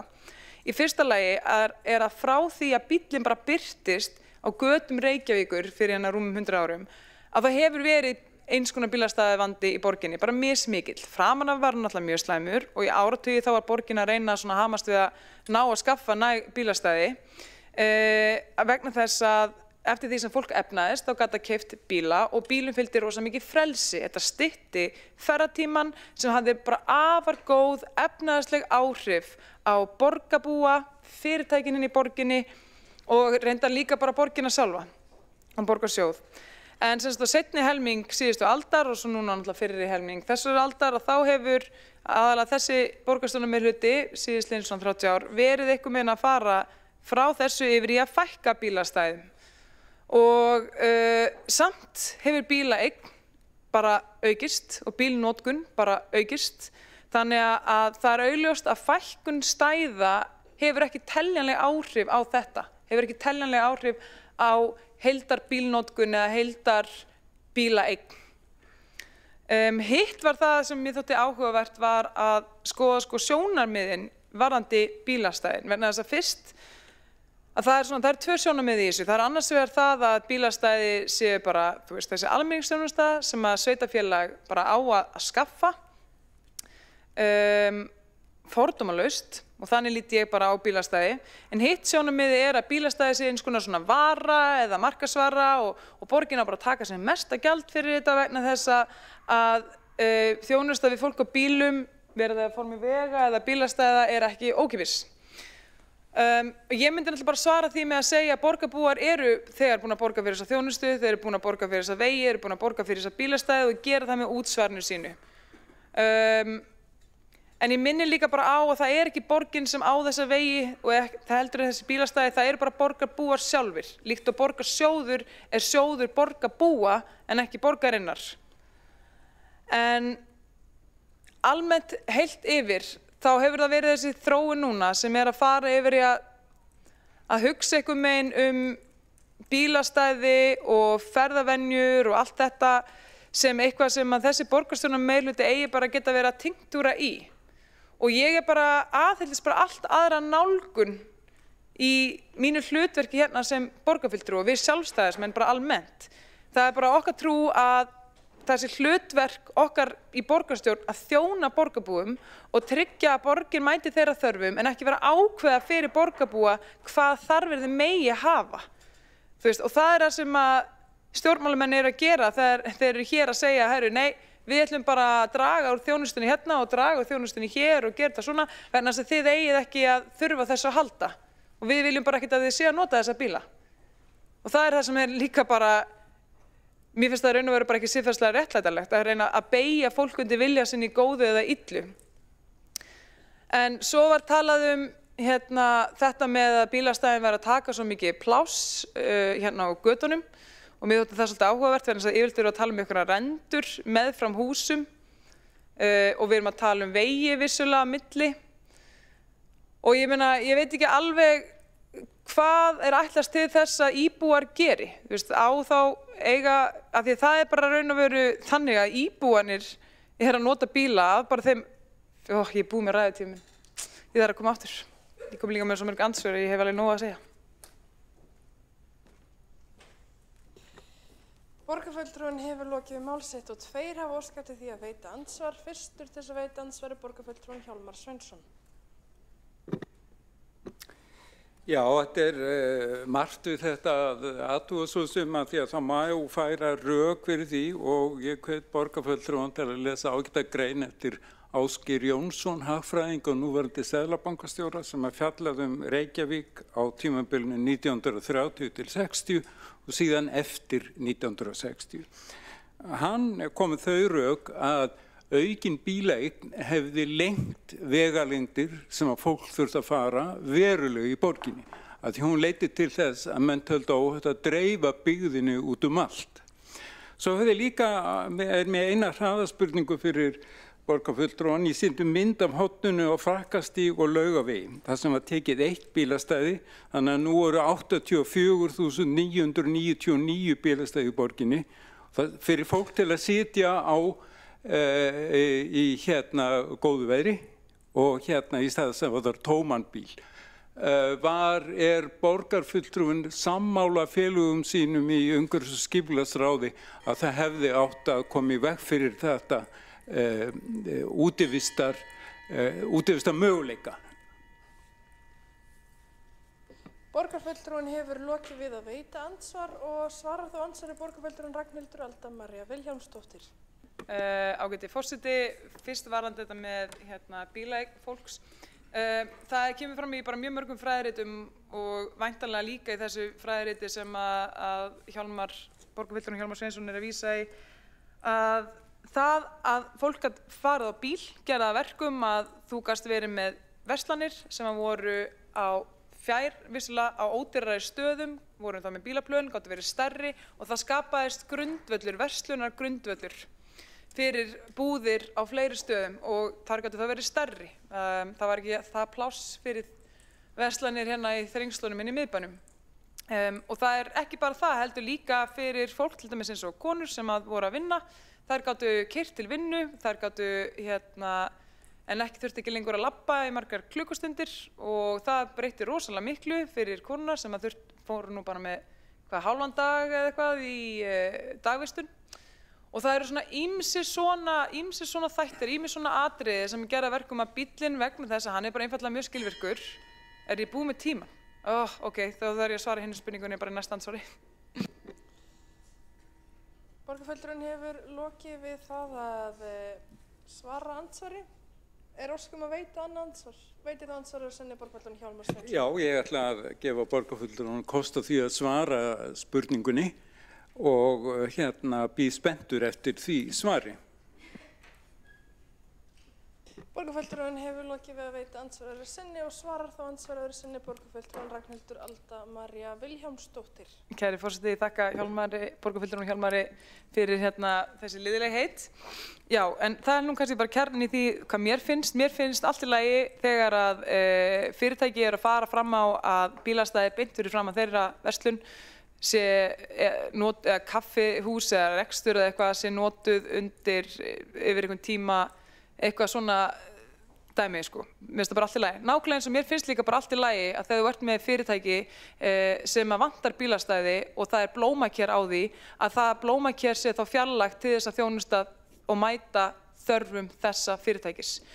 Með öðrum orðum, mér finnst bara að við eigum að þjónusta fyrirtækin í borginni fordómalaust eftir því hvað þeim finnst þeirra þarfir vera, en ekki ákveða fyrir þessi fyrirtæki hverja þeirra þarfir eiga að vera. Borgarfulltrúinn hefur lokið við að svara andsvar sinni og veitir þá næst andsvar borgarfulltrúinn Alexandra Brím. Forseti, ég vil bara hafna því að ég eða við almennt í meirihlutanum tortryggjum bara óþægilegar niðurstöður innan gæsalappa. Ef rannsóknin hefði komið frá Gallup eða Maskínu eða eitthvað og ég hefði traust á aðferðafræðinni þá hefði ég ekki farið út í þess háttar gagnrýni. Eins og ég skil það, þá mega eiginlega rannsóknir nota sjálfvalin úrtök, en það er þá grundvallaratriðið að þær má ekki nota til að fullyrða almennan sannleika eða upplifun út fyrir úrtækið. Þeim er þá ætlað að fá hugmyndir, kanna viðfangsefnið dýpra, búa til tilgátur, ekki að komast að niðurstöðu nema akkurat þann hóp sem tekur þátt. Og það má alveg segja að þetta sé upplifun þeirra sem svöruðu könnuninni og kannski niðurstaðan sé rök fyrir því að það gefi tilefni til að kanna upplifun hjá borgarbúum almennt, en við getum ekki fullyrt þá upplifun. En svo vil ég líka halda því til haga að bílastæðum hefur ekki verið fækkað og ég hvet borgarfulltrúa Ragnhildi Öldu Maríu Vilhjálmsdóttur til að hafa það á hreinu. Og fyrir utan bílastæðahús þá eru rendur milli húsa það sem við höfum til að vinna með. Ef það á að fjölga þeim umfram það, þá verða þau að vera á einhverjum öðrum stöðum heldur en á röndum milli húsa. Og það er líka þannig að við erum ekki ég hef ekki tíma í það. Borgarfulltrúinn hefur lokið við það að veita andsvar og svarar þá andsvari borgarfulltrúinn Ragnhildur Alda María Vilhjálmsdóttir.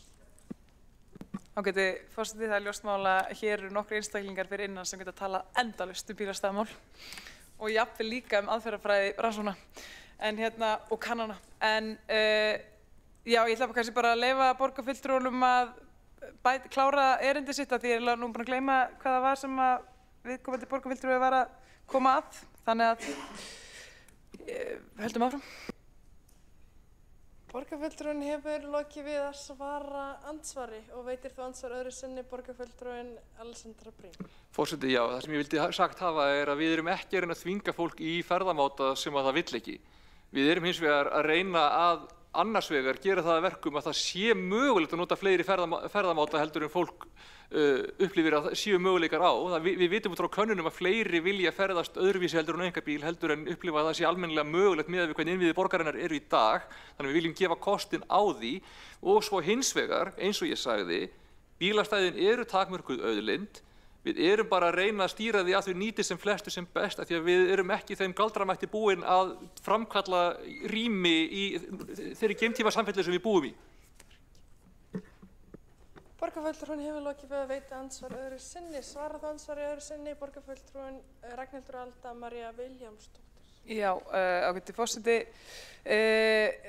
Varðandi þetta með sem sagt rendunar og borgarlandsi fyrir bílastæði og svona, það er alveg hægt að hanna hlutina smekklega og það er kannski það sem að gagnrýnin okkar hefur helst verið á er að í þessum þéttingarreitum og þeim stöðum þar sem að það voru mest tækifæri til þess að vera með mun rúmri bílakjallara sem hefði þetta bæði annað þörfum íbúa og gesta á svæðið að þá var það bara sko harbannað að vera með rúma og stóra bílakjallara þegar það var hvað sem verið að grafa undir það að byggja á.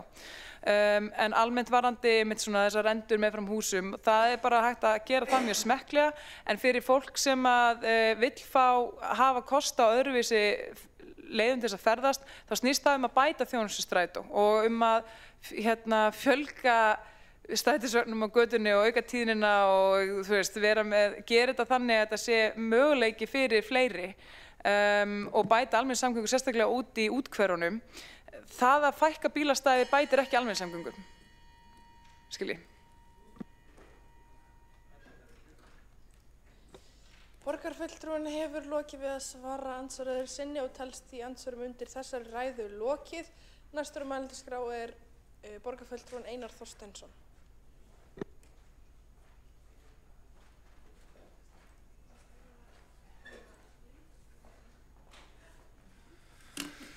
Forseti, ágæta borgarstjórn, ég ætlaði nú alls ekki að koma hingað upp, en þetta er svo skemmtileg umræða að ég ákvað að lengja hana aðeins. Mér langar að þakka borgarfulltrúanum Ragnhildi Öldu Maríu Vilhjálmsdóttur fyrir það framtak að gera svona könnun og ætla ekki að halda neina ræðu það hvort að hún fyrir sig aðferðafræðilega rétt eða ekki. Þetta er ákveðin vísbendingu það hvað fólk er að hugsa og kannski væri bara ráð eða ekki bara ráð, heldur bara mikilvægt að við í borginni gerum svona kannanir sjálf. Við hefðum kannski átt að byrja á því að gera svona könnun áður en við fórum og útvikkuðum gjaldskylduna og hleyptum henni svo á og svo þurfum við að mæla árangurinn af henni. Ég held að það sé bara ágætt í allir svona ákvarðanatöku að hafa fólk dálítið með sér í liði. Og það er ákveðin lærdómur sem við tökum bara með okkur inn í framtíðina. Ég held að við höfum öll heyrt umræðuna sko, það kemur kannski ekkit á óvart, en það eru margir hlindir gjaldskyldu inn í þessum hverfum þar sem að við erum með bílaleigubíla og ferðamenn og alls konar vinnubíla og fleira það sem þeir taka og teppa stæðin. Þannig að þetta ágætis stýring að einhverju leyti, en þeir sem eru ánægðir eru kannski þeir sem eiga rétt á þessum íbúakortum og ég held að það sé mjög mikilvægt að endurskoða þau, af því að við vitum það að reglurnar eru frekar stífar og það hefur mikið verið talað þessi íbúakort. Ég held að það sé mikilvægt að víkka þau aðeins út til þeirra sem eru að leigja inn í þessum hverfum og eiga ekki rétt á íbúakortinu af því þau kannski eru að leigja litla kjallara íbúð inn í og á fasta númeri þá annars húsnæðis eiganda og svo vitum við það líka að eignirnar eru mismunandi stórar og það geta verið fleiri en einn bíll á hverju heimili og fólk kannski þarf að eiga 2 bíla eða það er unglingur á heimilinu sem þarf að sækja skóla eitthvað staðar í borginni eða eitthvað svoleiðis. Margvíslegar ástæður sem að knýja fólk til þess að eiga fleiri en einn bíl og þá ættum við að vera með kort sem hægt að kaupa svona íbúðakort nr. 2 á íbúðina og það má kosta bara helmingi meira heldur en íbúðakort nr. 1. Af því ég held að fólk sé raunverulega alveg tilbúið að borga fyrir þetta. Þannig að ég held við ættum að sýna fólkinu aðeins meiri sveigjanleika, aðeins meiri mildi. Framtíðin auðvitað ber það með sér vonandi að annars vegar að við eflum almenningssamgöngur þannig að það verði fýsilegur kostur fyrir alla í borginni. En á meðan borgarlínan er ekki komin og meðan við erum ekki búin að auka tíðni í strætó og bæta þjónustuna og bæta aðstöðuna í strætóskýlunum og aðgengi að þessum fararmátum þá eigum við að sýna fólkinu í borginni aðeins meiri mildi og við getum fækka bílastæðum kannski með róttækari hætti á ákveðnum stöðum þegar þessi þjónusta er komin. Þannig að og svo er það hitt að ég held að tíminn vinni með okkur af því að samgöngur að breytast og bílaumferð að breytast rosalega hratt. Núna í Bandaríkjunum hafið verkefni þar sem að mannlausir bílar, robotaxís eru byrjaðir að keyra í 2 borgum í Bandaríkjunum. Þar Tesla með verkefni þar sem eru bara mannlausir bílar, robotaxí og og þeir dóla bara og það þarf hvergi að leggja þeim og framtíðin síðan sú að þessi hugbúnaður sem keyrir þessar Teslur hann verður færður yfir í aðrar Teslur, allar Teslur í heiminum sem þýðir það að Teslu-eigandinn, borgarfulltrúi Dóra Björk Guðjónsdóttir, hún fer bara á Teslunni sinni í vinnunni, nú er ég að stríða þér, ég er að ná athygliðinni. Nú fer hún í vinnuna, segjum að hún eigi Teslu, skilur bílinn eftir fyrir utan, kveikir á appinu og sendir bílinn í vinnuna. Og bílinn fer upp í Seljakverfi og sækir borgarfulltrúa Alexandru Brím og skuttlar henni niður í bæ og síðan bara í vinnu fyrir eigandan. Þetta það sem bara ekki eitthvað inn í framtíðina, þetta bara byrjað. Það tilraunaverkefni nú þegar í Bandaríkjunum, þar sem að þessi bílar, allir þessir rafmagnsbílar sem eru keyrðir áfram af gervigreind og það bara tímaspursmál hvenær þetta breiðist út, fyrst Bandaríkin og svo í Evrópu og það væri nú gaman að hleypast að tilraunaverkefni svona í Reykjavík því að við erum lítill og fallegur smábær og ættum að geta ráðið við þetta. Þannig að samhliða þessu, þegar fréttir bárust af þessu, hvaða möguleika þessi nýja tækni í samgöngum að hafa í för með sér, þá fóru strax sérfræðingar í bílastæðamálum út í heimi að skrifa hvað þýðir þetta? Hvað þýðir það ef þú þarft ekki að leggja bílnum? Af því að hann bara að vinna fyrir þig, að keyra fólk sem ekki á bíl eða þarf ekki að eiga bíl út af þessu. Hvað þurfum við mikið af bílastæðum? Og ég las það á internetinu að það væri hægt að draga úr bílastæðafjölda 80% í miðborgum. 80% fækkun bílastæða vegna þess að það þarf enginn að leggja. Mikið væri það nú gaman ef við þyrftum ekki að eyða öll þessu plássi í bílastæði. Bílar standa að langmestu leyti kjurrir allan ársins hring og þetta er líklega ein mesta sóun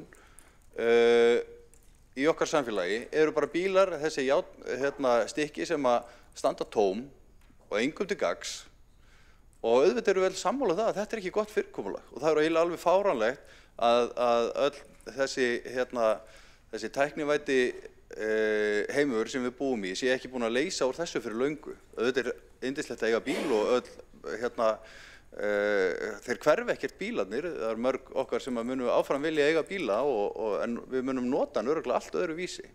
Þetta er bara byrjað og það verður mjög gaman að fylgjast með þessu, þannig að kannski eftir 15 ár eða 10 ár eða 7 ár eða 5 ár þá verðum við kannski bara að ræða hætturnar sem að felast í þessum bílum sem að engin bílstjóri stýrir eða eitthvað allt annað eða bara hvað við eigum að gera við öll þessi bílastæði.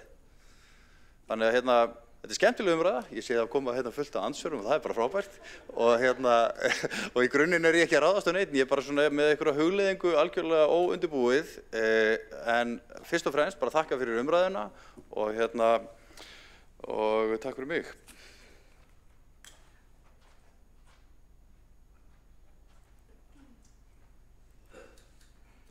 Borgarfulltrúinn hefur lokið við mál sitt. 2 hafa óskað eftir því að veita andsvar og fyrst þess að veita andsvar er borgarfulltrúinn Líf Magnúsdóttir. Forseti, já, þetta er eiginlega eins konar meðsvar vegna þess að það er margt rétt sem kom fram í ræðu borgarfulltrúans og það er nefnilega svo athyglisvert að í Reykjavík þá eru yfir 170.000 bílastæði og þar af 30.000 almenningsstæði í borgarlandinu og ímyndið ykkur bara hvað við getum gert annað skemmtilegt við þetta land. Talandi að nema nýtt land, að þá væri bara frábær tillaga hér að við getum sameinast hana, nema nýtt land á þessum bílastæðum og gera eitthvað uppbyggilegt. Vegna þess að þetta er algjörlega galið. Bílisminn er búinn að vera að drepa þessa borg frá því ég hóf afskipti af pólitík 2010 og það hefur eiginlega bara lagast kannski smá en ekki nógu mikið og ekki nógu hratt.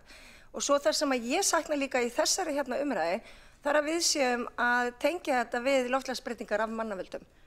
Ég sakna þess að við séum að tala það í þessum sal. Þetta er rándýrt og þetta er bara ekki góð nýting á landi. Borgarfulltrúinn hefur lokið við að veita andsvar og svarað á andsvari borgarfulltrúinn Einar Þorsteinsson. Forseti, gaman þegar við erum sammála, Líf. Ég borgarfulltrúi. Þetta er ekkert sérstaklega góð nýting á landi ef það er til tækni sem að leysir af þarfirnar bílastæði og ég held að við höfum fylgjast vel með þessari þróun og hugsanlega, af því það var nú umdeilt hér í síðustu kosningum til sveitarstjórna þegar borgarfulltrúinn Líf Magnúsdóttir sagði við ættum að rífa upp malbik og breyti gras og leggja gras. Það var eitthvað svona á þá leið sem að borgarfulltrúinn sagði að hún leiðrétti mig ef ég hef rangt eftir henni en það væri dásamlegt ef við getum nýtt þetta land með öðrum hætti en ég tök undir með borgarfulltrúanum. Borgarfulltrúinn hefur lokið við að svara andsvari og veitir þá andsvar öðru sinni borgarfulltrúinn Líf Magnúsdóttir. Takk fyrir þetta, forseti. Ég er greinilega komin hérna í einhvers konar skjallbandalag við Einar Þorsteinsson borgarfulltrúa og hef þá tekið við að Friðjóni Friðjónssyni borgarfulltrúa í því. En þetta voru kannski ekki mín orð og farið rétt með. Ég sagði að við þurftum að fletta upp malbiki. Og minnug þess, og takk fyrir að rifja upp þessa ágætu setningu mína, fletta upp malbiki, minnug þess þá vil ég benda á að í aðgerðaráætlun Reykjavíkurborgar í loftslagsmálum þá á að fækka bílastæðum 600 á hverju einasta ári. Og hvað erum við að gera í dag? Við erum að fjölga þeim og það er staðreynd og ég held að við ættum bara að fara að tala það. Borgarfulltrúinn hefur lokið við að veita andsvarari sinni. Er óskum að svara andsvari? Nei. Og þá veitir næst andsvar borgarfulltrúinn Hjálmar Sveinsson. Já, mér fellur vel við þennan svona bjartsýna tón í borgarfulltrúnum Einari Þorsteinssyni en hann kannski bjartsýnni á tæknina en ég. Mér finnst tæknin oft leiða til enn meiri vandræða heldur en voru fyrir, samanber tölvukerfi og alls kyns vesen. En svo búið að tala um þetta mjög lengi. Það var talað um þetta fyrir 7 árum, að eftir 5 ár væru allir bílar sjálfkeyrandi. En þeir sem að gerst þekktu sögðu nei, það eru svona 40 árið. Og en ég bara bendi líka á að það lausn til sem hendar sumum og það eru þessir deilibílar, ég bara það lútur á sjálfum mér, að maður getur bara með ákveðnu appi náði bíl réttu heimili sínu, nota það ef maður þarf að skutlast eitthvað, ef maður þarf að skutlast í Costco eða IKEA eitthvað tjandan eða út í Sorpu og það bara svo miklu þægilegra heldur en að vera að reka bíl sjálfur og mig grunar að fleiri muni svona fara á þann vagn á næstu misserum. Borgarfulltrúinn hefur lokið við það að veita andsvar og svarar þá andsvari borgarfulltrúinn Einar Þorsteinsson. Forseti, ég held að það er alveg rétt sem borgarfulltrúinn Hjálmar Sveinsson nefnir að menn töluðu um þetta fyrir hans mörgum árum og töldu þetta væri handan við hornið. Síðan liðu árin og núna þetta hins vegar að komast á koppinn og við sjáum sjálfkeyrandi bíla víða keyra án bílstjóra og þannig að tæknin er komin og það er bara spurning hversu hratt er hægt að innleiða hana. Deilibíla hugmyndin hefur víða verið reynd og hún kannski hefur ekki náð fótfestu í miklu mæli. Þetta er svona ákveðin viðbót og það er bara gott að við þurfum allar svona skynsamlegar sniðugar viðbætur eins og hoppjólin og það allt saman. En ég held að eignarrétturinn á bílunum, það að þú getur sett bíliðinn í vinnu á meðan þú ert í vinnunni eða senda hann í erindi að sækja og skutla börnum eða gera það sem þarf að gera, skapa tekjur, það verði til þess að hraða þessari þróun mjög. Borgarfulltrúinn hefur lokið við að svara andsvari, veitir þá andsvar öðru sinni borgarfulltrúinn Hjálmar Sveinsson. Já, það er bara skemmtilegt að pæla í framtíðinni og hún alltaf komin áður en maður áttar sig en og þetta einmitt hefur verið mjög mikið rætt og bent á það að ef að það verður bara sama eignarhald á sjálfkeyrandi bílum og á þessum venjulegu bílum þá mun það ekkert minnka umferðina en eitt slíkt þannig að þá í sjálfu sér verði sama vesinn í umferðinni og áður. Þannig að þar sem ég hef lesið hafa menn sagt að það verði að vera mjög öflugar almenningssamgöngur ef þetta kerfi á að ganga upp með sjálfkeyrandi bílum og það þarf líka að vera þannig að fólk skiptist á að nota sama bílinn ef við ætlum að koma í veg fyrir að bílunum á götunni fjölgi stanslaust. Borgarfulltrúinn hefur lokið við að veita andsvar öðru sinni og svarar þá andsvari öðru sinni borgarfulltrúinn Einar Þorsteinsson. Já, forseti, ég held að það sé ákveðin leikbreytir þegar allar Teslur landsins breytast í leigubíla og ég held að það nema mörgum þúsundum. Ég held að ég er alveg sammála því að það þarf alltaf öflugar almenningssamgöngur og það þarf líka hoppjól og það þarf deilibíla og ýmislegt fleira og það þarf forgangsakreinar, sérstaklega kannski fyrir þessa sjálfkeyrandi bíla, það má nota það. En ég held að valkosturinn við að þurfa ekki að eiga bíl, hann verði miklu fýsilegri þegar við erum komin með þessa nýju tækni sem að þú varst að tala um að framtíðin, hún rennir bara stundum allt í einu upp, hún runnin upp í þessum efnum. þessi tækni tilbúin. Í höfuðstöðum Tesla einn stærsta ofurtölva í heimi sem safnar gögnum á hverju einustu sekundu frá Teslum út allan heim, þar sem að myndagögn eru keyrð inn í þennan algoritma þarna og gervigreindin að læra af umferðinni og mannlegri hegðun og aksturslægi og öllu umhverfi og að fullkomna þessa tækni miklu hraðar heldur en við þorðum nokkurn tímann að vona fyrir 7, 8, 10 árum síðan. Þannig að það bara, mér langar að gleðja það með að segja Hjálmar Sveinsson, framtíðin runnin upp. Borgarfulltrúinn hefur lokið við að svara andsvari. Forseti minnir borgarfulltrúa á að vísa alltaf til titils þegar vísar til borgarfulltrúa. En þá umræðum þennan dagskráli lokið. Óskum að taka til máls? Já, borgarfulltrúinn Ragnhildur Alda María Vilhjálmsdóttir tekur til máls og lýkur umræðunni. Það var svona óundirbúin að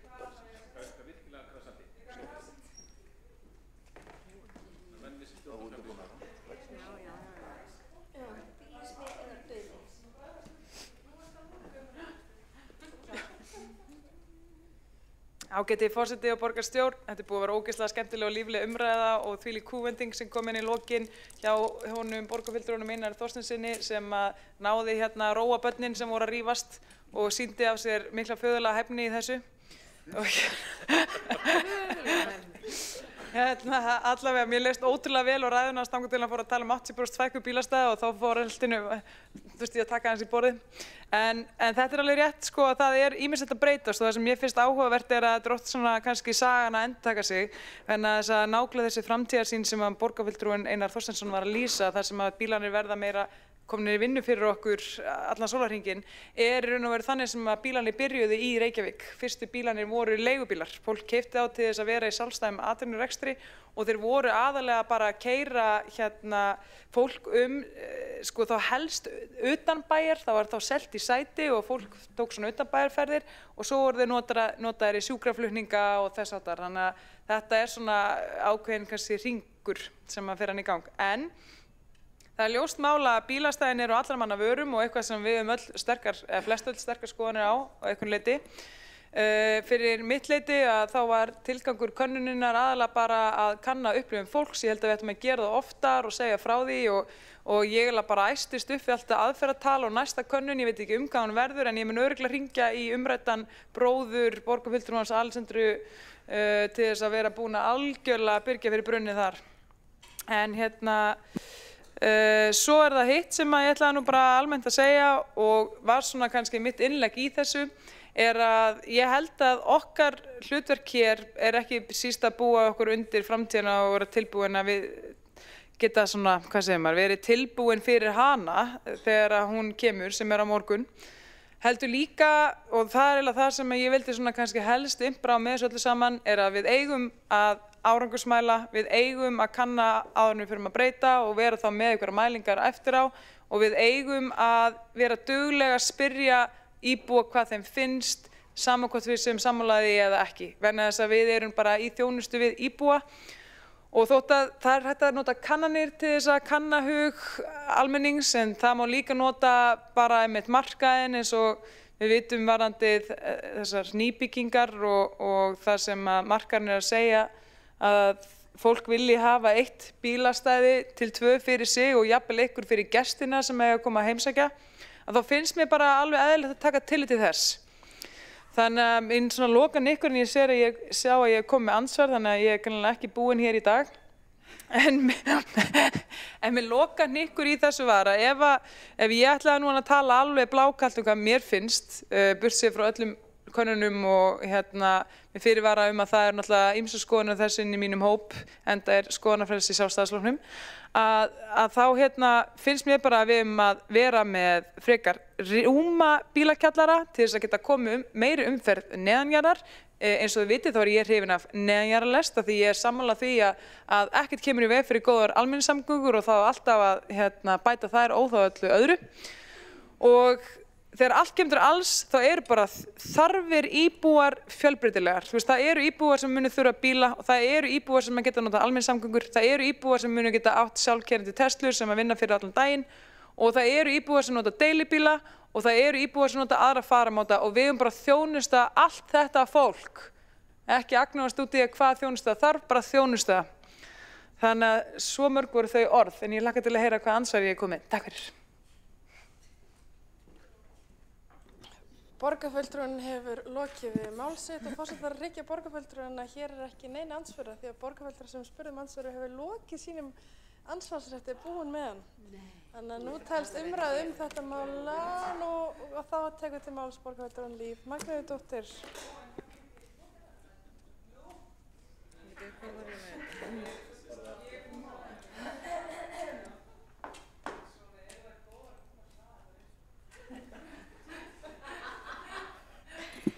Ágæti forseti, ég ætlaði nú bara að koma hérna upp til þess að spila á sameiginlega streng.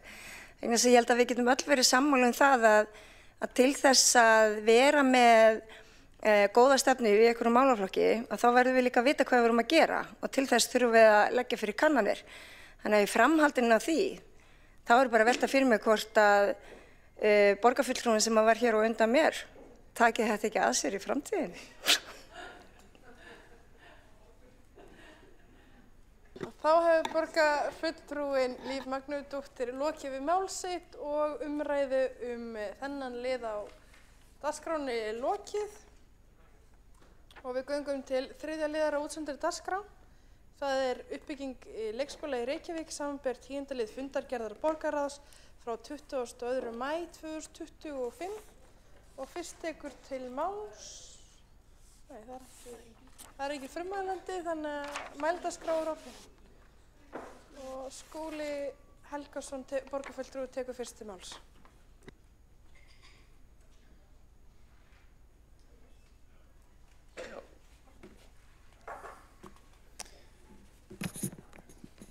Forseti ágæta borgarstjórn. Ég ætla hér á næstu mínútum að fara yfir niðurstöður og tillögur úr svokölluðum spretthópi sem var settur á fót með erindisbréfi frá borgarstjóra 20. mars síðastliðinn og skilaði af sér niðurstöðum tæpum 2 mánuðum síðar. Þær voru kynntar í borgarráði 22. maí.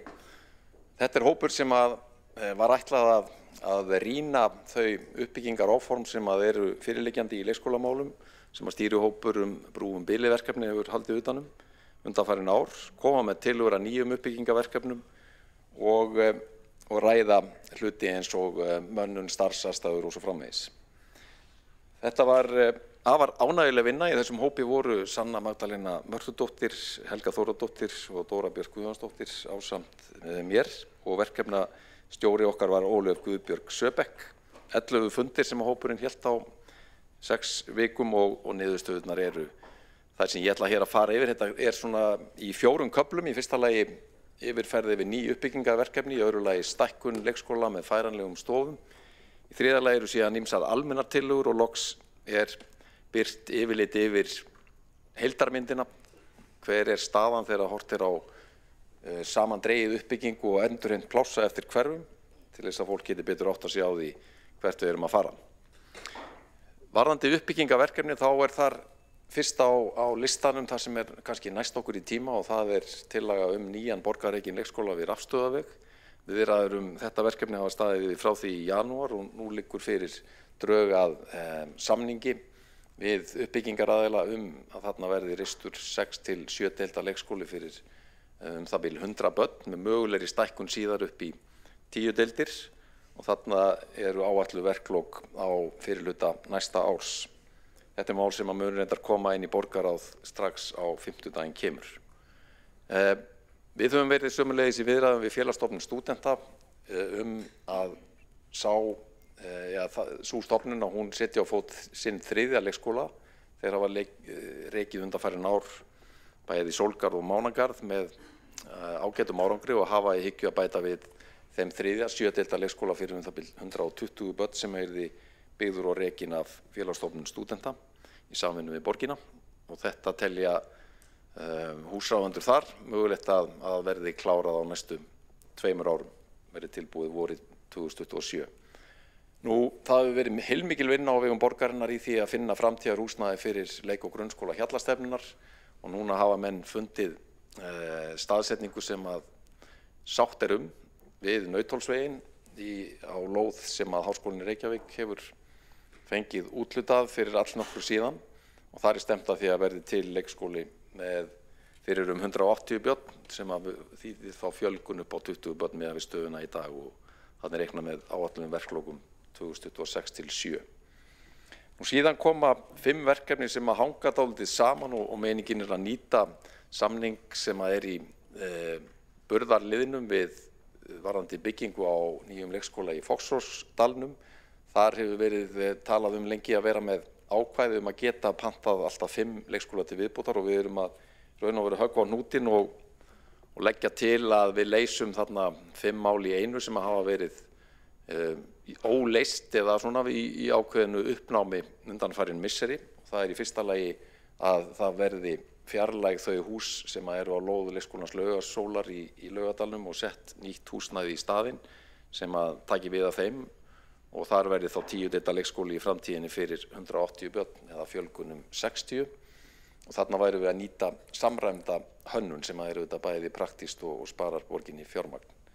Áætluð verklok þarna 27.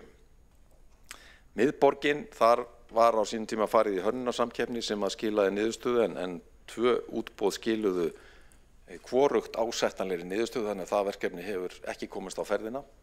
Við erum hér að leggja til að við nýtum þennan sama samning til þess að setja niður nýtt húsnæði á miðborgarreitin við Njálsgötuna og þar verði þá 6-8 deilda leikskóli fyrir alltaf 140 börn og þarna telja okkar bestu menn að það sé raunhæft að þetta tilbúið haustið 2028.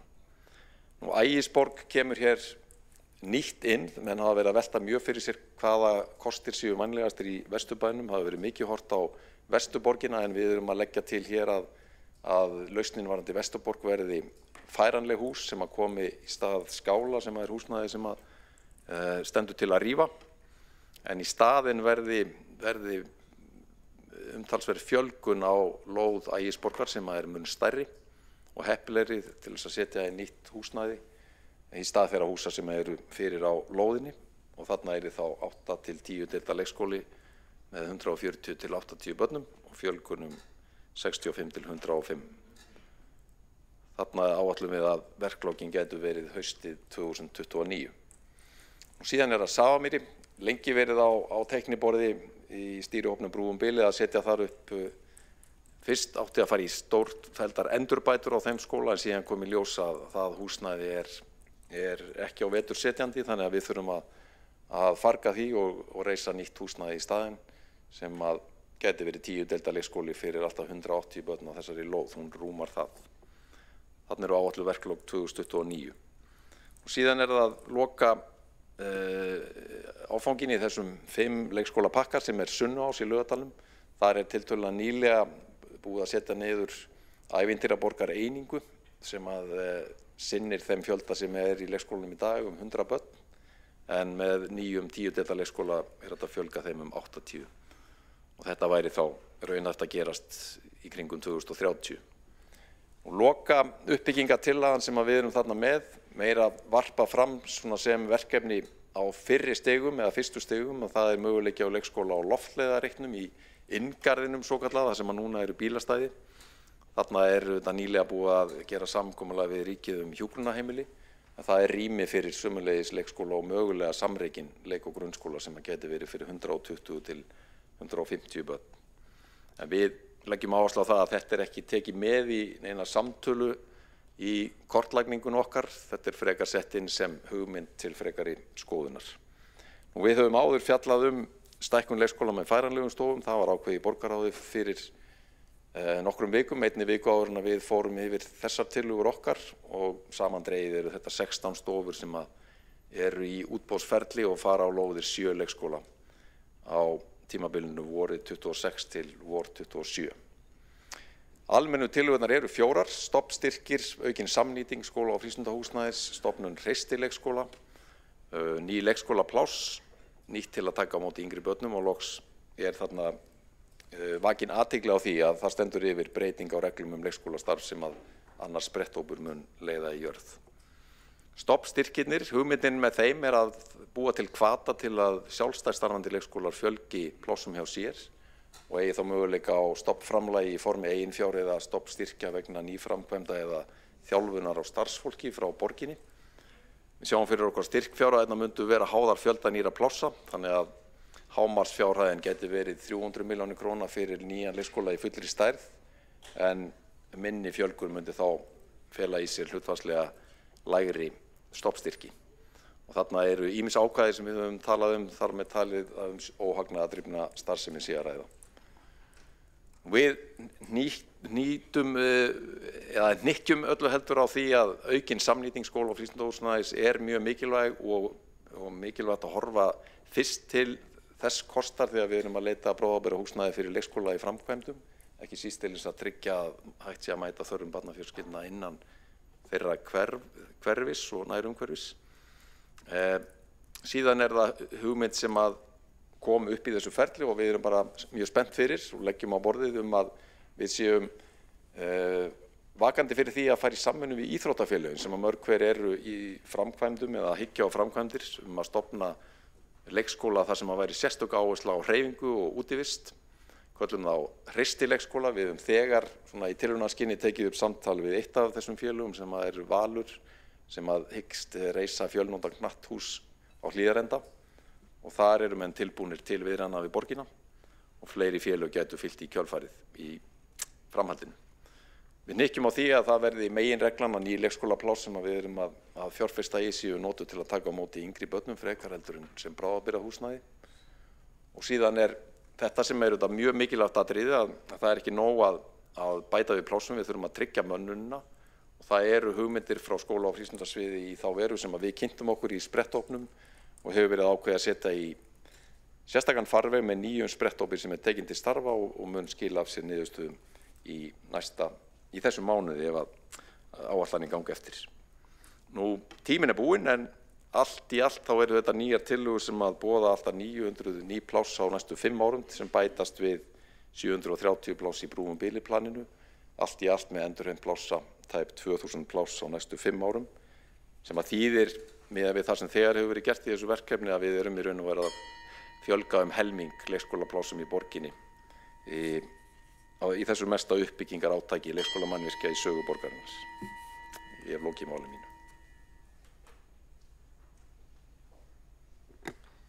Borgarfulltrúin hefur lokið mál sitt. Næsta mælskrá borgarfulltrúin Helga Þórðardóttir.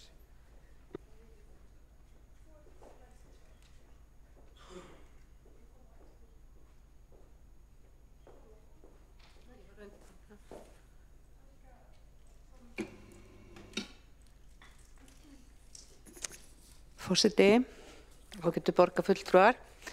Ég ætla að fara yfir sömu skýrslu og kannski góðvísa aldrei ofátt kveðin og þannig að það verður svona kannski einhverjar endurtekningar.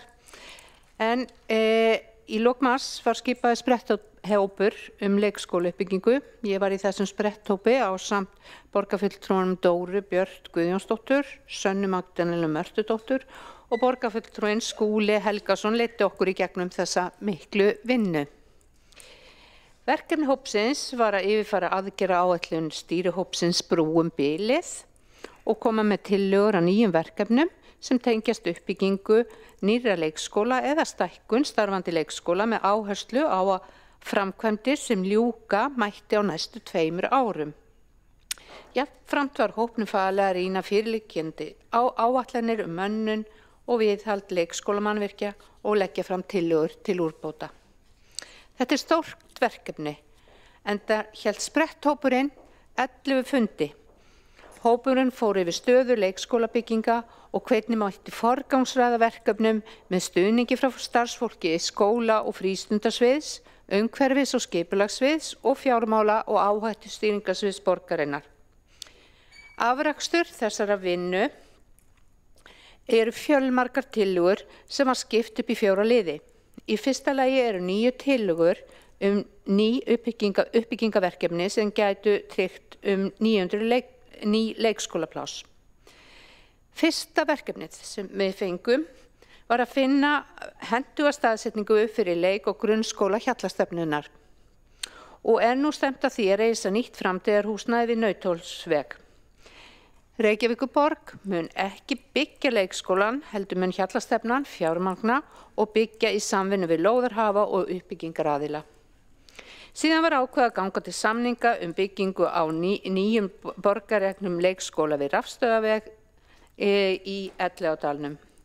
Þar eru verklok áætluð vor 2026. Félagsstofnun stúdenta áætlar að byggja og reka nýjan leikskóla við Þorragötu í nágrenni við stúdentagarða og stefnt að því að leikskólinn verði 7 deilda fyrir 120 börn. Þarna getur skipt sköpum að borgin veiti stofnstyrk til verkefnisins svo það raungerist. Síðan áætlað að byggja 5 nýja leikskóla sem byggja á samræmdri hönnun bygginga. Það sparar bæði tíma og fjármuni að ganga til samninga samræmda hönnun og það má segja að það sé ný nálgun í þessari vinnu. Mesta vinnan fór síðan í að meta og forgangsraða hvar þessar byggingar ættu að rísa og þá þurfti að horfa til þess í hvaða hverfum þörfin væri mest og hvaða leikskólabyggingar væri í það slæmu ástandi að það ekki borgaði sig að fara í viðhald. Dæmi slíkt nýtt húsnæði leikskólans Laugarsólar í Laugardal sem á að koma í stað Laugaborgar og Lækjaborgar sem þarf að rífa. Verklok þar eru áætluð 2027. Sama á við borgarrekna leikskólan í Safamýrin en það stefnt að því að þar rísi 10 deilda leikskóli á 2 hæðum fyrir 180 börn. Við ákváðum einnig að nýta þessa samræmdu hönnun á Ægisborg en við fengum þær fréttir að húsnæði þar var orðið mjög lélegt og þar lóðin nokkuð stór sem gefur tækifæri til stærra húsnæðis með fleiri plássum og það líka skortur á leikskólaplássum í Vesturbænum. Það mikil þörf fyrir leikskóla í miðbænum og þess vegna ánægjulegt að segja frá því að við ákváðum að nýta sömu hönnun á lóð við Njálsgötu fyrir miðborgar leikskólan. Við töldum það fullreynt eins og kom fram hér í máli borgarfulltrúans Skúla Helgasonar með að byggja glæsilegan en of kostnaðarsaman leikskóla sem þar hafi verið hannaður áður. Okkur fannst einfaldlega ekki skynsamlegt né farið vel með fjármuni að halda áfram í þeirri vegferð. Og það áætlað að miðborgarleikskólinn geti risið 2028. Síðasti leikskólinn sem áætlað að rísa eftir þessari forskrift borgarrekni leikskólinn Sunnuás í Laugardal og við teljum að þar geti risið 10 deilda leikskóli fyrir alltaf 180 börn.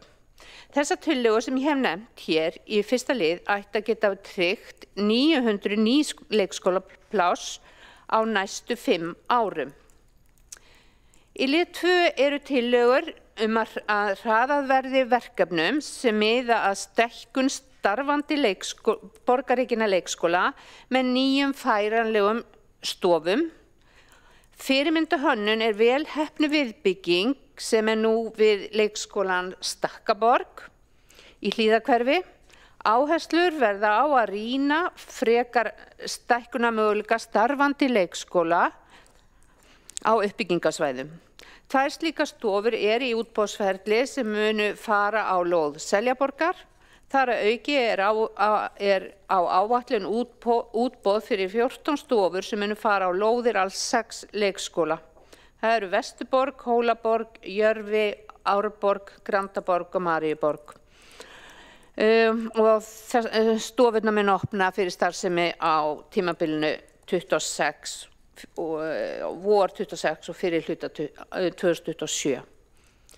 Í þriðja lagi komum við með nokkrar almennar tillögur. Það má fyrst nefna að taka upp stofnstyrki til að hvetja til fjölgunar plássa á vegum sjálfstætt starfandi leikskóla.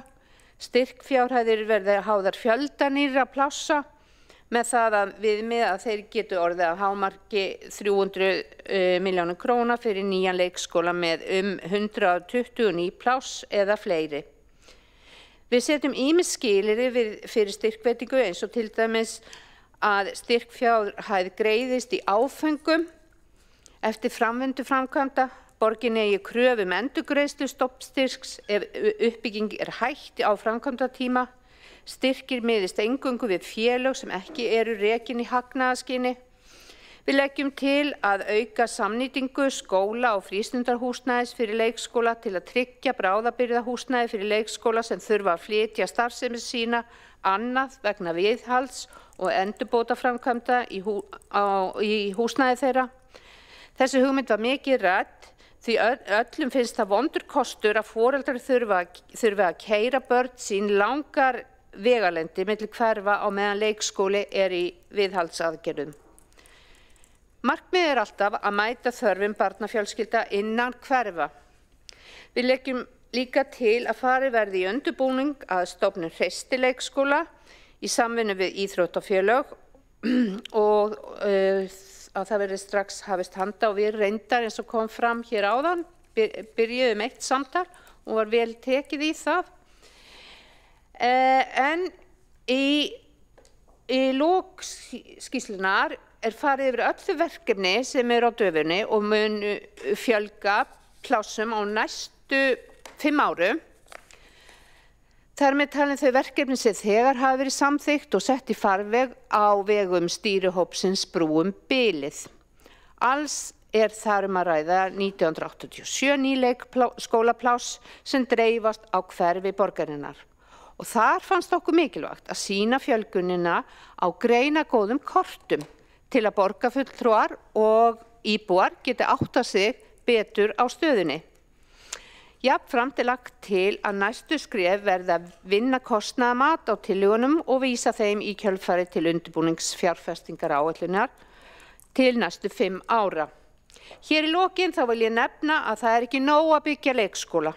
Við verðum að hafa ánægt starfsfólk sem tilbúið til að takast á við það mikilvæga verkefni að annast og mennta börnin okkar. Vissulega verða betri aðstæður hjá starfsfólki þegar við byggjum gott og heilnæmt húsnæði. Skóla- og frístundasvið kynnti spretthópi hugmyndi starfshóps sviðsins að breytingum á reglum leikskólastarf. Þeim hugmyndum meðal annars ætlað að bæta stöðu mönnunar, leikskóla og starfsaðstæður starfsfólks, sem og að draga verulega úr þörf fyrir fáliðuna aðgerðir í leikskólum borgarinnar og auka þannig fyrirsjáanleika í lífi barnafjölskyldna.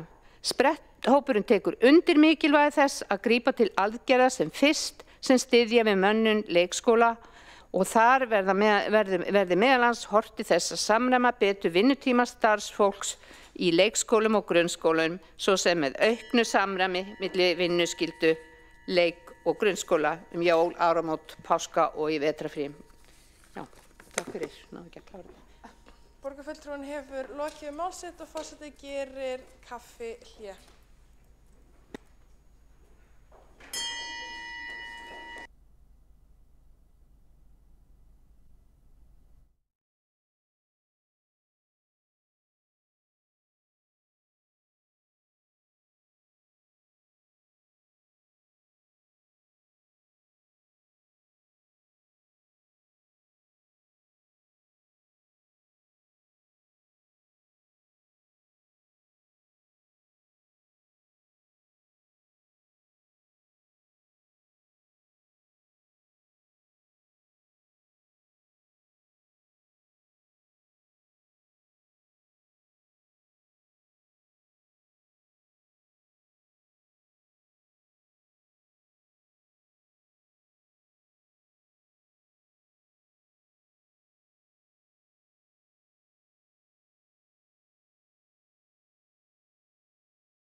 Fundi borgarstjórnar áfram haldið. Það kom ósk frá borgarfulltrúum Þórdísi Lóu Þórðardóttur athugasemd við fundarsköp og forseti heimilar það. Gjörðu svo vel. Takk forseti. Ég legg til að þessu máli uppbyggingu á leikskóla Reykjavík verði bara frestað. Þetta ekki mál sem tímasensitív á neinu leyti og hér eftir mörg mál og við höfum haft á reglu að allir flokkar fá að koma af stað með sín mál og við erum eftir með nokkur mál sem eru á tímalínu og þannig að ég get ekki séð að þetta sé bara eitthvað leikrit að vera hérna með uppbyggingu leikskóla í Reykjavík og fullt af fólki komið á mælendaskrá. Þetta ekki mál sem þetta búið að ákveða þetta búið að staðfesta þetta í borgarráði. Þannig að ég ger bara fastlega ráð fyrir þetta sé klappa og klárt og legg til að þessu máli verði frestað. Borgarfulltrúinn hefur lokið við stuttu athugasemd og hér lagði borgarfulltrúinn fram tillögu frestun á málinu og við berum upp frestunartillögu en hér vantar fólk í salinn og forseti hringir því borgarfulltrúa inn í salinn.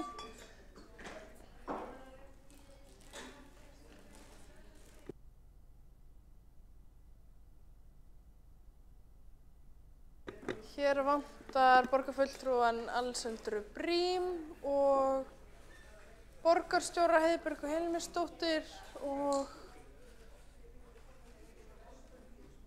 borgarfulltrúan Andreu Helgadóttur. Þannig komin inn, já.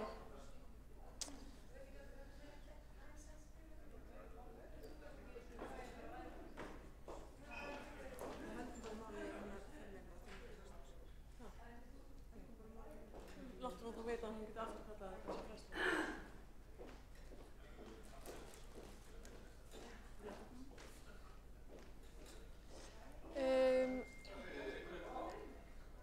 Við erum að ganga til atkvæðagreiðslu frestunartillögu sem var lögð fram. Samningaviðræður í gangi. Já. Stendur frestunartillagan? Var hún ekki það? Ok. Þú verður að draga hann tilbaka. Já, en hún ekki á mikrofónum. Forseti, borgarfulltrúinn Viðreisnar hefur fengið það fréttir að ekki eigi að fresta máli Viðreisnar og ekki eigi að fresta máli Framsóknar og það þýðir að allir flokkar komast á og þá borgarfulltrúinn bara mjög sáttur og gerir bara ráð fyrir snarpri og þéttri umræðum leikskólamál. Svo stuttri. Og dregur það tilbaka. Já. Frestunartillagan dregin tilbaka en við göngum ekki til atkvæðagreiðslu. Það heldur höldum áfram með dagskrána og næsta mælendaskrá borgarfulltrúin Marta Guðjónsdóttir.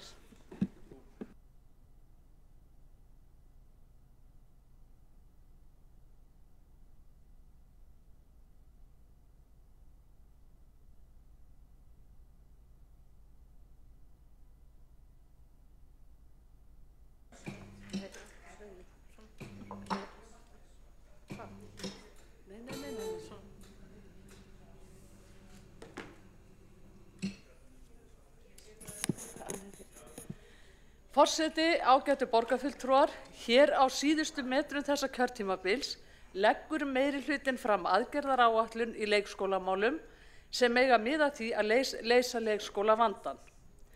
Með þessari aðgerðaráætlun verður ekki séð að vandinn leysist á þessu kjörtímabili. Enda bera flestar tillögur aðgerðaráætlunarinnar þess merki að leysa í vandann á næsta kjörtímabili og ná sumartillögurnar jafnvel langt inn í næsta kjörtímabil.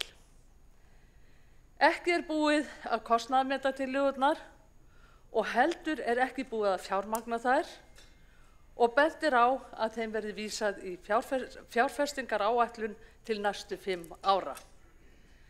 Þá ríkir einnig óvissa vegna allra þeirra skóla sem í mikilli viðhaldsþörf og færa það starfsemina tímabundið annað á meðan á framkvæmdum stendur. Hér að ræða stóra leikskóla eins og Hagaborg, Hólaborg, Björtuhlíð, Ársól og nú síðast Ægisborg. Þetta því miður ekki tæmandi listi því fyrir liggur að fleiri leikskólar sem komnir í mikla viðhaldsþörf munu bætast við þennan lista á næstu misserum sem mun hafa áhrif á inntöku barna þessara leikskóla. Það þarfnast frekari skýringa hvort þessi og þá hvernig þessi viðhaldsverkefni munu hafa áhrif á fyrirhugaða leikskólauppbyggingu og fjölgun plássa.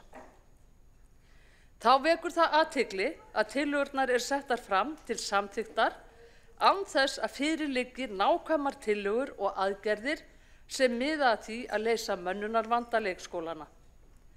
Heldur var þess í stað spretthópur settur á laggirnar eftir á til að útfæra þær þannig að ekki er ljóst hvort og þá hvernig eigi að mæta mönnunarþörf leikskólana.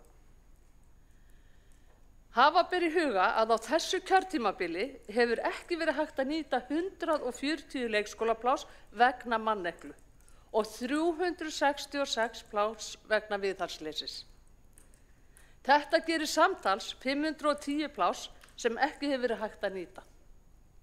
Ef við miðum við meðaltal leikskóla með 70 börn, þá er hér að ræða allt að 7 leikskóla sem ekki hefur verið hægt að nýta vegna manneklu og viðhaldsleysis. Við höfum áður heyrt metnaðarfull loforð að leysa í leikskólavandann og brúa í bilið milli fæðingarorlofs og leikskóla. Það var gert fyrir síðustu borgarstjórnarkosningar og öllum börnum frá 12 mánaða aldri lofað leikskólaplássi. Það var varla búið að telja upp úr kjörkössunum þegar það loforð var svikið. Börnunum fjölgaði stöðugt á biðlistum og meðalaldur barna við inntöku í leikskóla fór stöðugt hækkandi eða voru komin vel á þriðja ár þegar þau fengu leikskólavist. Strax í upphafi þessa kjörtímabils bentum við sjálfstæðismenn á að fara þyrfti strax í bráðaaðgerðir í því neyðarástandi sem ríkti í leikskólamálunum. Grípa þyrfti til fjölbreyttra lausna án tafar sem miðuðu að stytta biðraðirnar á sem skemmstum tíma.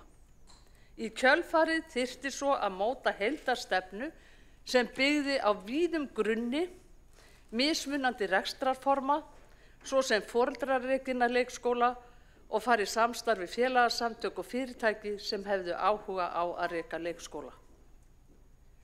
Við sjálfstæðismenn lögðum fram fjölmargar tillögur í upphafi kjörtímabilsins til að leysa mönnunarvandann í leikskólunum og sömuleiðis almenna uppbyggingu leikskólana. Til að tryggja nægjanlega mönnun leikskólana lögðum við til að komið yrði á fót bakvarðarsveit og leita samstarfs við menntamálaráðuneytið og þá framhaldsskóla sem bjóða upp á leikskólaliðanám að komið verði á starfsnámi fyrir þessa nemendur á leikskólum. Þá lögðum við til að störf yrðu samræmd þannig að starfsmönnum frístundaheimila yrði boðið upp á heilsdags- og heilsársstörf þannig að starfskraftar þeirra myndi nýtast fyrri hluta dags við leikskólana en seinni hlutan við frístundaheimilin, sem yrði liður í að tryggja mönnun þessar leikskóla þar sem manneklan er mest. Og þannig hefðum við getað vannýtt pláss vegna manneklunar. Núna liðið heilt kjörtímabil án þess að leikskólavandinn hafi verið leystur og enn er langt í land að hægt verði að standa við þau loforð sem Samfylkingin lofaði fyrir síðustu borgarstjórnarkosningar. Nú í lok kjörtímabilsins á að bjarga sér fyrir horn, fyrir næstu borgarstjórnarkosningar. Forseti, við skulum vona barnanna vegna og fjölskyldna í borginni að nú fylgi orðum efndir en ekki innantóm kosningaloforð.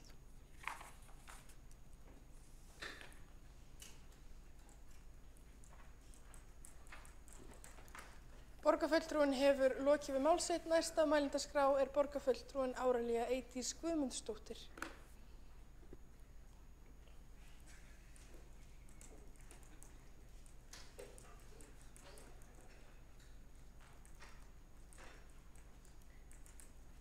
Virðulegi forseti, ágætu borgarfulltrúar. Ég sagði hérna einhvern tímann í ræðu bæði hér og annar staðar að leikskólamál ættu ekki að vera málefni þar sem að meirihluti tekst á við minnihluta og ég ætla að vera sönn þeirri skoðun minni núna þegar ég er komin í minnihluta að segja að við þurfum bara einfaldlega að sameinast það að gera skynsamlega áætlun. Ég vil þó taka það fram og þakka Skúla Helgasyni og þeim sem að störfuðu með mér áður sem formanni skóla og frístundar að við erum búin að vera að vinna allt þetta kjörtímabil að öllu því sem hér hefur komið fram. Það eina sem við bæst við eru hreistileikskólar sem að er forvinnileg tilraun að mínu mati, en við verðum hins vegar að horfast í augu við það að við erum alltaf að takast á við mönnun, við okkar eigi kerfi er náttúrulega bara að keppast að starfsmenn og við getum ekki sett að stað leikskóla nema að sé fagaðilar sem eru þar. Þannig að því sögðu þá er leikskólamál, mannréttindamál, þau eru atvinnumál, leikskólamál eru barnaverndarmál, leikskólamál eru grunnurinn að því sem að við störfum eftir. Ég var mjög hrifin að því að sjá þessa hverfis, við höfum ekki sett þetta upp svona áður, að sjá þetta þannig að maður sér þetta landrænt á landakortinu, hvað eru mörg pláss sem að vantar í hvert hverfi fyrir sig. Það sem að hins vegar við þurfum að passa okkur á, og ég er svo heppin að hafa verið sett í stýrihóp eða fá að taka þátt í spretthópi sem að ætlar að fara yfir það sem að skipti líklega mestu máli og við stöndum frammi fyrir núna, það eru starfsaðstæður innan leikskólakerfisins. Það sem að starfsmenn leikskóla hafa bent á ítrekað undanfarin ár er fyrst og fremst það er gott og vel að við skulum alltaf vera að bæta við leikskólaplássum vegna þess að við finnum náttúrulega kröfurnar af því sem að við kjörnum fulltrúar, við erum kjörin til þess að takast á við það, en okkur vantar lausnir varðandi það að það er ákveðin identity krísa innan leikskólana þar sem að það bæði sækist ekki fólk nægilega margir eftir því að fara, það sækist ekki nægilega margir eftir því að fara í námið og það er líka mikil fáliðun sem orðið hefur og átt hefur sér stað undanfarin ár og við glímum líka við langtíma veikindi innan leikskólana. Allt þetta býr til snjóbolta sem að gera það verkum að verkefni snýst að miklu leyti það hvernig getum við fengið fólk inn og hvernig getum við haldið í þar með því að þeim líði vel. Þannig að ég ætla að leggja mitt að mörkum í spretthópnum og koma því á framfæri þar sem að ég hef það að segja. Við Framsóknarfólk höfum barist fyrir því frá því að við komum hér inn að búa til fjölbreyttar leiðir. Við trúum því að það skiptir máli að foreldrar hafi val og ég er fegin að sjá að það er búið að gera ráð fyrir því að einhverju leyti. En eitt af því sem að við þurfum líka að velta fyrir okkur er lækkandi fæðingartíðni. Það er nefnilega svolítið skemmtilegt að við erum búin að vera að halda niður í okkur andanum til þess að koma og skoða öll þau pláss sem við getum búið til. Mínar áhyggjur snúa svolítið að því hvað gerist eftir 4-5 ár þegar við verðum hugsanlega komið með of mörg leikskólapláss og þess vegna þurfum við í rauninni að hafa leikskólaúrræði sem er eins og harmoníka, hægt að draga saman þegar að hverfi er orðið mettað. Að því sögðu þá hlakka ég bara til þess að taka þátt í þessu starfi áfram. Takk.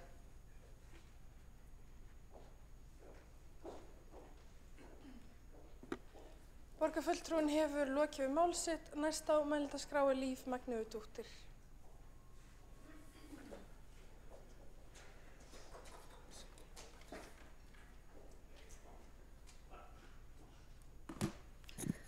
Ágæti forseti, mjög góðmennt í salnum núna.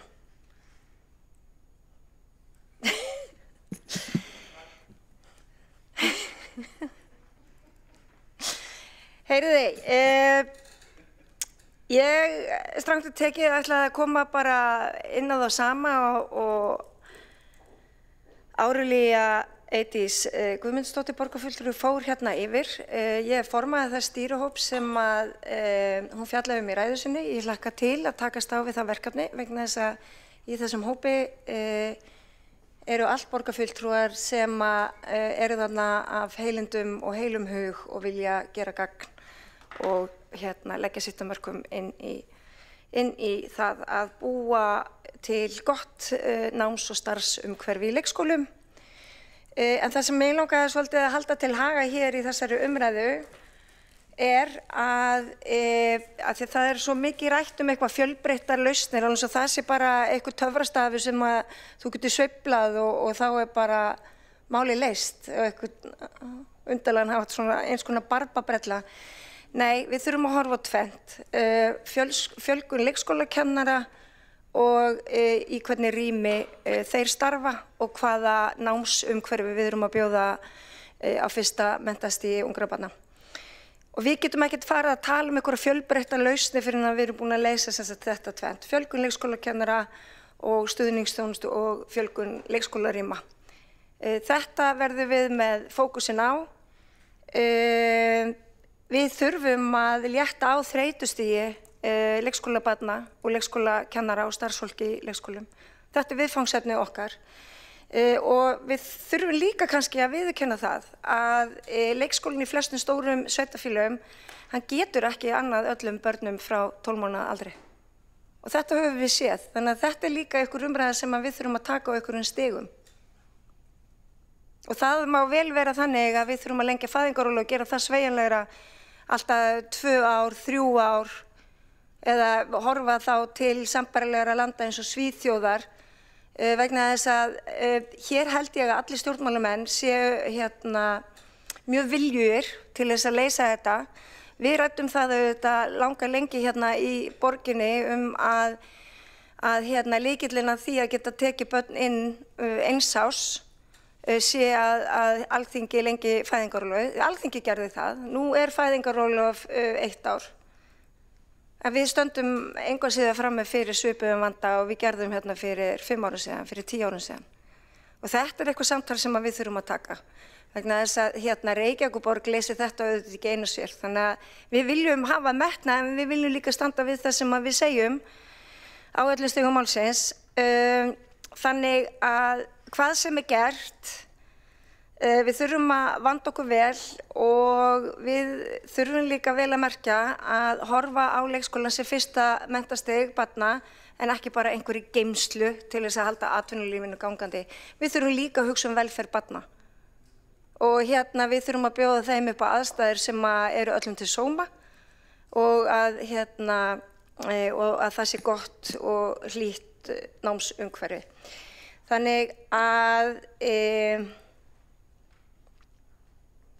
ég hlakka til að takast á við þessi verkefni í þessum stýrihópi, en ég vil líka sá þeim fræn að kannski þurfum við að staldra við og endurhugsa umgjörð okkar og endurmeta hvort það sé raunverulega raunhæft að brúa bilið milli fæðingarorlofs og leikskólans og öllu óbreyttu. Ég held að þetta sé samtal sem við þurfum að taka hér.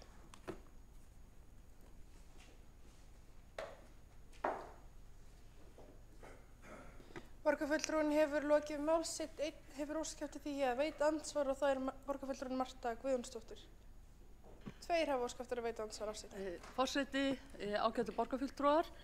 Borgarfulltrúinn Líf Magnúsdóttir kom inn á það að hún, og benti á það að hún gef ekki mikið fyrir fjölbreyttar lausnir við það að leysa leikskólavandann. Ég held hún sé algjörum villigötum þar vegna þess að fjölbreyttar lausnir þýða ekki bara fjölbreyttir rekstrarform, það kemur líka að því þegar við erum að tala mönnunarvandann og mannekluna, vegna þess að ef við förum ekki fjölbreyttar leiðir á öllum sviðum sem snúa að leikskólanum og í þessum málaflokki, að þá munum við ekki ná árangri. Það er kannski þess vegna sem að það hefur ekki nást meiri árangur að vinstri meirihlutin sem að hér stjórnaði þangað til að þessi nýji meirihluti hér á þessu kjörtímabili tók við, hefur ekki vilja að horfast í augu við það. Við verðum að leita fjölbreyttra lausna og þessi vandi verður ekki leystur öðruvísi. Borgarfulltrúinn hefur lokið við að veita andsvar og svara það andsvari borgarfulltrúinn Líf Magnúsdóttir. Forseti, það er gaman að borgarfulltrúinn taki þetta svona til sín, en það er algjör staðreynd að þegar Sjálfstæðisflokkurinn talar fyrir fjölbreyttum lausnum þá er það alltaf rekstrarformið. Það er aldrei neitt innihald í því, nema að það er bara rekstrarformið, það er svo fjölbreytta lausn sem að Sjálfstæðisflokkurinn vil leggja áherslu á. Og ég heyra að hér er mikill æsingur fyrir aftan mig, þannig að ég hef lokið máli minni í þetta sín. Borgarfulltrúinn hefur lokið við að svara andsvar og veitir það andsvar öðru sinni borgarfulltrúinn Marta Guðjónsdóttir. Forseti, ágætu borgarfulltrúar, hér alhæfir borgarfulltrúi Líf Magnúsdóttir það að við viljum ekki fara í fjölbreyttar lausnir nema þegar kemur rekstrarformin, það er alrangt. Við höfum lagt fram tillögur þess efnis hvernig væri hægt að draga úr þessari miklu manneklu og mæta henni einmitt með fjölbreyttum lausnum. Og hafi borgarfulltrúinn fylgst með á kjörtímabilinu þá ætti henni að vera kunnugt það. Sömuleiðis kom þetta fram í ræðu minni hérna áðan.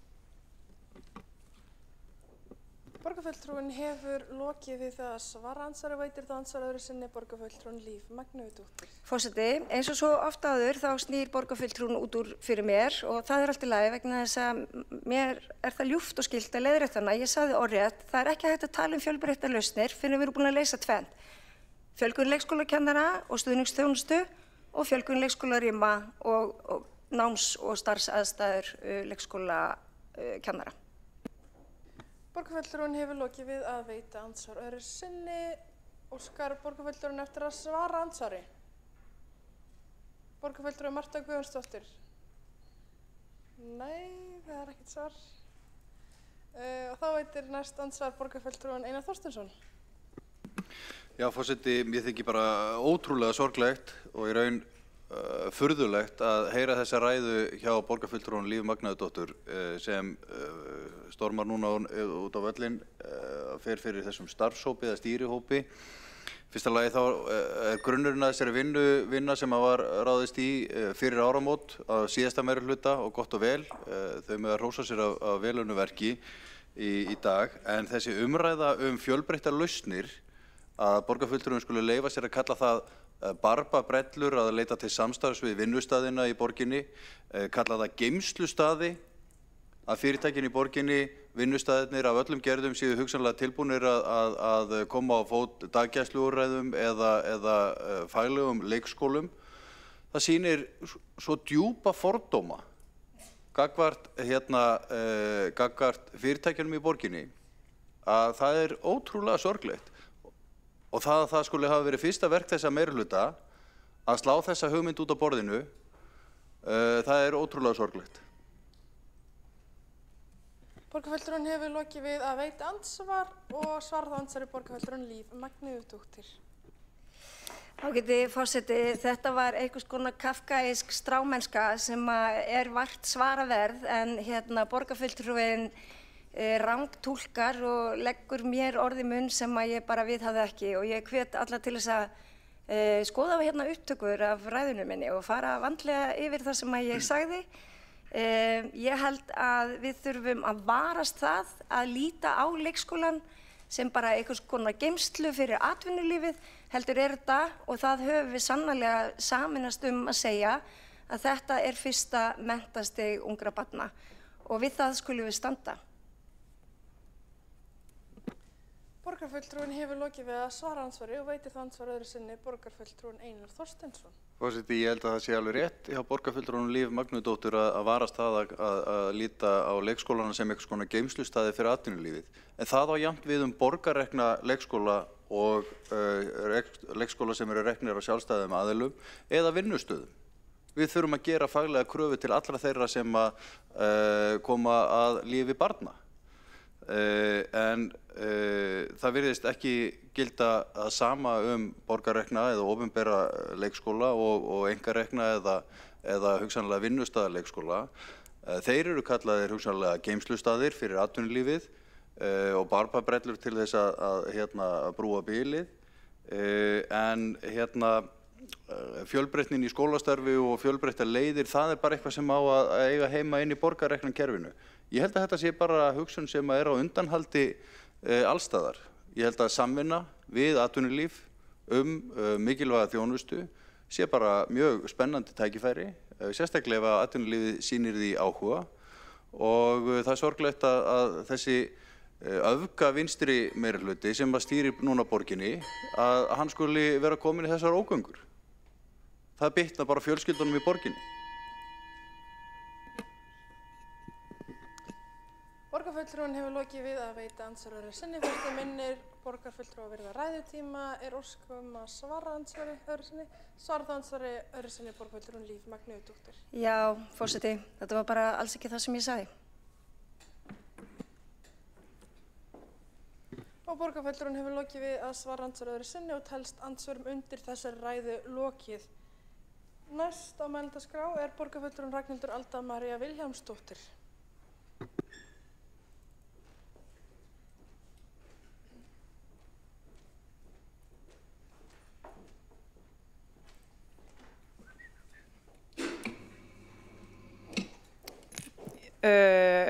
Virðulegi forseti og borgarstjórn. Ég hef nú ekki ætlað mér að koma hérna upp vegna þess að ég er búin að brúka munn svo mikið á þessu fundi. Ég hugsaði að það væri fínt að gefa ykkur smá pásu á mér, svona í smástund allavega. En svo fékk ég þessa góðu hvatningu því ég labbaði aftur inn í rýmið frá borgarfulltrúanum Líf Magnúðardóttur sem að talaði sérstaklega til okkar sjálfstæðismanna og setti tíkall í trúðin hjá mér. Þannig að núna bara þurfum við að þola þetta.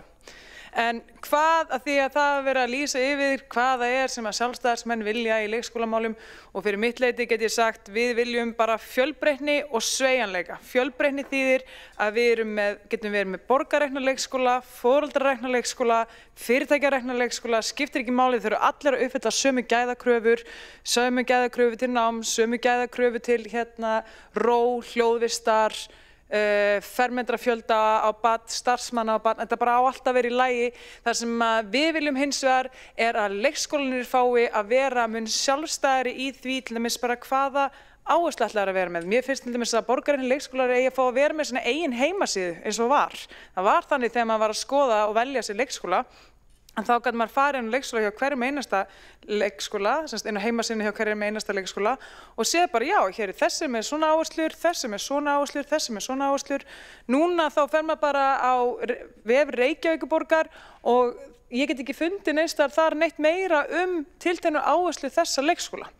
En heilt yfir þá viljum við bara að leikskólanum fái meira sjálfstæði til þess að bara gera það sem þeir gera best og vera með sína stefnur og bara eitthvað með ná að því við erum ekki, þú veist, ég get ekki fara að segja hérna einhverju fólki hvernig það á að reka leikskólan og hvernig starf það á að stýra. Það er bara fagfólkið er best í því og ég vil bara efla það til þess.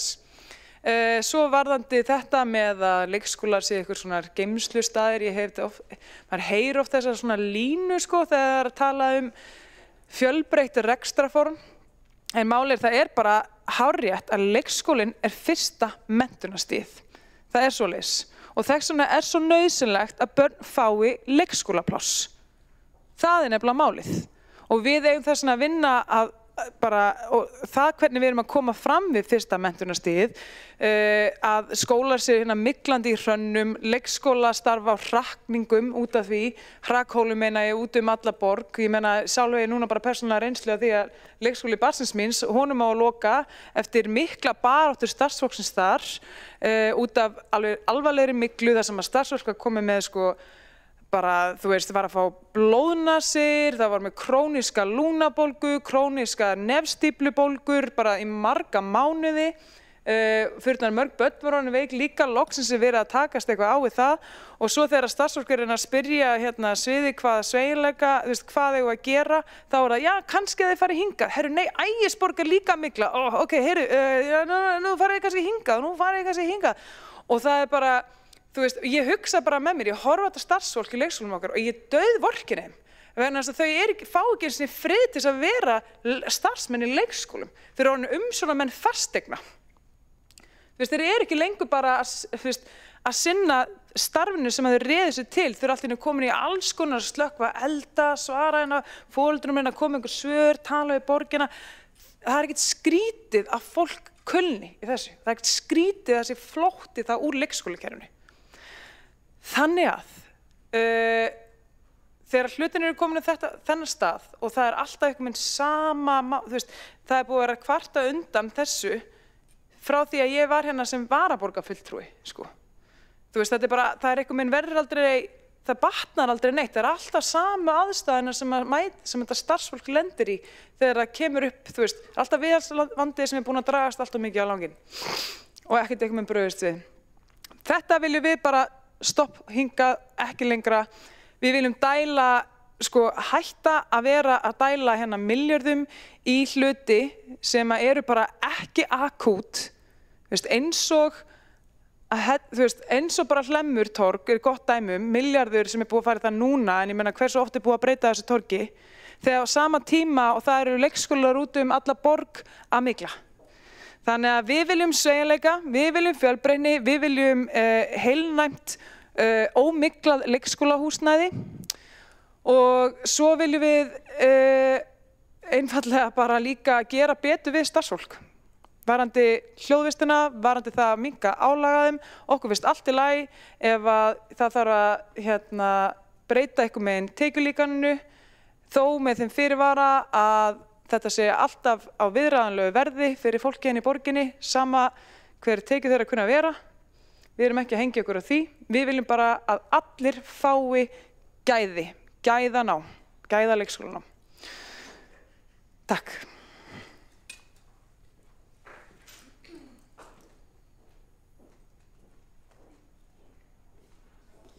Borgarfulltrúinn hefur lokið mál sitt og næst á mælendaskrá borgarfulltrúinn Líf Magnúsdóttir.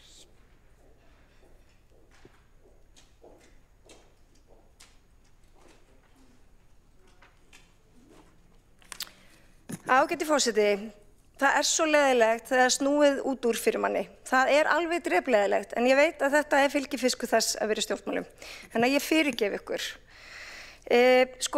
Í fyrsta lagi þá hefur kannski ekki tekið umræðinu hvað við erum að brúa. Hvað erum við að brúa? Ok, allt í lagi. Svo hefur við ekki verið nógu samstíð að raungera hugmyndafræði menntunar. Og það á bara við öll sveitarfélög hérna á landinu í samvinnu kannski og samtali við ríkið. Það líka annað.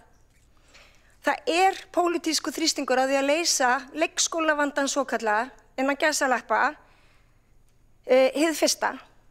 Og ég einfaldlega að vara við því að það ekkert quick fix hérna. Það engar skyndilausnir sem við getum gripið til. Þetta langtíma verkefni. Eins og við höfum séð og höfum rætt í þessum sal. Og Ragnhildur Alda Vilhjálmsdóttir borgarfulltrúi reyndi að benda á að við værum búin að ræða þetta sem hún var varaborgarfulltrúi. Þannig að þetta staðreynd málsins. Og það svo leiðilegt þegar við förum í svona pólitíska skotgrafir yfir jafn mikilvægu máli og leikskólastigið Ég verð að segja það. Ég held að við getum mikið betur tekið höndum saman. En ég vil gjarnan að borgarfulltrúar bendi mér hér á hvaða skyndilausnir eru til staðar til þess að laga hinn meinta leikskólavanda. Hér var ég einfaldlega að benda á tvennt. Vandinn liggur í því að það erfitt að manna leikskólana í fyrsta lagi með leikskólakennurum og í öðru lagi með starfsfólki sem endist.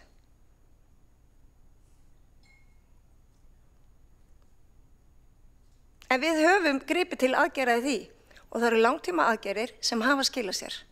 Meðal annars að styðja við fólk til menntunar og taka vel utan ófært fólk og gera vel við það.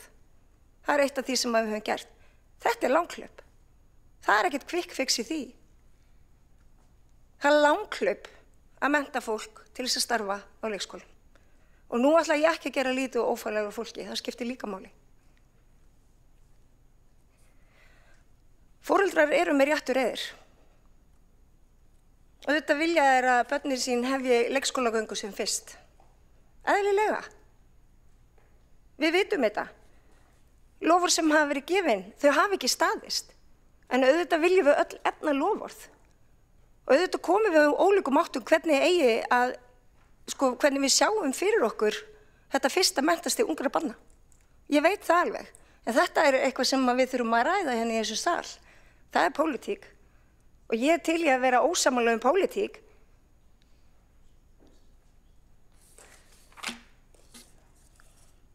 En það sem ég að undirstrika hér að það eru engar skyndilausnir sem hafa virkað hingað til og það eru langtímalausnir sem hafa gefist best og við getum alveg talað það sem að borgin hefði átt að gera fyrir 10, 20, 30 árum, getum alveg farið þangað. Við hefðum átt vita, af hverju byrjuðum við ekki fyrr, en við hefðum alltaf mátt vita að við hefðum þurft að byrja kannski fyrr að búa til borgarrekna leikskóla.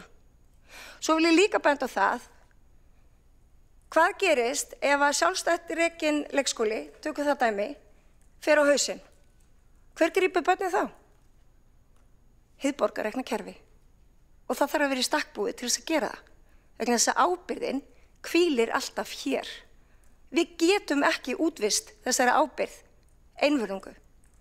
Við höfum auðvitað leyft hérna marga sjálfstætt starfandi skóla. Þau eru bara ágætis viðbóti í þessa flóru. Ég hef bara ekkert á móti þeim. En við getum ekki alfarið reitt okkur á þá að sinna því grunnhlutverki sem sveitarfélagið á að gera. Og það er að taka á móti börnum og mennta þau og hlúa þeim og vera góð við þau og búa starfsfólki þannig aðstæður að það vilji starfa með ungum börnum. Og þetta er það sem ég er að segja. Og ég held að við séum öll sammála um þetta.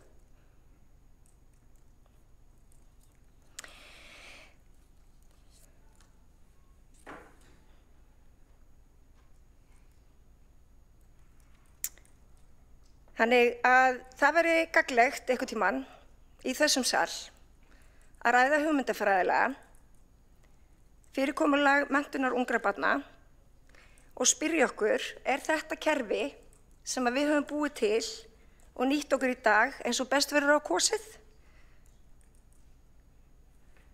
Þannig að ég til í þetta samtal við ykkur. Borgarfulltrúinn hefur lokið mál sitt, einn hefur óskað eftir því að veita andsvar, það er borgarfulltrúinn Einar Þorsteinsson. Forseti, mér langar að þakka Líf Magnúsdóttur borgarfulltrúa fyrir innblásna ræðu og ágætisræða. Ég hef ekki heyrt einn einasta borgarfulltrúa hér, hvorki fyrr né síðar, halda því fram að það sé best að útvista til einkaaðila, til sjálfstætt rekinna skóla eða fyrirtækja öllum leikskólarekstri í borginni. Það er algjör óþarfi að draga upp þá mynd. Það er ekki quick fix að leita til samstarfs við vinnustaðina í borginni að gera nýja tegund af leikskóla. Það er akkurat leið til þess sem við eigum að taka pólitískt. Hugsanlega erum við ósammála um það að brjóta niður svona einhverja múra sem að hafa myndast og sjá hvort að sé hægt að búa til hliðar við borgarreiknakerfið, til hliðar við sjálfstætt reiknakerfið, vinnustaðarleikskóla eða daggæsluúrræði til lengri tíma með öflugri umgjörð. Og það er ekki quick fix. Auðvitað er alltaf undirliggjandi áskorun, mönnunin og allt það. Við gerum stífar kröfur faglegt starf, en það að slá höndinni á móti útréttri hönd frá vinnustöðum sem eru tilbúnir að gera þetta, það kalla ég fordóma gagnvart einkaframtakinu og mér finnst það slæmt. Það er það sem ég er að gagnrýna. Ég átta mig ekki ennþá á því hvernig ég misskildi borgarfulltrúan, en það er ekki gott ef ég hef gert það, en ég átta mig ekki á því í hverju misskilningurinn lá. En þetta er það sem að ég nefni. Þetta er ekki quick fix eins og borgarfulltrúin kallar það, að leita eftir samstarfi og samvinnu við einkaaðila. Borgarfulltrúinn hefur lokið við að veita andsvar og svara andsvari borgarfulltrúinn Líf Magnúsdóttir. Forseti, já, það er túlkun borgarfulltrúans að kalla mig fordómafulla og ég hafna því alfarið að ég hafi einhverja fordóma gagnvart félögum eða fyrirtækjum starfandi á markaði, en þeirra grunnstarfsemi er samt ekki að reka leikskóla. Það er nú bara staðreynd. Þó að þau getur hugsanlega að leita til nú þegar einhverja fyrirtækja sem hafa sérhæft sig í því að reka fyrsta menntastigi ungra barna. Ég vil gjarnan spyrja borgarfulltrúan, segjum svo að hérna fái fyrirtæki á markaði og opna alla þá leikskóla sem þeir vilja. Hvernig ætla þeir að manna þá?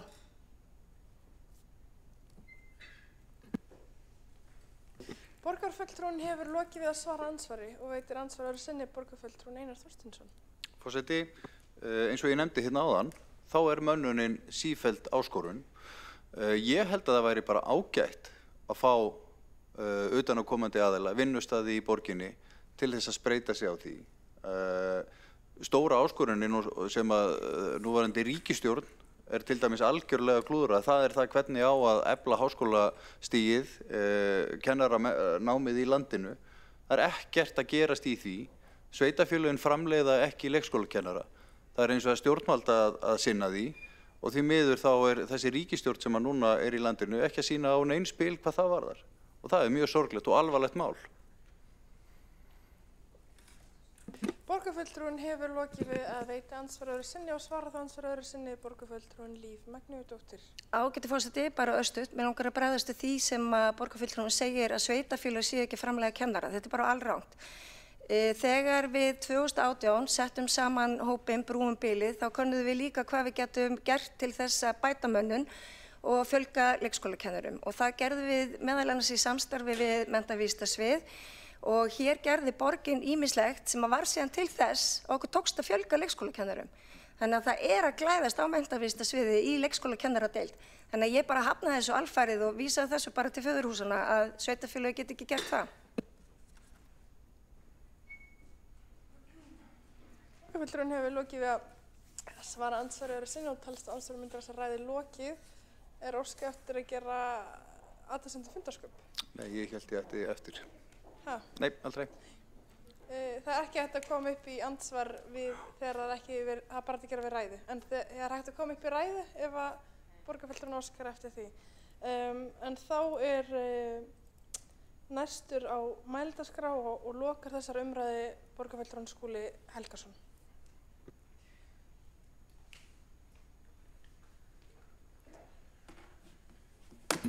Já, forseti ágæta borgarstjórn, ég vildi koma hér upp í lokin aðeins til þess að gefa ykkur innsýn hér á fundinum og þeim sem á okkur er að horfa í þessa heildarmynd, uppbyggingu leikskóla eftir hverfum. Ég hafði ekki tíma á þessum allt of þrönga tíma sem mér var skammtaður til þess að fara í gegnum þá hluti hér í minni fyrri ræðu en varpa hér upp því sem að við getum sagt að sé heildarmyndið. Þarna er verið að draga saman þau uppbyggingaverkefni sem áður höfðu verið ákveðin, þau sem við erum að leggja til í þessari skýrslu og síðan þá endurheimt plássa sem að í kortunum og þarna má sjá fyrsta hverfið Vesturbæjar að þar er að koma inn rúmlega 400 ný pláss, 418 þegar allt er dregið. Miðborgin, þar eru 2 nýjir leikskólar eins og við þekkjum, bæði við Nauthólsveginn og Miðborgarskólann. Í Hlíðunum erum við með endurheimt plássa í leikskólanum Hlíð og Sólhlíð og síðan eru Klambrar að koma inn með fjölgun plássa á þessu hausti.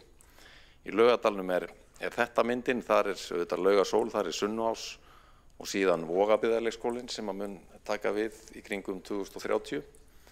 Og síðan koma háalötu og bústaðir, miðsvæðis í borginni og þar eru tölurnar stærstar, þar er kannski mest í sveigjanleiki líka til þess að færa til tímalínur að einhverju leyti, en þarna vega auðvitað þungt bæði Fossvogsleikskólinn og síðan leikskólinn í Safamýri. Breiðholti lítur svona á 264 ný pláss með endurheimt með færanlegum stofum og nýbyggingum þar sem að Arnarbakkin og síðan Völvufellið eru innanborðs og síðan Árbærinn, þar er nýji leikskólinn við Rafstöðaveg inni og síðan stækkun á Árborg og endurheimt plássa í þeim sama leikskóla. Svona er myndin í Grafarvogi, þar er Funaborgin, svo viðbygging loksins komin í útboðsferli og verið að stækka Hlaðhamra og sömuleiðis er þar Klettaborg undir með nokkra stækkun. Maríuborg er með stækkun sömuleiðis og samandregið er þetta myndin 1987 leikskólaplásin skiptast eins og þarna sést með þessum hætti sem þarna er birt. Ég vildi hnykkja á því að það er búið að vera að vinna kostnaðarmat fyrir þessar tillögur, nýju uppbyggingaverkefnin og þau eru auðvitað sum hver, þau eru með mismunandi formerkjum. Nýji leikskólinn við Rafstöðaveg, þar er að ræða samningum leigu á húsnæði sem að verður byggt við Rafstöðaveginn og þetta mál kemur inn í borgarráð á 5. daginn. Kostnaðarmati fyrir Eiðisborg og Miðborg kveður á 2 milljarða fyrir þá leikskóla og fyrir Laugasól, Safamýri og Sunnuás 2,2 milljarða.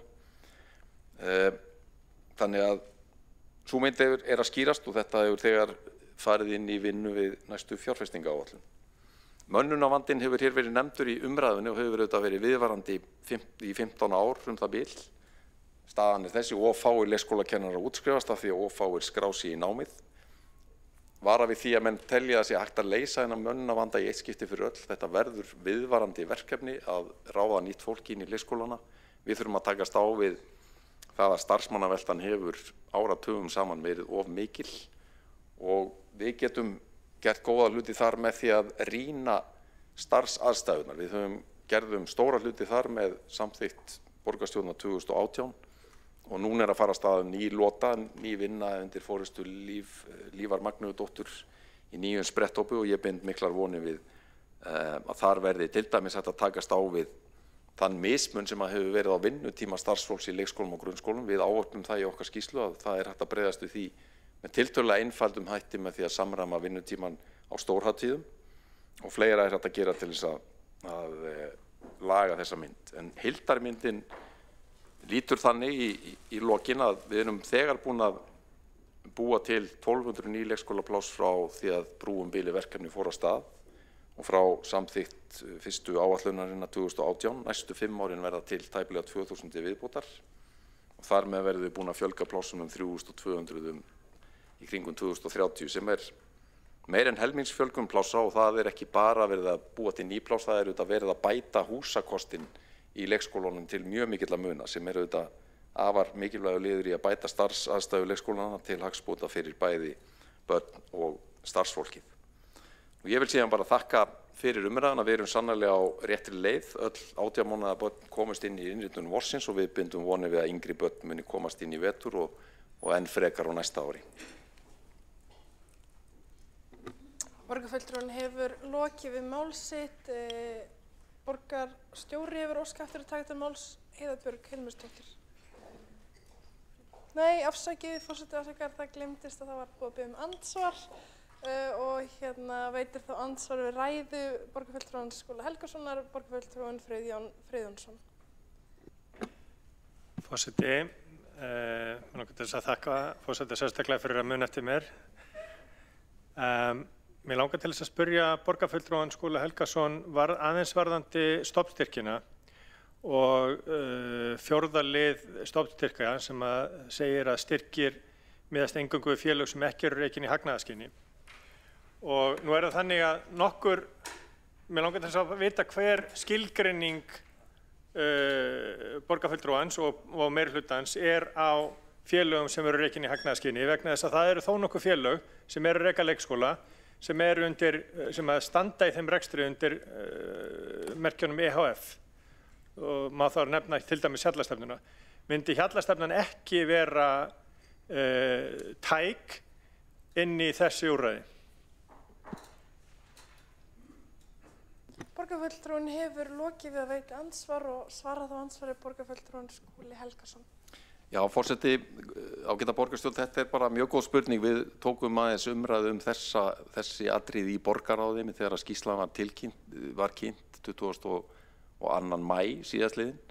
Við erum að leggja hann inn með almenn fyrirheit og ákvæði og skilyrði fyrir þessum stofnstyrkjum þá eftir að útfæra þetta nánar.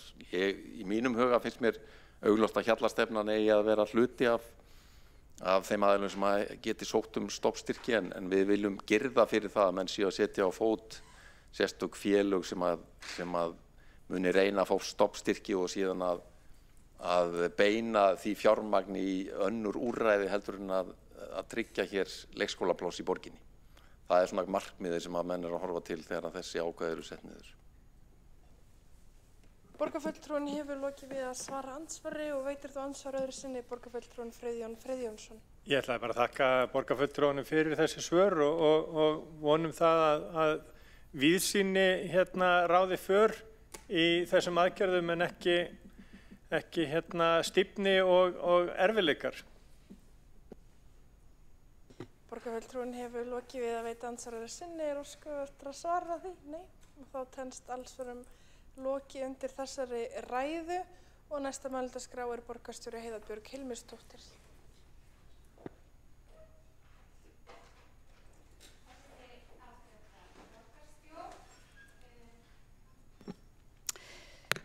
Já, forseti ágæta borgarstjórn, ég ætlaði nú ekki að lengja umræðuna hér, hún hefur verið að mörgu leyti ágætt. Mér langaði að þakka hópnum fyrir sem vann að þessu hratt og vel að gera þessa uppbyggingaráætlun. Mér finnst mikilvægt að við vitum hver uppbyggingaráætlunin að hún sé tímasett og við getum sett hana inn í fjárhagsáætlun næsta vetur og fjárfestingu líka til framtíðar.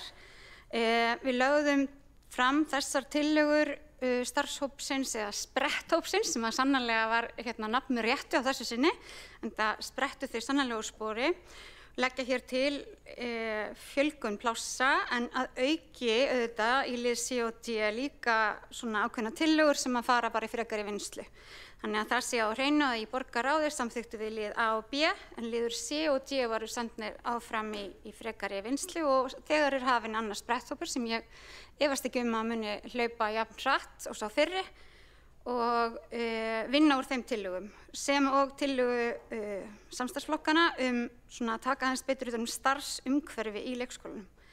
En ég held að hljóti allir að fagna því að hér erum við með áætlunum sem að gera ráð fyrir því að 1987 ný eða endurheimt pláss verði til standi Reykvíkingum, reykvískum börnum til boða innan 5 ára. Ég held að það hljóti að gleða okkur öll. Það er auðvitað hefur tekið á þessar lokanir og þessar viðgerðir tíðu á leikskólum, en við stöndum með sterkara húsnæði eftir það og við erum auðvitað að koma þá sterkari út úr þessum mikla viðhaldsfasa sem við höfum verið í. Ég held að það séu mörg tækifæri til þess að gera betur og mér fannst mjög gott að sjá hvernig stýrihópurinn eða spretthópurinn kortlaði stöðunni í hverju og einu hverfi, eins og Skúli Helgason borgarfulltrúi hefur farið hér yfir og aðrir borgarfulltrúar. Þannig að við séum þarna að mæta þá væntri uppbyggingu sem að kallast á við liðin hér á undan sem var samþykkt húsnæðisáætlun til næstu ára. Þannig að við séum að gera þetta allt í samhengi og við séum með plön og við séum með aðgerðir sem að mæta þörfum íbúa. Það er okkar hlutverk. Borgarstjóri hefur lokið við mál sitt og ekki hafa fleiri óska eftir því að taka til máls undir þessum dagskrárlið. Telst í umræðu lokið. Þá göngum við til atkvæðagreiðslu þennan lið sem er númer 3 á útsendri dagskrá og í salinn vantar fulltrúa.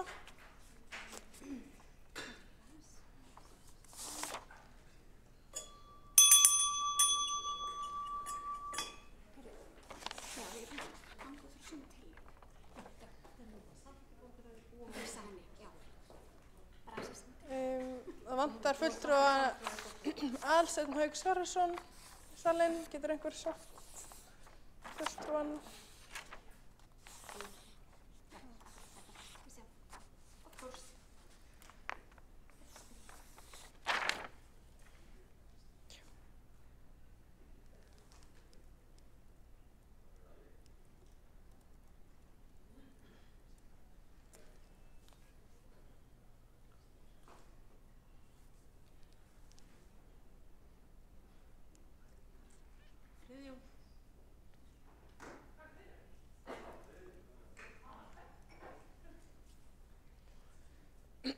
Þá vantar en hann er fulltrúan kominn og forseti sýnist salurinn vera fullmannaður.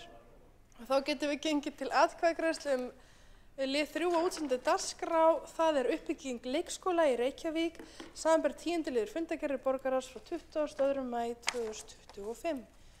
Og þeir sem eru samþykkir umræddri tillögu vinsamlegast gefið þess merki.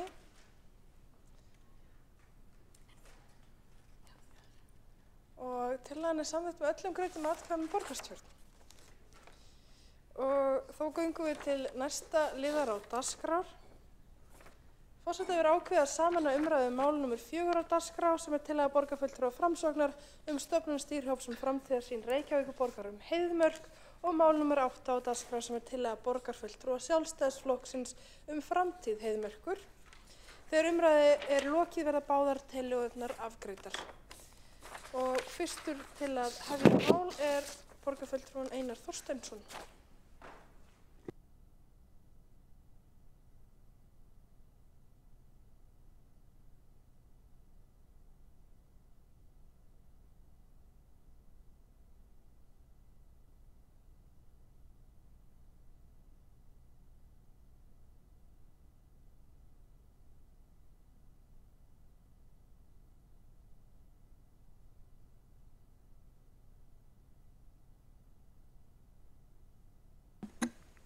Forseti, ágæta borgarstjórn. Við í Framsókn leggjum fram þessa tillögu að borgarstjórn samþykki að setja á laggirnar stýrihóp fulltrúa allra flokka í borgarstjórn til þess að móta framtíðarsýn Reykjavíkurborgar Heiðmörk. Verkefni hópsins er að tryggja að hagsmunir allra séu tryggðir í þeirri vinnu sem stendur núna yfir vegna krafna aukna vernd vatnsbóla sem dótturfyrirtæki Orkuveitu Reykjavíkur Veitur starfrækja í Heiðmörk. Ég held að það hafi ekki farið fram hjá neinum að áform Veitna breytingar á aðgengi í Heiðmörk hafa valdið áhyggjum og jafnvel ólgu og fundahöldum í borginni og mig langar að sjálfsögðu að taka fram að það afar brýnt að tryggja þá grundvallar hagsmuni almennings sem felast í aðgangi að hreinu drykkjarvatni af því að það bara forsenda lífs hérna á höfuðborgarsvæðinu að hafa vatnsbólurinn okkar hrein og tryggð. En tillögur Veitna hafa þó sætt gagnrýni frá ýmsum aðilum vegna þess að það stendur til að loka fyrir bílaumferð Heiðmörk á svokölluðum grannsvæðum vatnsverndarsvæðanna. Og það þýðir að bílastæði við Borgarstjóraplan, Þjóðhátíðarlund, Elliðavatn og víðar gætu horfið og bílastæðin þá færst út við Suðurlandsveg, til dæmis við Rauðhóla eða Búrfellsgjá. Og þetta myndi þýða að það að komast að elstu og vinsælustu svæðunum í skóginum, eins og Vígsluflöt og fjölskyldusvæðinu Furulundi, þá þyrftu menn að ganga í 3 til 4 kílómetra að skóginum.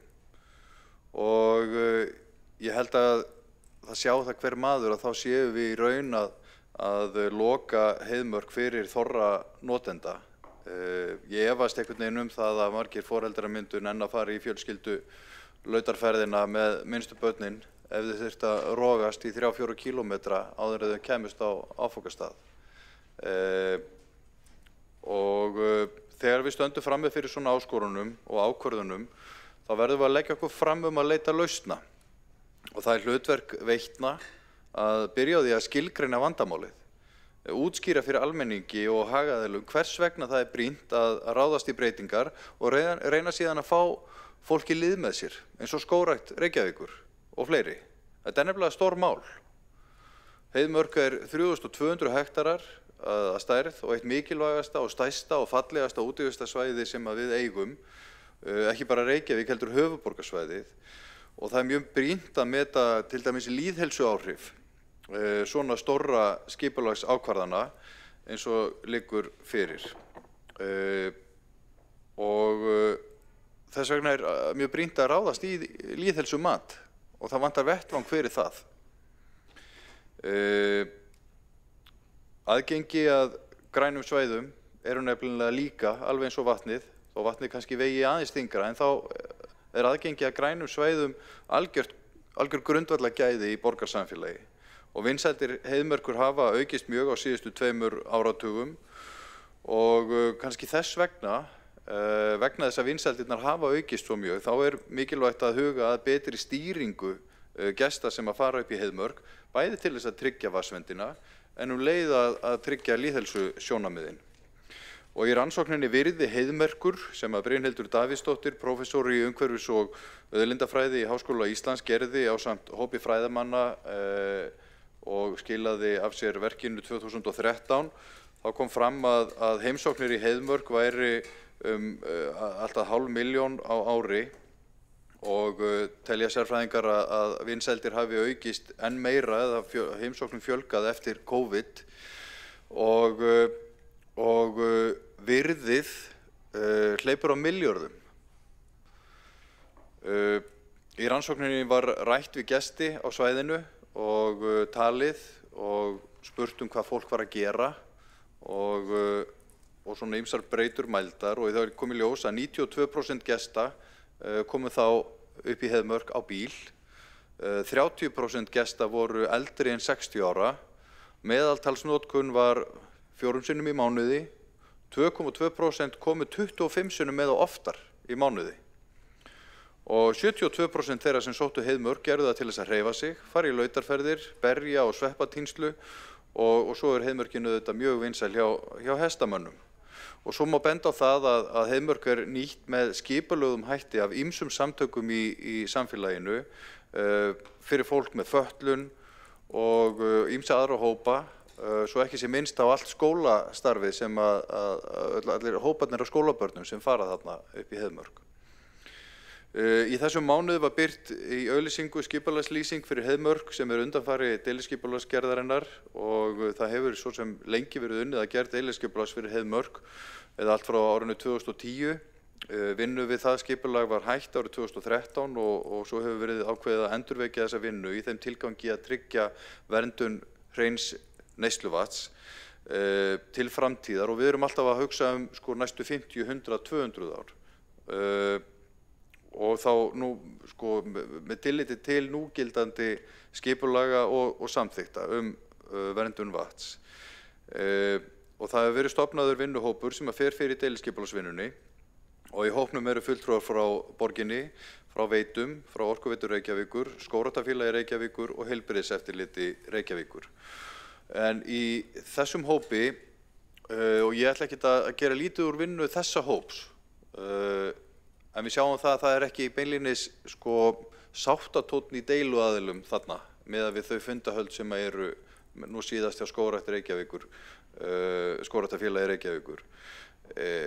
Þarna eru embættismenn að tala saman hagsmuni sem varða alla íbúa og ég held að það þurfi pólitíska sýn á hvernig Heiðmörk á að vera. Og þess vegna þurfi fulltrúar allra flokka setjast saman niður í stýrihóp og fá betri yfirsýn yfir málið. Þessi stýrihópur sem ég vísa í, hann geti tala að gæti látið vinna fyrir sér sviðsmyndir að útfærslum aðgengi að Heiðmörk, hvernig vatnsverndin verið tryggð og hvort það sé rétt að gera breytingar til dæmis á vatnsupptökusvæðum til þess að almenningur geti áfram notið Heiðmörkur. Embættismannahópnum sem ég vísaði til áðan, honum ekki ætlað að taka afstöðu til þess hvort það sé skynsamlegt að færa vatnsupptökusvæði og færa þau til og þarna þurfum við kjörnir fulltrúar að fá upplýsingar, sviðsmyndir frá sérfræðingunum. Við treystum Veitum fyrir að koma með áætlanir en það eru alltaf einhverjar sviðsmyndir og við sem þurfum á endanum að kjörnir fulltrúar að staðfesta nýtt deiliskipulag svæðið. Ég held að það sé bara mjög mikilvægt að við skiljum nákvæmlega hvaða sviðsmyndir gætu verið á borðinu. Hvaða fjárfestingar erum við tilbúin að ráðast í til þess að vernda aðgengi almennings að svæðinu og að þeim hagsmunum sem eru þar. Þannig að ég átta mig alveg á því að vatnsbólin eru náttúrulega númer 1, 2 og 3 og við þurfum að horfa til vaxtar á höfuðborgarsvæðinu og ýmiss konar ógnana sem að okkur steðja í þessum heimi, það sem eru stríð og alls konar spellvirki unnin og þetta grundvallar innviður. En þess vegna í ljósi þess líka svo auðvelt fyrir fyrirtæki eins og Orkuveituna að segja bara, herru, við þurfum á þessu öll að halda, nú lokum við bara þessu og bílastæðin verðast. Það er langt í burtu að mjög fáir munu fara Heiðmörk. Og þau hafa ekki sýnt á nein spil hvernig þetta getur verið. Þannig að ég held að pólitíkin þurfa að stíga inn. Vatnsbólin skipta okkur öllu máli, en Heiðmörk sem útivistarsvæði gríðarlega verðmætt auðlind. Og þetta mál núna sem sannarlega í ákveðnu farvegi innan borgarinnar, það varpar eiginlega ljósi á það að okkur skortir sárlega framtíðarsýn gagnvart Heiðmörk og þess vegna leggjum við til að kjörnir fulltrúar leggja saman krafta sína, setji málið á dagskrá í góðu samstarfi og samvinnu við Veitur, við Skógræktina, hagsmunafélög sem nota Heiðmörk, hjólreiðamenn, hestamenn og fleiri aðila og reynum að finna góða lausn fyrir alla. Takk. Borgarfulltrúi Einar Þorsteinsson hefur lokið máli sínu. Einn borgarfulltrúi hefur óskað eftir að koma upp í andmælum. Hjálmar Sveinsson, gjörðu svo vel. Já, andmæli það nú alla. Ég ætlaði bara mest aðeins vanta þessu umræðu að við erum með austurheiðarnar. Þær eru 930 hektarar og eru stórkostlegt útivistarsvæði. Það aldrei talað austurheiðarnar, en það hafa verið stefnan í 20 ár að færa meira í austurheiðarnar meira svona útivistar aktivitet. Það geta verið hjólreiðakeppnir eða útreiðar og allskyns svoleiðis. Þannig að það er ekki þannig að það sé bara heiðmörkin sem er okkar frábær útivistarsvæði. Við eigum líka annað en þó stærra og mjög magnað útivistarsvæði sem eru austurheiðarnar, þetta eru 3 heiðar, Reynisvatnsheiði, Langavatnsheiði og eitthvað ég man ekki. Þannig að við skulum bara hafa það í huga í þessari umræðu. Ég hendi því bara hér inn. Borgarfulltrúi Hjálmar Sveinsson hefur lokið við að veita andsvar en ekki andmæli. Þá svarar andsvari borgarfulltrúi Einar Þorsteinsson. Forseti, takk fyrir það. Bara rétt athugað, Hjálmar Sveinsson borgarfulltrúi, Austurheiðarnar fela í sér mikil tækifæri til útivistar en heiðmörkin á mjög djúpar rætur í hjörtum borgarbúa. Þannig að ég held að, og við erum að tala um hana í þessu máli hér, sannarlega má alveg vega og meta þessa kosti, hvaða fjárfestingar eru við tilbúin að ráðast í á Austurheiðum með stígagerð og merkingum og uppbyggingu aðstöðu og fleira sem er fyrir hendi í heiðmörk. En vegum það þá og metum í svona stýrihópi, fáum yfirsýn borgarfulltrúar yfir það hvað erum við að tala. Ætlum við að samþykkja deiliskipulag hafandi ekki gert kröfu sviðsmyndir og fjárhagslega greiningu á því hvað hægt er að gera með vatnsbólin til þess að tryggja aðgengi almennings, áhættu greiningu á akstrinum þarna upp eftir og svo fram eftir götunum. Borgarfulltrúi Einar Þorsteinsson hefur lokið við að svara andsvari og þá telst andsvörum lokið. Næst tekur til máls borgarfulltrúi Hildur Björnsdóttir.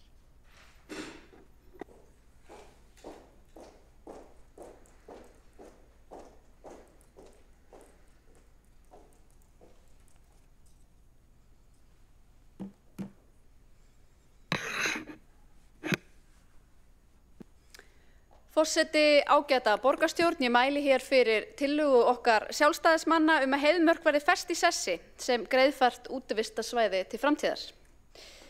Nú borgarfulltrúi Einar Þorsteinsson fór hér með góðum og nokkuð yfirgripsmiklum hætti yfir forsögu þess máls sem er kannski aðdragandinn að því að við erum að ræða þetta hér í dag. Og ég tek undir með honum að í þessu máli þurfi pólitíska sýn. Málið á auðvitað að vera hér á þessum pólitíska vettvangi og við eigum að hafa kjarkinn til þess að taka hér pólitískar ákvarðanir það hvernig viljum við sjá framtíð heiðmerkur þróast og hvernig viljum við sjá framtíð vatnsverndar þróast. Nú við leggjum til að samþykkt verði að við mótun nýs deiliskipulags fyrir heiðmörk verði lögð rík áhersla á öruggt og greiðfært aðgengi almennings að þessu mikilvæga og rótgróna útivistarsvæði. Og það vissulega rétt sem borgarfulltrúi Hjálmar Sveinsson kom inn á hér áðan að við eigum fleiri öflug útivistarsvæði. En ekkert þeirra er sennilega eins rótgróið og djúpstætt í hjörtum borgarbúa eins og heiðmörkin og þá reyndar við íbúa höfuðborgarsvæðisins alls. Nú við teljum að hugmyndir Veitna sem við væntanlega þekkjum öll umfangsmiklar takmarkanir og umferð heiðmerkursvæðið vera allt of íþyngjandi, ekki nægilega vel rökstuddar og þær séu líklegar til að skerða verulega aðgengi almennings og draga úr möguleikum íbúa til útivistar og afnota á svæðinu. Nú Veitur segja í umfjöllun þetta mál að það sé þeirra hlutverk að bera ábyrgð á og að færa íbúum hreint ómengað neysluvatn og það er ekki deilt. En þau halda því líka fram að mengun vegna bílaumferðar sé talin mesta ógnin við vatnsgæði íbúa. Og þá er kannski ágætt að líta á gögnin, en það eru ekki nein gögn sem liggja fyrir, sem sýna fram á að mengunarhætta á vatnsverndarsvæðinu hafi aukist á undanförnum árum. Því er reyndar haldið fram í gögnum að þvert á móti bendi margt til þess að hættan sé á undanhaldi og þá meðal annars vísa til þess hvernig farartæki eru í meiri og auknum mæli núna knúin áfram af rafmagni. Þá hafa engin atvik orðið á undanförnum árum sem truflað hafa vatnsvinnslu eða haft neikvæð áhrif á vatnsgæði á svæðinu. Og með hliðsjón af þessum upplýsingum þá verður maður að segja að tillögur Veitna þær ganga fulllangt, þær eru full íþyngjandi og þær geta vart talist gæta meðalhófs þegar við erum að tala það að loka þessu rótgróna, vinsæla, mikilvæga útivistarsvæði sem heiðmörkin er. Ég tel líka, og borgarfulltrúi Einar Þorsteinsson kom jafnframt inn á það í ræðu sinni, vegalengdirnar sem fólk myndi þurfa að ganga að vinsælum áningarstöðum í Heiðmörk ef breytingin yrði að veruleika og fólk þyrfti að leggja bifreiðum sínum lengra frá en vani er. Og mér finnst þeir sem halda því fram að þetta muni engu máli skipta hafa skorta ákveðinn skilning á veruleika þeirra sem nota sér Heiðmörkina. Heiðmörk eru auðvitað mikið notuð af göngufólki, hlaupafólki, hjólreiðafólki, skíðagöngufólki, fjölskyldum, ég geti áfram talið, margvíslegum hópum sem hafa unun og dálæti af útivist og það að þurfa að ganga 34 kílómetra hvora leið, það liggur í augum uppi að það mun takmarka verulega aðgengi fólks og getu til þess að nálgast þessi svæði. Þetta eru gríðarlega mikilvæg svæði, þau hafa verið byggð upp í samstarfi ólíkra aðila í gegnum áranna rás og við eigum að standa vörð þau og vörðum möguleika fólks á að notfæra sér þau. Þannig að eins og ég segi þá það okkar mat að Veitur hafi ekki gætt meðalhófs í fyrirliggjandi tillögum þessar íþyngjandi aðgangstakmarkanir að Heiðmörk og við myndum vilja að hér á þessum fundi myndi borgarstjórn hreinlega beina því til umhverfis- og skipulagssviðs að kanna mildari og markvissari leiðir við yfirstandandi deiliskipulagsvinnu sem myndi tryggja bæði vatnsvernd, og það sannarlega mikilvægt og ég vil undirstrika það, við erum ekki að gera lítið úr því, tryggi bæði vatnsvernd og áframhaldandi aðgengi íbúa höfuðborgarsvæðisins að Heiðmörk. Grænu svæðin sem við eigum hér á höfuðborgarsvæðinu skipta íbúa auðvitað gríðarlega miklu máli. Og við eigum ekki að vera að byggja á þeim eða girða fyrir þau, heldur þvert á móti, efla þau og auka og bæta aðgengi fólks að þessum svæðum.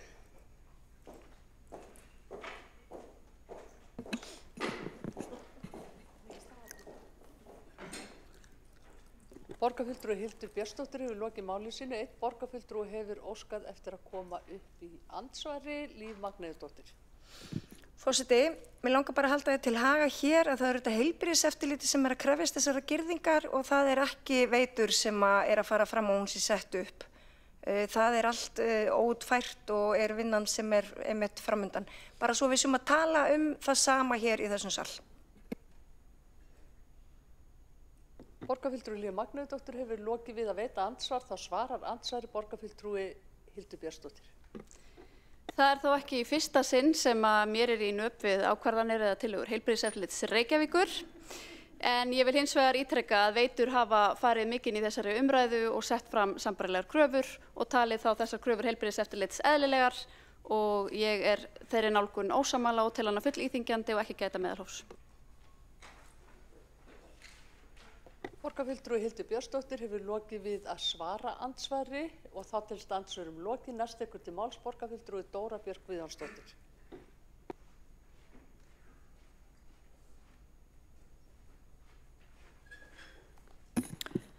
Forseti, ágæta borgarstjórn.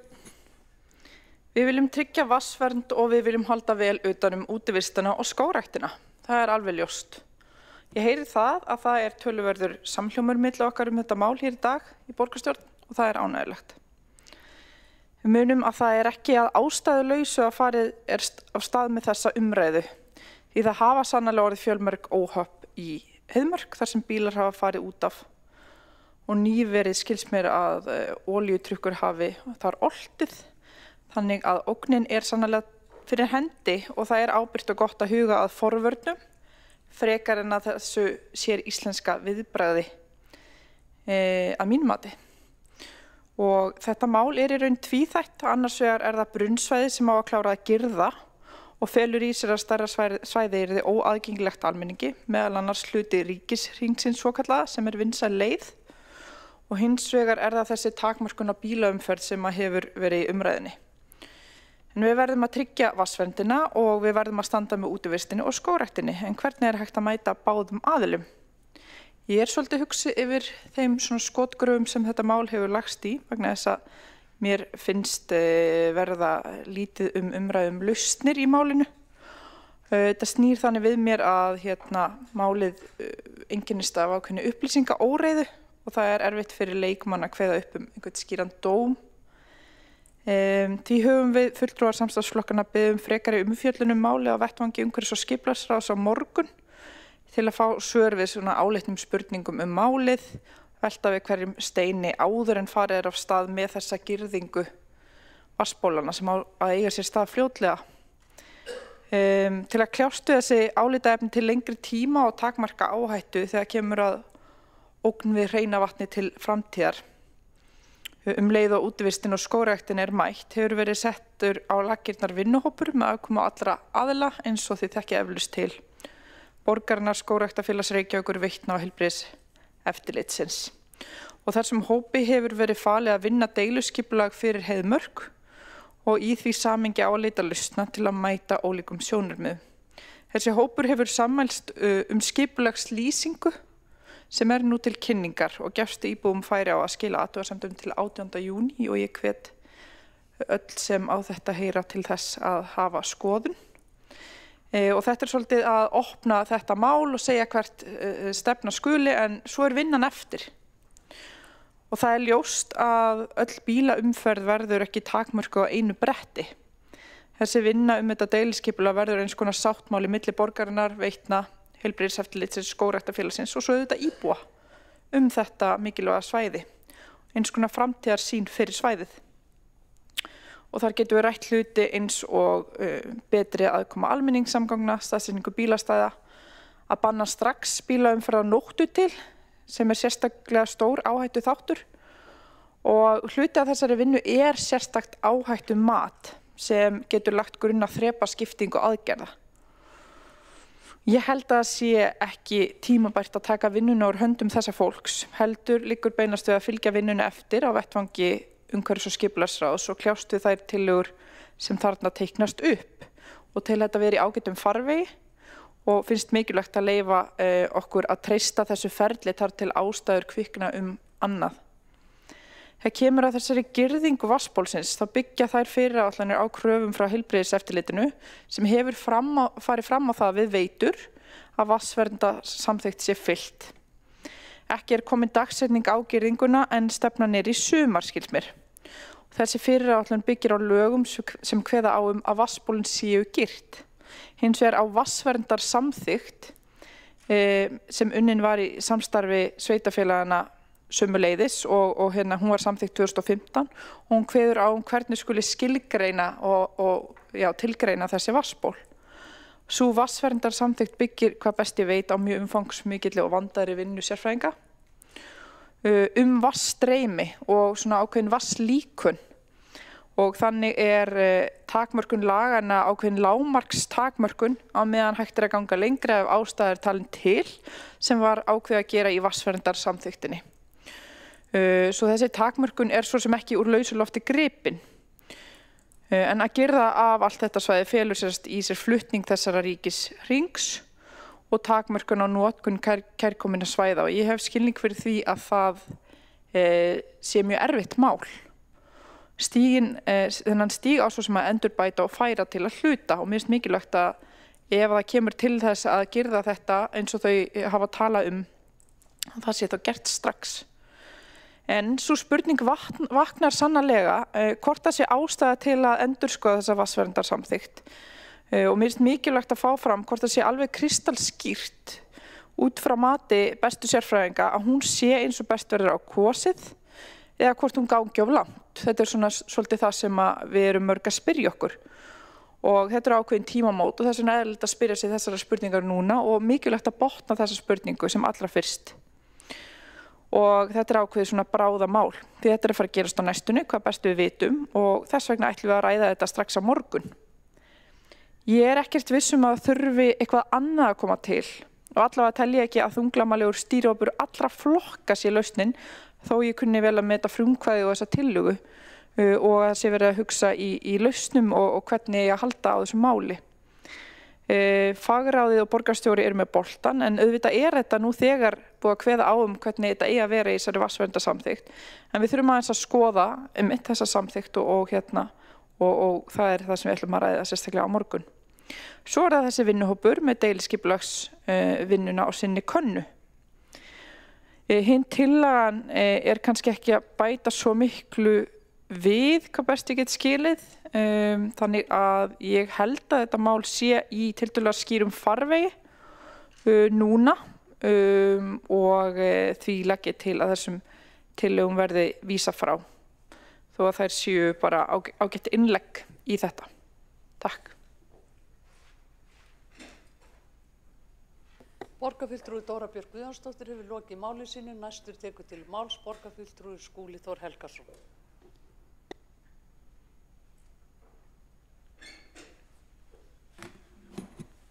Forseti, ágæta borgarstjórn. Byrja á því að þakka fyrir þessa umræðu og þær tillögur sem hér eru lagðar fram. Þær endurspegla held ég það að við höfum öll þörf fyrir það að ná landi í þessu viðkvæma máli sem að snýst grundvallar almannahagsmuni. Númer 1, vernd vatnsbóla höfuðborgarsvæðisins sem sjá okkur fyrir hreinu neysluvatni. Þetta er einhver mikilvægasta auðlind okkar sem þjóðar og þar getum við ekki gefið neitt afslátt af vernd auðlindarinnar. Á hinni vogarskálinn eru líka brýn sjónarmið gott aðgengi íbúa einni mestu útivistar perlu á höfuðborgarsvæðinu sem að heiðmörkin og það felur líka í sér mikilvæga almannahagsmuni. Verkefni okkar hér í borgarstjórn og annarra sem að málinu koma að finna gott jafnvægi á milli þessara póla, þessara almannahagsmuna tveggja. Mér langar að leggja orð í belgum nokkur atriði í fyrsta lagi deiliskipulagsvinna, í öðru lagi afmörkun vatnsverndarsvæðisins og í þriðja lagi það sem að margir hafa nefnt sem möguleg færsla á vatnsverndarholunum. Deiliskipulagsvinnan í fyrsta lagi, þannig að veitum dótturfyrirtæki Orkuveitunar treyst fyrir rekstri vatnsbólanna og að koma hreinu drykkjarvatni til heimila og fyrirtækja og það er staðreynd að innviðafyrirtæki eins og Orkuveitan eru að einbeita sér meira forvörnum þessi misserinn, kannski ekki síst út af viðbrögðum í kjölfar þeirra eldsumbrota sem hafa verið á Grindavíkursvæðinu undanfarin ár. Umferð bíla hefur sannarlega aukist verulega heiðmörk á undanförnum árum og hún skilgreind sem líklegasta áhætta mengunar vatnsbólanna. Fyrir 2 vikum fór olíubíll Bláfjallaveg og lenti út af veginum. Mikil mildi að ekki fór ver. Á hverjum degi ekið með olíu og bensínum grannsvæði vatnsverndar og aftur heppni að alvarleg slys hafa ekki orðið ennþá. Auðvitað getum við ekki rekið vatnsbólin okkar á heppni og það þess vegna sem að mikilvægt að kveða skýrt á vatnsverndarsvæðin og hvernig við ætlum að ganga þau. Og eins og við þekkjum þá vilja Veitur takmarka alla ónauðsynlega umferð á grannsvæði vatnsverndar og það ættum við að styðja samhliða því að finna lausnir til þess að verja og helst bæta möguleika til útivistar í heiðmörk. Og við sjáum og það liggur fyrir að Veitur eru tilbúnar að koma að fjármögnun á lagningu nýrra stíga frá nýjum bílastæðum og vilja reyna að takmarka fjarlægðir eins og kostur Það hefur komið fram í umræðinu og svona kannski hluti af þessari upplýsingaóreiðu sem að hér var nefnt áðan að það standi til að ný bílastæði verði heila 4 kílómetra fjarlægð að borgarstjóraplani en rétt að upplýsa að það ekki á rökum reist. Hins vegar á eftir að móta nákvæmar útfærslur breytingana og umræðan verður því ekki lögð í jörð ef svo má segja með góðu móti fyrir en að þær útfærslur liggja fyrir. Núna eins og hér hefur komið fram deiliskipulagslýsing í auglýsingu en auðvitað eru það afar breiðar strókur í hugmyndum og nauðsynlegt að sem fyrst liggi fyrir nánari útfærslu til þess að við getum unnið með gögn sem að hjálpa okkur að komast að niðurstöðu. Nú varðandi girðinguna, Veitur eru með kröfu eins og hér hefur komið fram frá heilbrigðiseftirlitunum að stækka afgirt svæði á brunnsvæði vatnsverndar sem í einhverju skilningi svona heilagasta svæðið í vatnsverndar skilgreiningum.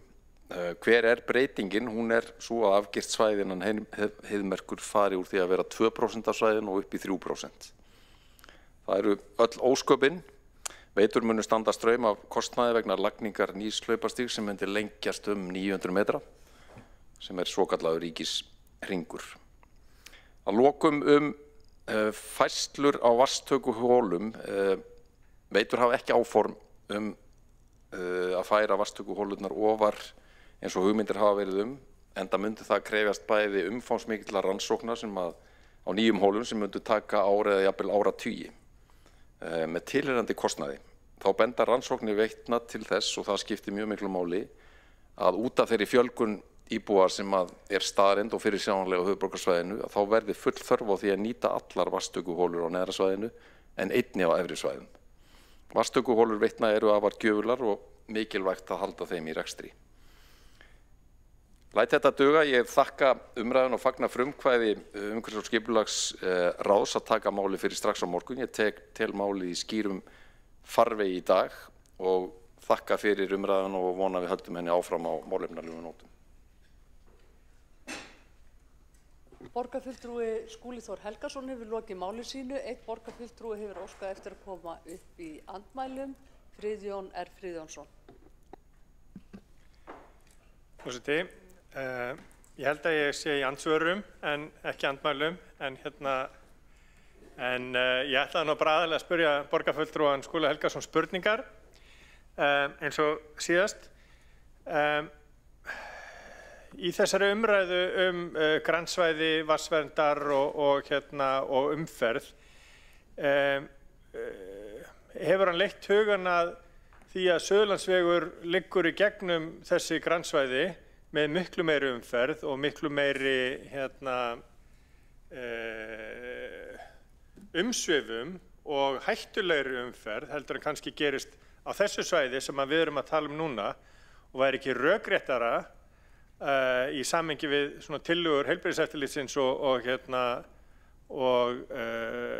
Veitna að huga þeirri umferð heldur en því sem gerist á þessum vegspottum þarna á næst Elliðavatni. Borgarfulltrúi Friðjón R. Friðjónsson hefur lokið við að veita andsvar. Þá svarar andsvari borgarfulltrúi Skúli Þór Helgason. Jú, forseti, ágæta borgarstjórn, ég þakka Friðjóni R. Friðjónssoni fyrir þetta innlegg og það er bara hárrétt hjá borgarfulltrúanum að við þurfum að huga sérstaklega umferðinum Suðurstrandarveg og hafa af því verulegar áhyggjur eins og kom fram reyndar á síðasta fundi á kynningafundi sem við áttum hér á dögunum þar sem var einmitt verið að benda á nákvæmlega þessa staðreynd en ég held að hvort tveggja þurfa að koma til. Þú veist, við erum svona kannski einhverjum dögum frá því að lenda í alvarlegum mengunarslysum sem að gætu haft óafturkræf áhrif á vatnsauðlindina í Heiðmörk og það einfaldlega kæruleysi að bregðast ekki við með þeim hætti að reyna að gera það sem við getum til þess að slá Skjaldborg utan vatnsverndarsvæði með kyrfilegri hætti heldur en gert hefur verið en Suðurstrandarvegur er sannarlega mál sem við þurfum að huga mun betur að og svo mikla umferð sem að það er. Borgarfulltrúi Skúli Þór Helgason hefur lokið við að svara andsvar. Þá veitir andsvar öðru sinni. Borgarfulltrúi Friðjón R. Friðjónsson. Bara örstutt athugasemd við borgarfulltrúan, forseti, þakka þér fyrir. Bara örstutt athugasemd við borgarfulltrúan erum við ekki að tala um Suðurlandsveg en ekki Suðurstrandarveg. Að sjálfsögðu. Borgarfulltrúi Friðjón R. Friðjónsson hefur lokið við að veita andsvar og þá svarar andsvari borgarfulltrúi Skúli Þór Helgason.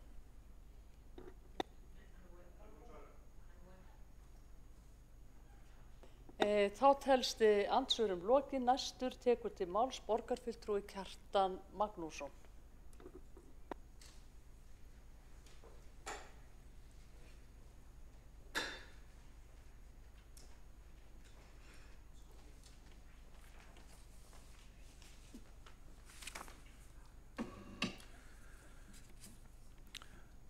Forseti, góðir borgarfulltrúar, það væri mikið óþurftarverk ef aðgangur almennings af friðlandinu í Heiðmörk yrði skertur eins og nú virðist vera stefnt að. Í ár ættum við að fagna 75 ára afmæli friðlandsins í Heiðmörk og alls ekki með því að skerða aðgang að þessari sennilega mest sóttu útivistarperlu landsins. Heiðmörk er sennilega ekki bara stærsta og fjölsóttasta útivistarsvæði höfuðborgarsvæðisins heldur landsins í heild. 3200 hektara svæði sem gert var að friðlandi árið 1950 og Skógræktarfélagi Reykjavíkur falin umsjón hennar. Mörkin var friðuð fyrir beit, landi girt af og gróðursetning hafin í stórum stíl. Þúsundir ef ekki tugþúsundir sjálfboðaliða hafa gróðursett tré í Heiðmörk og almenningur notið þar útivistar í fjölbreytilegri náttúru rétt við borgarmörkin. Þetta er ekki fyrsta sinn sem ég hef farið yfir málið, ég hef gert það áður því að Heiðmörk hefur verið alveg til umræðu eins og til dæmis innan stjórnar Orkuveitunnar og Ég man að fyrir kannski 10 árum þá var að fara í vandlega yfir þessi mál og alls ekki talin ástæða sig að taka upp eitthvað bílabann, ekki venjulegra bíla, hins vegar tankbíla. Þeir hafa verið bannaðir held ég þarna árabil í Heiðmörk og kemur vissulega óvart að heyra að eins og hér var fullyrt að tankbíl hefði oltið í Heiðmörk, sennilega réttar að segja hann hafi oltið á Bláfellavegi eins og ég skildi það, væntanlega þá þar sem hann hefur verið að flytja olíu upp í skíðalandið í skíðalöndinni í Bláfjöllum og væntanlega yrði áfram að fara með olíu þangað þennan Bláfellaveg, jafnvel þó að þetta umtala bílabann yrði sett á í sumar. Þannig að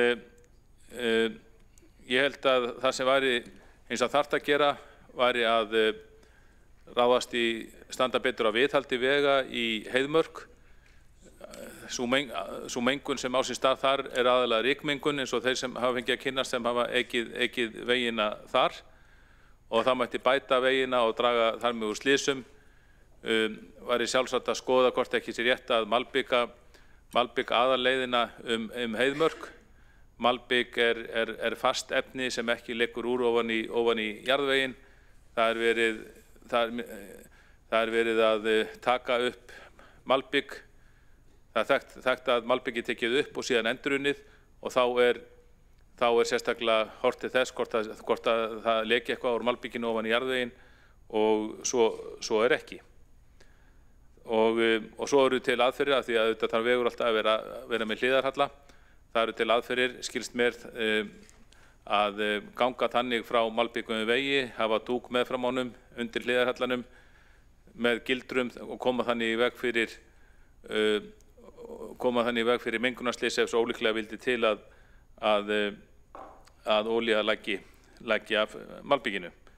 Þannig að vegabætur geta dregið úr mengun og aðalatriðið er bara að tryggja áfram greiðan aðgang að friðlandinu í Heiðmörk. Þetta er mjög stórt svæði og það eru margir fallegir staðir innarlega í Heiðmörk sem er erfitt að komast að fótgangandi.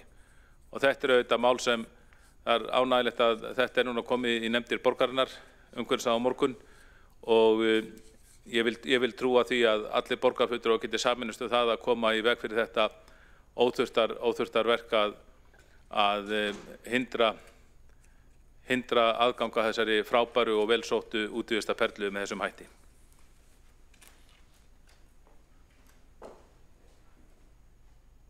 Borgarfulltrúi Kjartan Magnússon hefur lokið máli sínu og næst tekur til máls borgarfulltrúi Árelía Eydís Guðmundsdóttir.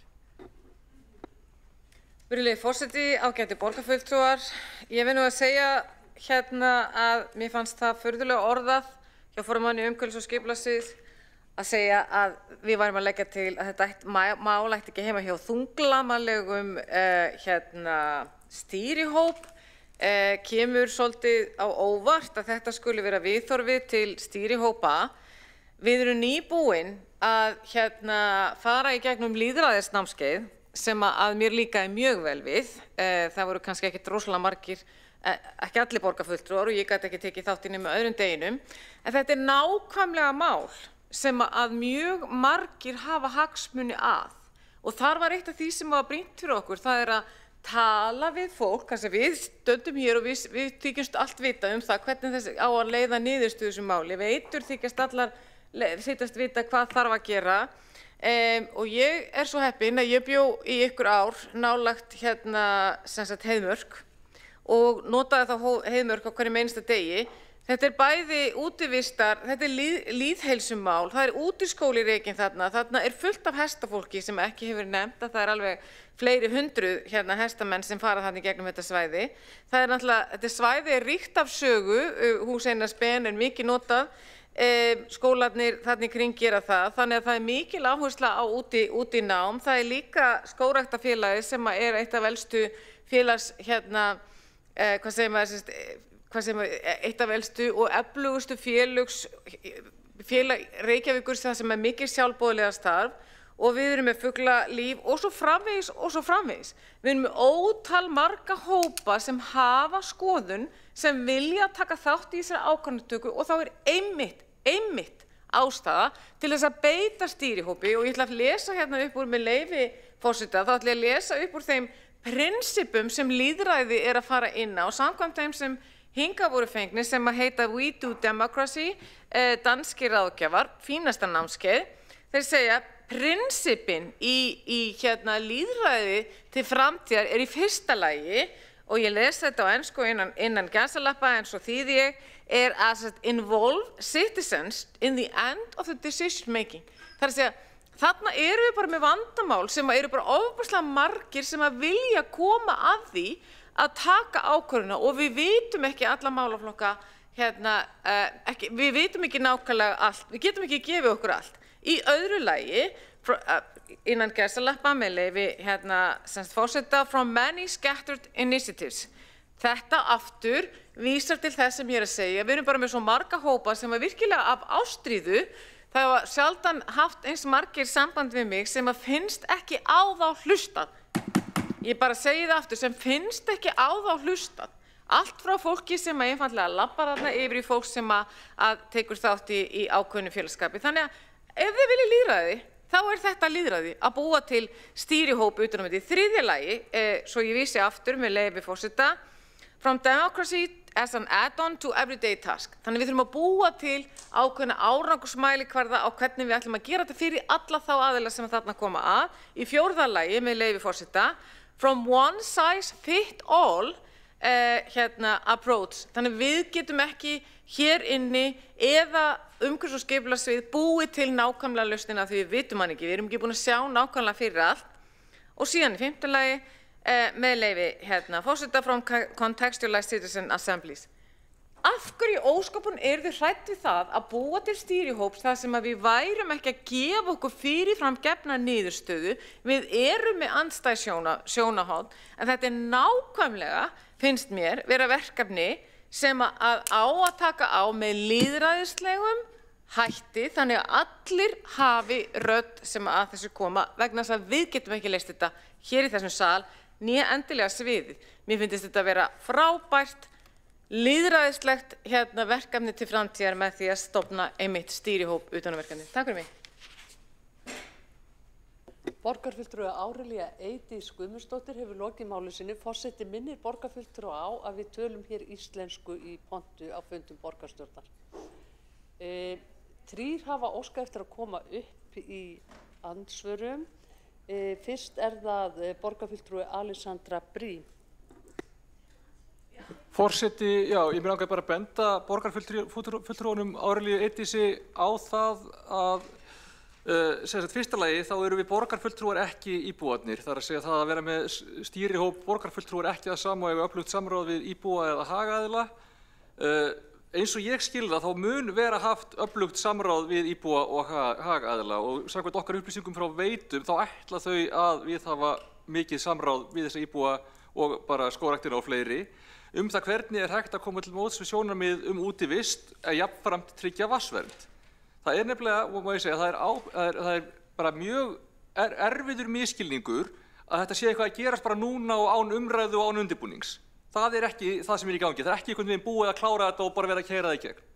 Þetta væntanlega vegna þess að fólk að rugla saman girðingarmálinu annars vegar. Það yfirvofandi, það að fara að gerast. Og svo skipulagsbreytingunni að takmarka bílaumferð hins vegar. Það ennþá bara á frumstigum undirbúnings. Það á eftir að taka allt samtal það hvernig það þetta útfærast, hvernig geta komið til móts við, hvað eiga bílastæðin þá að vera, hvernig eiga nýjir stígar að fara fram, bla.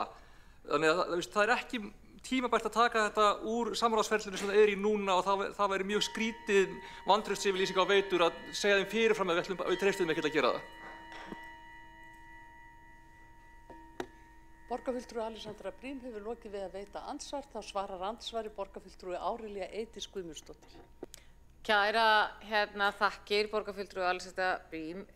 Það sem að mér finnst blasa við þessu máli, ég meina við erum með fyrrverandi borgarstjóri Ingibjörgu Sólrúnu Gísladóttur sem geysist fram á ritvöllinn. Ég trúi því ekki að hún sé með misskilning hvernig eigi að taka næstu skref þegar henni finnst ekki vera vel til staðið að þessu. vegna þess að hún búin að standa hér í hérna framlínunni í öll þessi ár og ætti að þekkja nákvæmlega hvernig málin snúa. Ég held að þetta sé bara tækifæri. Ég er bara að segja að þegar við erum með pólitíska stýrihópa, alveg eins og við erum búin að vera að tala leikskólamálin, þá erum við í rauninni alltaf að leita álita margra og þarna eru bara svo margir hópar undir sem að upplifa sig eins og það sé ekki hlustað. Og það bara hefur áhrif til lengri tíma ef að við förum fram án þess. Við erum bara að leggja til að þetta væri mál sem væri kjörið að setja í stýrihópa. Borgarfulltrúi Árelía Eydís Guðmundsdóttir hefur lokið við að svara andsvari, þá veitir andsvar öðru sinni borgarfulltrúi Alexandra Briem. Forseti, ég bara verð að ítreka að ég tel að það væri rosalega skrítin og ótímabær, að minnstakosti ótímabær vantraustsyfirlýsing á ferli sem veitur segja okkur að þau ætli að fara með til þess að eiga samráð hvernig þetta verði skipulagt og hvernig sé hægt að koma til móts við þessi sjónarmið.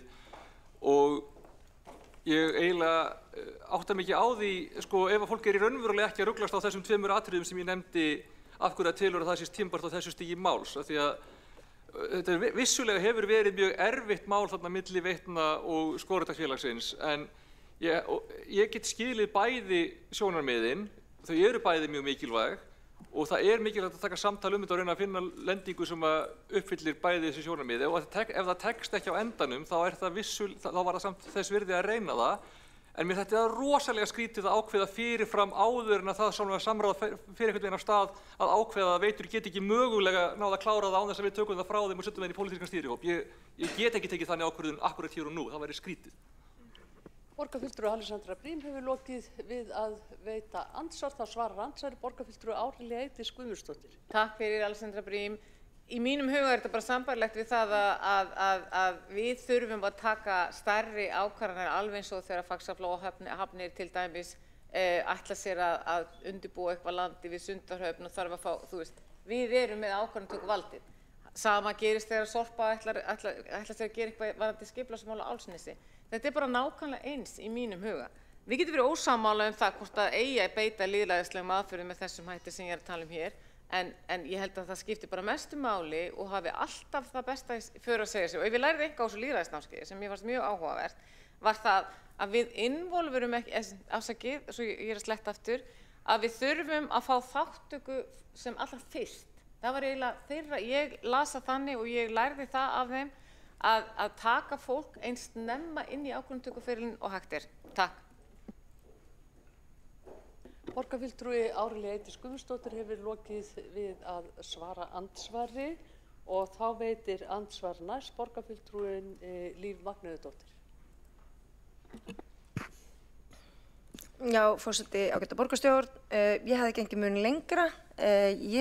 Stjórnmálamenn úr öllum flokkum hafa aldrei getað komið sér saman nokkurn skapaðan hlut, það sést bara umræðum hérna í þessum sal.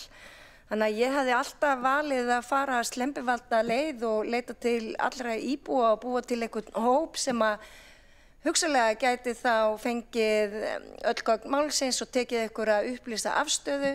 Hérna væri til dæmis, þetta væri rakið máli fyrir rökræðukönnun, svo ég nefni það. Borgarfulltrúi Líf Magnúðardóttir hefur lokið við að veita andsvar, þá svarar andsvari borgarfulltrúin Árelía Eydís Guðmundsdóttir. Kæra Líf Magnúðardóttir, við erum svo oft sammála, borgarfulltrúi fyrir ekki, hvað sagði ég? Við erum svo oft sammála.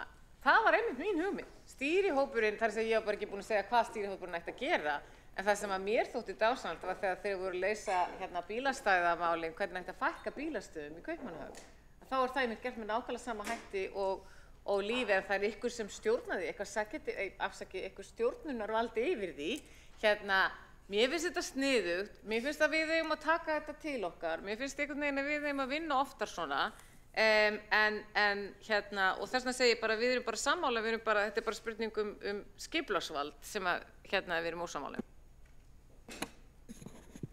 Borgarfulltrúi Árelía Eydís Guðmundsdóttir hefur lokið við að svara andsvari, þá veitir andsvar öðru sinni borgarfulltrúin Líf Magnúðardóttir. Forseti, já, en tillaga Framsóknarflokksins hljóða svo með leyfi forseta. Borgarstjórn samþykkir að stofna verið stýrihópur fulltrúa allra flokka í borgarstjórn til þess að móta framtíðarsýn Reykjavíkurborgar Heiðmörk. Tilvitnun lýkur. þá segi ég nei, af hverju ekki að fara í slembufalið úrtak af íbúum Reykjavíkur til þess að skoða þetta mál og bora sig niður í það og við fáum einhverja niðurstöðu því. Ég ekkert endilega, ég meina hvaða fulltrúa stjórnmálaflokka hérna í borgarstjórn, hvers eiga þeir flokkar líka að gjalda kannski sem að, hafa líka áður boðið fram í borgarstjórnarkosningunum og náðu ekki manni inni en eiga sér sannarlega einhverja viðhlæðendur út í samfélaginu, svo ég segi það líka. Ég meina, getum við ekki bara sprengt þetta út? Hvar er lýðræðisástin, spyr ég í þessum sal? Borgarfulltrúi Líf Magnúsdóttir hefur lokið við að veita andsvar. Þá svarar andsvari borgarfulltrúin Árelía Eydís Guðmundsdóttir. Ég þakka Líf Magnúsdóttur borgarfulltrúa fyrir sinn málflutning. Ég held að minn skilningur á þeim stýrihópum sem ég hef tekið þátt í hér, sem sagt frá því að ég kom hingað inn, er að það í rauninni kallað eftir gögnum, það eru búnir til leiðir til þess að komast að niðurstöðu, þannig að það getur verið borgarþing, það getur verið hvað sem er. Þannig að þegar við Framsóknarmenn ræddum þetta, eða Framsóknarfólk ræddum þessa tillögu okkar, þá var það, kom ég bara sem sagt nýkomin af þessu námskeiði og sagði bara, þú veist, við gerum þetta svona og mér finnst þetta bara svo rakið, en við þurfum ekki öll að vera sammála leiðirnar, en mér finnst það sárt að þið skulið ekki sjá það með mér, kannski bara mættu þið ekki á námskeiði. Borgarfulltrúi, forseti biður hljóð í salnum. Borgarfulltrúin Árelía Eydís Guðmundsdóttir hefur lokið við að svara andsvari. Þá veitir næst andsvar borgarfulltrúin Hjálmar Sveinsson. Já, þetta orðið svolítið löng þrætubók en ég ætlaði bara að segja að þarna að ræða vatnsból okkar Reykvíkinga sem einstakt á heimsvísu því að þarna kemur hraun síað vatn beint í okkar krana og þetta eiginlega hvergi nokkuð stað til. Meira sér Osló búið að fara með vatnið í gegnum einhverja nýju geislameðferðir áður en að fólk drekkur það. Þannig að mér finnst sem sagt verndun vatnsbóla ekki vera eitthvað mál sem að bara við getum bara fundið eitthvað út úr, heldur hljótum við að fara ráðum helstu sérfræðinga í vatnsveitu, í vatnsbólum og þegar við heyrum það sem við höfum heyrt sum okkar að það sé meiriháttar mál og alls ekki ráðlegt að færa vatnsbólinn til þess að geta keyrt áfram þá og fullri ferð eða hvað heiðmörkina, mér finnst það út í hött. Og þannig að mínum að snýst þetta að vernda vatnsbólinn og aðlaga útivistina að vernduðum vatnsbólum. Þá borgarfulltrúin Hjálmar Sveinsson lokið við að veita ansvar og svara þá ansvari borgarfulltrúin Árelía Eydís Guðmundsdóttir. Þakka kærlega Hjálmar Sveinsson borgarfulltrúa fyrir þetta. Við erum alveg sammála. Ég ætla að nota orðin sem að stundum sögðu, fólk ekki fífl. Það sem að ég að leggja hér til það að við fáum samstöðu einmitt vandamál sem við þurfum að leysa. Mér finnst þetta að vera þannig vandamál að sem flestir þáttakendur eða bara sem flestir borgarar þurfa að koma í sátt að ákvörðun og það sé hægt að gera út frá reglífinni stýrihópur. En ég heyri að við fáum líklega ekki okkar fram hér, en ég legg það inn í þá vinnu sem fram kemur og við viljum Framsóknar menn leggja áherslu á það. Þetta verði gert þannig að það sé verið að hlusta eftir öllum þeim sjónarmiðum og reyna að samtækta þau vegna þess að við erum að leysa flókið vandamál og þurfum að fá sem flesta að borðinu. Takk fyrir. Þá borgarfulltrúin Árelía Eydís Guðmundsdóttir lokið við að svara andsvari.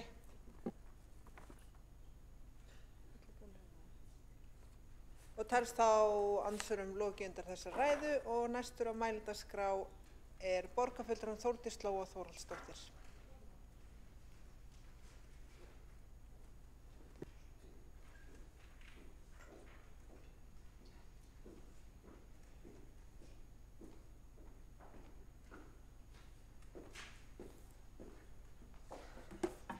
Forseti, ágæta borgarstjórn.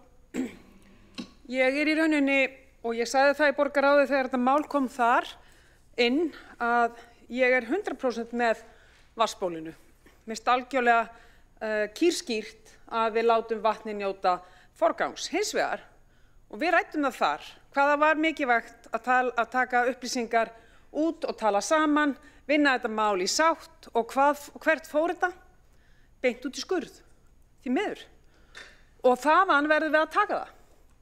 Og þess vegna leist mér ekkit illa og líst ekkit illa á þessa hugmynd að það sé þverpólitískur stýrihópur og við fórum meira að segja á þessa leit við samstarfsflokkana í morgun að við getum komið með breytingatillögu þar sem stýrihópurinn að því að nú er til að Framsóknarflokksins þetta sé einvörðungu pólitík en ég er á því að við eigum að draga inn helstu hagaðila og það er ekkert mál að koma með þessa breytingatillögu, hvort sem það er núna í dag eða á morgun í uskinu því að við þurfum að koma að þessu máli upp úr skurðinum.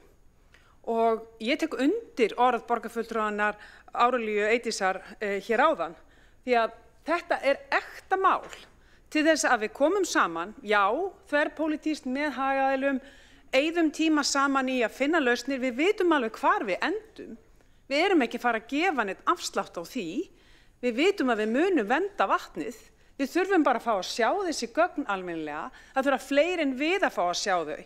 Bara það að við sem eigum að vita mest erum hér út á túni í ýmsu, það segir okkur hvernig þessu máli fyrir komið.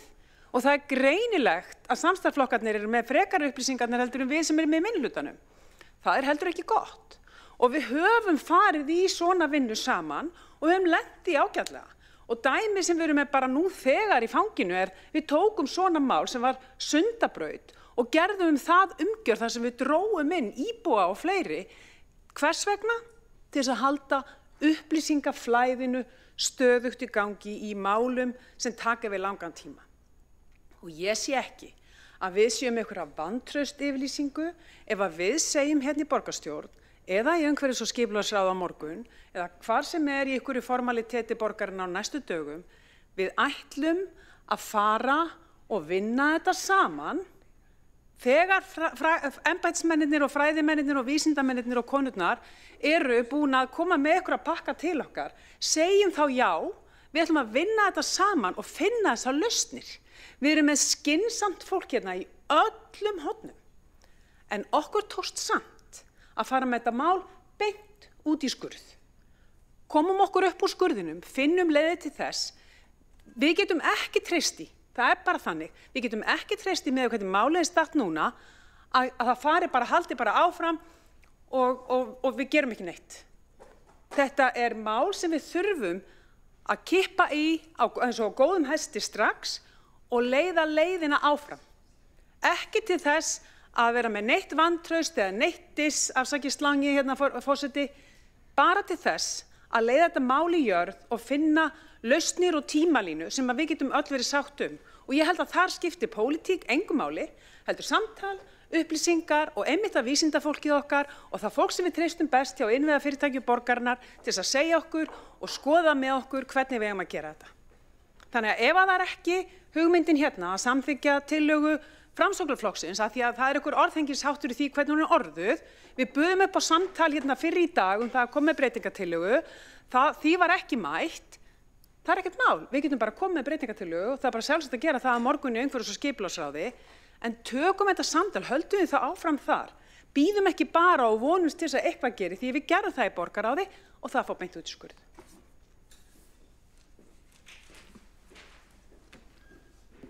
Þá er borgarfulltrúinn Þórdís Lóa Þóroddsdóttir lokið máli sínu og einn hefur óskað eftir að veita andsvar en hann er búinn með andsvarinn sín þannig að hann getur ekki veitt andsvar.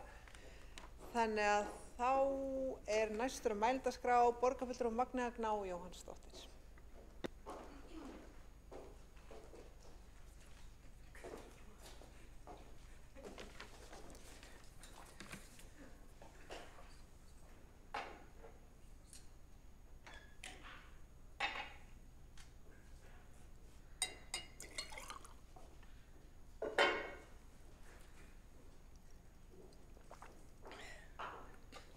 Forseti, ágæta borgarstjórn, hér leggjum við í Framsókn fram tillögum að stofnaður verði stýrihópur skipaður fulltrúum allra flokka í borgarstjórn til þess að móta framtíðarsýn Reykjavíkurborgar heiðmörk. Verkefnið að tryggja að hagsmunir almennings séu tryggðir í þeirri vinnu sem stendur yfir vegna krafna aukna vernd vatnsbóla sem veitur starfrækja. Aðgengi að grænum svæðum eru meðal mikilvægustu gæða nútíma borgarsamfélaga. Vinsældur heiðmerkur hafa aukist á síðustu árum. Því mikilvægt að huga að betri stýringu gesta heiðmerkur til að tryggja vatnsvernd en leið þarf að tryggja lýðheilsusjónarmið og aðgengi að útivistarsvæðum heiðmerkur. Nú uppi hugmyndir að loka fyrir aðgengi akandi umferðar á stórum hluta heiðmerkur vegna vatnsverndar. Þó mikilvægi hreins vatns sé óumdeilt hafa tillögur Veitna sætt gagnrýni frá fjölmörgum hagaðilum, sérstaklega vegna þess að þær feli í sér lokun aðgengis að vinsælum svæðum. Þetta hefði för með sér að gestir gætu þurft að ganga 3–4 kílómetra til að komast að vinsælum stöðum í heiðmörk á borð við Furulund og Vígsluflöt. Í raun væri verið að takmarka aðgengi stór hóps að heiðmörk, sér í lagi fólk sem á erfitt með gang, fjölskyldna með lítil börn og hreyfihamlaðra. Samkvæmt rannsókninni Virði heiðmerkur sem Brynhildur Davíðsdóttir, prófessor í umhverfis- og auðlindaffræði í HÍ, gerði ásamt hópi fræðimanna árið 2013 kom fram að 92% gesta heiðmerkur fara í bíl í heiðmörk og 30% gesta eru eldri en 60 ára. Heiðmörk hefur fylgt okkur í gegnum kynslóðir. Það fór amma með mömmu lágreistan skó og ég með mömmu þéttari og hærri skó. Við viljum öll geta áfram notið heiðmerkur ókomna tíð og á sama tíma viljum við öll vernda upptökustöð vatns, enda aðgengi á öruggu vatni forsenda lífs. Ég velti einnig fyrir mér hvort það sé kannski ekki beint hluti á þessari umræddu tillögu, hvort ekki væri rétt að skoða önnur svæði til upptöku vatns, þótt það sé vissulega kostnaðarsöm fjárfesting og það þarf að ráðast í tímafrekar rannsóknir. Það kann þó vera að vinna framtíðarsýn heiðmörk leiði það í ljós að við viljum geta nýtt svæðið með öðrum hætti og til að ná því fram brýnt að kanna aðra staði til upptöku vatns. Tímabært að mótuð sé heildstæð framtíðarsýn fyrir svæðið og að kjörnir fulltrúar fá ítarlegar greiningar á því hvaða ákvarðanir þurfa að taka til að tryggja öryggi neysluvatns sem sótt á svæðið sem og aðgengi íbúa að heiðmörk. Slík vinna þarf að byggja á samráði við hagaðila og mat á áhrifum af vatnsgæði, náttúru og samfélagið allt, með langtímasýn að leiðarljósi. Mögulega ættum við að ganga enn lengra og halda borgarþing málið og stýrihópur gæti svo sannarlega haldið slíkt þing eins og dæmi eru Og ég myndi ganga það langt að hvetja íbúa til að nýta heimild sveitarstjórnarlaga til óska eftir borgarþingi, enda gífurlegt hagsmunamál að ræða fyrir íbúa. Það vekur því undrun að meirihlutinn ætli að vísa þessu máli frá. Það lýðræðisleg vinnubrögð að vilja ekki að kjörnir fulltrúar marki stefnu heiðmörkur? Eða eðlilegt að framselja ákvörðunarvaldið til Veitna án aðkomu kjörinna fulltrúa? Svo ég vitni í borgarfulltrúan Líf Magnúsdóttur með leyfi forseta: hvar lýðræðis ástin?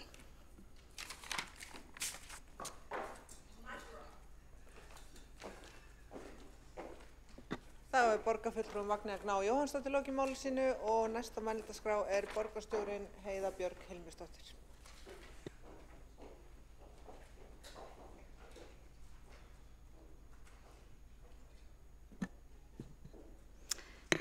Forseti, ágætu borgarstjórn. Ég held að fari vel á því að ræða þetta mikilvæga mál hér í þessum sal. Heiðmörkin eru þetta mikilvægur partur af Reykjavík, til staður sem við mörg sækjum mjög mikið. Við höfum byggt hann upp í áratugum saman og ég veit að hann skiptir marga máli og það fólk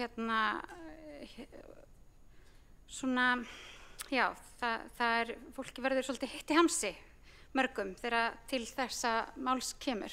Og það leiðilegt. Ég tel ekki að það sé endilega merki það að málið sé einhvers staðar út í skurði.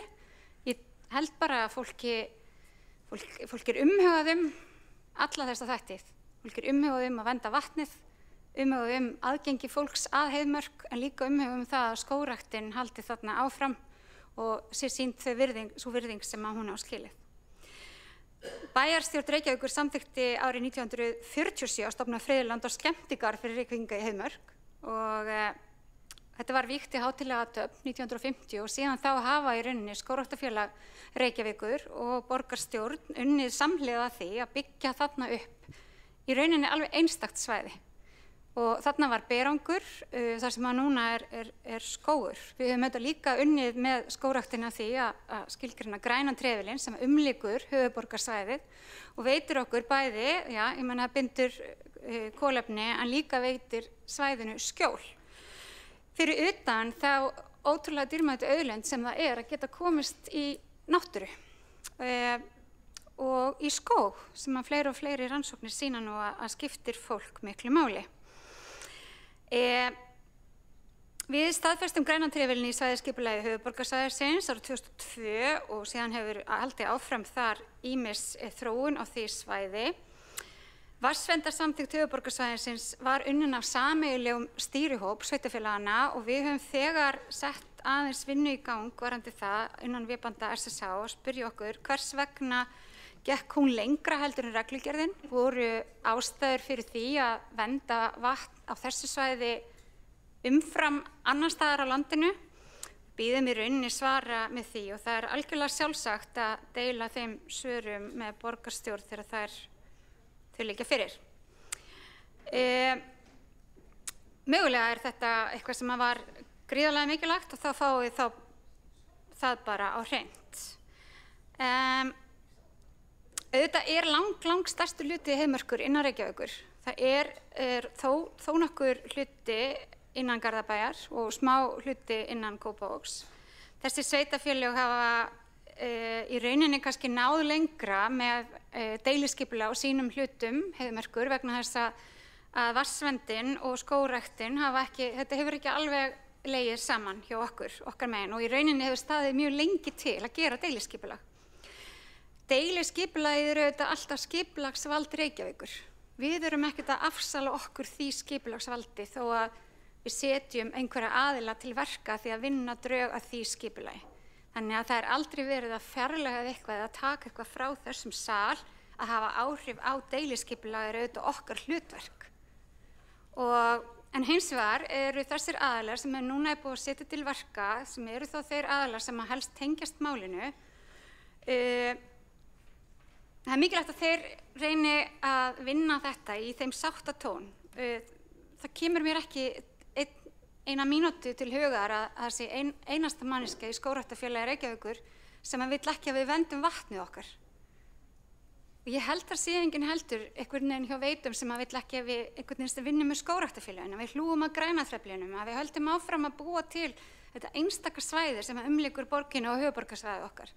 Þetta er í rauninni ekki endilega svo andstæð sjónarmið og mér finnst gott að heyra líka sjónarmiðin hér inn í þessum sal að mér finnst fólk svona nokkurn veginn sammála alveg þvert á pólitíska línur það að við viljum vernda vatnið en við viljum líka vernda útivistarsvæði, við viljum vernda skógræktina og við þurfum að grípa til einhverja aðgerð og ég held að þarna þurfum við líka bara pínu að horfa í eigin barm og við hefum mögulega átt að vera með meiri frumkvæði að því að skipuleggja til dæmis almenningssamgöngur inn á svæðið, skipuleggja bílastæði í útjaðri svæðisins, hvetja fólk til annarra samgöngumáta heldur en það að keyra inn á svæðið, sem er í rauninni eina leiði núna fyrir okkur sem að sækjum heiðmörk mjög mikið, það er að fara okkar einn bíl.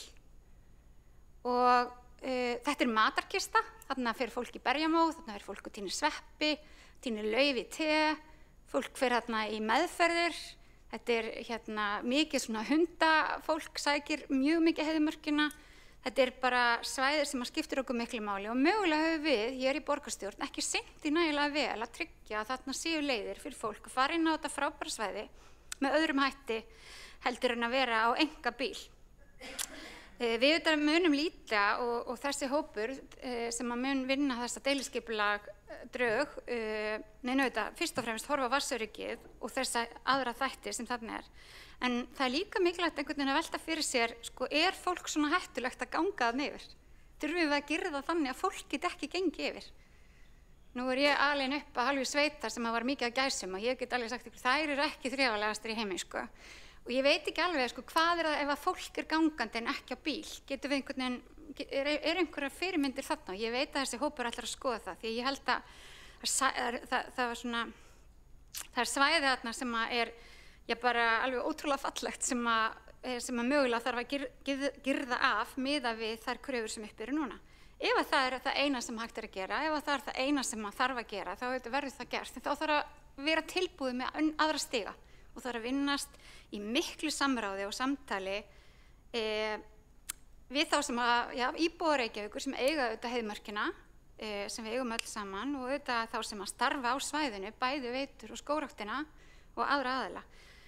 Útivistar fólk auðvitað sækir heiðmörkina mjög mikið, nýtir sérstaklega þennan stig sem að yrði þá innan girðingar mjög mikið og ég held að það var sérstaklega líka að skoða það og það mætti ekki vera neinn hnökrar á því að þar væri fær leið fyrir fólk að stunda sína útivist og njóta þess að vera þarna í skóginum sem eiginlega alveg einstakur.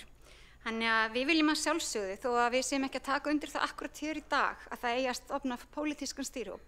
Það er okkar skilningur að ef við stofnum pólitískan stýrihóp núna, þá værum við aftur að taka ferlið tilbaka.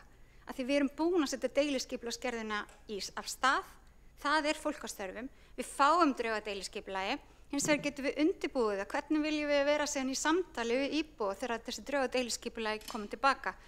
Þar þurfum við einhvern veginn þar þarf að nást sáttin. Þannig við séum öll á sömu blaðsíðu. Og ég held að það sé mikill kostur ef við getum verið svolítið bara samtaka það. Við viljum standa vörð útivistina, skógræktina og vatnið. Og við viljum að íbúar einhvern veginn finni að við erum að standa vörð alla þessa þætti og við viljum vinna með öllum þessum aðilum. Og við viljum áfram geta notið þess að leita í heiðmörkina og heiðmörkin mun áfram skila okkur og vera svona þessi græni trefill utan höfuðborgarsvæðið sem hluti af þessum græna trefli utan höfuðborgarsvæðið sem eitthvað svo fallegur. Þannig að framundan hjá okkur auðvitað bæði þá að skoða þennan feril og við erum auðvitað með málið á dagskrá bæði skipulagsráðs á morgun og borgarráðs á fimmtudaginn. Höfum auðvitað fengið kynningu frá Veitum áður og ég held að það sé full ástæða til þess að fá kynningu þá frá Skógræktinni líka til þess að heyra þeirra sjónarmið. Mér finnst ekki að ekkert að því og held að þar sé fólk líka að vinna af heilum hug að sáttum og leið að sáttum í þessu máli.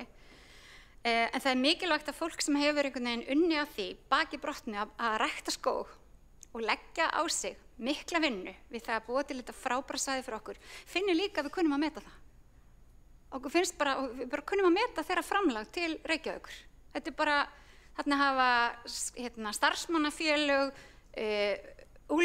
vinnuskólar, þarna hafa einstaklingar fjárfest, Reykjavíkurborgur fjárfest þarna gríðarlega í þessu svæði og við kunnum bara vel að meta þetta samstarf. En við kunnum þetta mikið ótrúlega vel að vita það að hafa aðganga heilnæmi með vatni og það er sérstakt, rétt eins og borgarfulltrúi Hjálmar Sveinsson sagði hérna áðan. Það er í rauninni alveg einstakt að við fáum ómengað vatn úr svona nálagt borginni. Þannig að ég held að við viljum auðvitað horfa á alla þessa þætti og við þurfum svolítið að horfa á hvernig ætlum við að standa því að fólk getur sótt heiðmörkina með almenningssamgöngum, með skýrum stæðum, með skýrum gönguleiðum og hvernig ætlum við að hjálpa fólki að komast þarna að sem að mögulega getur ekki gengið langar vegalengdir. Þannig að þetta er svona vinna sem að býður okkar og ég satt að segja kvíði henni ekki og ég vona að fólk hér verði með okkur í að leita lausninni. Þá hefur borgarstjóri Heiðbjörg Hilmisdóttir lokið máli sínu og einn hefur óskað eftir að veita andsvar. Það er borgarfulltrúin Þórdís Lóa Þórhallsdóttir.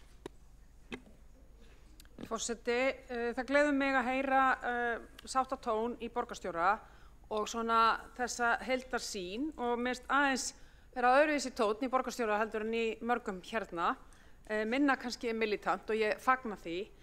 Mér finnst þetta góð hugmynd að við fáum fulltrúa skógræktar inn í borgarráð og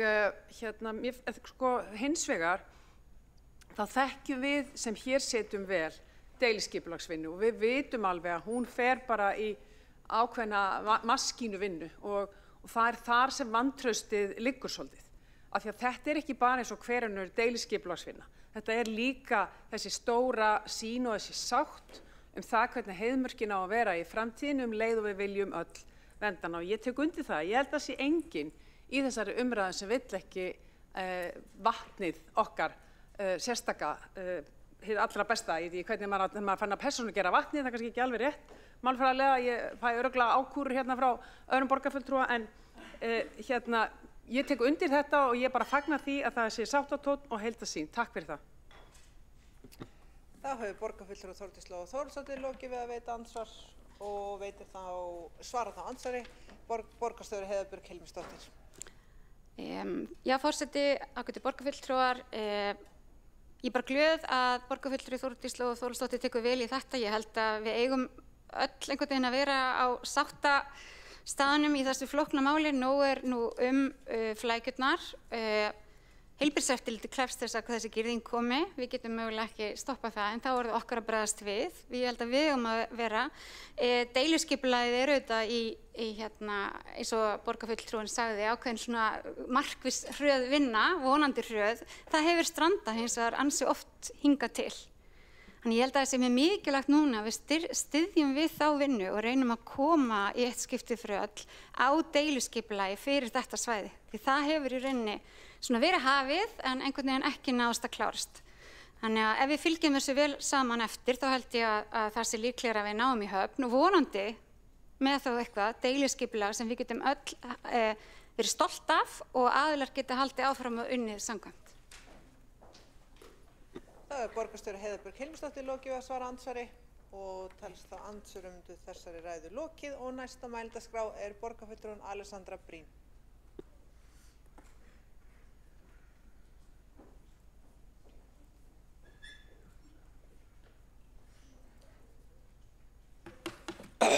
Forseti, borgarstjórn og góðir áheyrendur, það er búið að fara frekar ítarlega yfir þetta mál en það er ennþá eins og það sé einhver upplýsingaóreiða hérna í salnum. Bann við umferð bíla er ekki eitthvað sem stendur til í sumar. Það sem er yfirvofandi í sumar er stækkun á girðingarsvæði í kringum brunnsvæði Veitna að kröfu Heilbrigðiseftirlits Reykjavíkur sem Veitur telja sér ekki stætt á að ganga gegn. Hitt málið er áætlun Veitna að takmarka bílaumferð Heiðmörk, sérstaklega gegnum akstur. Það mál er enn í undirbúningi og hefur ekki verið útfært. Engar hugmyndir liggja ennþá fyrir þá hvar bílastæði yrðu staðsett, hvaða nýju stígar yrðu lagðir eða hvernig þetta yrði almennt séð framkvæmt. Og það væri náttúrulega töluvert auðveldara að ræða þetta mál ef að það væri komið á það stig að það væri einhverjar tilteknar útfærslur komnar sem hægt væri að hafa skoðun á, af eða leggja til breytingar á. Þetta seinna mál er ennþá á undirbúningsstigi og það mun vera haft samráð við íbúa og hagaðila í því ferli. En fólki líður eins og það sé bara að gerast núna án samráðs vegna þess að breytingin á girðingunni er yfirvofandi og fólk væntanlega er eitthvað ruglast á þeim málum. Það liggur væntanlega misskilningurinn. Að auki vil ég fagna áhuga Árelíu Eydísar Guðmundsdóttur á því að fara lýðræðislegar leiðir í að útkljá þessa deilu.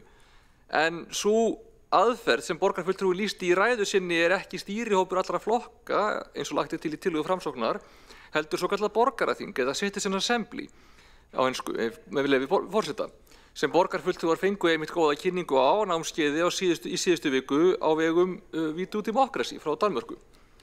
Núna er í undirbúningi borgaraþing sem við munum leitast við að fylgja allavega mestu reglum borgaraþing hjá OECD, en í því eru slembivaldir íbúar til að komast að ráðgefandi niðurstöðu aðkallandi mál.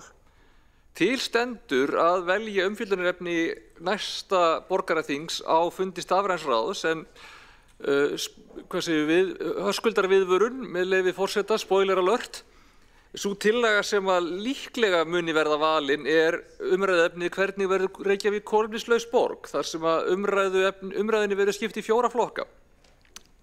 Sennilega er það ferli bæði komið of langt til að skipta kúrs og málið Heiðmörku sennilega ekki komið nógu langt til þess að skipta kúrs.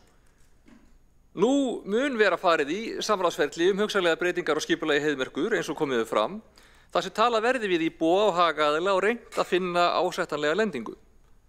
Ef það tekst ekki, þá er alls ekki loku fyrir það skotið á næsta borgaraþing sem vel gæti orðið seint á þessu ári eða snemma á næsta, gæti farið í að ræða Heiðmörku eða eitthvað annað mál sem væri meira aðkallandi á þeim tíma, við vitum það ekki.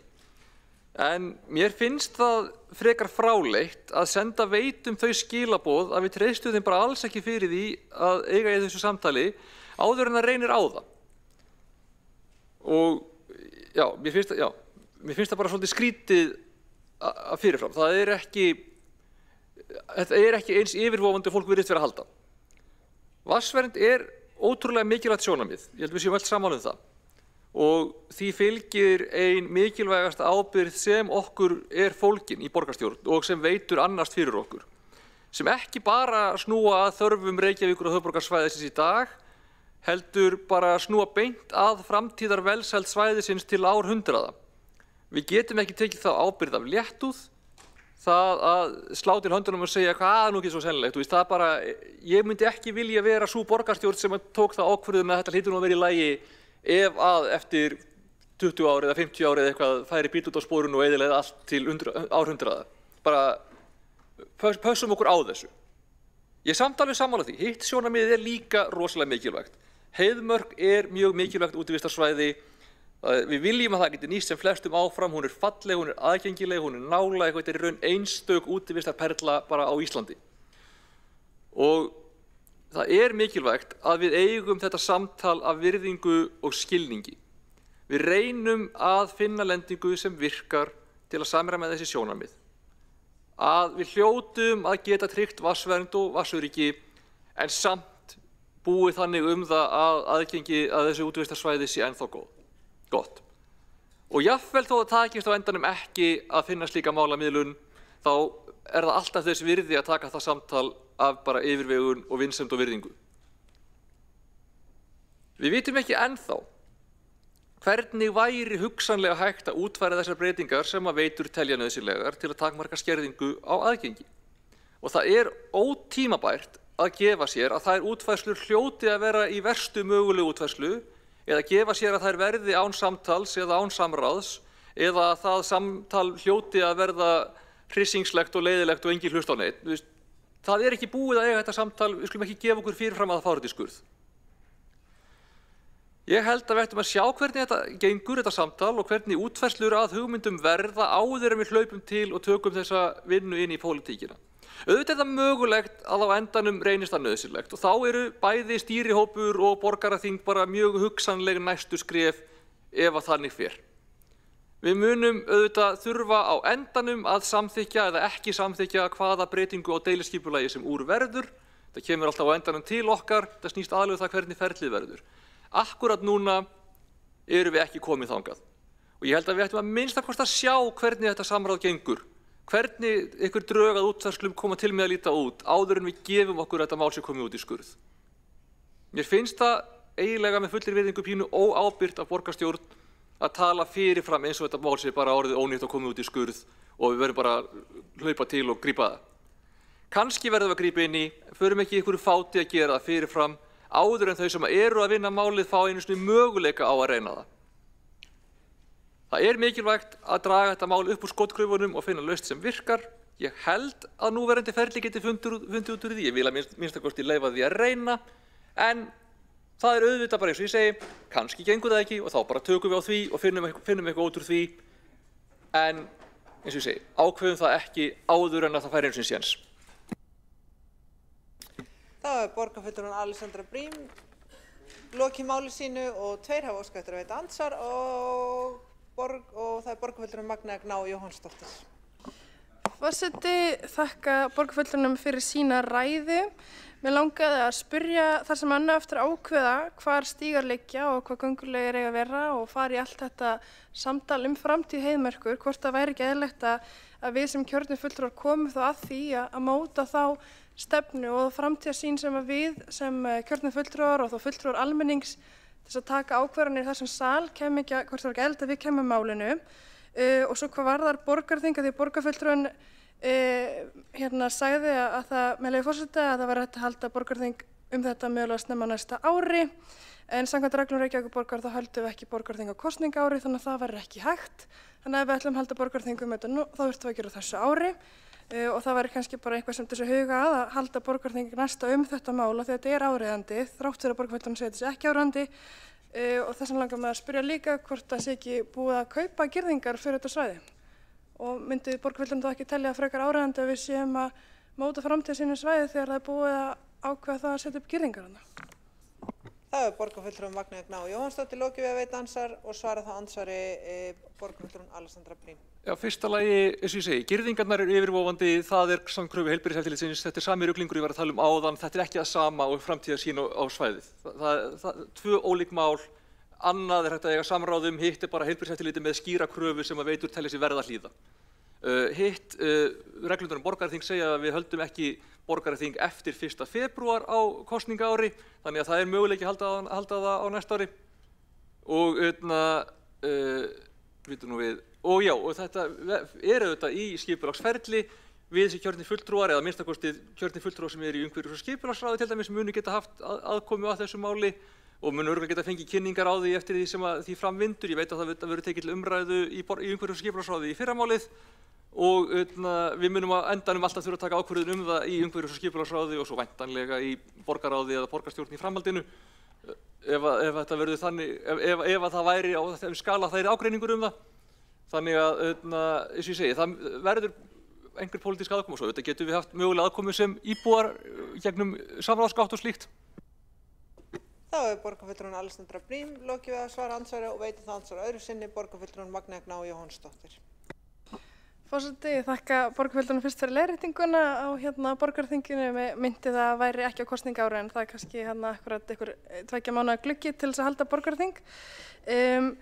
En mér langaði þá að spyrja hvort að borgarfulltrúnum finnst þetta ekki eðlilegt að kjörnir fulltrúar komi þá einmitt að framtíðarsýninni og mögulega að við séum að ræða þótt að sé ekki beint hluta þessar tillögu hvort með í svona samtali við veitur hvort það sé hægt að fara í það að taka upp vatn annars staðar til framtíðar og svona sjá hvernig við viljum nýta svæðið af því að þetta mikilvægt svæði og þetta hitamál hjá fólki og mér finnst að við sem kjörnir fulltrúar eigum að koma meira að málinu vegna þess að við erum kosin hérna inn til þess að vera málsvara almennings hvort það sé ekki eðlilegt að við séum að koma ríkari hætti inn í þetta mál af því við höfum kannski verið haldið svolítið fyrir utan við það og í stjórn Veitna sitja ekki kjörnir fulltrúar, það algjörlega ótengt borgarstjórn þannig þótt þessi fyrirtæki eigu Reykjavíkurborgar hvort að borgarfulltrúnum finnst ekki eðlilegt að það sé aðeins meira lýðræðislegt samtal framtíð Heiðmerkur.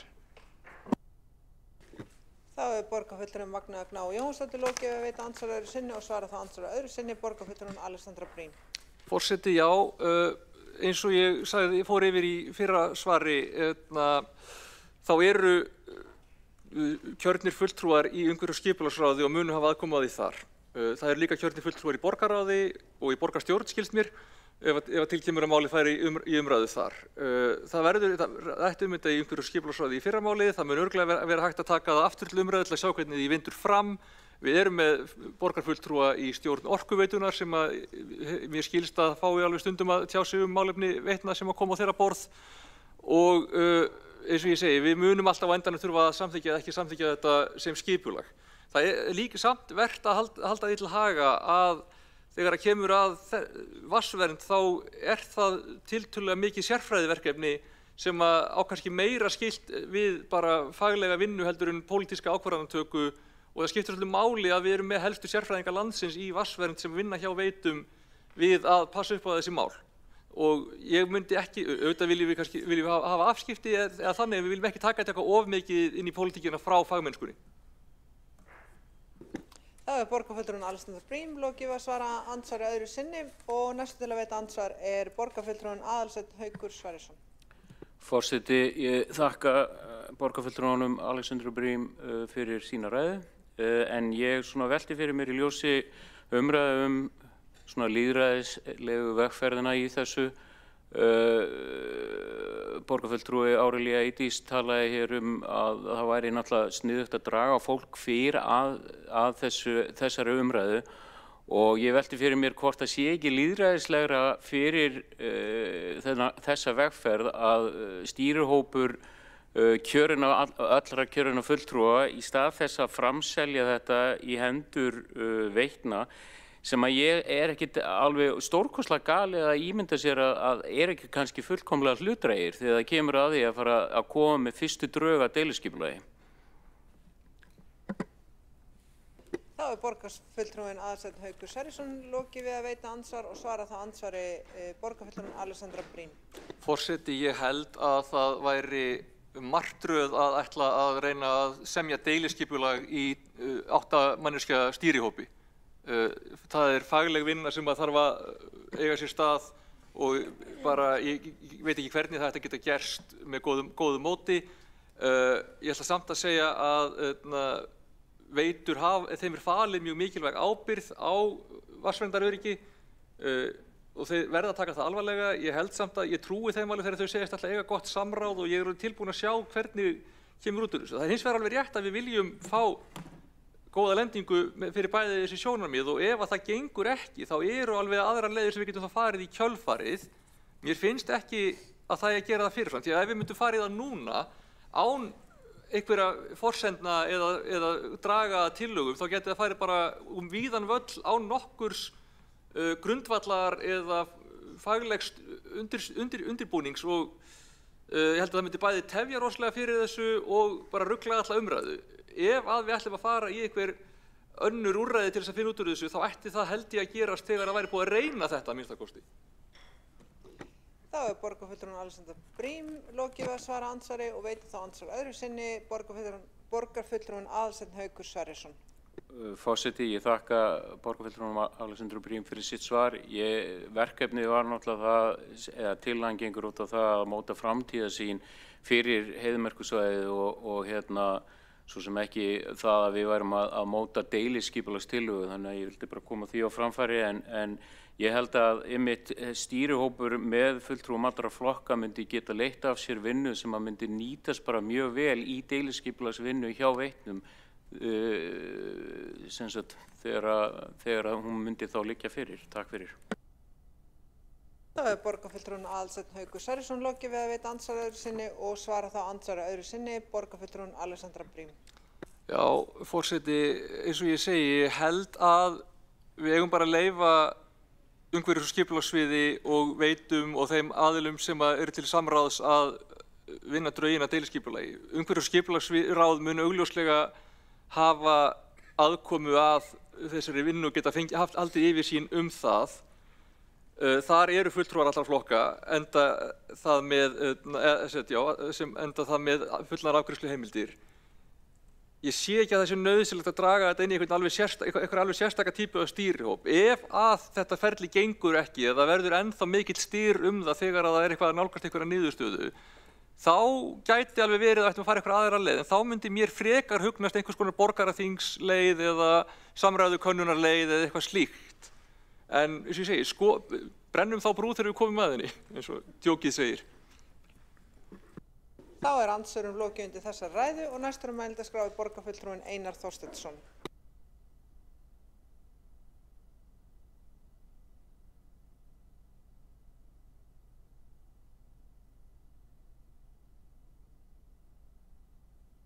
Forseti, ágæta borgarstjórn, hér talar fólk dálítið eins og það hafi ekkert gerst í þessu máli og allt ferli sé bara framundan, allt samráð af hálfu Veitna og samtal og við séum svo stutt komin í þessu ferli. Sko, skipulagslýsingin var ekki sett inn í samráðsgátt fyrir bara núna fyrir örfáum dögum síðan. Þannig að þegar borgarstjóri segir að verkefni sé farið af stað og það sé skrítið að hætta við og farið með það einhvern annan farveg, þá það nú ekki mikill skaði skeður þó að þessu sé kippt tilbaka. Það var frétt núna bara 30. maí á vefsíðu borgarinnar að lýsingin væri farin inn. Ég átti fund með forsvarsmönnum Veitna fyrir áramót minni mig. Skógræktinni síðasta haust. Þetta búið að vera samtal mánuðum saman og ég gef lítið fyrir það þegar því haldið fram að við að gefa einhvern veginn bara sko að við eigum ekki að vera að hugsa þetta mál vegna þess að Veitur eigi að fá betra tækifæri til þess að eiga í samtalinu við skógræktina og aðra hagaðila. Ég ætla bara að vera dálítið hreinskilinn hér.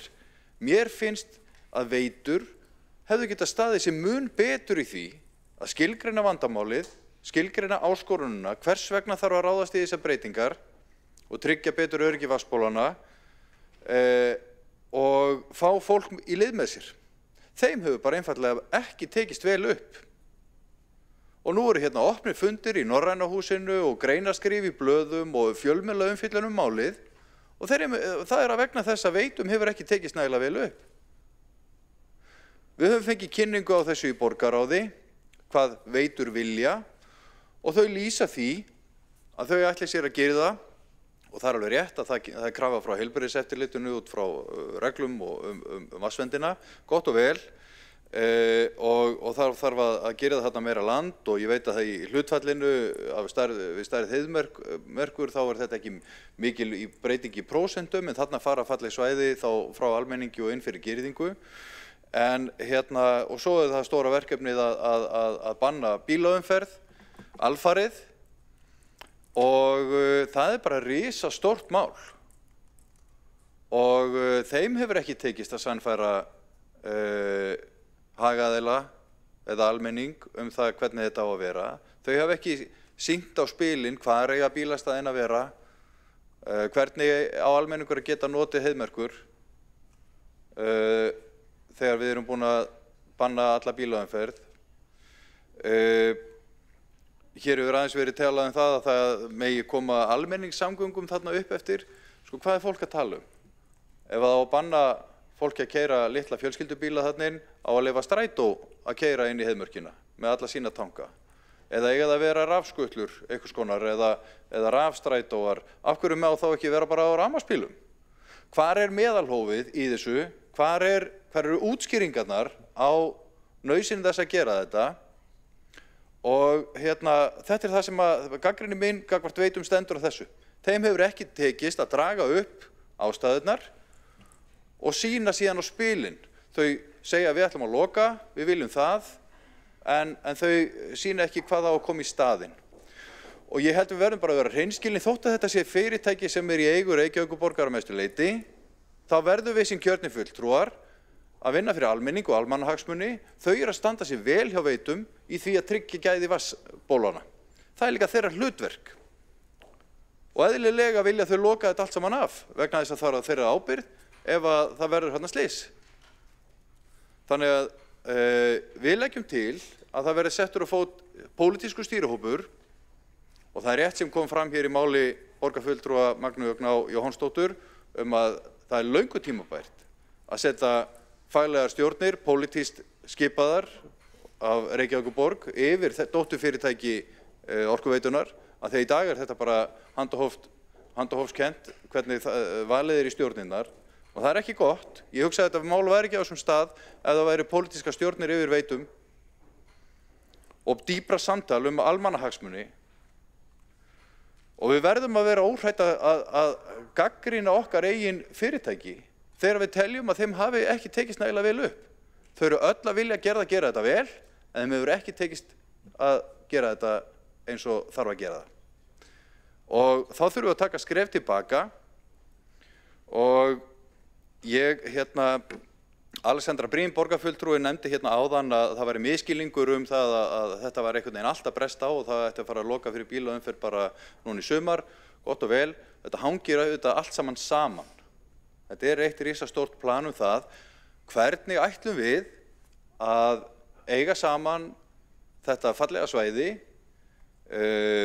sem á sér mjög langa sögu og tugir félagasamtaka og þúsundir einstaklinga hafa farið þarna og plantað í gegnum áratugina og mér finnst bara að við vera að kasta til höndunum og mér finnst fælni hjá meirihlutanum og einhver ótti við að taka bara ábyrgð á því hvernig þetta verður með því að segja nei, látum bara þennan embættismannahóp stýra þessu og svo kemur bara einhver niðurstaða og þá eru við bara laus við það að þurfa að axla ábyrgð á stefnunni. Og mér finnst það bara latt. Ef við förum og stofnum þennan stýrihóp þá getum við farið í það að kalla til sérfræðinga, fengi sviðsmyndir, hvað kostar að færa Myljullækjar upptökusvæðið upp í Vatnsendakrika, þar sækir Kópavogur sitt vatn. Þetta er sama vatni, það rennir niður á við og í Myljullæk er það sótt. Kannski er það fórnarkostnaður sem við viljum til þess að tryggja betra aðgengi almennings að Heiðmörk. Fáum sviðsmyndina, fáum áhættugreininguna, fáum lýðheilsumatið, fáum samtalið við íbúa. Stýrihópurinn getur lagt til lýðræðisferli sem að getur verið rökræðukönnun eða borgaraþing eða einhvers konar lýðræðisleikfimi sem að laðar fram raunverulegar hagsmuni og skoðanir og vilja. Á endanum getur vel verið að svo sviðsmynd sem að Veitur að stilla upp og kynna hagaðilum, að hún verði ofan á. Kannski þetta svæði bara svo viðkvæmt og við verðum að nota öll vatnsbólin og áhættumatið sýni að það sé ótækt og kæruleysi af okkur að leyfa bílaumferð og svona mikla umferð fólks inn á svæðið. En þá hefum við allavega unnið vinnun okkar. Og mér finnst það ferli sem að verið að leggja upp af meirihlutanum, mér finnst það ekki bera það með sér að við séum að nenna að vinna vinnun okkar. Og almenningur á bara betra skilið af því að þetta merkilegt svæði og mikilvægt. Það eru 500.000 heimsókna á ári, lágmark, og eflaust hefur þeim fjölgað. Og í allir þessari umræðum skipulagsmál, þar sem við erum að tala það að grænu svæðin séu á undanhaldi og hvað þau skipti ofboðslega miklu máli, að við fáum getum hort út í náttúruna og andað á okkur hreinu lofti og notið kyrrðarinnar, öll umræða geðheilbrigði og samveru fjölskyldunar og allt þetta. Þegar þetta að stýrir umræðunum skipulagsmál og húsnæðismál mánuðum saman, þá meirihlutinn hér bara tilbúin að segja, nei, heyrðu, við ætlum bara að láta verkfræðingarna hjá Veitum og sérfræðingarna hjá Heilbrigðiseftirlitinu og hinn og þessa sem aldrei þurfa að horfa í augun á kjósendum, við ætlum bara að láta þá ákveða þetta. Ég ætla ekki að gefa mér neina niðurstöðu í þessu. Mér finnst vatnshagsmunirnir auðvitað trompa þeir allt, að sjálfsögðu. Á endanum gera þeir það. Fáum bara gögnin og vinnum vinnuna.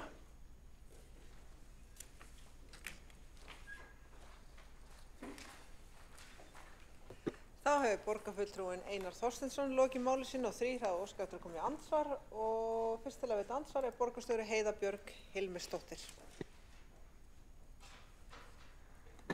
Já, forseti, ágætu borgarfulltrúar, nennum að vinna vinnuna, segir borgarfulltrúi Einar Þorsteinsson. Hann nennti því greinilega ekki, þar sem að í ræðu viðkomandi borgarfulltrúa kom fram að hann hefði tekið marga fundi og talað við marga og setið alls konar skýrslur en ekkert kom út úr því, ekki neitt. Ekki nokkur skapaður hlutur. Hvar var lýðræðisástin? Hvar voru samráðsfundirnir? Hvar var upplýsingagjöfin til borgarstjórnar þá? Ekki neitt. Þannig að ég held að borgarfulltrúi Einar Þorsteinsson þurfi svolítið að líta í eigin barm þegar hann talar um það að einhver eigi að nenna að vinna vinnuna sína. Hér lögð fram skipulagslýsing, hér lögð fram drög að skipulagsferli, hér lögð fram akkurat skýrt ferli. Undirbúningsvinnan hófst vissilega í október á síðasta ári.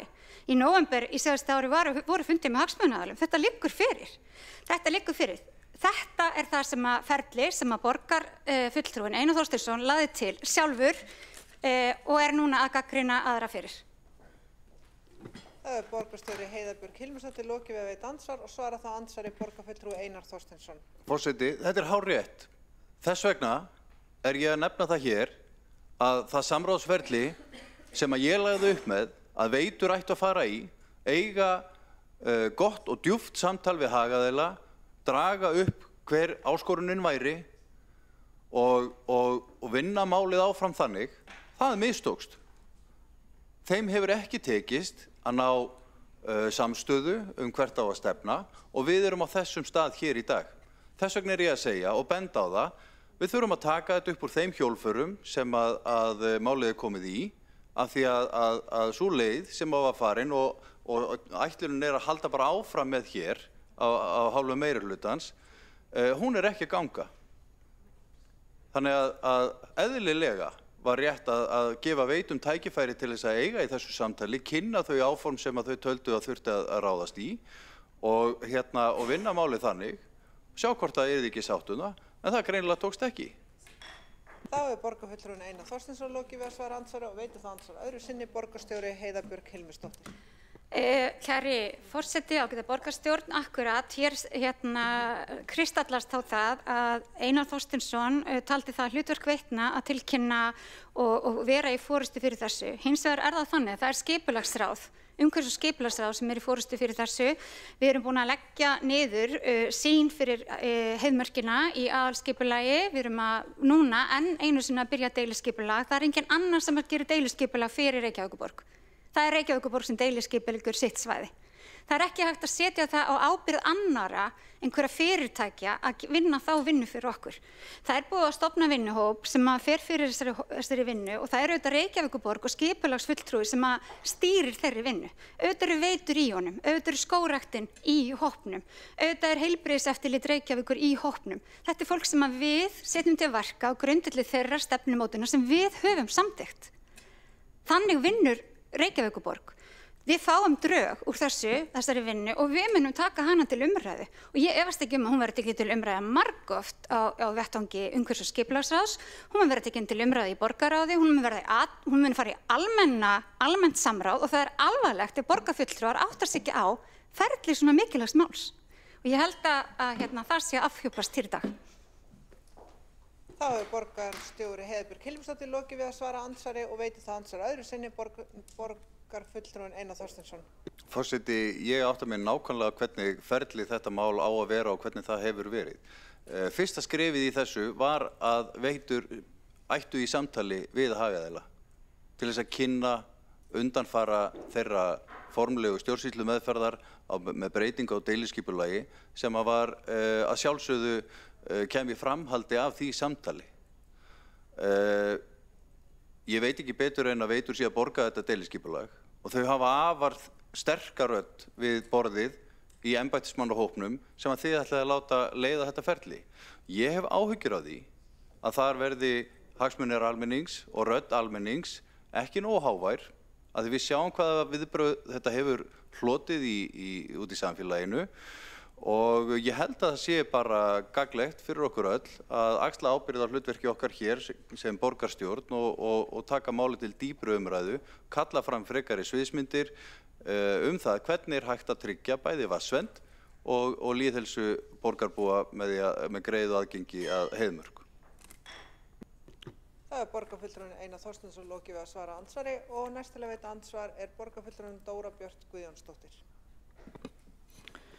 Forseti,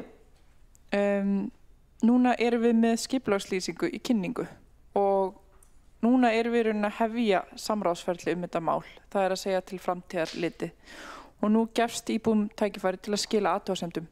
Ég hef fullan skilning fyrir því að það hafi ekki alveg allir íbúar yfirsýn yfir það að Veitur hafa farið út með ákveðna hugmyndir til framtíðar en það ekki búið að klára það, það ekki búið að ákveða það.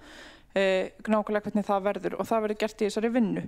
Ég get alveg tekið undir það að upplýsingagjöf og svona samtal hefði mátt verið betra í þessu máli, einhverju marki og við höfum líka alveg fundið fyrir því það þjónustusamningur heiðmörk milli Veitna, Reykjavíkurborgar og skógræktarinnar og á þeim vettvangi átti í rauninni að tala hvernig svæðið notað og við upplifum svolítið vönduna á betra samtali þar þannig að það alveg þannig að þessu samtali hefur verið ábótavant í ýmsar áttir. Við ætlum að taka utan þetta mál og byrja því sérstaklega á morgun og svona ræða málið, reyna að fá fram svör og það snýst þessa girðingu sem í sumar. En deiliskipulagsmáli í mjög skýrum farvegi. Það á að ræða alls konar lausnir. Það á að ræða rafbíla. Það verið að gera áhættumat til þess að athuga hvað mesta ógnin, hvað mesta hættan til þess að þrepaskipta aðgerðunum og bara ræða fjölbreyttarlausnir. Það ákveðinn vinnuhópur þar að baki sem getur rætt ýmislegt og hefur fullt umboð til þess. En ef það ástæða til að stíga niður með svona hópi sér meir þá alveg hægt að gera það. Ég held bara að sá tímapunktur sé allavega ekki núna. Forseti minni borgarfulltrúa að virða tímamörk. Þá er borgarfulltrúinn Dóra Björt Guðjónsdóttir lokið við að veita andsvar og svara þá andsvari borgarfulltrúi Einar Þorsteinsson. Forseti, ég vil þakka Dóru Björt Guðjónsdóttir borgarfulltrúa fyrir að taka undir með mér það að samtalið hafi ekki verið nægilega gott vegna þess að ég, mér heyrðist hér áðan á öðrum borgarfulltrúum að þetta væri bara allt í fínum málum og samtalið væri allt saman framundan. Ég heyri það að tillaga Framsóknar mun ekki verða samþykkt hér í dag en hvetu til þess að meirihlutann til þess að taka þá málið ítarlega fyrir í umhverfis- og skipulagsráði og tryggja það að það verði unnin greining á því hvaða sviðsmyndir eru mögulegar til þess að tryggja aðgengi almennings að Heiðmörk og hugsanlega koma í veg fyrir það að það þurfa að banna alfarið allan akstur inn í mörkina af því að það bara gefur auga leið að það myndi rýra þetta útivistarsvæði gæði þess mjög fyrir borgarbúa og það væri bara mjög sorgleg staðreynd og niðurstaða. Það er borgarfulltrúinn Einar Þorsteinsson lokið við að svara andsvari og næst til að veita andsvar er borgarfulltrúinn Alexandra Brím. Já, forseti, ég bara vona að ég hafi ekki verið óskýr í máli mínu hér áðan.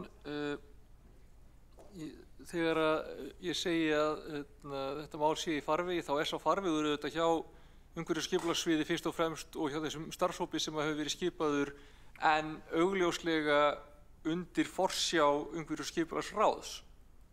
Og ég fæ ekki með nokkur móti skilið hvernig það er einhvern veginn að afsala sér ábyrgð eða bara láta embættismennina klára þetta og við þurfum ekkert að pæla í þessu ef þetta er bara í þeim farvegi sem við völdum pólitískt, þar sem að pólitískt ráð hefur yfirumsjón, þar sem að við munum á endanum alltaf þurfa að annaðhvort samþykkja eða ekki samþykkja útfærsluna og þar sem að, eins og ég sagði aðan, ef að kemur í ljós að þetta bara gengur rosalega illa og það er engin sátt, þá erum við augljóslega opin fyrir því að prófa aðrar leiðir.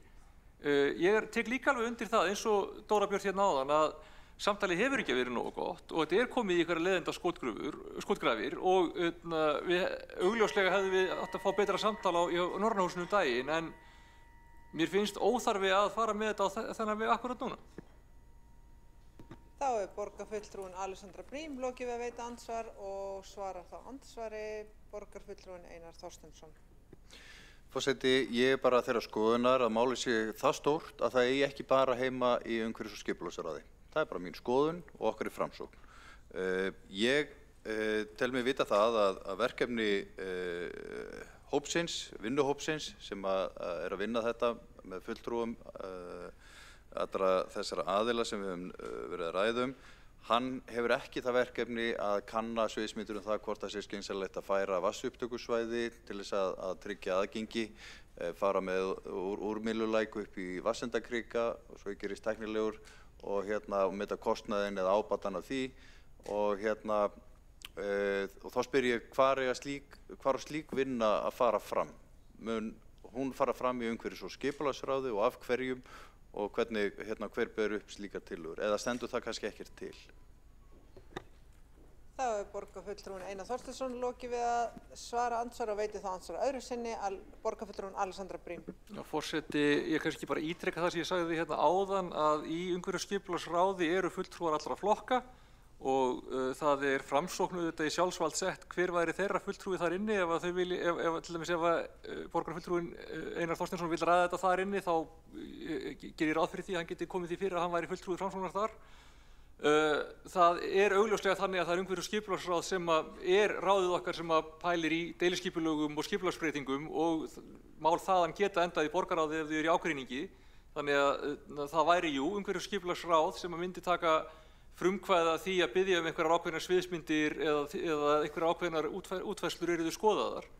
Ég veit ekki hvað annað ráð ætti að fara með það, ég skal alveg taka það inn í stafræna ráðið, mér þetta er skrítið.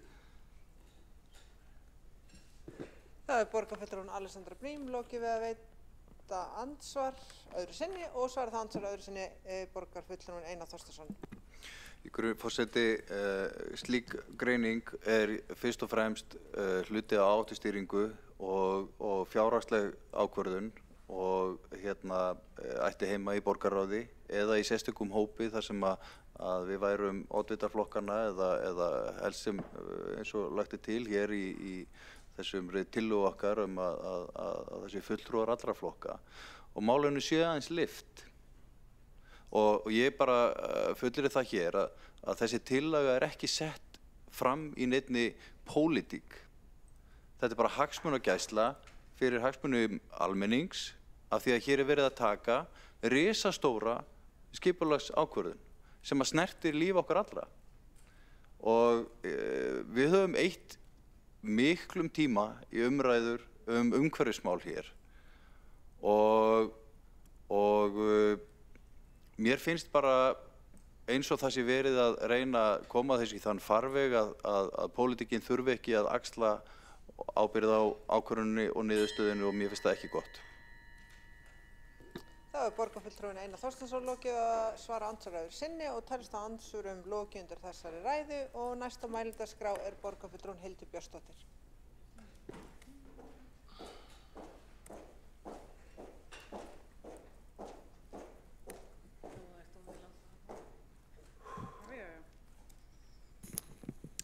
Forseti, ágæta borgarstjórn, mér þykir umræðan hér í dag heilt yfir hafa verið nokkuð góð og mér heyrist við jafnframt vera í meginatriðum sammála grundvallar hugsunina. Þó að einhverjir hér inni reyni jafnvel að ýfa upp ósamstöðuna og reyna að finna fleti sem við getum verið ósammála Mér heyrist við vera sammála að vilja vernda heiðmörkina sem útivistarsvæði til framtíðar en okkur öllum mjög umhugað vatnsbólin okkar og vatnsverndina. Við sjálfstæðismenn styðjum tillögu framsóknarmanna að hér verði stofnaður stýrihópur framhaldið á málinu. Það var nú einhver fulltrúi meirihlutans sem sagði að það var ekki hægt að samþykkja slíkan stýrihóp það hann svo þungur í vöfum. Og þá langar maður að vísa á spretthópinn sem skilaði hér tillögum í dag í leikskólamálum og það var sérstaklega það fjallað hvað hann hefði unnið snarpa og röska vinnu. Og ég sé ekki til fyrirstöðu en að þessi stýrihópur geti unnið af nákvæmlega sömu snerpu. Þetta auðvitað pólitísk ákvörðun. Það pólitísk ákvörðun að taka afstöðu til þess hvert við viljum fara með heiðmörk sem útivistarsvæði til framtíðar og það pólitísk ákvörðun að ákvarða hvar við viljum hafa vatnsupptökusvæðin okkar, hvernig við viljum tryggja vatnsvernd fyrir höfuðborgarbúa. Viljum við vernda heiðmörkina sem útivistarsvæði til framtíðar? Ég held að við séum öll sammála það. Viljum við tryggja að heiðmörk verði greiðfært útivistarsvæði öllum, ekki bara einhverjum últrahlaupurum. Ég vona að við séum flest sammála það en ég ekki algjörlega viss. Og svo það pólitíska ákvörðunin, viljum við hugsanlega kosta það til að færa vatnsupptökusvæðið úr Myllulæk í Vatnsendakrika til dæmis. Þetta allt saman pólitískar ákvarðanir og það þýðir ekkert að skila auðu í þessum efnum. Við berum ákveðna ábyrgð og við þurfum að svara því hvað viljum við og hvert viljum við stefna með borgina, með vatnsverndina og með þetta mikilvæga útivistarsvæði. Tillaga okkar sjálfstæðismanna sem liggur hér jafnframt fyrir fundinum, hún pólitísks eðlis. Hún byggir á því að við hér sem pólitískt fjölskipað stjórnvald, sem borgarstjórn Reykjavíkur, tökum ákvörðun það hér á þessum fundi. Sendum frá okkur þá pólitísku yfirlýsingu að við viljum vernda heiðmörkina sem útivistarsvæði til framtíðar, að heiðmörkin verði greiðfært útivistarsvæði öllum og að við bendum á það að tillögur Veitna og Heilbrigðiseftirlits Reykjavíkur séu of íþyngjandi og þar gæti ekki meðalhófs og við beinum því til umhverfis- og skipulagssviðs að leita verði mildari leiða við deiliskipulagsvinnuna til að tryggja aðgengi að heiðmörk sem útivistarsvæði en vatnsverndina jafnframt. Og ég vona að borgarstjórn hafi hugrekki til að samþykkja þessa pólitísku yfirlýsingu hér á eftir. Þá borgarfulltrúinn Hildur Björnsdóttir lokið máli sínu og næsta mælendaskrá borgarfulltrúinn Magnea Gná Jóhannsdóttir.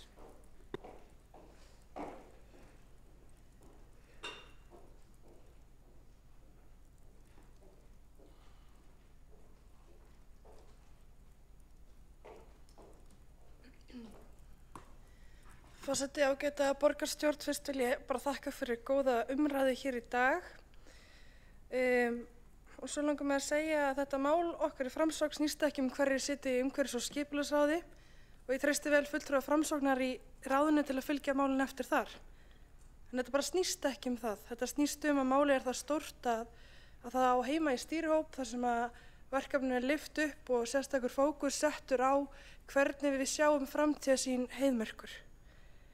Og fyrst og fremst snýst þetta hagsmuni almennings sem við eigum að vera málsvari fyrir.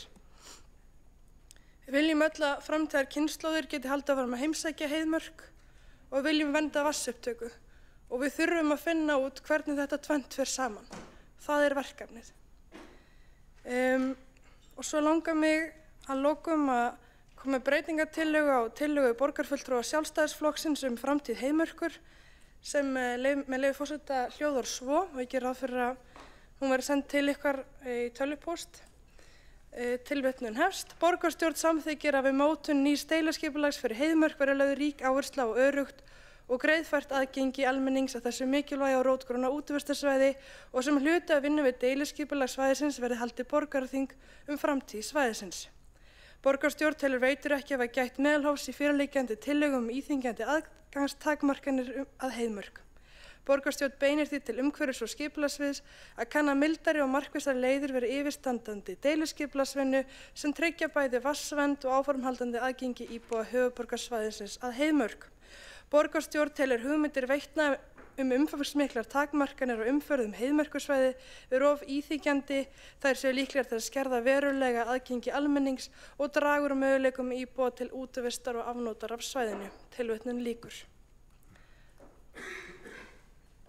Þá borgarfulltrúi Magnea Gná Jóhannsdóttir lokið máli sínu og einn borgarfulltrúi óskar að veita andsvar. Það borgarfulltrúin Hildur Björnsdóttir. Forseti ágæta borgarstjórn, nú liggur fyrir breytingatillaga á tillögu okkar sjálfstæðismanna framtíð Heiðmerkur og það sem þessi breytingatillaga felur í sér aðalega að því verði bætt við vinnuna við deiliskipulagssvæðisins að haldi verði borgaraþing framtíð Heiðmerkursvæðisins og ég vildi bara ávarpa að við sjálfstæðismenn tökum vel í þessa breytingu. Það borgarfulltrúin Hildur Björnsdóttir lokið að veita andsvar.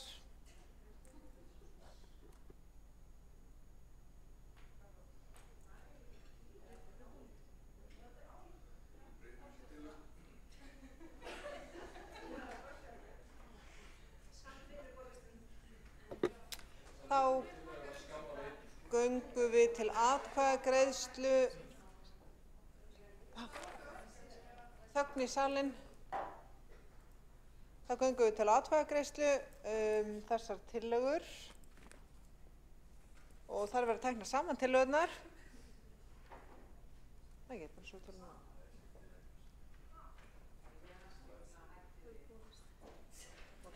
Það hefur borist málsmeðferðartillaga að vísa tillögunum frá. Nei, ekki það frá samfélag. Já, og við tökum báðar tillögurnar saman. Þeir sem samþykkja frávísun gefið merki.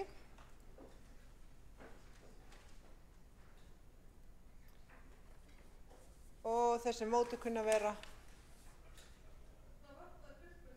já, geggjað. Við ætlum að gera þetta aftur af því klukkan svo rosalega lítið. Já, ég ætla að hringja.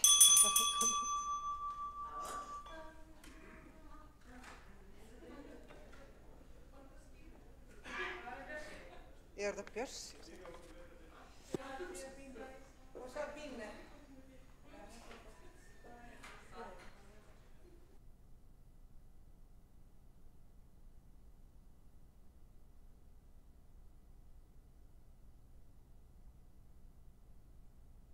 Við ætlum að reyna þetta aftur. Borist hefur málsmeðferðartillögum að vísa báðum tillögunum frá og það verður kosið báðar tillögurnar saman. Þeir sem samþykkja frávísun vinsælskeið merki.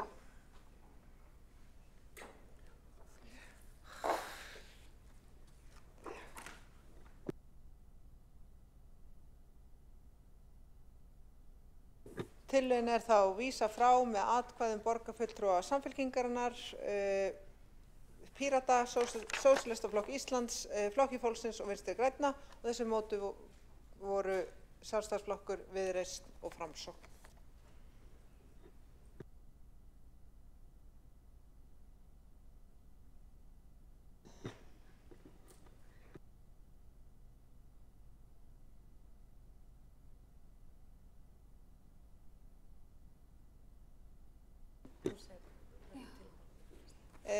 þar sem umræða á lið 4 og 5 dróst hefur verið ákveðið að fresta máli 5.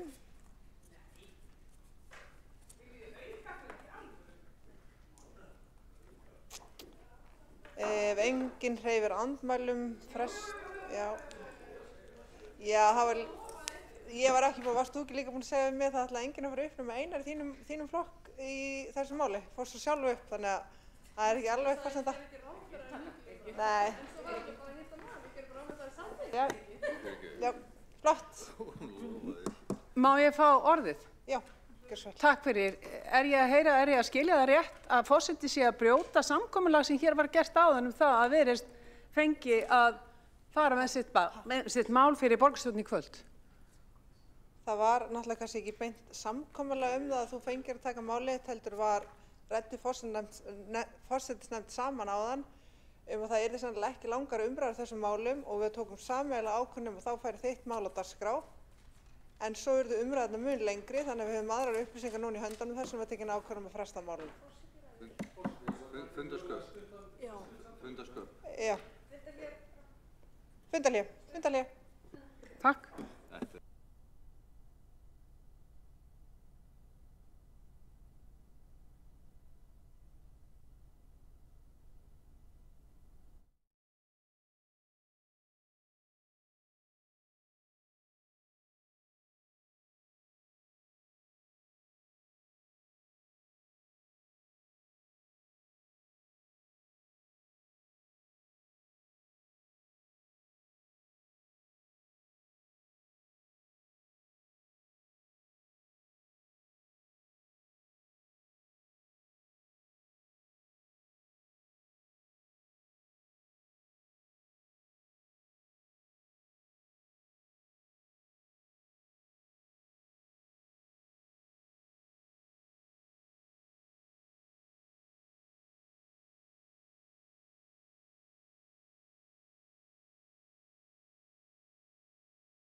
fundi þá framhaldið í borgarstjórn og næsta mál á útsendi dagskrá umræða stefnu og áherslu Reykjavíkurborgar í málefnum aldra fólks að beiðni borgarfulltrúa Viðreisnar.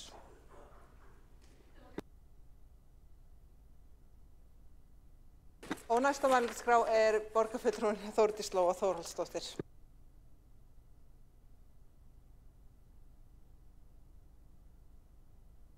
Forseti, það fer ágætlega á því að hér seint á borgarstjórnarfundi í dag ræðum við það sem gerist seint í lífinu. Það eru málefni aldraðs fólks.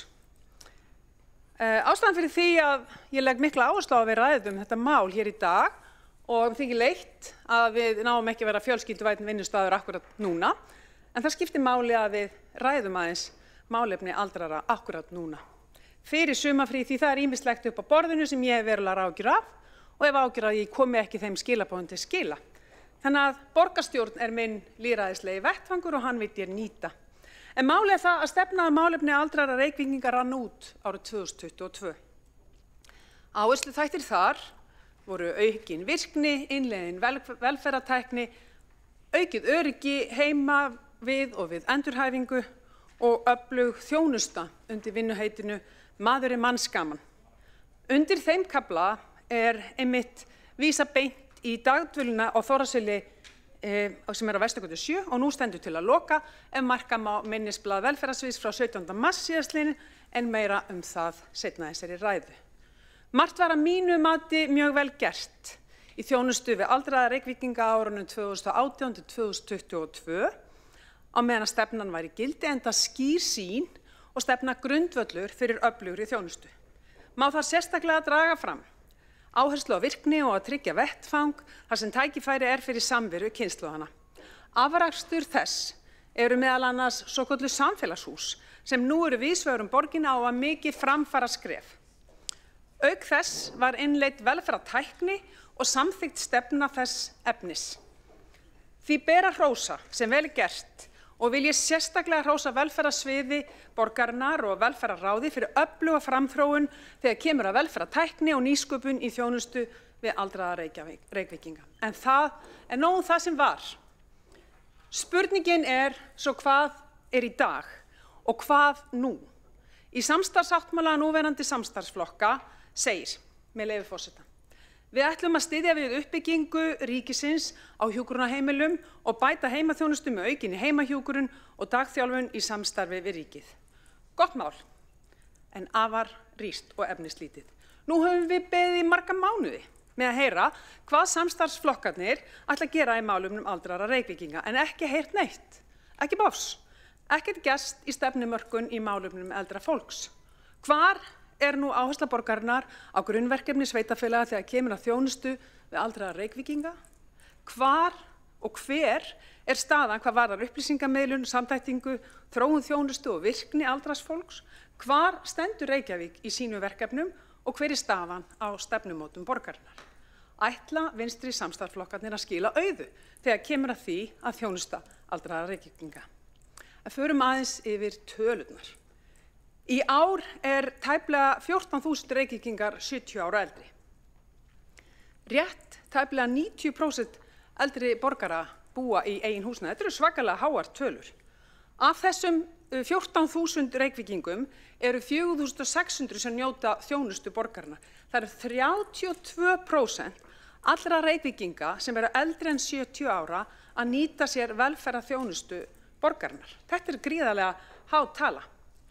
Í ár áætlað að 2.500 manns njóti heimahjúkrunar og þar af eru 1.580 ára og eldri. Og við sjáum á þessum tölum og mörgum fleirum sem til eru í áskýrslum velferðarsviðs að það verulega stór hluti aldraðs fólks eða aldraðra Reykvíkinga að nýta sér velferðarþjónustuna. Hér því ekki neina hliðarþjónustu að ræða, heldur grunnþjónustu við stóran hóp Reykvíkinga. Gott að eldast aðgerðaáætlun þjónustu við eldra fólk frá 2023 til 2027 og tími þessara áætlunar hálfnaður. Aðgerðaáætlun stjórnvalda leiðarvísir sem skapa á framtíðarsýn og leiðir til að bæta þjónustu við eldra fólk. og að búa til þjónustukeðju og þjónustustig að það taki hnökralaust við hvert af öðru. Þetta er frábær aðgerðaáætlun verð ég að segja og hrósa fyrrverandi Framsóknarráðherranum sem hann lét gera en líka okkar allra besta fólk tók virkan þátt í. Áætlunin er skipt í 5 þætti, hverjum með sínum undirverkefnum. Þessir þættir eru samþætting, virkni, upplýsingar, þróun og heimili. Stöldrum aðeins við, förum aðeins yfir þessi atriði. Samþætting, risamál. Það á að stuðla að samþættri félags- og heilbrigðisþjónustu fyrir fólk sem býr í heimahúsi. Að íbúar upplifa þjónustan styðji við búsetu þeirra heima svo hægt verða að treysta á eitt þjónustuúrræði taki við á öðru þegar þjónustu þörf eykst. Samþætt þjónusta í Reykjavík gengur vel, enda hefur við notið þess að vera eitt það sveitafélag sem hvað lengst hefur haft samþætta þjónustu, heimaþjónustu og heimahjúkrunar. Það hófst árið 2002. En samþætt þjónusta er ekki bara stuðningurinn heim og heimahjúkrun, heldur á hún að tryggja órofna keðju og má þá sérstaklega draga fram mikilvægi þverfaglegra teymisvinnu, heilbrigðis- og félagsþjónustu vegna endurhæfingar og dagdvalar. Og einn mikilvægur þáttur innan þessara aðgerðar er að fleiri eigi kost á dagdvöl og stoppum aðeins þar. Markmiðið þar er að fresta eins og mögulegt er þörf á dvöl fyrir hjúkrunarheimili með því að aðlaga þjónustu dagdvala þannig að hún komi til móts við þarfir eldra fólk sem býr heima og fjölskyldu þess. Og mér langar að fara aðeins á dýptina hér.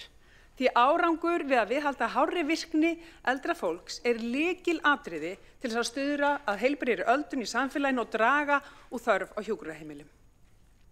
Samkvæmt útreikningum heilbrigðisráðuneytisins þá er samfélagslegur ávinningur 12 milljónir á hvern einstakling fyrir hvert ár sem viðkomandi nýtir dagdvöl og heimaþjónustu í stað hjúkrunarheimilis. 12 milljónir á hvern einstakling eru stórar tölur, eru fljótar að vera stórar tölur.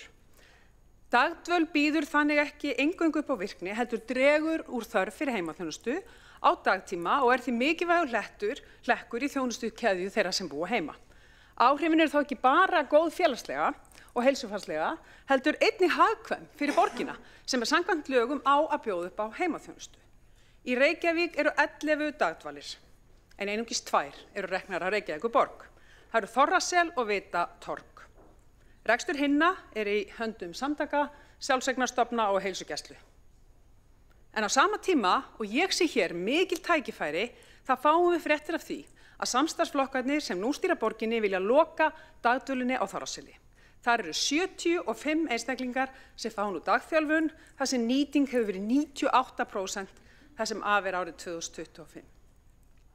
Lokaúrræði, þar sem endurhæfing og viðhald á virkni og styrk einstaklinga til að búa heima á sér er lykilþáttur. Lokaúrræði sem brýtur upp félagslega einangrun og eykur virkni. Lokaúrræði sem er forvörn og heldur öldruðu fólki frá ítrekuðum bráðamóttöku og lokaúrræði þar sem samvinna og þverfagleg teymisvinna samþætt á þjónustu borgarna við endurhæfingarteymi, heilsugæslu og Landspítala er tryggð.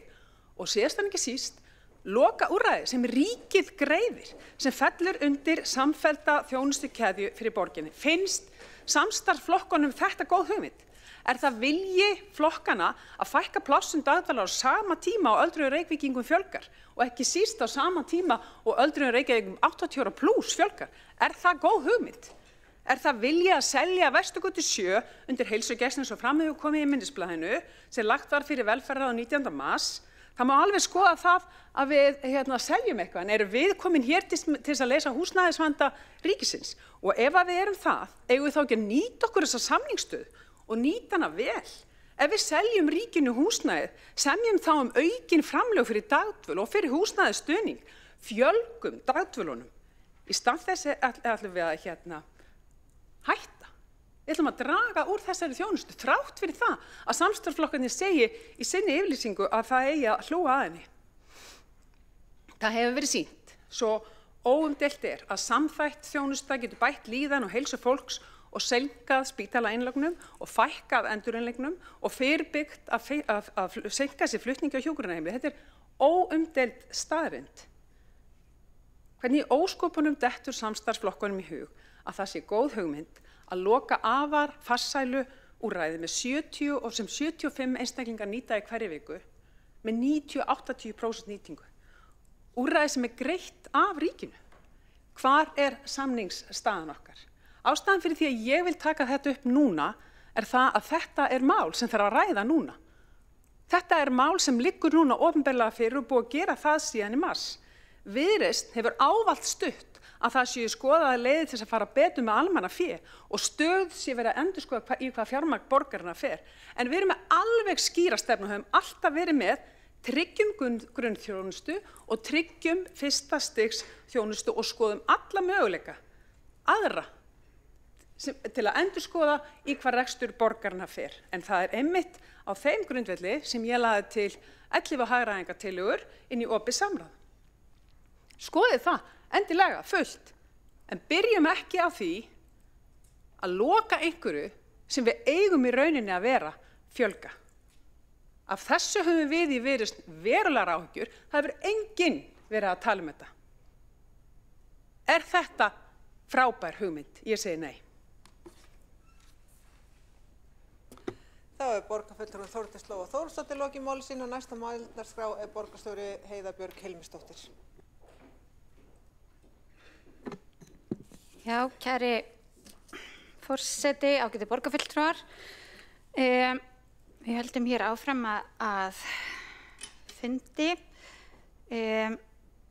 Það hefur verið í gangi stefnumótun í málefnum eldra fólks og var góður gangur í því fram á vormánuði síðasta árs. Það voru ákveðin atriði sem urðu þess valdandi að vinnan stöðvaðist, en núna komin til starfa nýr yfirmaður öldrunarmála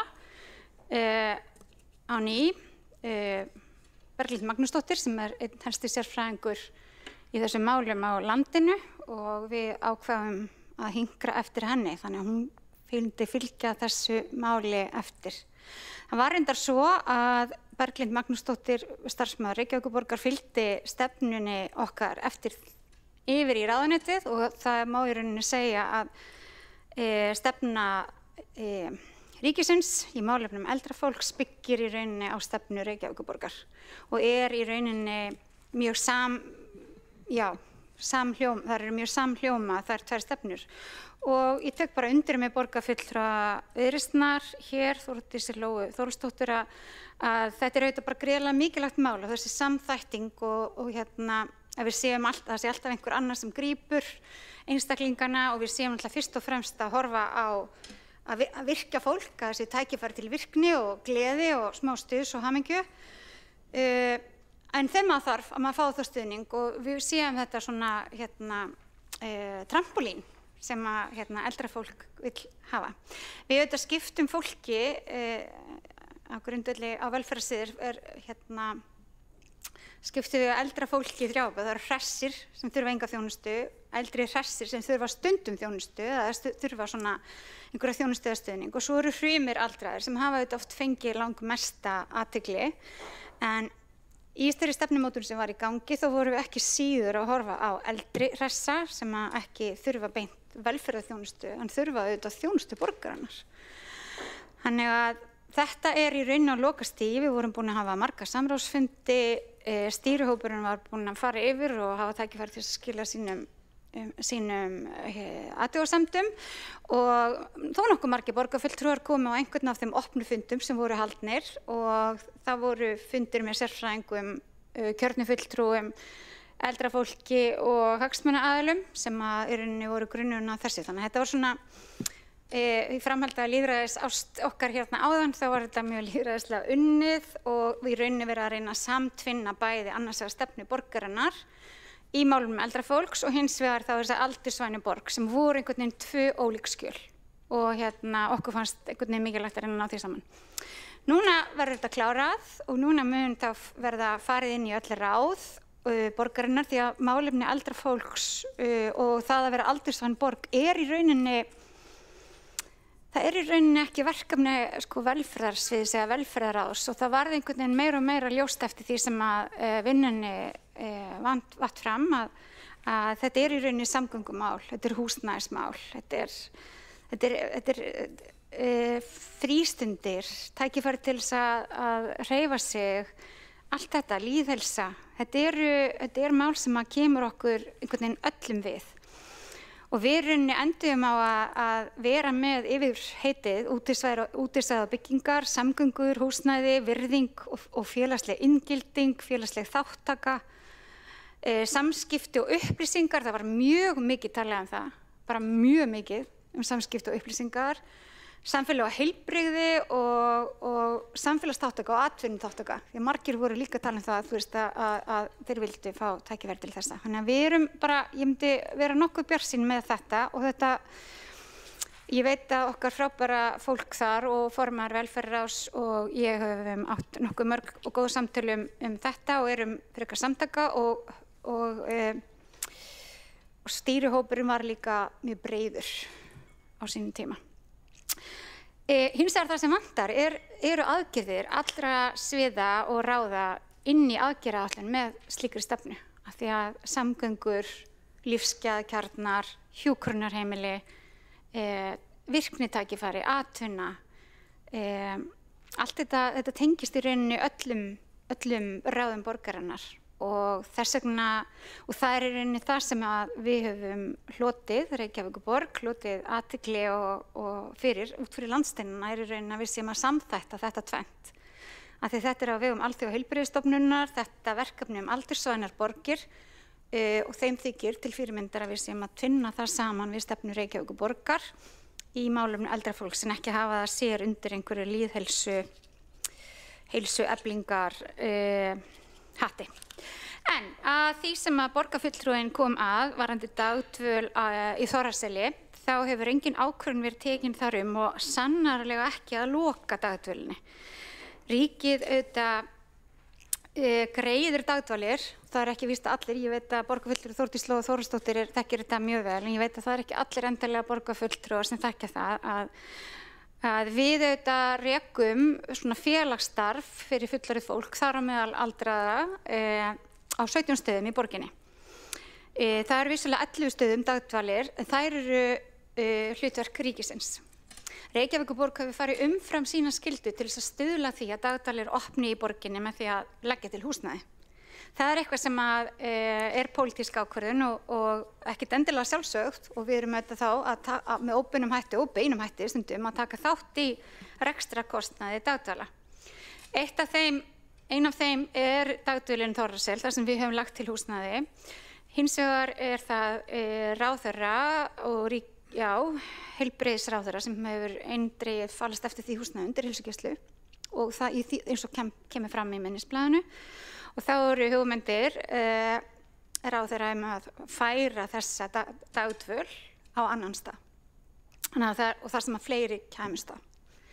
Ég veit ekki nákvæmlega hvar málið er statt akkurat núna, en ég veit að það hefur engin ákvörðun þetta verið tekin. Þar sem að okkur hefur þótt svona varhugavert við þetta er að auðvitað dagdvölin á Vesturgötu 7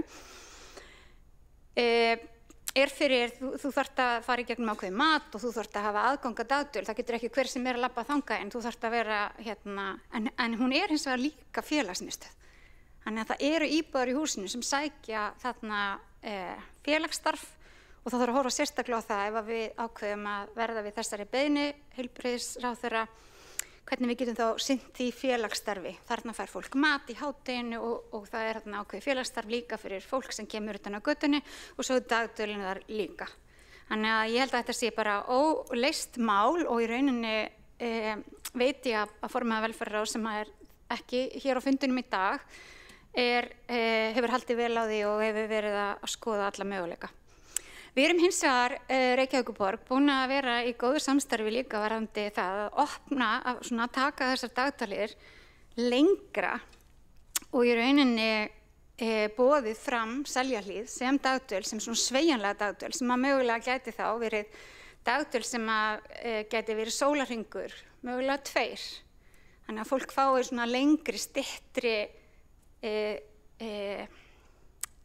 ekki innlögn, heldur svona styttri dvöl, þar sem það getur hugað að heilsu sinni og fengið svona þetta, þessa mikilvæga umönnun sem að fólk kann að þurfa á að halda í bara stuttan tíma. og ég held að við höfum fengið góð viðbrögð við þessu. Í Seljalíð hefur auðvitað verið rekið hjúkrunarheimili en við höfum borgað gríðarlegar fjárhæðir með því hjúkrunarheimili. Það eru fá pláss og ég held að þetta yrði spennandi viðbót við dagdvalir og þá þjónustu sem að Reykvíkingum býðst, af því að þetta er til víðast hvar erlendis, hefur ekki verið til hér og í rauninni hefur það vantað. Því að það er ekki, það getur verið mikilvægt að fá umönnun allan sólarhringinn án þess að maður þurfa að fara á spítala. Maður getur bara þurft smá aukna umönnun í einhvern stuttan tíma. Og fólk eru þarna og oft eru gríðarlegur árangur af því að fólk sækir dagdvöl. Því þetta er auðvitað alls ekki dvöl, þetta eru bara oftast stífar æfingar og endurhæfing. Við höfum auðvitað líka boðið endurhæfingi í heimahúsi en það er í sjálfu sér ekki fyrir alveg þennan hóp sem þarf á þessu að halda. Þannig ég held að við þurfum ekki að hafa ágjur, stefna Reykjavíkurborgar gildir en það kemur betri stefna sem tekur betur utan um þetta og verður vonandi kynnt á allra næstu vikum á okkar frábæru sérfræðingum og það hefur ekki verið ákveðið að loka neinu og ég held að ég geti mælt fyrir menn allra að það kemur ekki til greina að loka dagdvöl. Það er þá frekar að reyna að finna annarkvort heilsugæslunni annar stað eða þessari dagdvöl og félagsstarfi. Það er borgarstjóri Heiða Björk Hilmisdóttir lokið máli sínu og 2 hafa óskað eftir að veita andsvar og það er borgarfulltrúinn Þórdís Lóa Þórhallsdóttir. Já, takk. Mig langar að þakka borgarstjóra fyrir. Gott að heyra að stefnan á að fara aftur í vinnu. Það er náttúrulega ár síðan að sú vinna stöðvaðist, þannig að þetta er svolítið langur tími, en ok. En mér langar kannski sérstaklega að ræða dagdvölinn og Þorlákshöfn eins og ég gerði í ræðu minni. Sko, það stendur í minnisblaðinu að Grundey að taka yfir. Mér finnst það ekki vera í boði. Mér finnst Reykjavíkurborg eigi, og við höfum rætt það hér, að við eigum að setja sérstaklega meiri áherslu á dagdvöl því að meðan að ríkið borgar það, þá eru tækifæri í því sem eru afar hagkvæm fyrir borgina. Þessi samþætta þjónusta og þessi sveigjanlega þjónusta sem borgarstjóri kom inn í er nefnilega nákvæmlega það sem er svo mikill akku fyrir borgina. Þannig að sannarlega eigum við að gefa í ef einhvað af því að þetta er alveg gríðarlega gott fyrir fólk en þetta er líka gott fyrir fjárhag borgarinnar og fyrir fjárhag ríkisins. Þannig að þarna koma einhvern veginn 3 ásar saman sem sjaldnast gera það þar sem þetta er svona með leyfi forseta vinn-vinn. Þannig að ég vil bara leggja áherslu á það, því hér er mín rödd, að við aukum í þetta, semjum vel og gerum bara frábæran samning við ríkið. Það er borgarfulltrúinn Þórdís Lóa Þórhallsdóttir lokið við að veita ansvar og svara það ansvari borgarstjóri Heiða Björk Hilmisdóttir. Forseti ágæti borgarfulltrúar, ég bara þakka fyrir þessa brýningu og ég held að það sé bara mikilvægt fyrir okkur Reykvíkinga að dagdvalir séu hér og standi öllum til boða. Það kostar okkur samt út frá því hvernig við höfum verið að gera þetta, við höfum almennt greitt með þeim en við höfum talið það mikilvægt hingað til í það minnsta en ég ætla nú kannski að koma með svona það sem klukkan er svo margt svona óformlega kannski áskorun á borgarfulltrúana að láta til sín taka í velferðarráði. Ég veit að hann yrði vel tekið þar. Það hefur borgarstjóri Heiða Björk Hilmisdóttir lokið við svara ansvari og veitir það ansvar öðru sinni borgarfulltrúinn Þórdís Lóa Þórhallsdóttir. Já, það vantar ekkert upp á það að þessi borgarfulltrúi láti til sín taki í velferðarráði en ég er annar varamaður þannig að það kemur þá til þegar það kemur til en ég fylgist með og lesa öll gögnin og hef gríðarlega náhuga á en mér finnst bara þarna erum við með alveg ótrúlega mikið tækifæri, eiginlega bara dauðafæri við það að gera gríðarlega gott mót í velferðarþjónustu við aldra fólk áns mikið tilkostnaðar borgarinnar og ég held við getum samið betur við ríkið og ég tala nú ekki við erum að fara að gefa þeim eftir Vesturgötu 7 sem ég held að sé reyndar óráð en ég skil alveg þeirra húsnæðiseklu en það er ekki á okkar borði hér en ég held þarna við séum í dauðafæri við að taka aðgerðaráætlun gott að eldast áfram og ég veit að Berglind Magnúsdóttir var að fylgja henni eftir í ráðuneytinu og við erum alltaf með okkar allra besta fólk í þessu en dauðafæri er eitthvað sem við eigum að taka og tilkostnaður hjá borginni er lítill, samþættingin og ávinningun er svo mikill og svo ég tala ekki nýsköpunin og þróunin í þjónustu við þennan hóp sem er tækifæri núna. Þá er borgarfulltrúinn Þórdís Lóa Þórhallsdóttir lokið að veita ansvar öðru sinni og svara það ansvar öðru sinni borgarstjóri Heiða Björk Hilmisdóttir. Já, forseti, ágæti borgarfulltrúar, ég bara þakka fyrir þá brýningu og verð að segja að ég nokkuð sammála því að það væri óráð að hafa ekki þetta starf á Vesturgötu 7. Hins vegar það líka óráð að hafa enga heilsugæslu í Vesturbænum og þetta hefur svona einhvern veginn vegist á en það hlýtur að vera líka hægt að finna annað húsnæði fyrir það. Mig grunar það sé mikilvægt fyrir fólki sem býr í þessu húsi líka að hafa það góða starf sem þar á fyrstu hæðinni og þó að það komi hugmyndir frá ráðuneyti að fá húsnæði eða kaupa af okkur húsnæði þegar þetta húsnæði sjálfs ekki á sölulista og engin formleg samtöl það hafa farið fram. Það borgarstjóri Heiða Björg Hilmarsdóttir lokið við að svara andsvari öðru sinni og annar borgarfulltrúi hefur óskað eftir að veita andsvar. Það borgarfulltrúin Sandra Hlíf Ókares. Kæra forseti, það komið fram þar sem spurningarnar sem ég var með til borgarstjóra. Takk. Borgarfulltrúin Sandra Hlíf Ókares veitt hálft andsvar og telst að andsvörum undir þessar ræðu lokið og ekki hafa fleiri óskað þess að fara á mælskrá. Nei, engin hvati. Og þá legg ég til að málum 6, 7 og 9 verði frestað ef enginn hreyfir mótmælum. Já, ég meina það þarf að fá fólk inn í salinn kannski. Já, flott. Þá ætla ég að opna mælendaskrá fyrir dagskráðlið 10 á útsendri dagskrá.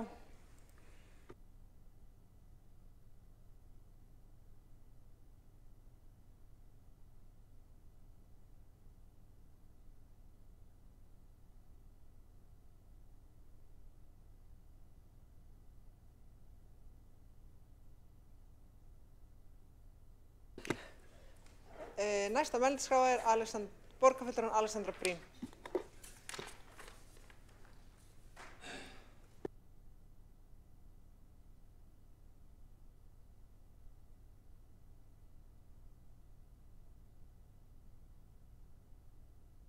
Og ágætu áheyrendur, ég vil aðeins fá að ræða undir 10.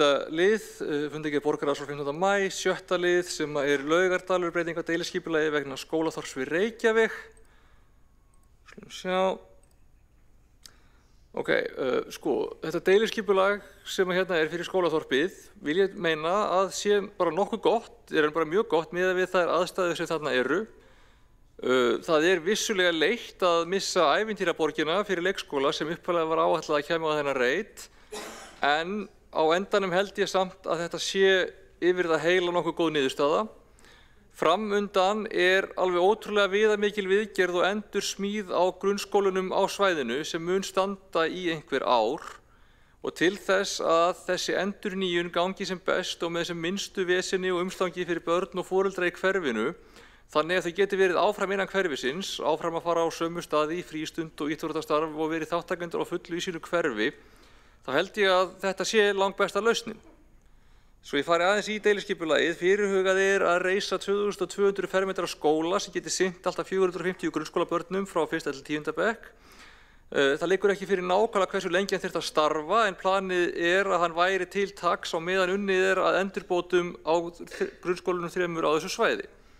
Breytingin felst í deiliskipulaginu nokkrum atriðum. Svæðið í dag skilgreint sem í.1 Laugardalur íþróttasvæði, en samhliða breytingu á deiliskipulagi verður auglýst breyting á aðalskipulagi þar sem lagt til að svæðið verði skilgreint sem samfélagsþjónusta.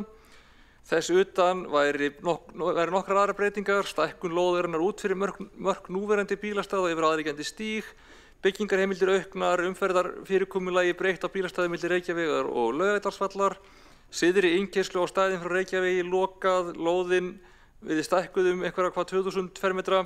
Núverandi göngustígur færður, trjábelti varðveitt og myndu skapa skjól á svæðinu.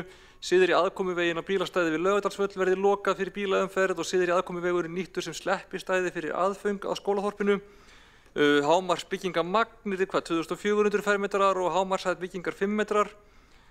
Þetta er ekki fullkomin staðsetning vissulega, en sem tímabundið úrræði í nokkur ár þá held ég að þetta sé bara býsna góð lending sem tryggir að við náum sem flestum af markmiðunum sem lagt var upp með. Það var framkvæmt ítarlegt samgöngumat áður en farið var í þessa útfærslu. Skólaþorpið mun rísa á syðsta hluta bílastæðis Laugardalsvallar þar sem nú eru 250 bílastæði sem verða fjarlægð. En þegar stórir viðburðir eru haldnir á Laugardalsvellinum eru stæðin oft lokuð, áhorfendur hvattir til að nota almenningssamgöngur að virka samgöngumáta og bílastæðin eru oft með lágt nýtingarhlutfall því er talið ásættanlegt í ljósi þessara hagsmuna því vikið fyrir starfsemi skólaþorpsins, en höfum líka í huga ef þið væru ekki að fara undir skólaþorpið þá væru þau í staðinn að fara undir leikskóla. Þannig að í raun erum við ekki að tala skólaþorpið eða bílastæðið væri alltaf að fara allavega til næstu ára. Það er ekki gert, við þurfum líka að passa vel upp á umferðaröryggi barna og það hefur verið farið ítarlegt mat á því líka og hvernig gönguleiðir barna muni breytast við þessa framkvæmd og það er búið að bera kennslu á nokkra gönguþveranir sem muni þurfa að bæta til þess að tryggja öryggi. Það er mikilvægt að því verði fylgt eftir, það er til þessi samgöngumatsskýrsla sem ég mæli bara með að fólk lesi eða vill skoða það nákvæmlega, ég ætla ekki að fara út í það hér á þessum 92 sekúndum sem ég á eftir, en við þurfum að fylgja því eftir til þess að tryggja öryggi fyrir börn á þessum gönguleiðum og svo er því bætt við í skýrslunni að þær úrbætur mun ekki bara gagnast þessum börnum heldur líka bara gera virka samgöngumáta betri og öruggari fyrir aðra gangandi vegfarendur í hverfinu og þau sem að sækja viðburði útivist í Laugardalnum. Ég held að við skiljum öll og séum öll sammála að endurbætur á skólahúsnæðinu í Laugardal þoli ekki frekari bið og ég held jafnframt að við skiljum öll og séum öll sammála því að það sé mikilvægt að finna staðsetningu fyrir tímabundið húsnæði fyrir skólastarfið sem tryggi það að börn þurfi ekki að fara út úr hverfinu jafnvel árum saman á meðan þær endurbætur standa yfir. Og þó að þetta sé ekki eitthvað fullkomin gullhúðuð skólalóð sem við bara myndum öll elska út af lífinu, þá held ég að hún sé nógu góð og ég held að sé engin betri lausn sem er sýnileg eða raunsæ innan tímarammans sem við getum verið að fara á í staðinn og ég held að við ættum bara svolítið að klára þetta. Þetta er gott, þetta er nógu gott og þessi uppbygging þolir ekki frekari bið og ég held að þau eigi skilið að fá lendingu sem við getum útvegað þessi tryggir að þau þurfa ekki að fara út fyrir hverfið á meðan. Þá er borgarfulltrúinn Alexander Briem lokið máli sínu og ekki hafa fleiri kveðið sér hljóðs undir þessum lið á dagskránni. Og þá göngum við til atkvæða, allir í salnum.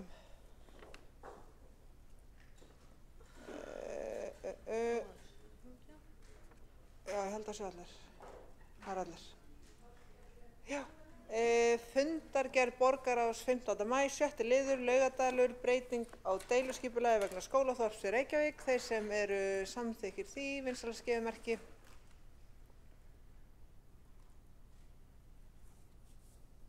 Þeir sem á móti kunna vera. Þá er 7. liður samþykktur með atkvæðum 17 atkvæða á móti 6 atkvæða Sjálfstæðisflokksins. 7. liður aðalskipulag Reykjavíkur 2040, Laugardalur, breytt landnotkun, skilgreining samfélagsþjónustu við Reykjavíkurveg. Þeir sem eru samþykkir þessu vinsældaskefið merki og þeir sem á móti kunna vera. Þá er 7. liður samþykktur með 17 atkvæðum á móti 6 atkvæðum Sjálfstæðisflokksins. 12. liður viðauki úr fjárhagsáætlun Reykjavíkurborgar 2025 vegna fjárfestingaáætlunar. Þeir sem samþykkir eru þessum lið, vinsældaskefið merki.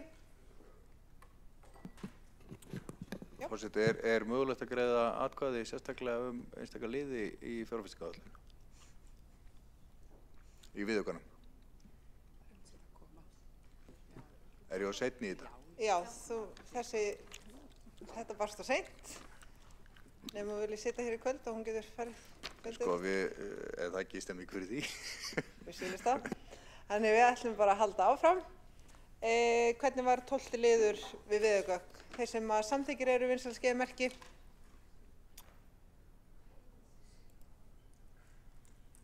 Hann er samþykktur, þeir sem á móti kunna vera. Hann er samþykktur,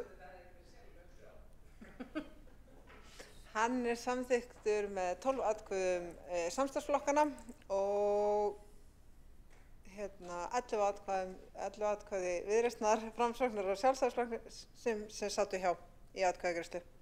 Þá er það 15. liður, tilnefning í stjórn þjóðarhallarinnar. Þeir sem að samþykkir eru vinsæll sín gefið þess merki. Hann er samþykktur með öllum greiddum atkvæðum borgarstjórn, vel gert. 17. liður, tilnefning í stjórn minjaverndar. Þeir sem að samþykkir eru vinsæll sín gefið þess merki. Hann er samþykktur með öllum greiddum atkvæðum í borgarstjórn. Þá er það fundagerðir borgaráðs frá 22. maí, 11. liður, aðalskipulag Reykjavíkur 2040, borgarlína fyrsta lóta Ártún Fossúsbrú. Þeir sem samþykkir þannlega vinsæll sín gefið merki. Hann er þeir sem á móti kunni vera. Hann er samþykktur með 13 atkvæðum á móti 6 atkvæðum Sjálfstæðisflokksins og 3 sitja hjá. Það eru 13. liður, 4 menna ég, 4 einmitt.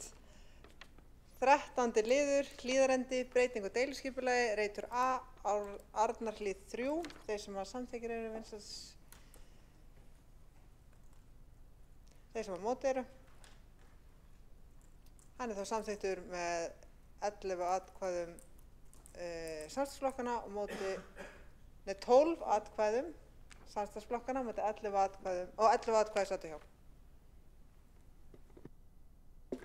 Þá er það liður 11, fundagerði forsætisnefndar frá 30. maí og mælitaskráin er opin og henni er lokað og við göngum til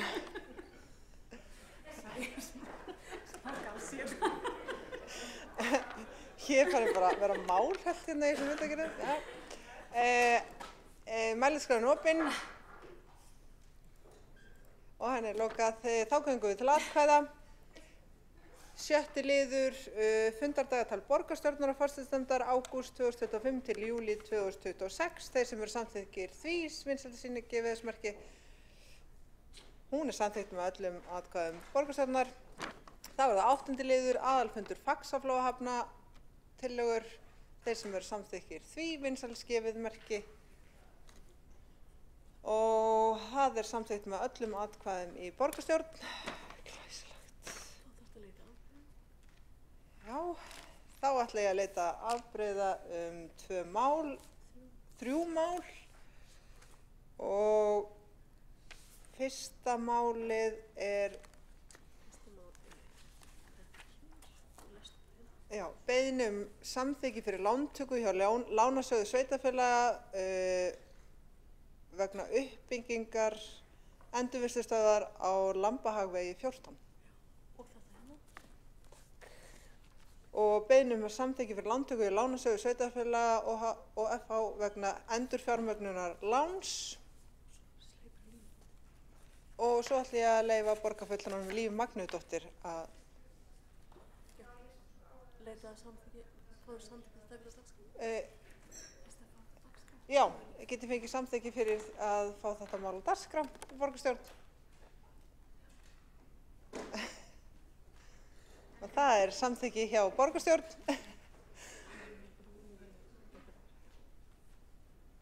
Gjörðu svo vel. Næsta mælskrá er borgarfulltrúi Líf Magnúsdóttir. Ágæta borgarstjórn, ég er bara rétt að fylgja þessu máli eftir. Þetta er strangt í teki fordómalaust að við tökum hérna inn með afbrigðum þetta mál en það þarf skjóta afgreiðslu og það var bara röð óheppilegra atvika sem að urðu til þess að þetta kom ekki nógu hratt til okkar og því þurfum við að taka þetta hér inn í borgarstjórn og samþykkja.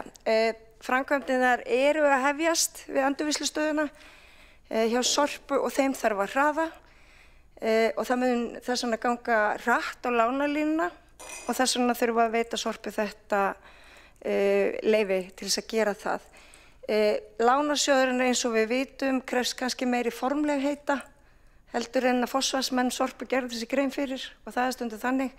Þannig að þá tökum við þetta hérna inn með afbrigðum og vonandi samþykki borgarstjórn. Þetta vegna þess að þetta er risastórt framkvæmdamál, umhverfismál og mjög gott fyrir borgina og aðliggjandi sveitarfélög, svo ég segi það, áfram Sorpa. Þá göngum við til atkvæða þetta mál, þessi tvö mál. Ég sitt hvort lagi.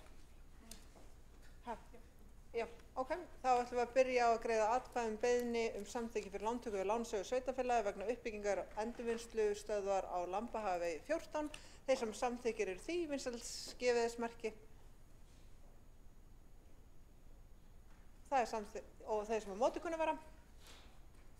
Það er samþykkt með 17 atkvæðum Samfylkingar, Vinstri grænna, Sósíalistaflokki Íslands, Flokki fólksins, Pírata og Framsóknar og Viðreisnar.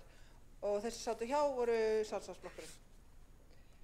Þá er það næsta. Þá göngum við til atkvæða beiðni samþykki fyrir lántöku hjá Lánasjóði sveitarfélaga vegna endurfjármögnunar láns og þeir sem eru samþykkir því vinsæls gefið merki. Það er samþykkt með 17 atkvæðum. Þeir sem á móti kunna vera. Þeir sem sitja hjá, já. Það er þá samþykkt með 17 atkvæðum borgarstjórn og þeir sem sitja hjá er Sjálfstæðisflokkurinn.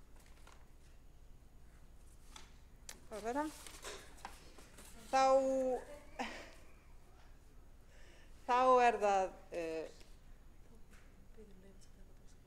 já, þá ætla ég að fá að taka á dagskrá kosningi í mannréttindaráð. Skoðast á samþykkt ef enginn hreyfir mótmælum. Lagt er til að Einar Sveinbjörn Guðmundsson taki sæti sem varamaður í mannréttindaráði í stað Líf Magnúsdóttur og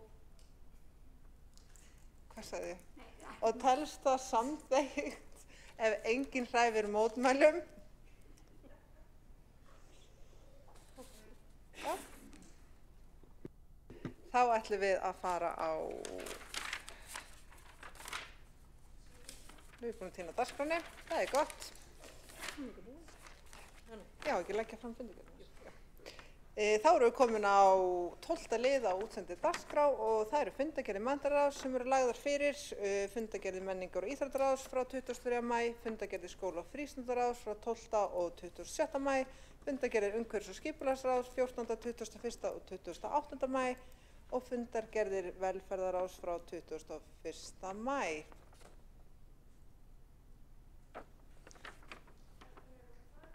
Já, þannig að þá er þetta bara komið ef enginn, já, þá er bara fundi slitið í borgarstjórn 21:05. Kæru borgarfulltrúar.